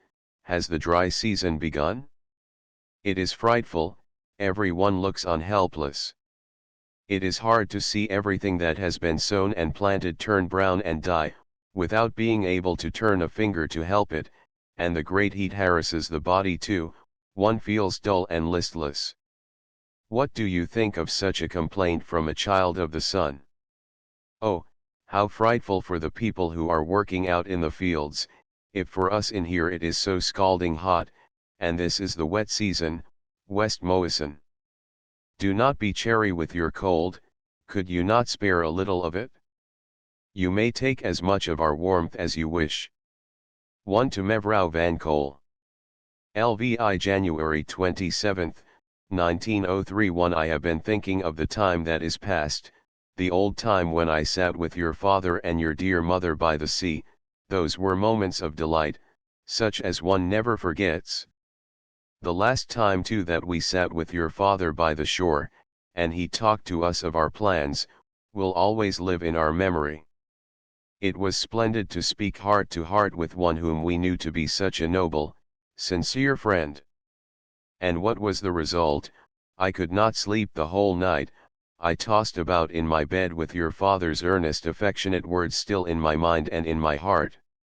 That was what we had needed, what we had longed for, an earnest affectionate word, spoken face to face. The next morning early, your father had to go away, to our great sorrow. We went with His Excellency in the carriage past the way where we had talked on the sand. The result of that talk is that very soon, with the full consent of our parents, we are going to present a petition to the government through the Governor General, asking it to give us an opportunity to help the Javanese woman of the future by completing our education at Batavia. Are you not startled, brother? I do not know what you will think, that we are fickle. To strive with all our might at first to go to Holland, move heaven and earth to get there, and when at last, thanks to the work of our friends, we can go to say I am going to stay. What do you think of such instability? But is it not better to turn back and acknowledge one's mistake than to persist in a wrong course for the sake of consistency? Do you know when that idea of going to Holland first took such a fast hold of us? It was in the December days of 1901, when we suffered without knowing why. Then there came to us a wild longing to go away, far away. Away, away, away into another atmosphere, to another land, where we should breathe a different air, and all our soul's wounds should be healed, where we should be strengthened in spirit and perhaps also in body. Strengthened and born anew, we would come back to work for the regeneration of our people. While we were away, people would cease to think of us. Alas, that it would seem so good to be forgotten. We should be forgotten by those for whom we would work, whom we so long to help. Oh, poor illusions! You know that it has always been one of our dearest dreams to be educated for our work, in Holland. But father's last, severe illness has made us think deeply. We understood at last as we stood over his sick bed how fast his dear heart was bound up in us. But I still ask myself, should we have come to this decision if your father had not been here and talked with us? I do not know, but there is no doubt that our parents have to thank your father for much, and we ourselves are very grateful to His Excellency too. Sister and I have talked and pondered over your father's words for a long time. The result is that our going to Holland is still in the air, has flown to the moon, but that we hope to go to Batavia with all speed. This is all personal. More important is the effect which our decision will have upon our cause. In the first place, if we go to Batavia, we could begin to study at once. While if we go to Holland, we must wait a long time. I think always of your father's words, why not do what can be done at once? Something will have been accomplished then, while in Holland everything would lie far in the future. Your father spoke of the wounded man who called for help. Someone comes to him and says, "No friend, I cannot help you now, I must first study, and learn how wounds should be dressed." Then the someone goes away, and when at last he had learned the art of binding wounds, the man who had called to him, had long been dead. Then your father spoke of a pearl lying deep in the sea. You know that it is there, but you do not know precisely where. You wade out into the sea and try to find it. The water comes up to your lips, someone calls to you and says, "Friend, do not do that, go no further." The water already comes up to your lips. If you are drowned, still you will not have the pearl. Get into a boat, measure and fish for it. Your father said we could open a school at once without having to pass a single examination. There is nothing in the law that compels one to pass examination before teaching native girls. We could get some European teachers to help us, that would be as we wished, but do you think it would be well for us to open it at all without adequate preparation? It is true that in our school, how pleasant that sounds, we want to give more of a moral than an academic education. If it is not erected by the government, we would not have to follow the prescribed paths, and we want the whole idea of our school to be the education of children, not as though they were in a school, but in a home, as a mother would bring up her own children. It must be like a great home community, where the inmates all love one another and learn from one another, and where the mother is not a mother in name but in spirit, the educator of the child's soul and body. We have thought much about that other idea of your father's, but in this way, if we are not able to study, but have to remain at home, could we not take the little daughters of regents here, as many as the Caboapatan would hold? Let them go to school outside, but give them their moral education here with us. We could lead the young hearts through play and help to form the young characters. During the hours when those children would be at school, we could take other little children of native chiefs here in our own neighborhood and teach them elementary branches, handiwork and other things. All the while unperceived, we would be knocking at the little hearts and trying to get nearer to the little souls. But if we find that we can open a school, then we had rather study first. Do you not think we are right, brother? The school would be at Magelang or at Salatiga. Your father has talked with ours about it, and there is no objection at all. That would be almost as good as going to Holland. It would be splendid, brother? Our grandfather in the past brought up the sons of other nobles. Grandfather had a tutor for his children, and he took the sons of the Panjurang of Solo and of a regent of Middle Java to be educated with his own sons. So you see, there is nothing new under the sun. Our idea, which is called startlingly new, is old, inherited from our grandfather. Our plan of education, our spirit, has descended from him. Grandfather was a pioneer, we are only carrying on his work. They were good people, both grandfather and grandmother. Your father has told us that according to form a note must be presented in which our plans and ideas are set forth plainly and exactly. It must be written from the heart, not at all as though it was intended for the Governor-General. We should like for your father to read the note first, but His Excellency does not think it necessary. We must write simply, just as we feel. 1 to hear E.C. Abendanon. LVII February 1, 1903. I must thank you once more for your advice. Your talk did us a tremendous amount of good. Why should I not acknowledge to you that we had never looked at things in that light before, and had never dreamed that if we went to Holland we might endanger our own cause. Our friends would be only too glad to spread abroad the report that we had grown to be wholly blanda, too, and many parents would shudder at the mere thought of entrusting their children to us. You have opened our eyes, we are grateful from our hearts. This morning we were taking a drive and we witnessed a naive example of native faith. It was out in the fields. Men and animals were uniting in prayer to the All-Highest to bathe the thirsty earth with blessed rain. In the foreground sat the priest and Sant Rise, three behind the priestesses in white garments, and around them hundreds of men, women, and children. Sheep, goats, horses, and buffaloes were bound to stakes. A priest stood before them and led the service, praying in a loud voice. Most of the people fell in with Amen Amen, in which chorus the meeting of the sheep was blended. This ceremony is called Sembajang Istira. They prayed for 3 days and 3 nights. You can imagine the delight and gratitude of the people, because now it has rained. Their prayers were effectual, and do you know what they say now? We cannot get the idea out of their heads, that we had a share in it. Before this at other places the people had held Sembajang Istira, but never a drop of rain fell. Chance willed it that we should be present at the solemnities here, so our simple people draw the conclusion that we gave strength to that last prayer and supplication which, plainly, was heard and answered. Such childlike, confiding faith is touching. I wish so often that I had a photographic apparatus and could make a permanent record of some of the curious things that I see among our people. There is so much which we should like to preserve, so that we could give to outsiders a true picture of us Javanese.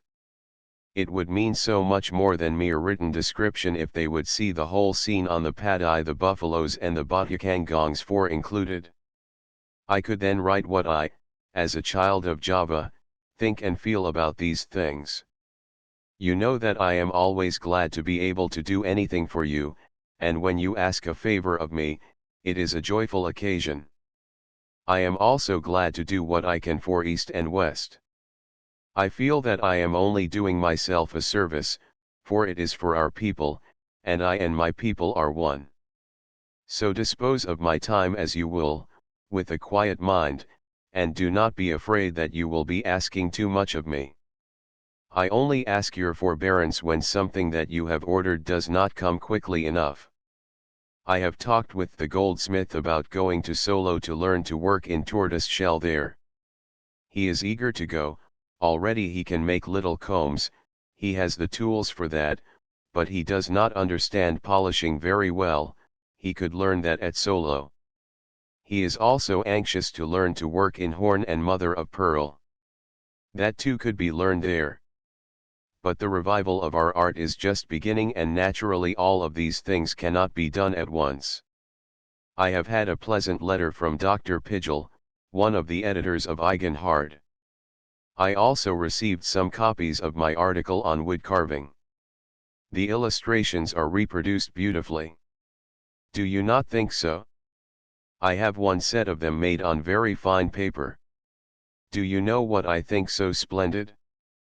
That the very first time that I write for the public under my own name, Moders should introduce me. Though it is even as pleasant that the little article should be in demand. We have heard that in the Minahasa, a native girl has crazy ideas just as we have. You see, we are not the only simpletons.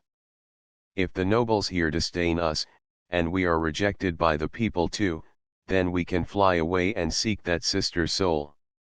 Far away from the whirl of the markets, in some forgotten place, together we will find work for the head, the heart, and the hand. In the great wide world somewhere there must be a place for us.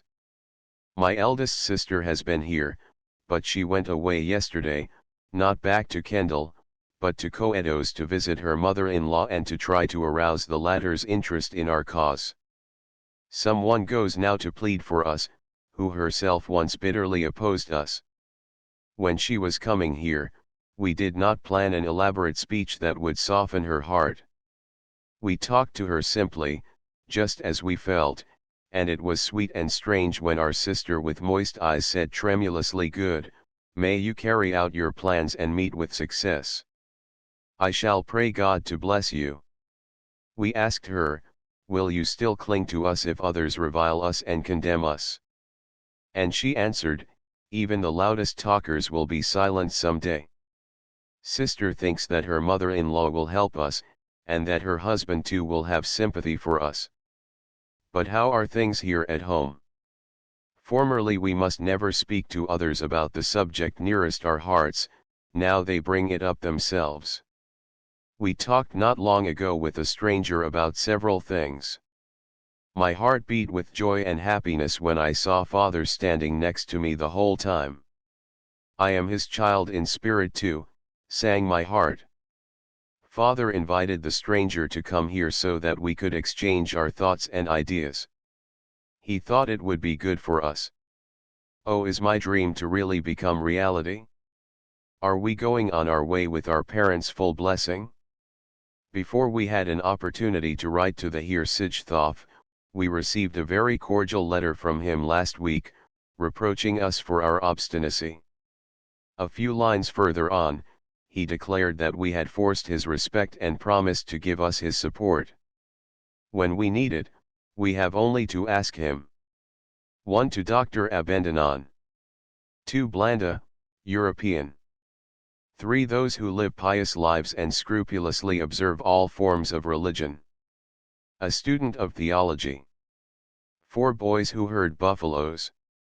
Lain March 4, 1903 1 I have been laid low by sickness, 4 days they watched over me anxiously I was in the most frightful pain. Thank God, that is now behind me. And the suffering is a thing of the past. I was freed from my pain by such a strange remedy, we have preserved it and given it to all of our family. Later, it may do our children good. Yesterday I began work again. And today for the first time, I went driving. Father's pleasure was touching. Naturally I sat next to him, and he held on to me tightly as if he were afraid of losing me.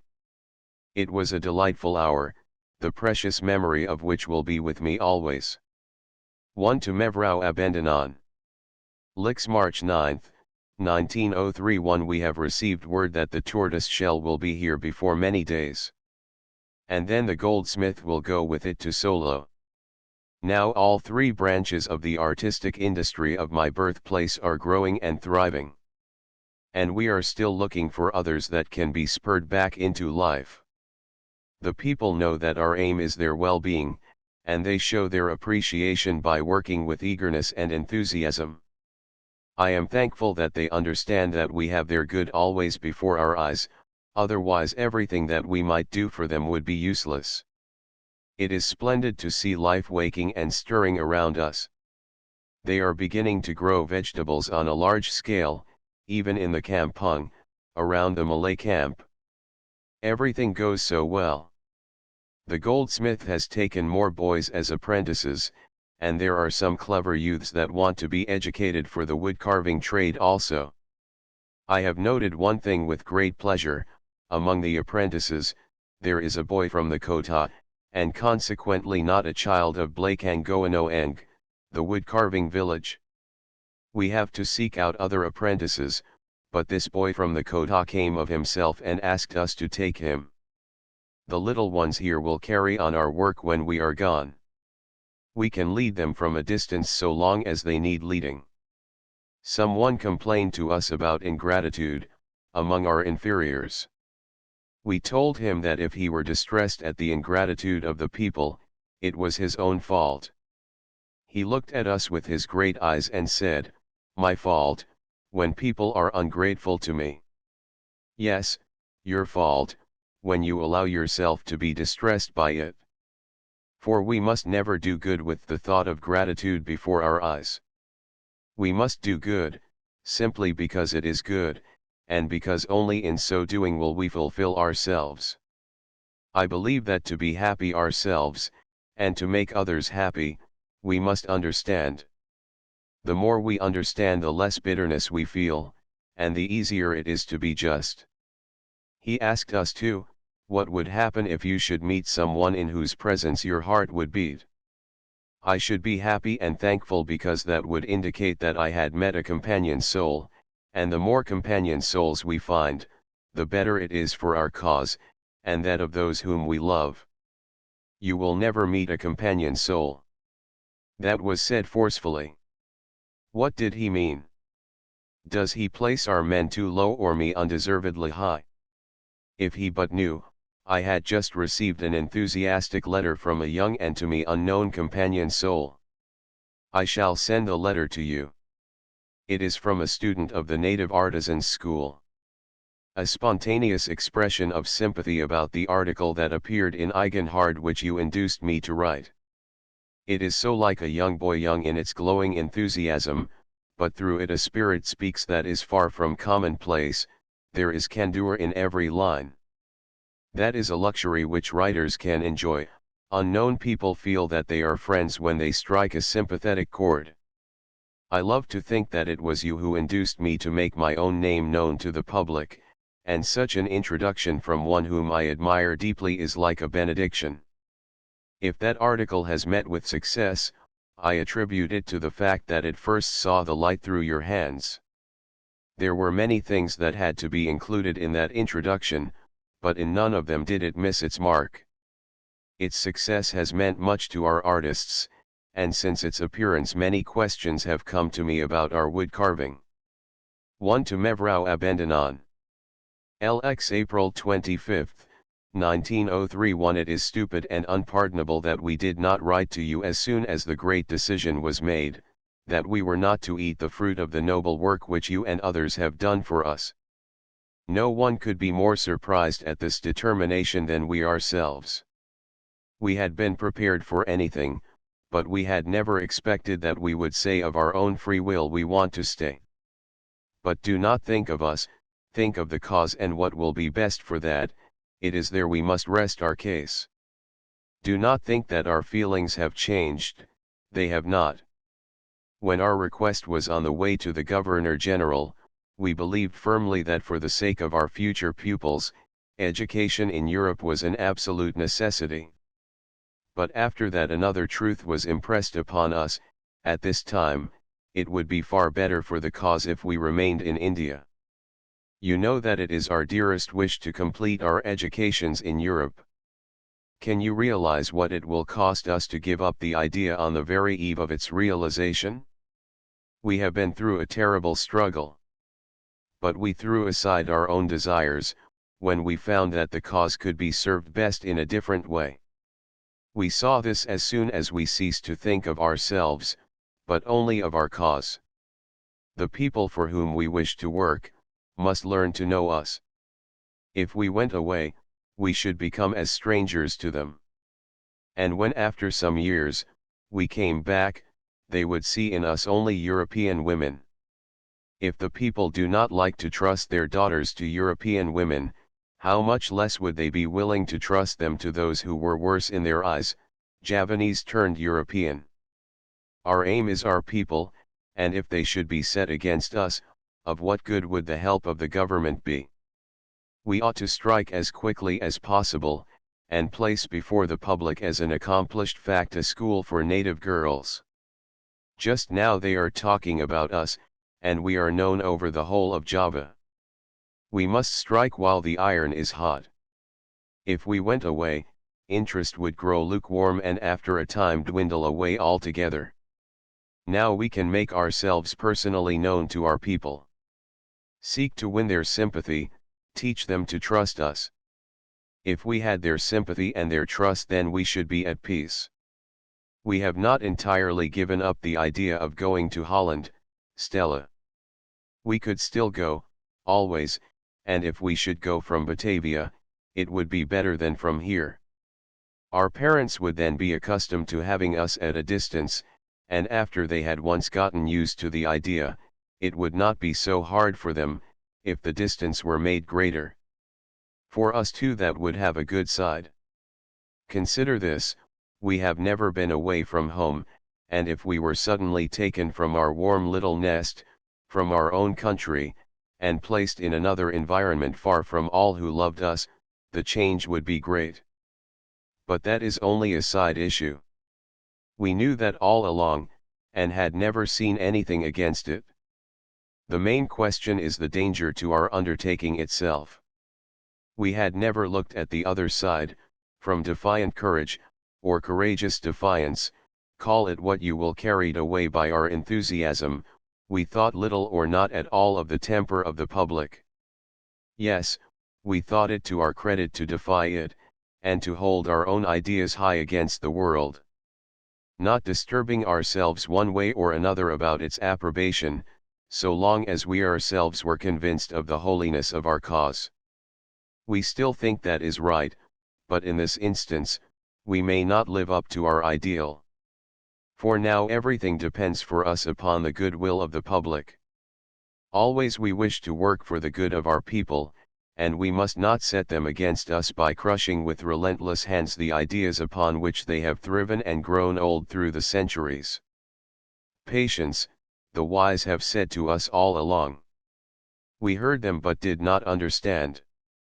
Now we are beginning to understand. Stella, now we know that the watchword of all reformers must be patience. We cannot hasten the course of events, we only retard them when we try to push forward too hastily. If the public should be aroused against us, the whole cause would be held back. People would be unwilling to give their daughters a liberal education, for education would be held responsible for such impossible creatures as we. Patience. Patience, even unto eternity. Stella, I was so miserable when this truth penetrated at last. We must curb ourselves in our enthusiasm, we will not pass our goal without seeing it. Mevrouw van Kool wrote to us, that before we can realize an ideal, we must first lose many illusions. The first illusion that we have thrown aside is not to give ourselves to the public frankly just as we are. No, that may not be. The public must not know what we are really fighting. The name of the enemy against which we take the field must never, never be cried aloud. It is polygamy. If that word were heard, no man would trust his child to us. I have struggled against this, it is as though we began our work with a lie. We hoped to make ourselves known just as we were, and that even so, from conviction that we were right, parents would send their children to us. It would be impossible. We have not yet begun our work, and yet we have seen our illusions dwindle away one by one. O Stella, do not make the loss of this great illusion harder to us by your sorrow. It is hard enough as it is. You have always known that it was my dearest wish to go to your country and to gather wisdom there for my own people. Let us never speak of it again. I thank you, in the name of my parents too, 1,000 times for all that you have done for us and for nothing. No, Stella, your work is not lost, the work of you all. Though we may make no use of its fruits now, it will be of great good to our cause, attention will have been drawn to it. Before this, questions relating to the education of the Javanese people, have always been brought up by those who had some interest of their own at stake. Now the interest is free from ulterior motive. Would that have been the case if you had not drawn the attention of the liberal to us? Would the government have been ready to help us if you had not worked for us? I thank you 1,000 times for your great love. In the name of my people, I thank you sincerely. Great good will come of your work for the Javanese. Be sure of that. Our plan is, if our request is answered favorably, to go at once to Batavia. Roekmani will study drawing, handiwork, hygiene and nursing. In drawing, she will have lessons from the teacher at the gymnasium, and she will take the course in hygiene at the Dr. Jawa school. I shall take a normal course, continuing the same studies, with which I have already been working here for several months. 1 to Mejafrozi Handalar. LXI July 4, 1903. 1 to whatever the future may have in store for us, I pray that we may always remain confident and gay and full of faith. I have said so often to others, do not despair, do not curse your cross, weary one. Through suffering comes power. Now it is my fate to apply what I have been preaching. But I will not think any more of strife or suffering, of care and of anxiety. It makes my head so tired, and my heart so sick. I will smell the perfume of flowers and bathe in the sunshine, they are always here to comfort us. Mosk, we have begun our work. We thank your husband for his advice to begin at once, just as we were. We had not dared to hope that it would begin so easily. We started with 1 pupil, quickly the number jumped to 5, and tomorrow morning 8 will come to the Kaboapatan, and soon there will be 10. We are so pleased when we look at our little children. They are such a fresh unspoiled little band, they always come exquisitely neat, and they get along so amiably together. They learn to trust us quickly, while they pay all due respect to form, they are still as free and unrestrained before us as though there were no such thing as rank or difference of degree. The day before yesterday the Jaksa of Karimoanjawa 3 brought a daughter to me. Picture it, Mosk, they send their daughters away from home, and let them eat with us here in a strange place. Yesterday, a young mother came to me in great distress. She said that she lived too far away, if it were not so, she would be so glad to come and study with us herself. As that cannot be, she wants to provide for her little daughter, the education which she has not had the opportunity to gain. Her child is not yet a year old, as soon as she is 6 years old, her mother will send her to us, wherever we may be. The children come here 4 days in the week, from 8 to 12:30. They study, writing, reading, handiwork and cooking. We teachers do not give lessons in art unless the pupils show a special aptitude for it. Our school must not have the air of a school, or we that of school mistresses. It must be like a great household of which we are the mothers. We will try and teach them love as we understand it, by word and deed. In our own youth, we were guided by that simple precept which is universally understood, do not unto others what you do not wish done unto yourself. Mevrouw van Kool has told us much of your Jesus, and of the apostles Peter and Paul. Of whatever belief or race a man may be, a great soul is a great soul, a noble character, a noble character. I have read Quo Vadis, and I have been thrilled with admiration for the martyrs to their faith, who amid the bitterest suffering, still looked faithfully and trustingly toward the highest and proclaimed his praise in beautiful song. I have suffered with them and I have rejoiced with them. Do you know We Too, by Edna Lyle? That is a very fine book. It treats of atheism and Christianity, of true Christianity and of its frightful perversion, of which, alas, there is so much in the world. The atheist, Luke Rayburn, is a great figure, and Erica Rayburn too is a noble character, who from a zealous atheist becomes a sincere and believing Christian. They were a father and daughter who loved each other devotedly, and depended each upon the other. We read too The Soul of a People. That is about Buddhism and is also a beautiful book. We are anxious now to read something about Judaism, do you not say that? Perhaps Zangwill's book Dreams of the Ghetto will be what we seek. 1 to Mevrouw Abendanon. 2 written with a pencil after an illness. 3 a group of islands off the coast of Japara. LXII August 1, 1903. A few words to announce to you, as briefly as possible, a new turn in my life. I shall not go on with our great work as a woman alone. A noble man will be at my side to help me.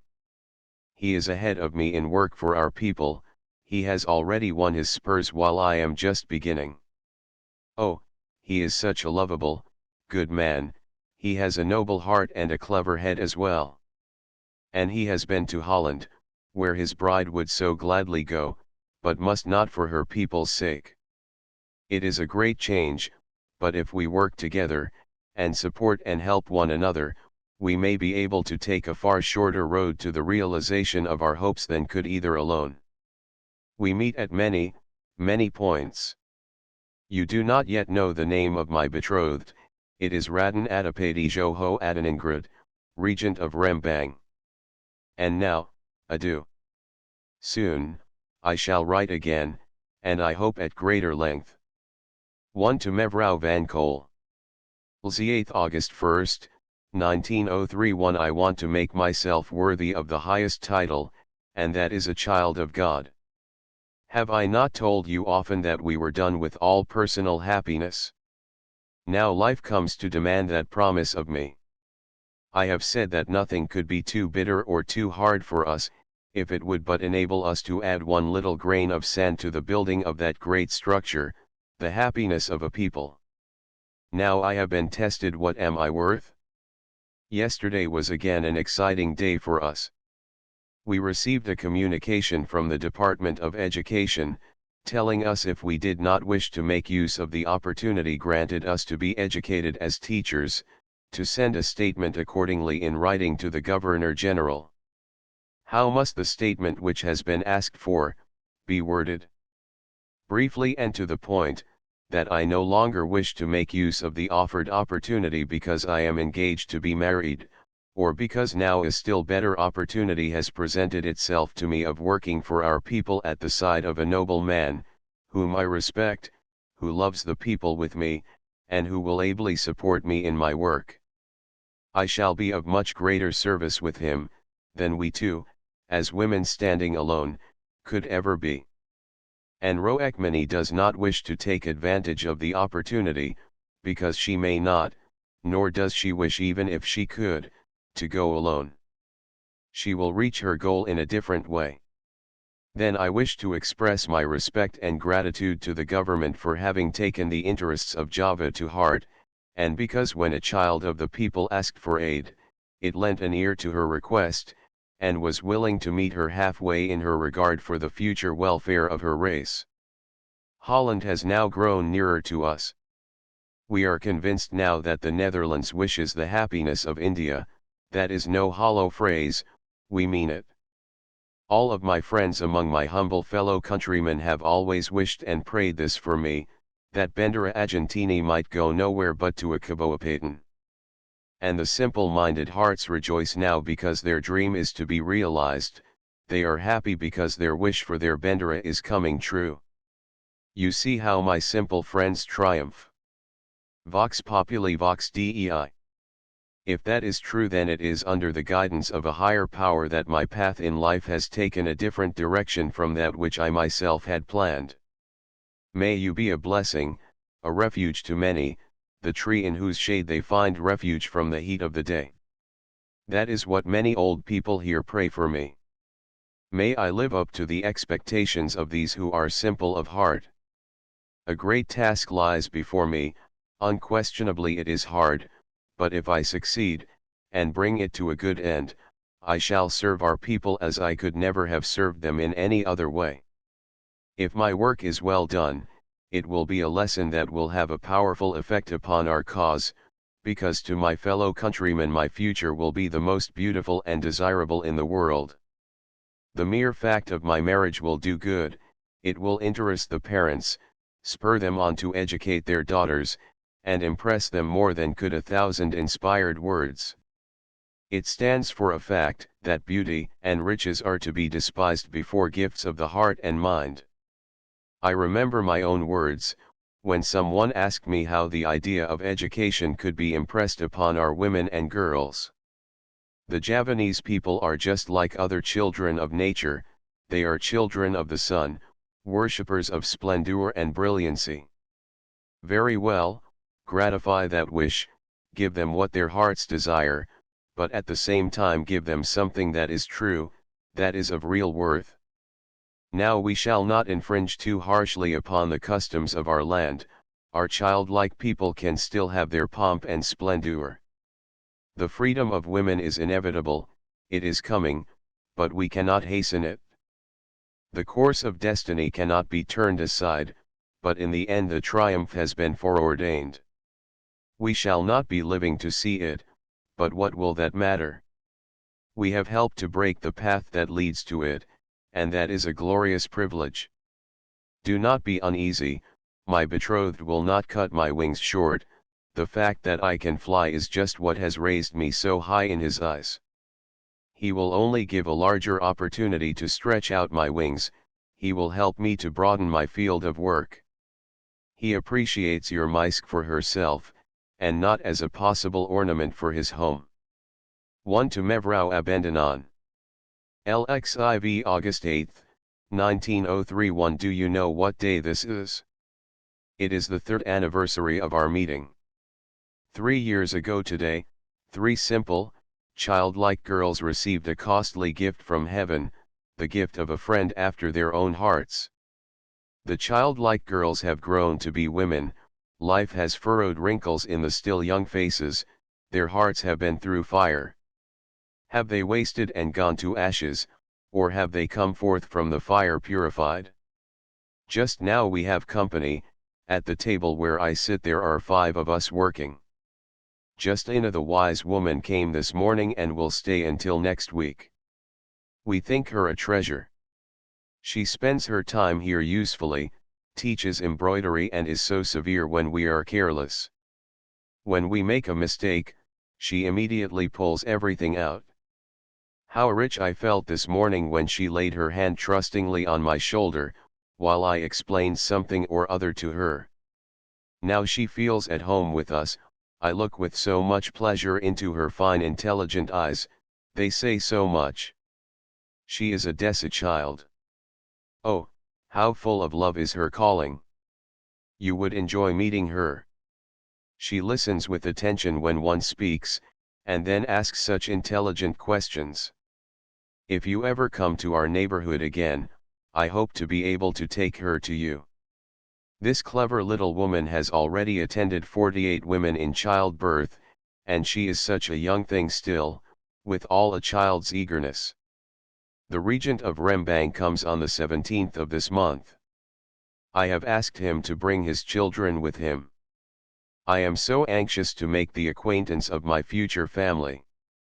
The children are to be my future, and I shall live and work for them, strive, and suffer, if need be, for them. I hope that they will love me. I have asked their father to give the entire control of his children to me. My dream is to make them feel, in so far as it is possible, that they are my own children. There are others that call themselves my children. The under-collector here, a rich regent's son and heir, said, "Make my child your servant, let her scrub the floor, draw water, anything that you will, if you will but let her stay with you." I listened with a smile on my face, but I felt like crying. I said nothing, promised nothing, but only prayed silently that I might lock all the little children entrusted to me safely in my heart, and nourish them with my love. I am only going to take one child with me to my new dwelling, a girl of 8 or so, who has been given into my care by her parents. She is the daughter of a teacher and has been to school. She is a lovely child, clever and quick. If she shows any inclination at all, I shall educate her for some profession. Now she receives lessons from my sister in handiwork. In the Rembang there are women and children of gentle birth who have been educated. I shall try to gain their interest in our work later. My future sister-in-law is already tainted by a Western education, that will be pleasant for me. My days, at home are numbered, only 2 more short months and my future protector will come for me. He and his younger brother, the regent of Toban, have been here. The day is set, it is the 12th of November. The wedding will be very quiet, only our families will be present and neither of us is to wear bridal dress, he will be in his uniform, as I have already seen him. That is my wish. His children are not coming, to my great disappointment. They are still too little, and the journey is tiresome. 1 to Mevrou Abandonan. LXV August 25, 1903. I shall find a rich field of work at Rembang, and thank God, there I shall not stand alone. He has promised to stand at my side and support me, it is also his wish and his hope to support me in my efforts to help our people. He himself has already labored diligently for their welfare for years. He too would like to help in the work of education, and though he cannot give personal instruction himself, he can have it done by others. Many of his various relatives are being educated at his expense. He expects me to be a blessing to him and to his people. May he not be disappointed. I am very grateful for one thing: his family share his ideas and approve of his choice. They look upon me as the future rearer of their children, and I really hope to serve in that capacity. I do not think of anything else. Sometimes I forget that I have lost so many beautiful illusions, and I think that I am still following my calling, only along a different way from the one that I had mapped out for myself, and I shall think that always. It gives me peace and helps me to be cheerful. Nothing is perfect, and nothing may ever be perfect in this world. I had hoped and prayed that I might become the mother and sister of many, and God has heard my prayer, though it is a little different from what I meant. It is one of his dreams, too, to be able to raise up our people. He is truly good to his people and to the officials under him. They feed out of his hand. Day before yesterday a collector was here and spent the whole evening talking to father about his daughter. He wishes me to undertake her education. His wife has already spoken to me and now he came to talk to father. I am asked to take other children from here. I do not know whether I shall be able to take them all. It is hard to refuse, but I will promise nothing. We shall first see how it goes. We shall wait some days before coming to the hard duty of making a decision, and meanwhile I shall not speak of it save under stress of urgent necessity. I will be forgiven when they see that I do not refuse from pride, but from expediency and out of consideration for others, perhaps for the sake of their own children too. Fortunately Rembang is a quiet little place, and it is good that he cares as little as I for amusements. I am delighted that the resident there is interested in our cause, so that I shall not go as a stranger. And there will be my great friend, the sea. It lies not more than 100 feet from the house. When they told him that I was much interested in the art and kindred industries of our people, he said that there were goldsmiths and woodcarvers there, they only needed a little directing. And listen to this, it is something very pleasant. Perhaps our good friend, Singaurio will go there with me. You know whom I mean, the man from Blakangoanoang. He could not have followed his Bendero to Batavia, but now that the plan is somewhat different he is anxious to go. We are planning to take him. But capital and leadership are needed first of all, before our artistic industries can be placed upon a practical basis. A large workplace ought to be built, and many apprentices and artisans taken to work under regular supervision in our immediate neighborhood. If we only had the money, we could build a workplace, buy material, employ workmen and train apprentices. Singo could be placed at the head of the establishment. I believe in less than a year or 2 years at most, the capital thus invested would be doubled. I should have been glad to begin here, but both of us had our eyes upon Batavia.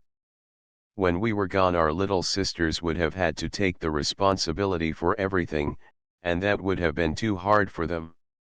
Now it is different, we could take the responsibility, if we had the necessary money. I am convinced that our artistic industry has a great future. Not long ago, while we were on a little journey, we met the Heer Brandis, brother of Dr. Brandis. He expressed much interest in the art of our country. When I told him of a tokujtu of productions of native art at Semarang, he set out immediately to look for it. You must understand that the people of Semarang are opposed to sending the products of their own neighborhood to Batavia. East and West wishes to open a tokuj at Semarang. But again money is needed, and East and West cannot give very much as yet. When I told Heer Brandis this, he said, "Oh, do not worry about that, the money will be found, if you will only take care of the other side." I said, but there must be someone of discrimination who will stay at Semarang. That will be found too, and your only care will be to see that beautiful things are produced. I have received a short letter from him. He has spoken to various friends about the plan, and they were all much interested, and have promised their financial support. I spoke to him of our other idea in regard to the art of wood carving. At once he asked how much money we would need for that. I did not mention any certain amount.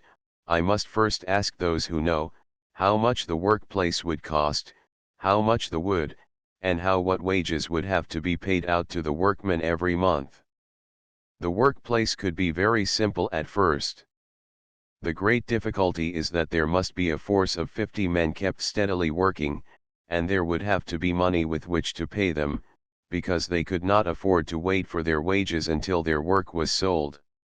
Rembang would be an excellent country for wood carving. It is the land of Datai and there is also much sono there. Singo himself thinks the idea excellent, if we only had the money. If everything goes well, what a retinue I shall take with me, even though I am a modern woman. I shall certainly have a strange bridal dower. The regent of Rembang is marrying a whole kata. What business has he to put himself between the people and their bride? Oh, heavens! I shall strike an unfortunate time, for I shall arrive in the dry season of the year. Poesa Liberan Nujar. I have said all along that I would not allow my foot to be kissed. I could never allow anyone to do that. I want a place in their hearts, not outward forms. I cannot think of the future without my Roekmini. How shall I get along without her and she without me? When I think of her my eyes stay wide open the whole night long. 1 to Mevrou Dr. Abendanon. 2 Little Shop. LXVI October 19, 1903. Do you know what has happened? At his earnest request, the date has been changed. The wedding will not be on the 12th, but on the 8th of November, and on Wednesday the 11th, at about 5 o'clock, I shall leave my home. 1 to Mevrou Abendanon. LXI November 3, 1903. Our girl is alive again, she is alive. Her heart glows and thrills, and it is not burning pain or bitter, dumb despair that makes the strings vibrate, love is sounding the chords. Why did I complain, ungrateful that I was, with such a rich treasure within me? Love is greater than all else. And she is richest who gives most. And I shall give, as a rich father's child, with a full hand. What has been given me, I shall give back with interest. Oh, there are so many that hunger and thirst after love. Strange and wonderful things can happen in life. He and father were drawn together from the very first moment that they set eyes upon each other 2 years ago. He and father have been friends ever since, and he has visited us often. It was one of his poor little wife's wishes to come and see us, with him and all of the children. Both of them called my father, father. She was so anxious to make our acquaintance, alas, before her wish could be granted, death took her away. Shortly before her death, he saw his wife in a dream. She was deep in fervent prayer, and the prayer that was sent up to the All-Highest was, that she and Raden Adjeng Kartini might meet and be friends through all eternity. Since that time, I have never been out of his thoughts. Yes, he has suffered much. When she went away it was a deep blow to him, he loved her very dearly.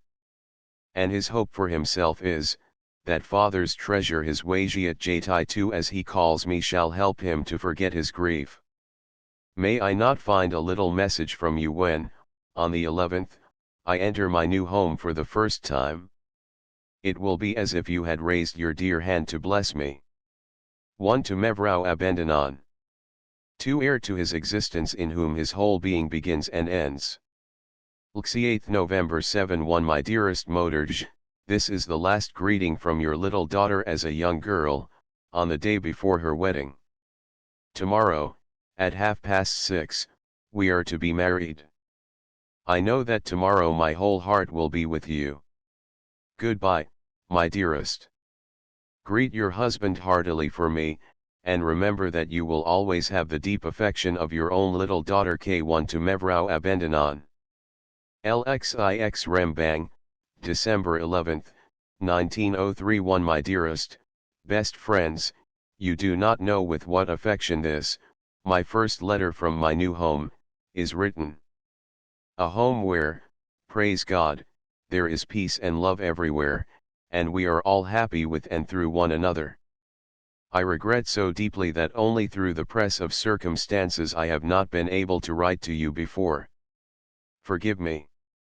The first days were so frightfully hard, then our children were ailing, and at last I felt the reaction from the wearisome days through which we had passed. I was far from well and was obliged to take care of myself. Now I am again fresh and happy. Once more it is the old irresponsible, hair-brained creature of other days, who can look forward to the future with smiling eyes. Do I have to express myself still more plainly, dearest? I bless the day on which I laid my hand in that of him who was sent by the All-Father to be my comrade in the journey through this great and difficult life. Everything that was noble and beautiful in my eyes I find here realized before me. Some of the dreams that I still dream he has carried out years ago, or he dreams them now with me. We are so entirely one in thought and ideas that often I am frightened. You would both love him if you knew him. You would admire his clear brain and honor his good heart. I have thought so often that the noble should live for the people, and I have wanted to preach this aloud. Our nobles would not care to hear it, but he, my heart's king, has gone before me. It is just a month today since my husband brought me here to his country, and led me into his house, now our home. The Queen could not have been more warmly welcomed. All of Rembang made festival, even on the border, every house was decorated with flags, the very hired carriages on the highways bore the tricolor. The enthusiasm of the people was so spontaneous and genuine, the expressions of sympathy came so warmly from their hearts. The people were gay and rejoiced because their beloved ruler was happy. Again and again my husband took me out on the balcony. The people must see his new ghosty poetry. I sat on a stool near him, silent, my eyes full of tears, and my heart overflowing with emotion. There was happiness, there was gratitude, there was pride in him, that he had gained such a warm place in the heart of the people, gratitude because one of my dearest dreams was realized, and happiness because I sat there at his side. And our children, how can I tell you of these delights? I felt drawn to them at once. They are such dear, unspoiled creatures, and every day they grow closer and closer to my heart. Their father has laid a good foundation to their education. It began just as I always wished education to begin, in simplicity and modesty. My little treasures do not hold themselves above the most humble person here in the house, every one is alike to them. The field is prepared, I have only to go forth, and so in January I hope to be able to open our little school. We are looking for a good teacher, and till we have found one, I shall have charge of the lessons myself. If unforeseen circumstances should intervene and I be prevented in any way, one of my sisters will carry on the work for me, till I am able to take charge of it again. Several parents have already asked me to teach their children. Our idea is to open a school for daughters of the native chiefs here, if we can get a suitable teacher. If we could find a good governess, then she could care for the mental development of our children and also for the formation of their characters. When everything is in good working order, could we not hope for a subsidy from the government? The expenses of the school would be as low as possible, the children would receive their board and lodging free from us. Shall I write a letter about it? The parents are full of confidence and are asking us to take their children. This is now our opportunity. We must begin. After a while I shall write to you at greater length about our plans. I have the fullest confidence that a girls' school, held by us at our home, under the direction of a European teacher with me as head mistress, would succeed. We have great plans, and we would give anything to be able to talk this over with you and your husband face to face. I am writing this at 5 o'clock in the morning. The children are awake and hanging over my chair. Mother must give them bread and milk. You must see our youngest just once.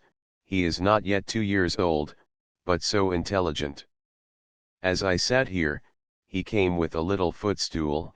It was too heavy for him to carry, so he dragged it to mother. Mother's feet must not hang. Then the darling child climbed on my lap.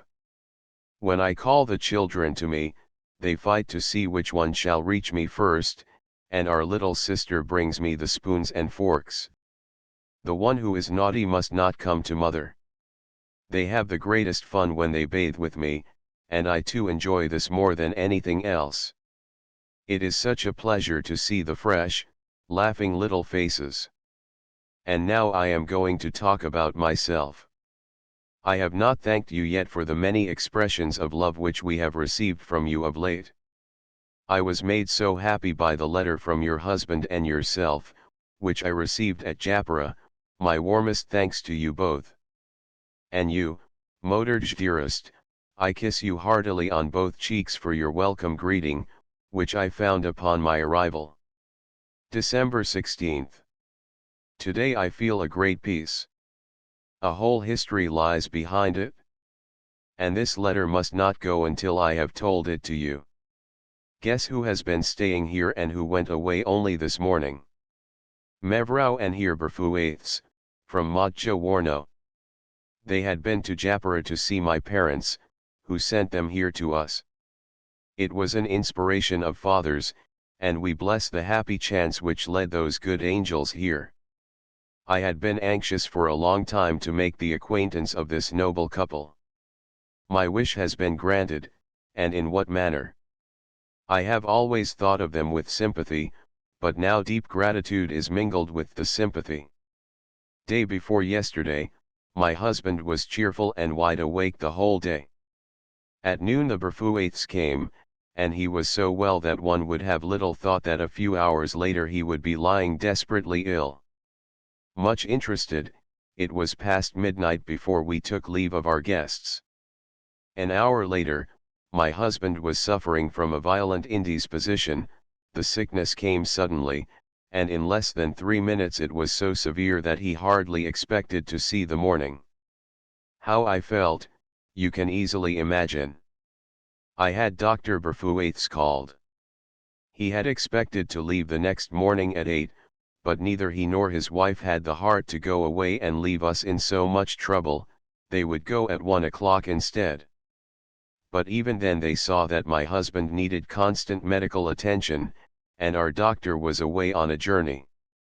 It was an acute case of colic, an illness from which my husband had never suffered before in his life. Yesterday at midday he began to mend, and fell asleep. You can imagine how thankful I was. This morning at 8 o'clock, our new friends went away. My husband is improving steadily and is only very weary.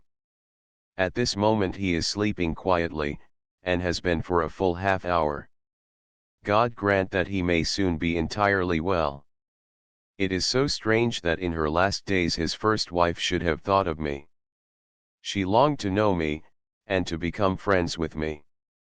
Her dream was to go to Japara and to take her children to me. She hardly laid my portrait out of her hand, and even on her last sick bed she had it by her. After she had departed, and her earthly pain was over, every one here, even the native officials, have had but one wish, which has now been granted since the 8th of November. That is why there was such general rejoicing when we came. My husband received your letter with great pleasure. The horse trappings for East and West are ready.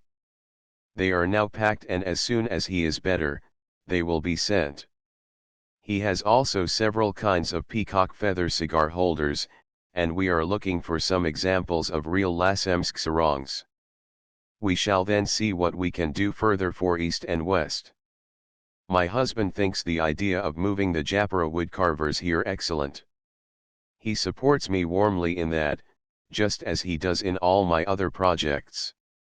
A handcraft school for natives has been one of his dreams all along. My husband is anxious for me to write a book about the sagas and legends of Java. He would collect them for me, and we could work on them together, a wonderful prospect. There is so much that he wants to do with me. On my writing table several articles from his hand are already lying. One to Mevrou and Dr. Abendanon. LXX Rembang, March 6, 1904. My own dearest Modrj, I wish that I could throw my arms around your neck. I long from my soul to tell you of my great joy, to make you a sharer in our splendid secret. A great, sweet happiness awaits me. If God so wills it, toward the end of September, there will come one sent from heaven to make our beautiful life still more beautiful, to draw the bond closer and tighter that already binds us together. Mother, my mother, think of the little soul that will be born from our two souls to call me mother. Can you picture it? I am mother. I shall make you, old Modrj, I shall make you a grandmother. Will you come later on to see your grandchild? I shall not be able now to go to Batavia. Our plan was first to go on a journey this month, to take a month's holiday. Now we must give up the idea. I am not able to travel, and when our little one is here, then, too, I may not travel. So I shall see Batavia no more, at least while you are there. And what would it be worth to me without you and Midgen here? My husband is so glowingly happy because of this new life which I carry under my heart. That alone was wanting to our happiness. LXXI Rembang, April 10, 1904. One highly honored friends, it must have seemed strange to you to have heard from me in reply to your cordial letter, and to have had no word of acknowledgement for the splendid presents with which we have been so greatly pleased. If every thought sent to you had become a deed, what an array of letters you would now have. Forgive me, dear friends, that no word has gone to you long before this. The change from a simple young girl to a bride, a mother, and the wife of a highly placed native official, which means much in our Indian life, is so great that I could think of nothing at first but of how best to fulfill my new duties. But that was not the only reason. Shortly after our wedding, my husband was taken very ill. After that I myself began to ail. Even now the Rembang climate does not agree with me. We live flat by the sea, but what, at Japara was an advantage, is here, at Rembang, a plague. Here we must have a care for the sea wind, which is very unwholesome, because it must first blow over coral reefs and slime before it reaches us. But let me thank you, also in my husband's name, most gratefully for the magnificent presents which you sent to us at the time of our marriage. The interesting painting, and the colored photograph of Jenna hang in our sitting room, where my husband, who is a great lover of statues and pictures, keeps his art treasures. I look at them so often with great pleasure, and then many loving, grateful thoughts fly to my friends in Jena. How charming of you to want to give me a Bumkoek, the German national cake, which no single festival in your country must be without. That you were not able to express the thought in deeds, makes no difference to me. I appreciate it just as much as though it had become an accomplished fact. And now I must tell you about my new life. You will be glad to hear of that, will you not? Because you take such interest in your Javanese friend, and have been so concerned about her future. God be thanked, your fears for me have proved groundless. A young wife writes you these lines, a wife whose happiness beams in her eyes and who can find no words adequate to express it. My husband, and it is known through the whole of Java that I am different from others, yet he has bound himself to me, is not only my husband, he is my best friend. Everything that I think has been thought by him too, and many of my ideas have already been expressed by him in deeds. I have laid out for myself a full life. I have planned to be a pioneer in the struggle for the rights and freedom of the Javanese woman. I am now the wife of a man whose support gives me strength in my efforts to reach the ideal which is always before my eyes. I have now both personal happiness and also my work for my ideal. I know that you will both be pleased to know that your little Javanese friend of the turbulent spirit is now anchored in a safe haven. I wish that you could see me in my new surroundings. You know how little I cared for luxury and worldly position. They would have no value in my eyes, were it not that it is my husband who gives them to me. But they are means by which I may reach my goal more easily. The Javanese are deeply loyal to their nobles. Everything that their chiefs desire is readily accepted by them. So now at the side of my husband I shall reach the hearts of the people much more easily. The success of the plans for our school shows that I have their confidence. We began to teach at home in Japara, and now our younger sisters are carrying on the work there. Our little school now has 120 pupils, daughters of native chiefs. My sisters give them instructions.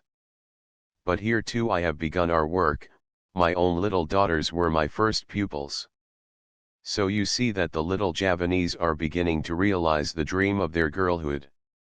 1 to Professor and Mrs. Anton of Jena. Lzi Rembang, June 28, 1904. We do not go out often, and we entertain very little, yet my life is always full. Splendid. I divide my days between my dear husband, my housekeeping, and my children, both my own and the adopted ones. And these last take the largest share of my time and attention. When father is at work, then the children work with me from 9 until 12 o'clock. At 12:30, father finds a troop of clean-faced but very hungry children. At 1:30 the little ones are sent to bed too, and if father is in bed, and I am not too tired, I work with the young girls. At 4 o'clock I preside at the tea table. When the little ones have drunk their milk and have bathed, they can drive the fowls to the coops, or walk with us, or play in the garden. We amuse ourselves for a little, and prattle about everything or about nothing. When our little troop comes in, then we are done with play. Father sits down to read the paper, and they range themselves around mother. I sit in a rocking chair with the 2 smallest on my lap, a child on each arm of the chair and the 2 eldest at my knee. We tell stories. Soon afterward supper time comes around. We eat early with the little ones. The smallest of all sits next to mother. The little fellow has taken upon himself the task of lifting the glass cover for mother. No one must take that little work away from him, and if he is not allowed to do it, he knows it is because he has deserved a punishment. At 8 o'clock the little treasures are sent to bed. And we parents sit up and talk to each other till Klaasvak drives us to the Polo Kapok, and this is not so late as at Japara, for we get up very early in the morning. Sunday is a holiday for both of us. We begin it always with a walk.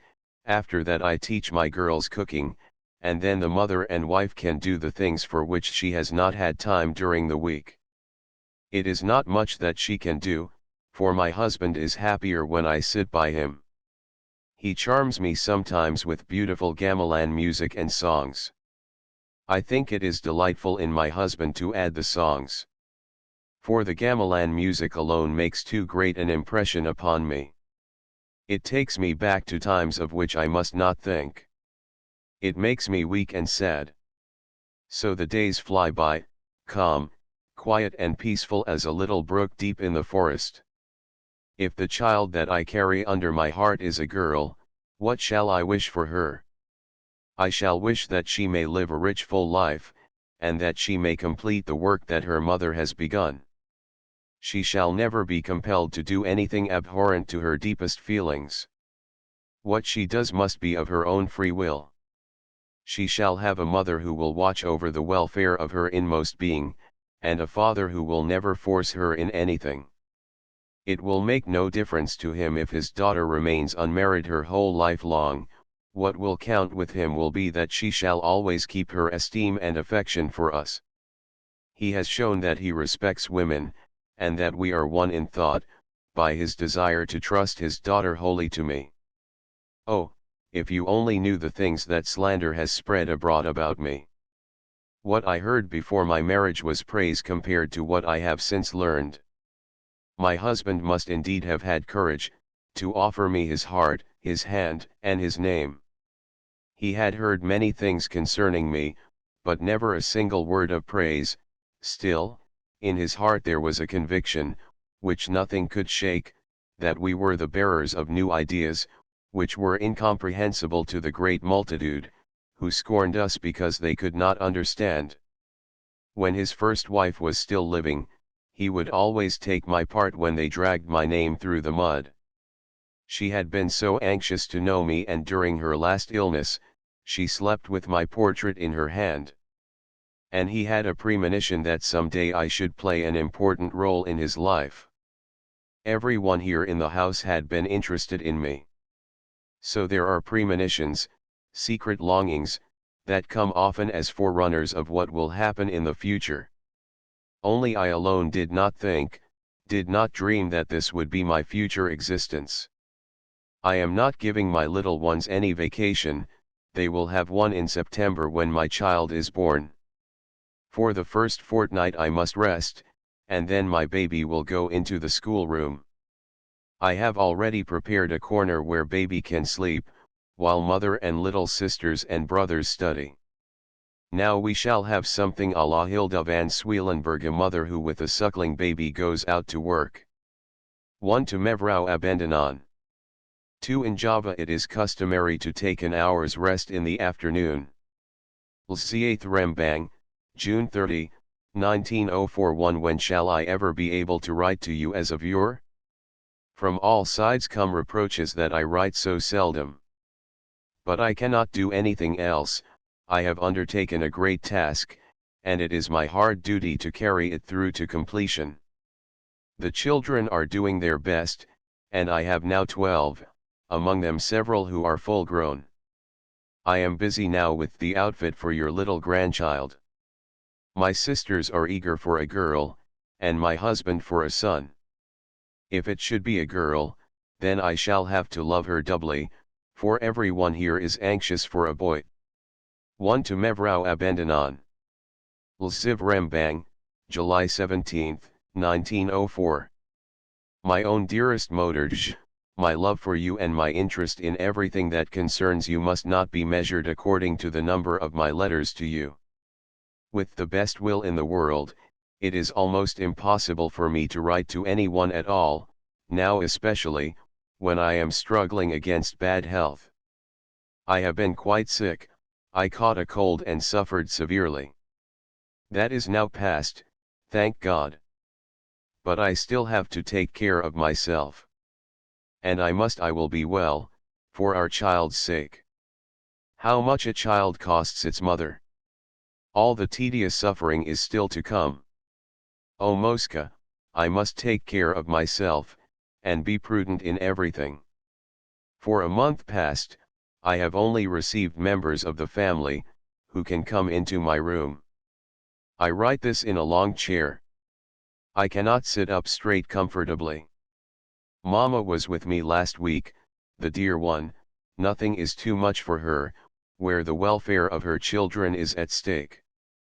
Just so she went to Pomelang when Cardina was sick, and just so she came all the way here, when my husband in his distress telegraphed for her. My husband is looking forward to the approaching time with great apprehension. He cannot bear to see me suffer, poor dear one. He really suffered more than I when I was so sick. He would turn the whole world upside down to spare me suffering and pain. LXXV Rembang, August 10, 1904. 1 Mosca dearest, I think of you so much. Above all do I think of you now, always with a feeling of tenderness, but at the same time, a deep sadness. Sadness because you are so far from me, and will be even further removed beyond my reach. Why must it be that just those souls that are most closely akin should be separated so far from one another? I am so unhappy when I let myself long for you. I sit still, looking straight ahead, neither hearing nor seeing what is happening around me. I live in the past, that sweet and that bitter past, when I was so eager for suffering, and where your love is interwoven always like a garland of light. I suffered and I rejoiced. My heart is full of sadness, but also of gratitude, for the happiness which your love has brought me. I never cease to thank God for having brought you to us. Why is it that the Javanese is so poor, they ask. And at the same time, they are thinking how they will be able to get more money out of him. Who will that money come from? Naturally from the little man, for whose woe and will we express such extreme concern that a whole commission is named to inquire into the cause of his retrogression. What makes the Javanese so poor? When grass cutters who earn 10 or 12 cents a day are made to pay a trade tax. Every time a goat or a sheep is butchered, a tax of 20 cents is paid. A sati to merchant who butchers 2 every day, must pay this tax, which amounts to 144 florins in the course of a year. What is left for his profit? Barely enough to live on. I learned much of this at my parents' house, but here where my husband shares every thought with me, where I share his whole life, his work, and his troubles, I have come to know of conditions of which I was not only in ignorance, but the very existence of which I did not dream. There is so much crying injustice, and he who loves righteousness and holds office, must suffer indeed. He must see much, and do much himself that is against all principles of right. Good day, Mosca, perhaps this will be my last letter to you. Think sometimes of your daughter who loves you and your husband so dearly, and who presses you now to her heart. 1 to Mevrou Abendanon. 2 Sati is a dish composed of meat strung on a stick and roasted. Lsksi Rembang, August 24, 1904. Dearest Motorj mine, after all, that was not to be my last letter. I have been afraid, but perhaps it will be for the best that my time is coming quickly. I feel it, Motorj. It is very probable that your grandchild will be born sooner than we first expected him. Greetings, my dear one. Think well of me, both of you. In my heart there is a prayer which says, God keep my dear friends. Your own little daughter, Kartini. Lsksi Rembang, September 7, 1904. My dearest Motorj, how can I thank you for the precious little frock that you have given our baby? It has all the more worth in our eyes because we know under what circumstances you have worked this present for your little grandchild. We heard through Roekmani that you made it yourself after your return to Batavia. To think that you, who were indisposed yourself and had so many cares upon your shoulders as always, but especially at that time when you were under great pressure, could still take such delicate and patient stitches for our child. Your friendship must indeed be great, and your love for me deep and sincere. I looked at the little frock yesterday with wet eyes and a grateful happy heart, and often I feel I must look at it again. It tells me so much, Motorj dearest.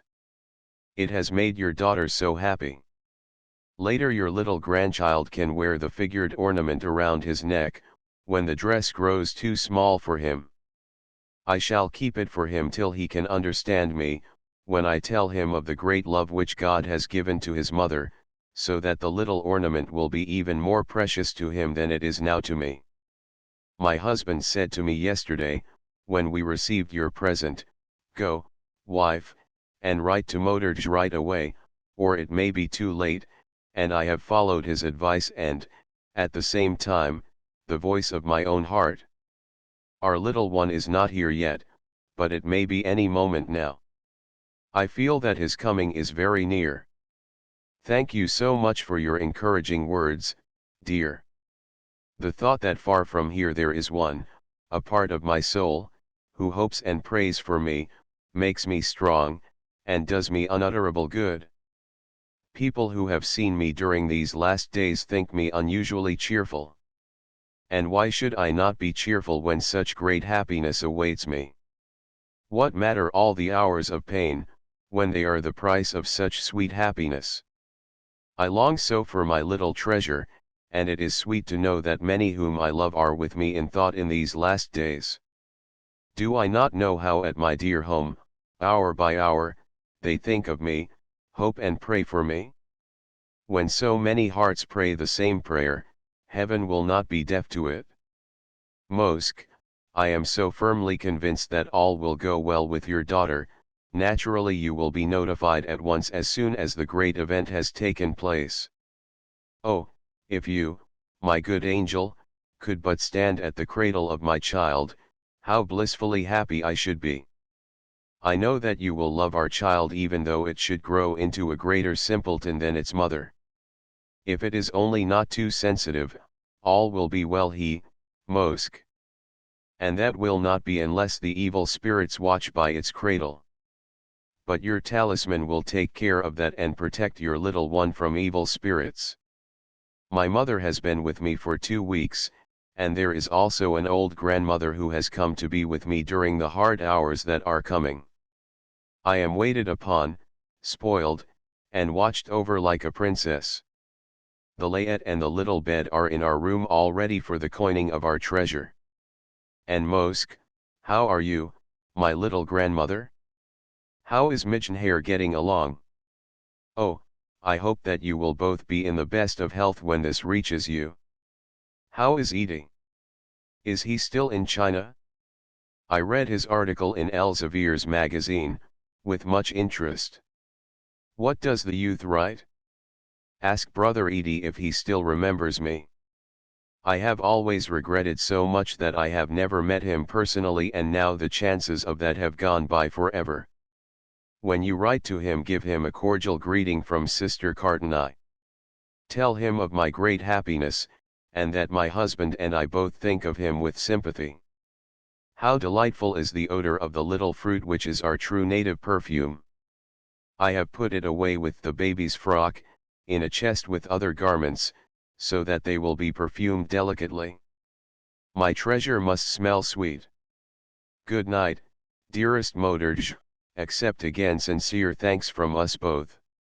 Greet Michenhair heartily for us, and feel yourself softly kissed by your own little daughter. Kartini. This was her last letter. On the 13th of September, her son was born, and 4 days later, she died suddenly, being just 25 years old. She was deeply mourned by all who had known and loved her. Contents note: forward introduction. Letters of a Javanese Princess I234V168 August, 1900. X 11 12 13 14 15 16 17 18 19 X X X X I X X I I X X I I X X I V X X V X X V I X X V I I X X V I X X I X triple X February 15, 1902. XXXIXXXIIXXXII Thursiv XXXV30 XXXVII 38 Thursix XLXLIXLII Slyin XLIV1 XLV XLVI Slay 8 XLIXL Lili LII Live LV LVI LVII Layin Lix LXLXI LXI ILZ8 LXIV LXV LXV ILXI ILXI8 LXIXLXXLXXI LXXVLXXVLXXI.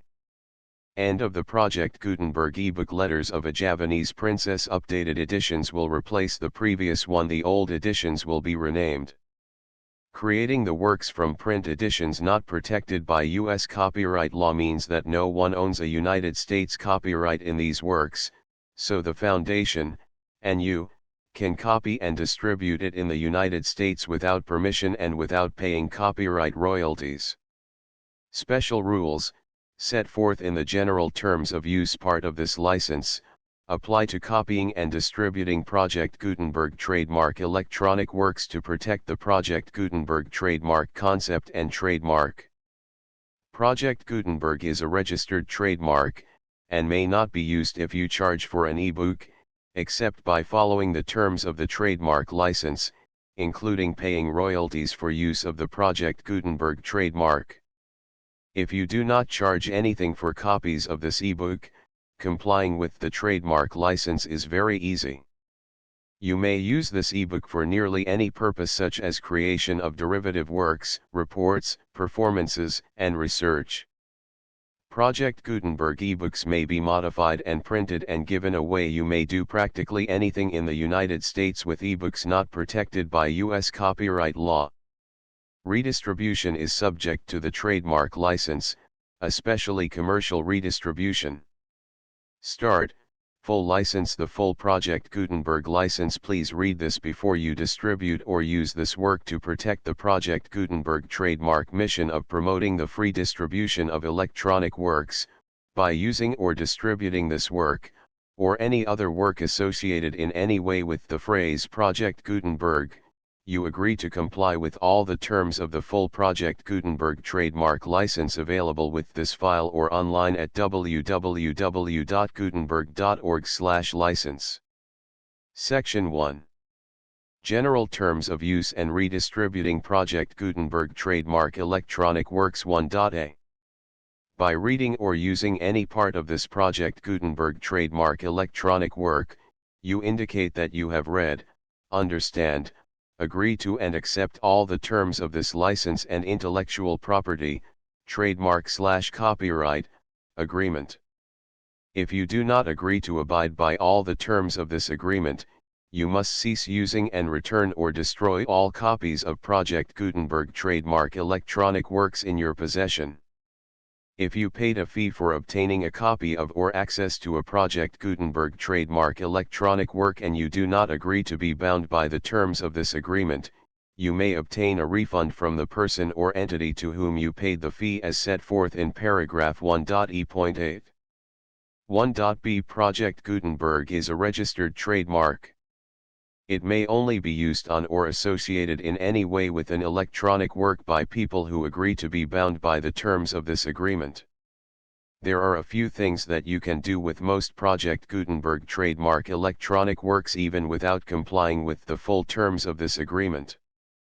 See paragraph 1.c below. There are a lot of things you can do with Project Gutenberg trademark electronic works if you follow the terms of this agreement and help preserve free future access to Project Gutenberg trademark electronic works. See paragraph 1.e below. 1.c. The Project Gutenberg Literary Archive Foundation, the foundation or PGLOF, owns a compilation copyright in the collection of Project Gutenberg trademark electronic works. Nearly all the individual works in the collection are in the public domain in the United States. If an individual work is unprotected by copyright law in the United States and you are located in the United States, we do not claim a right to prevent you from copying, distributing, performing, displaying, or creating derivative works based on the work as long as all references to Project Gutenberg are removed. Of course, we hope that you will support the Project Gutenberg trademark mission of promoting free access to electronic works by freely sharing Project Gutenberg trademark works in compliance with the terms of this agreement for keeping the Project Gutenberg trademark name associated with the work. You can easily comply with the terms of this agreement by keeping this work in the same format with its attached full Project Gutenberg trademark license when you share it without charge with others. 1.d. The copyright laws of the place where you are located also govern what you can do with this work. Copyright laws in most countries are in a constant state of change. If you are outside the United States, check the laws of your country in addition to the terms of this agreement before downloading, copying, displaying, performing, distributing or creating derivative works based on this work or any other Project Gutenberg trademark work.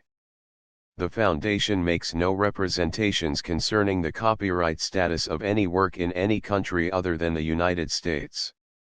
1.e Unless you have removed all references to Project Gutenberg, 1.e.1. The following sentence, with active links to, or other immediate access to, the full Project Gutenberg trademark license must appear prominently whenever any copy of a Project Gutenberg trademark work, any work on which the phrase Project Gutenberg appears, or with which the phrase Project Gutenberg is associated, is accessed, displayed, performed, viewed, copied or distributed.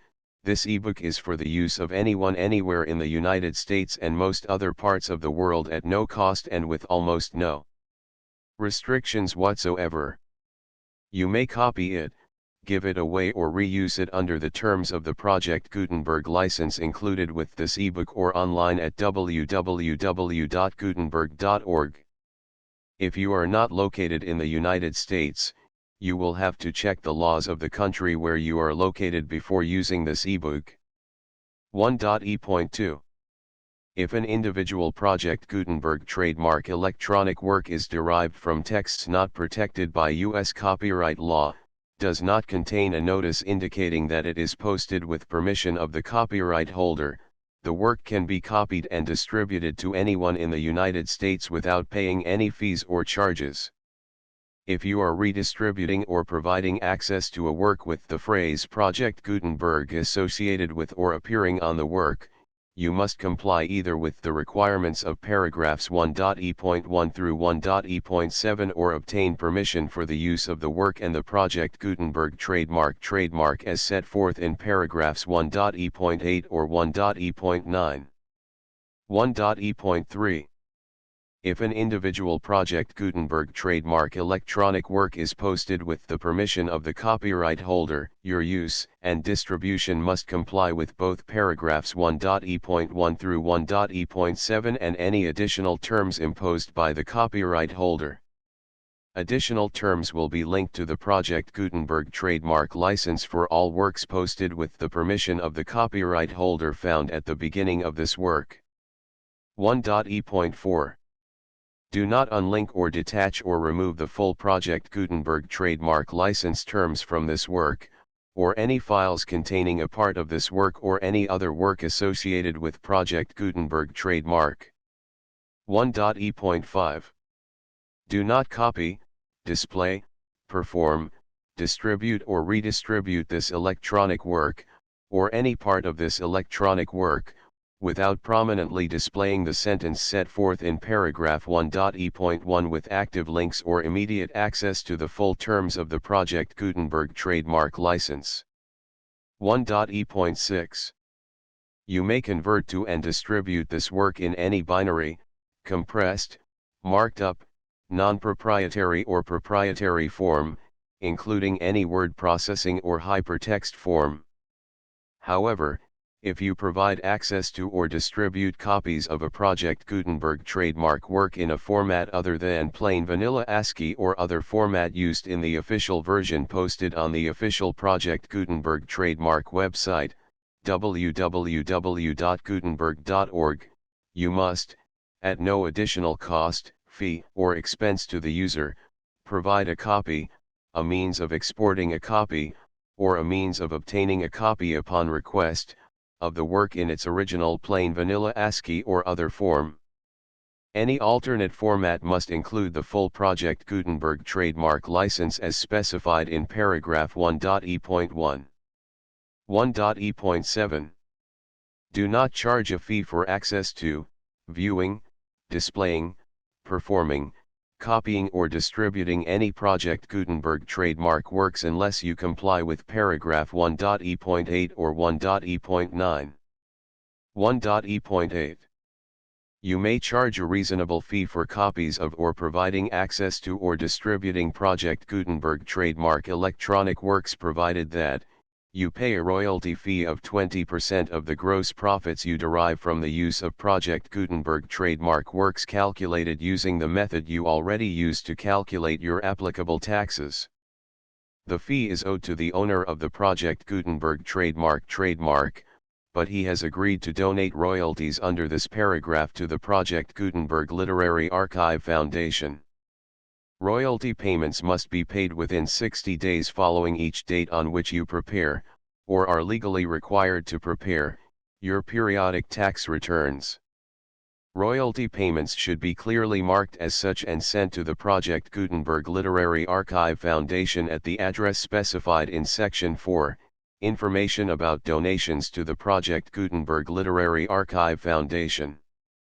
You provide a full refund of any money paid by a user who notifies you in writing, or by email, within 30 days of receipt that he does not agree to the terms of the full Project Gutenberg trademark license.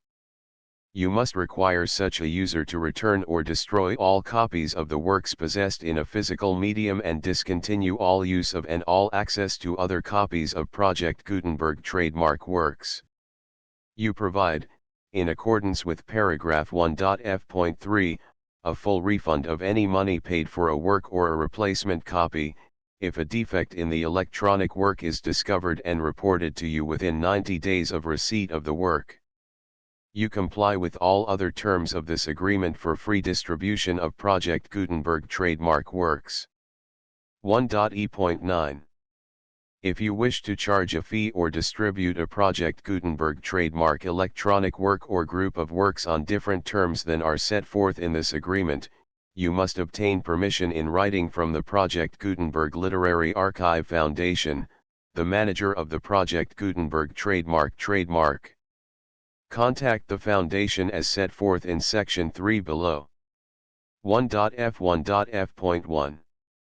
Project Gutenberg volunteers and employees expend considerable effort to identify, do copyright research on, transcribe and proofread works not protected by U.S. copyright law in creating the Project Gutenberg trademark collection.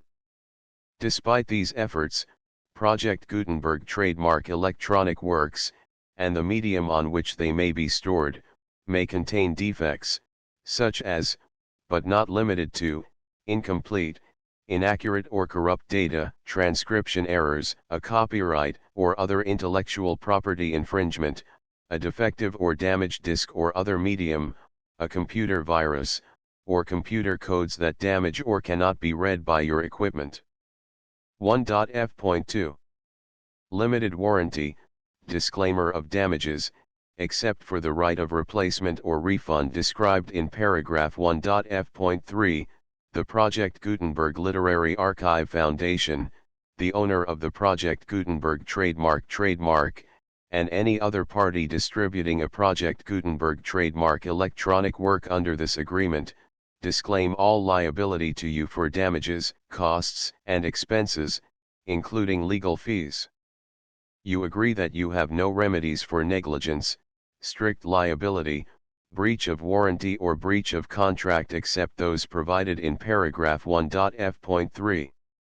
You agree that the Foundation, the trademark owner, and any distributor under this agreement will not be liable to you for actual, direct, indirect, consequential, punitive, or incidental damages even if you give notice of the possibility of such damage. 1.f.3. Limited right of replacement or refund. If you discover a defect in this electronic work within 90 days of receiving it, you can receive a refund of the money, if any, you paid for it by sending a written explanation to the person you received the work from. If you received the work on a physical medium, you must return the medium with your written explanation. The person or entity that provided you with the defective work may elect to provide a replacement copy in lieu of a refund. If you received the work electronically, the person or entity providing it to you may choose to give you a second opportunity to receive the work electronically in lieu of a refund. If the second copy is also defective, you may demand a refund in writing without further opportunities to fix the problem. 1.f.4. Except for the limited right of replacement or refund set forth in paragraph 1.f.3, this work is provided to you as is, with no other warranties of any kind, express or implied, including but not limited to warranties of merchantability or fitness for any purpose. 1.f.5. Some states do not allow disclaimers of certain implied warranties or the exclusion or limitation of certain types of damages. If any disclaimer or limitation set forth in this agreement violates the law of the state applicable to this agreement, the agreement shall be interpreted to make the maximum disclaimer or limitation permitted by the applicable state law. The invalidity or unenforceability of any provision of this agreement shall not void the remaining provisions. 1.f.6. Indemnity. You agree to indemnify and hold the foundation, the trademark owner, any agent or employee of the foundation, anyone providing copies of Project Gutenberg trademark electronic works in accordance with this agreement, and any volunteers associated with the production, promotion, and distribution of Project Gutenberg trademark electronic works, harmless from all liability, costs, and expenses, including legal fees, that arise directly or indirectly from any of the following which you do or cause to occur. A. Distribution of this or any Project Gutenberg trademark work. B. Alteration, modification, or additions or deletions to any Project Gutenberg trademark work, and C. Any defect you cause. Section 2. Information about the mission of Project Gutenberg trademark. Project Gutenberg trademark is synonymous with the free distribution of electronic works in formats readable by the widest variety of computers, including obsolete, old, middle-aged, and new computers. It exists because of the efforts of hundreds of volunteers and donations from people in all walks of life. Volunteers and financial support to provide volunteers with the assistance they need are critical to reaching Project Gutenberg trademark's goals and ensuring that the Project Gutenberg trademark collection will remain freely available for generations to come. In 2001, the Project Gutenberg Literary Archive Foundation was created to provide a secure and permanent future for Project Gutenberg trademark and future generations.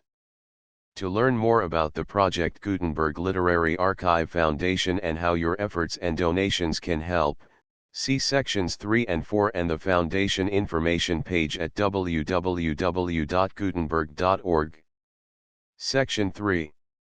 Information about the Project Gutenberg Literary Archive Foundation. The Project Gutenberg Literary Archive Foundation is a non-profit 501(c)(3) educational corporation organized under the laws of the state of Mississippi and granted tax-exempt status by the Internal Revenue Service. The Foundation's IN or federal tax identification number is 64-6221541. Contributions to the Project Gutenberg Literary Archive Foundation are tax-deductible to the full extent permitted by U.S. federal laws and your state's laws. The Foundation's business office is located at 809 North 1500 West, Salt Lake City, Utah 841-16801-596-1887. Email contact links and up-to-date contact information can be found at the Foundation's website and official page at www.gutenberg.org/contact. Section 4. Information about donations to the Project Gutenberg Literary Archive Foundation. Project Gutenberg trademark depends upon and cannot survive without widespread public support and donations to carry out its mission of increasing the number of public domain and licensed works that can be freely distributed in machine-readable form accessible by the widest array of equipment, including outdated equipment. Many small donations, $1 to $5,000, are particularly important to maintaining tax-exempt status with the IRS. The Foundation is committed to complying with the laws regulating charities and charitable donations in all 50 states of the United States. Compliance requirements are not uniform and it takes a considerable effort, much paperwork, and many fees to meet and keep up with these requirements. We do not solicit donations in locations where we have not received written confirmation of compliance. To send donations or determine the status of compliance for any particular state, visit www.gutenberg.org/donate. While we cannot and do not solicit contributions from states where we have not met the solicitation requirements, we know of no prohibition against accepting unsolicited donations from donors in such states who approach us with offers to donate. International donations are gratefully accepted, but we cannot make any statements concerning tax treatment of donations received from outside the United States. U.S. laws alone swamp our small staff.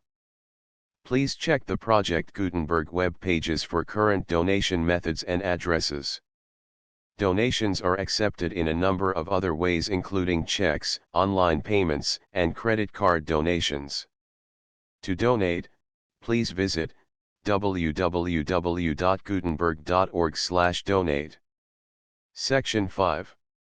General information about Project Gutenberg trademark electronic works. Professor Michael S. Hart was the originator of the Project Gutenberg trademark concept of a library of electronic works that could be freely shared with anyone. For 40 years, he produced and distributed Project Gutenberg trademark ebooks with only a loose network of volunteer support.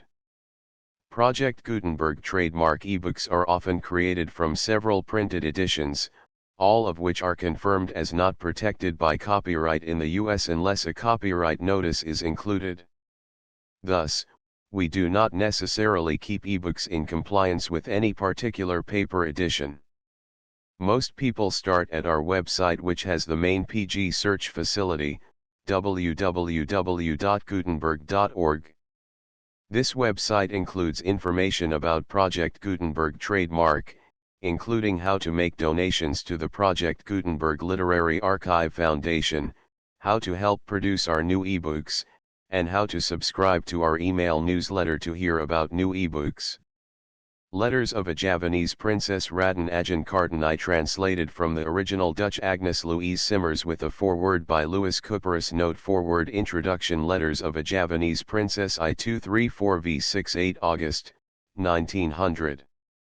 X 11 12 13 14 15 16 17 18 19 X X X X I X X I I X X I I X X I V X X V X X V I X X V I X X V I X X I X triple X February 15, 1902.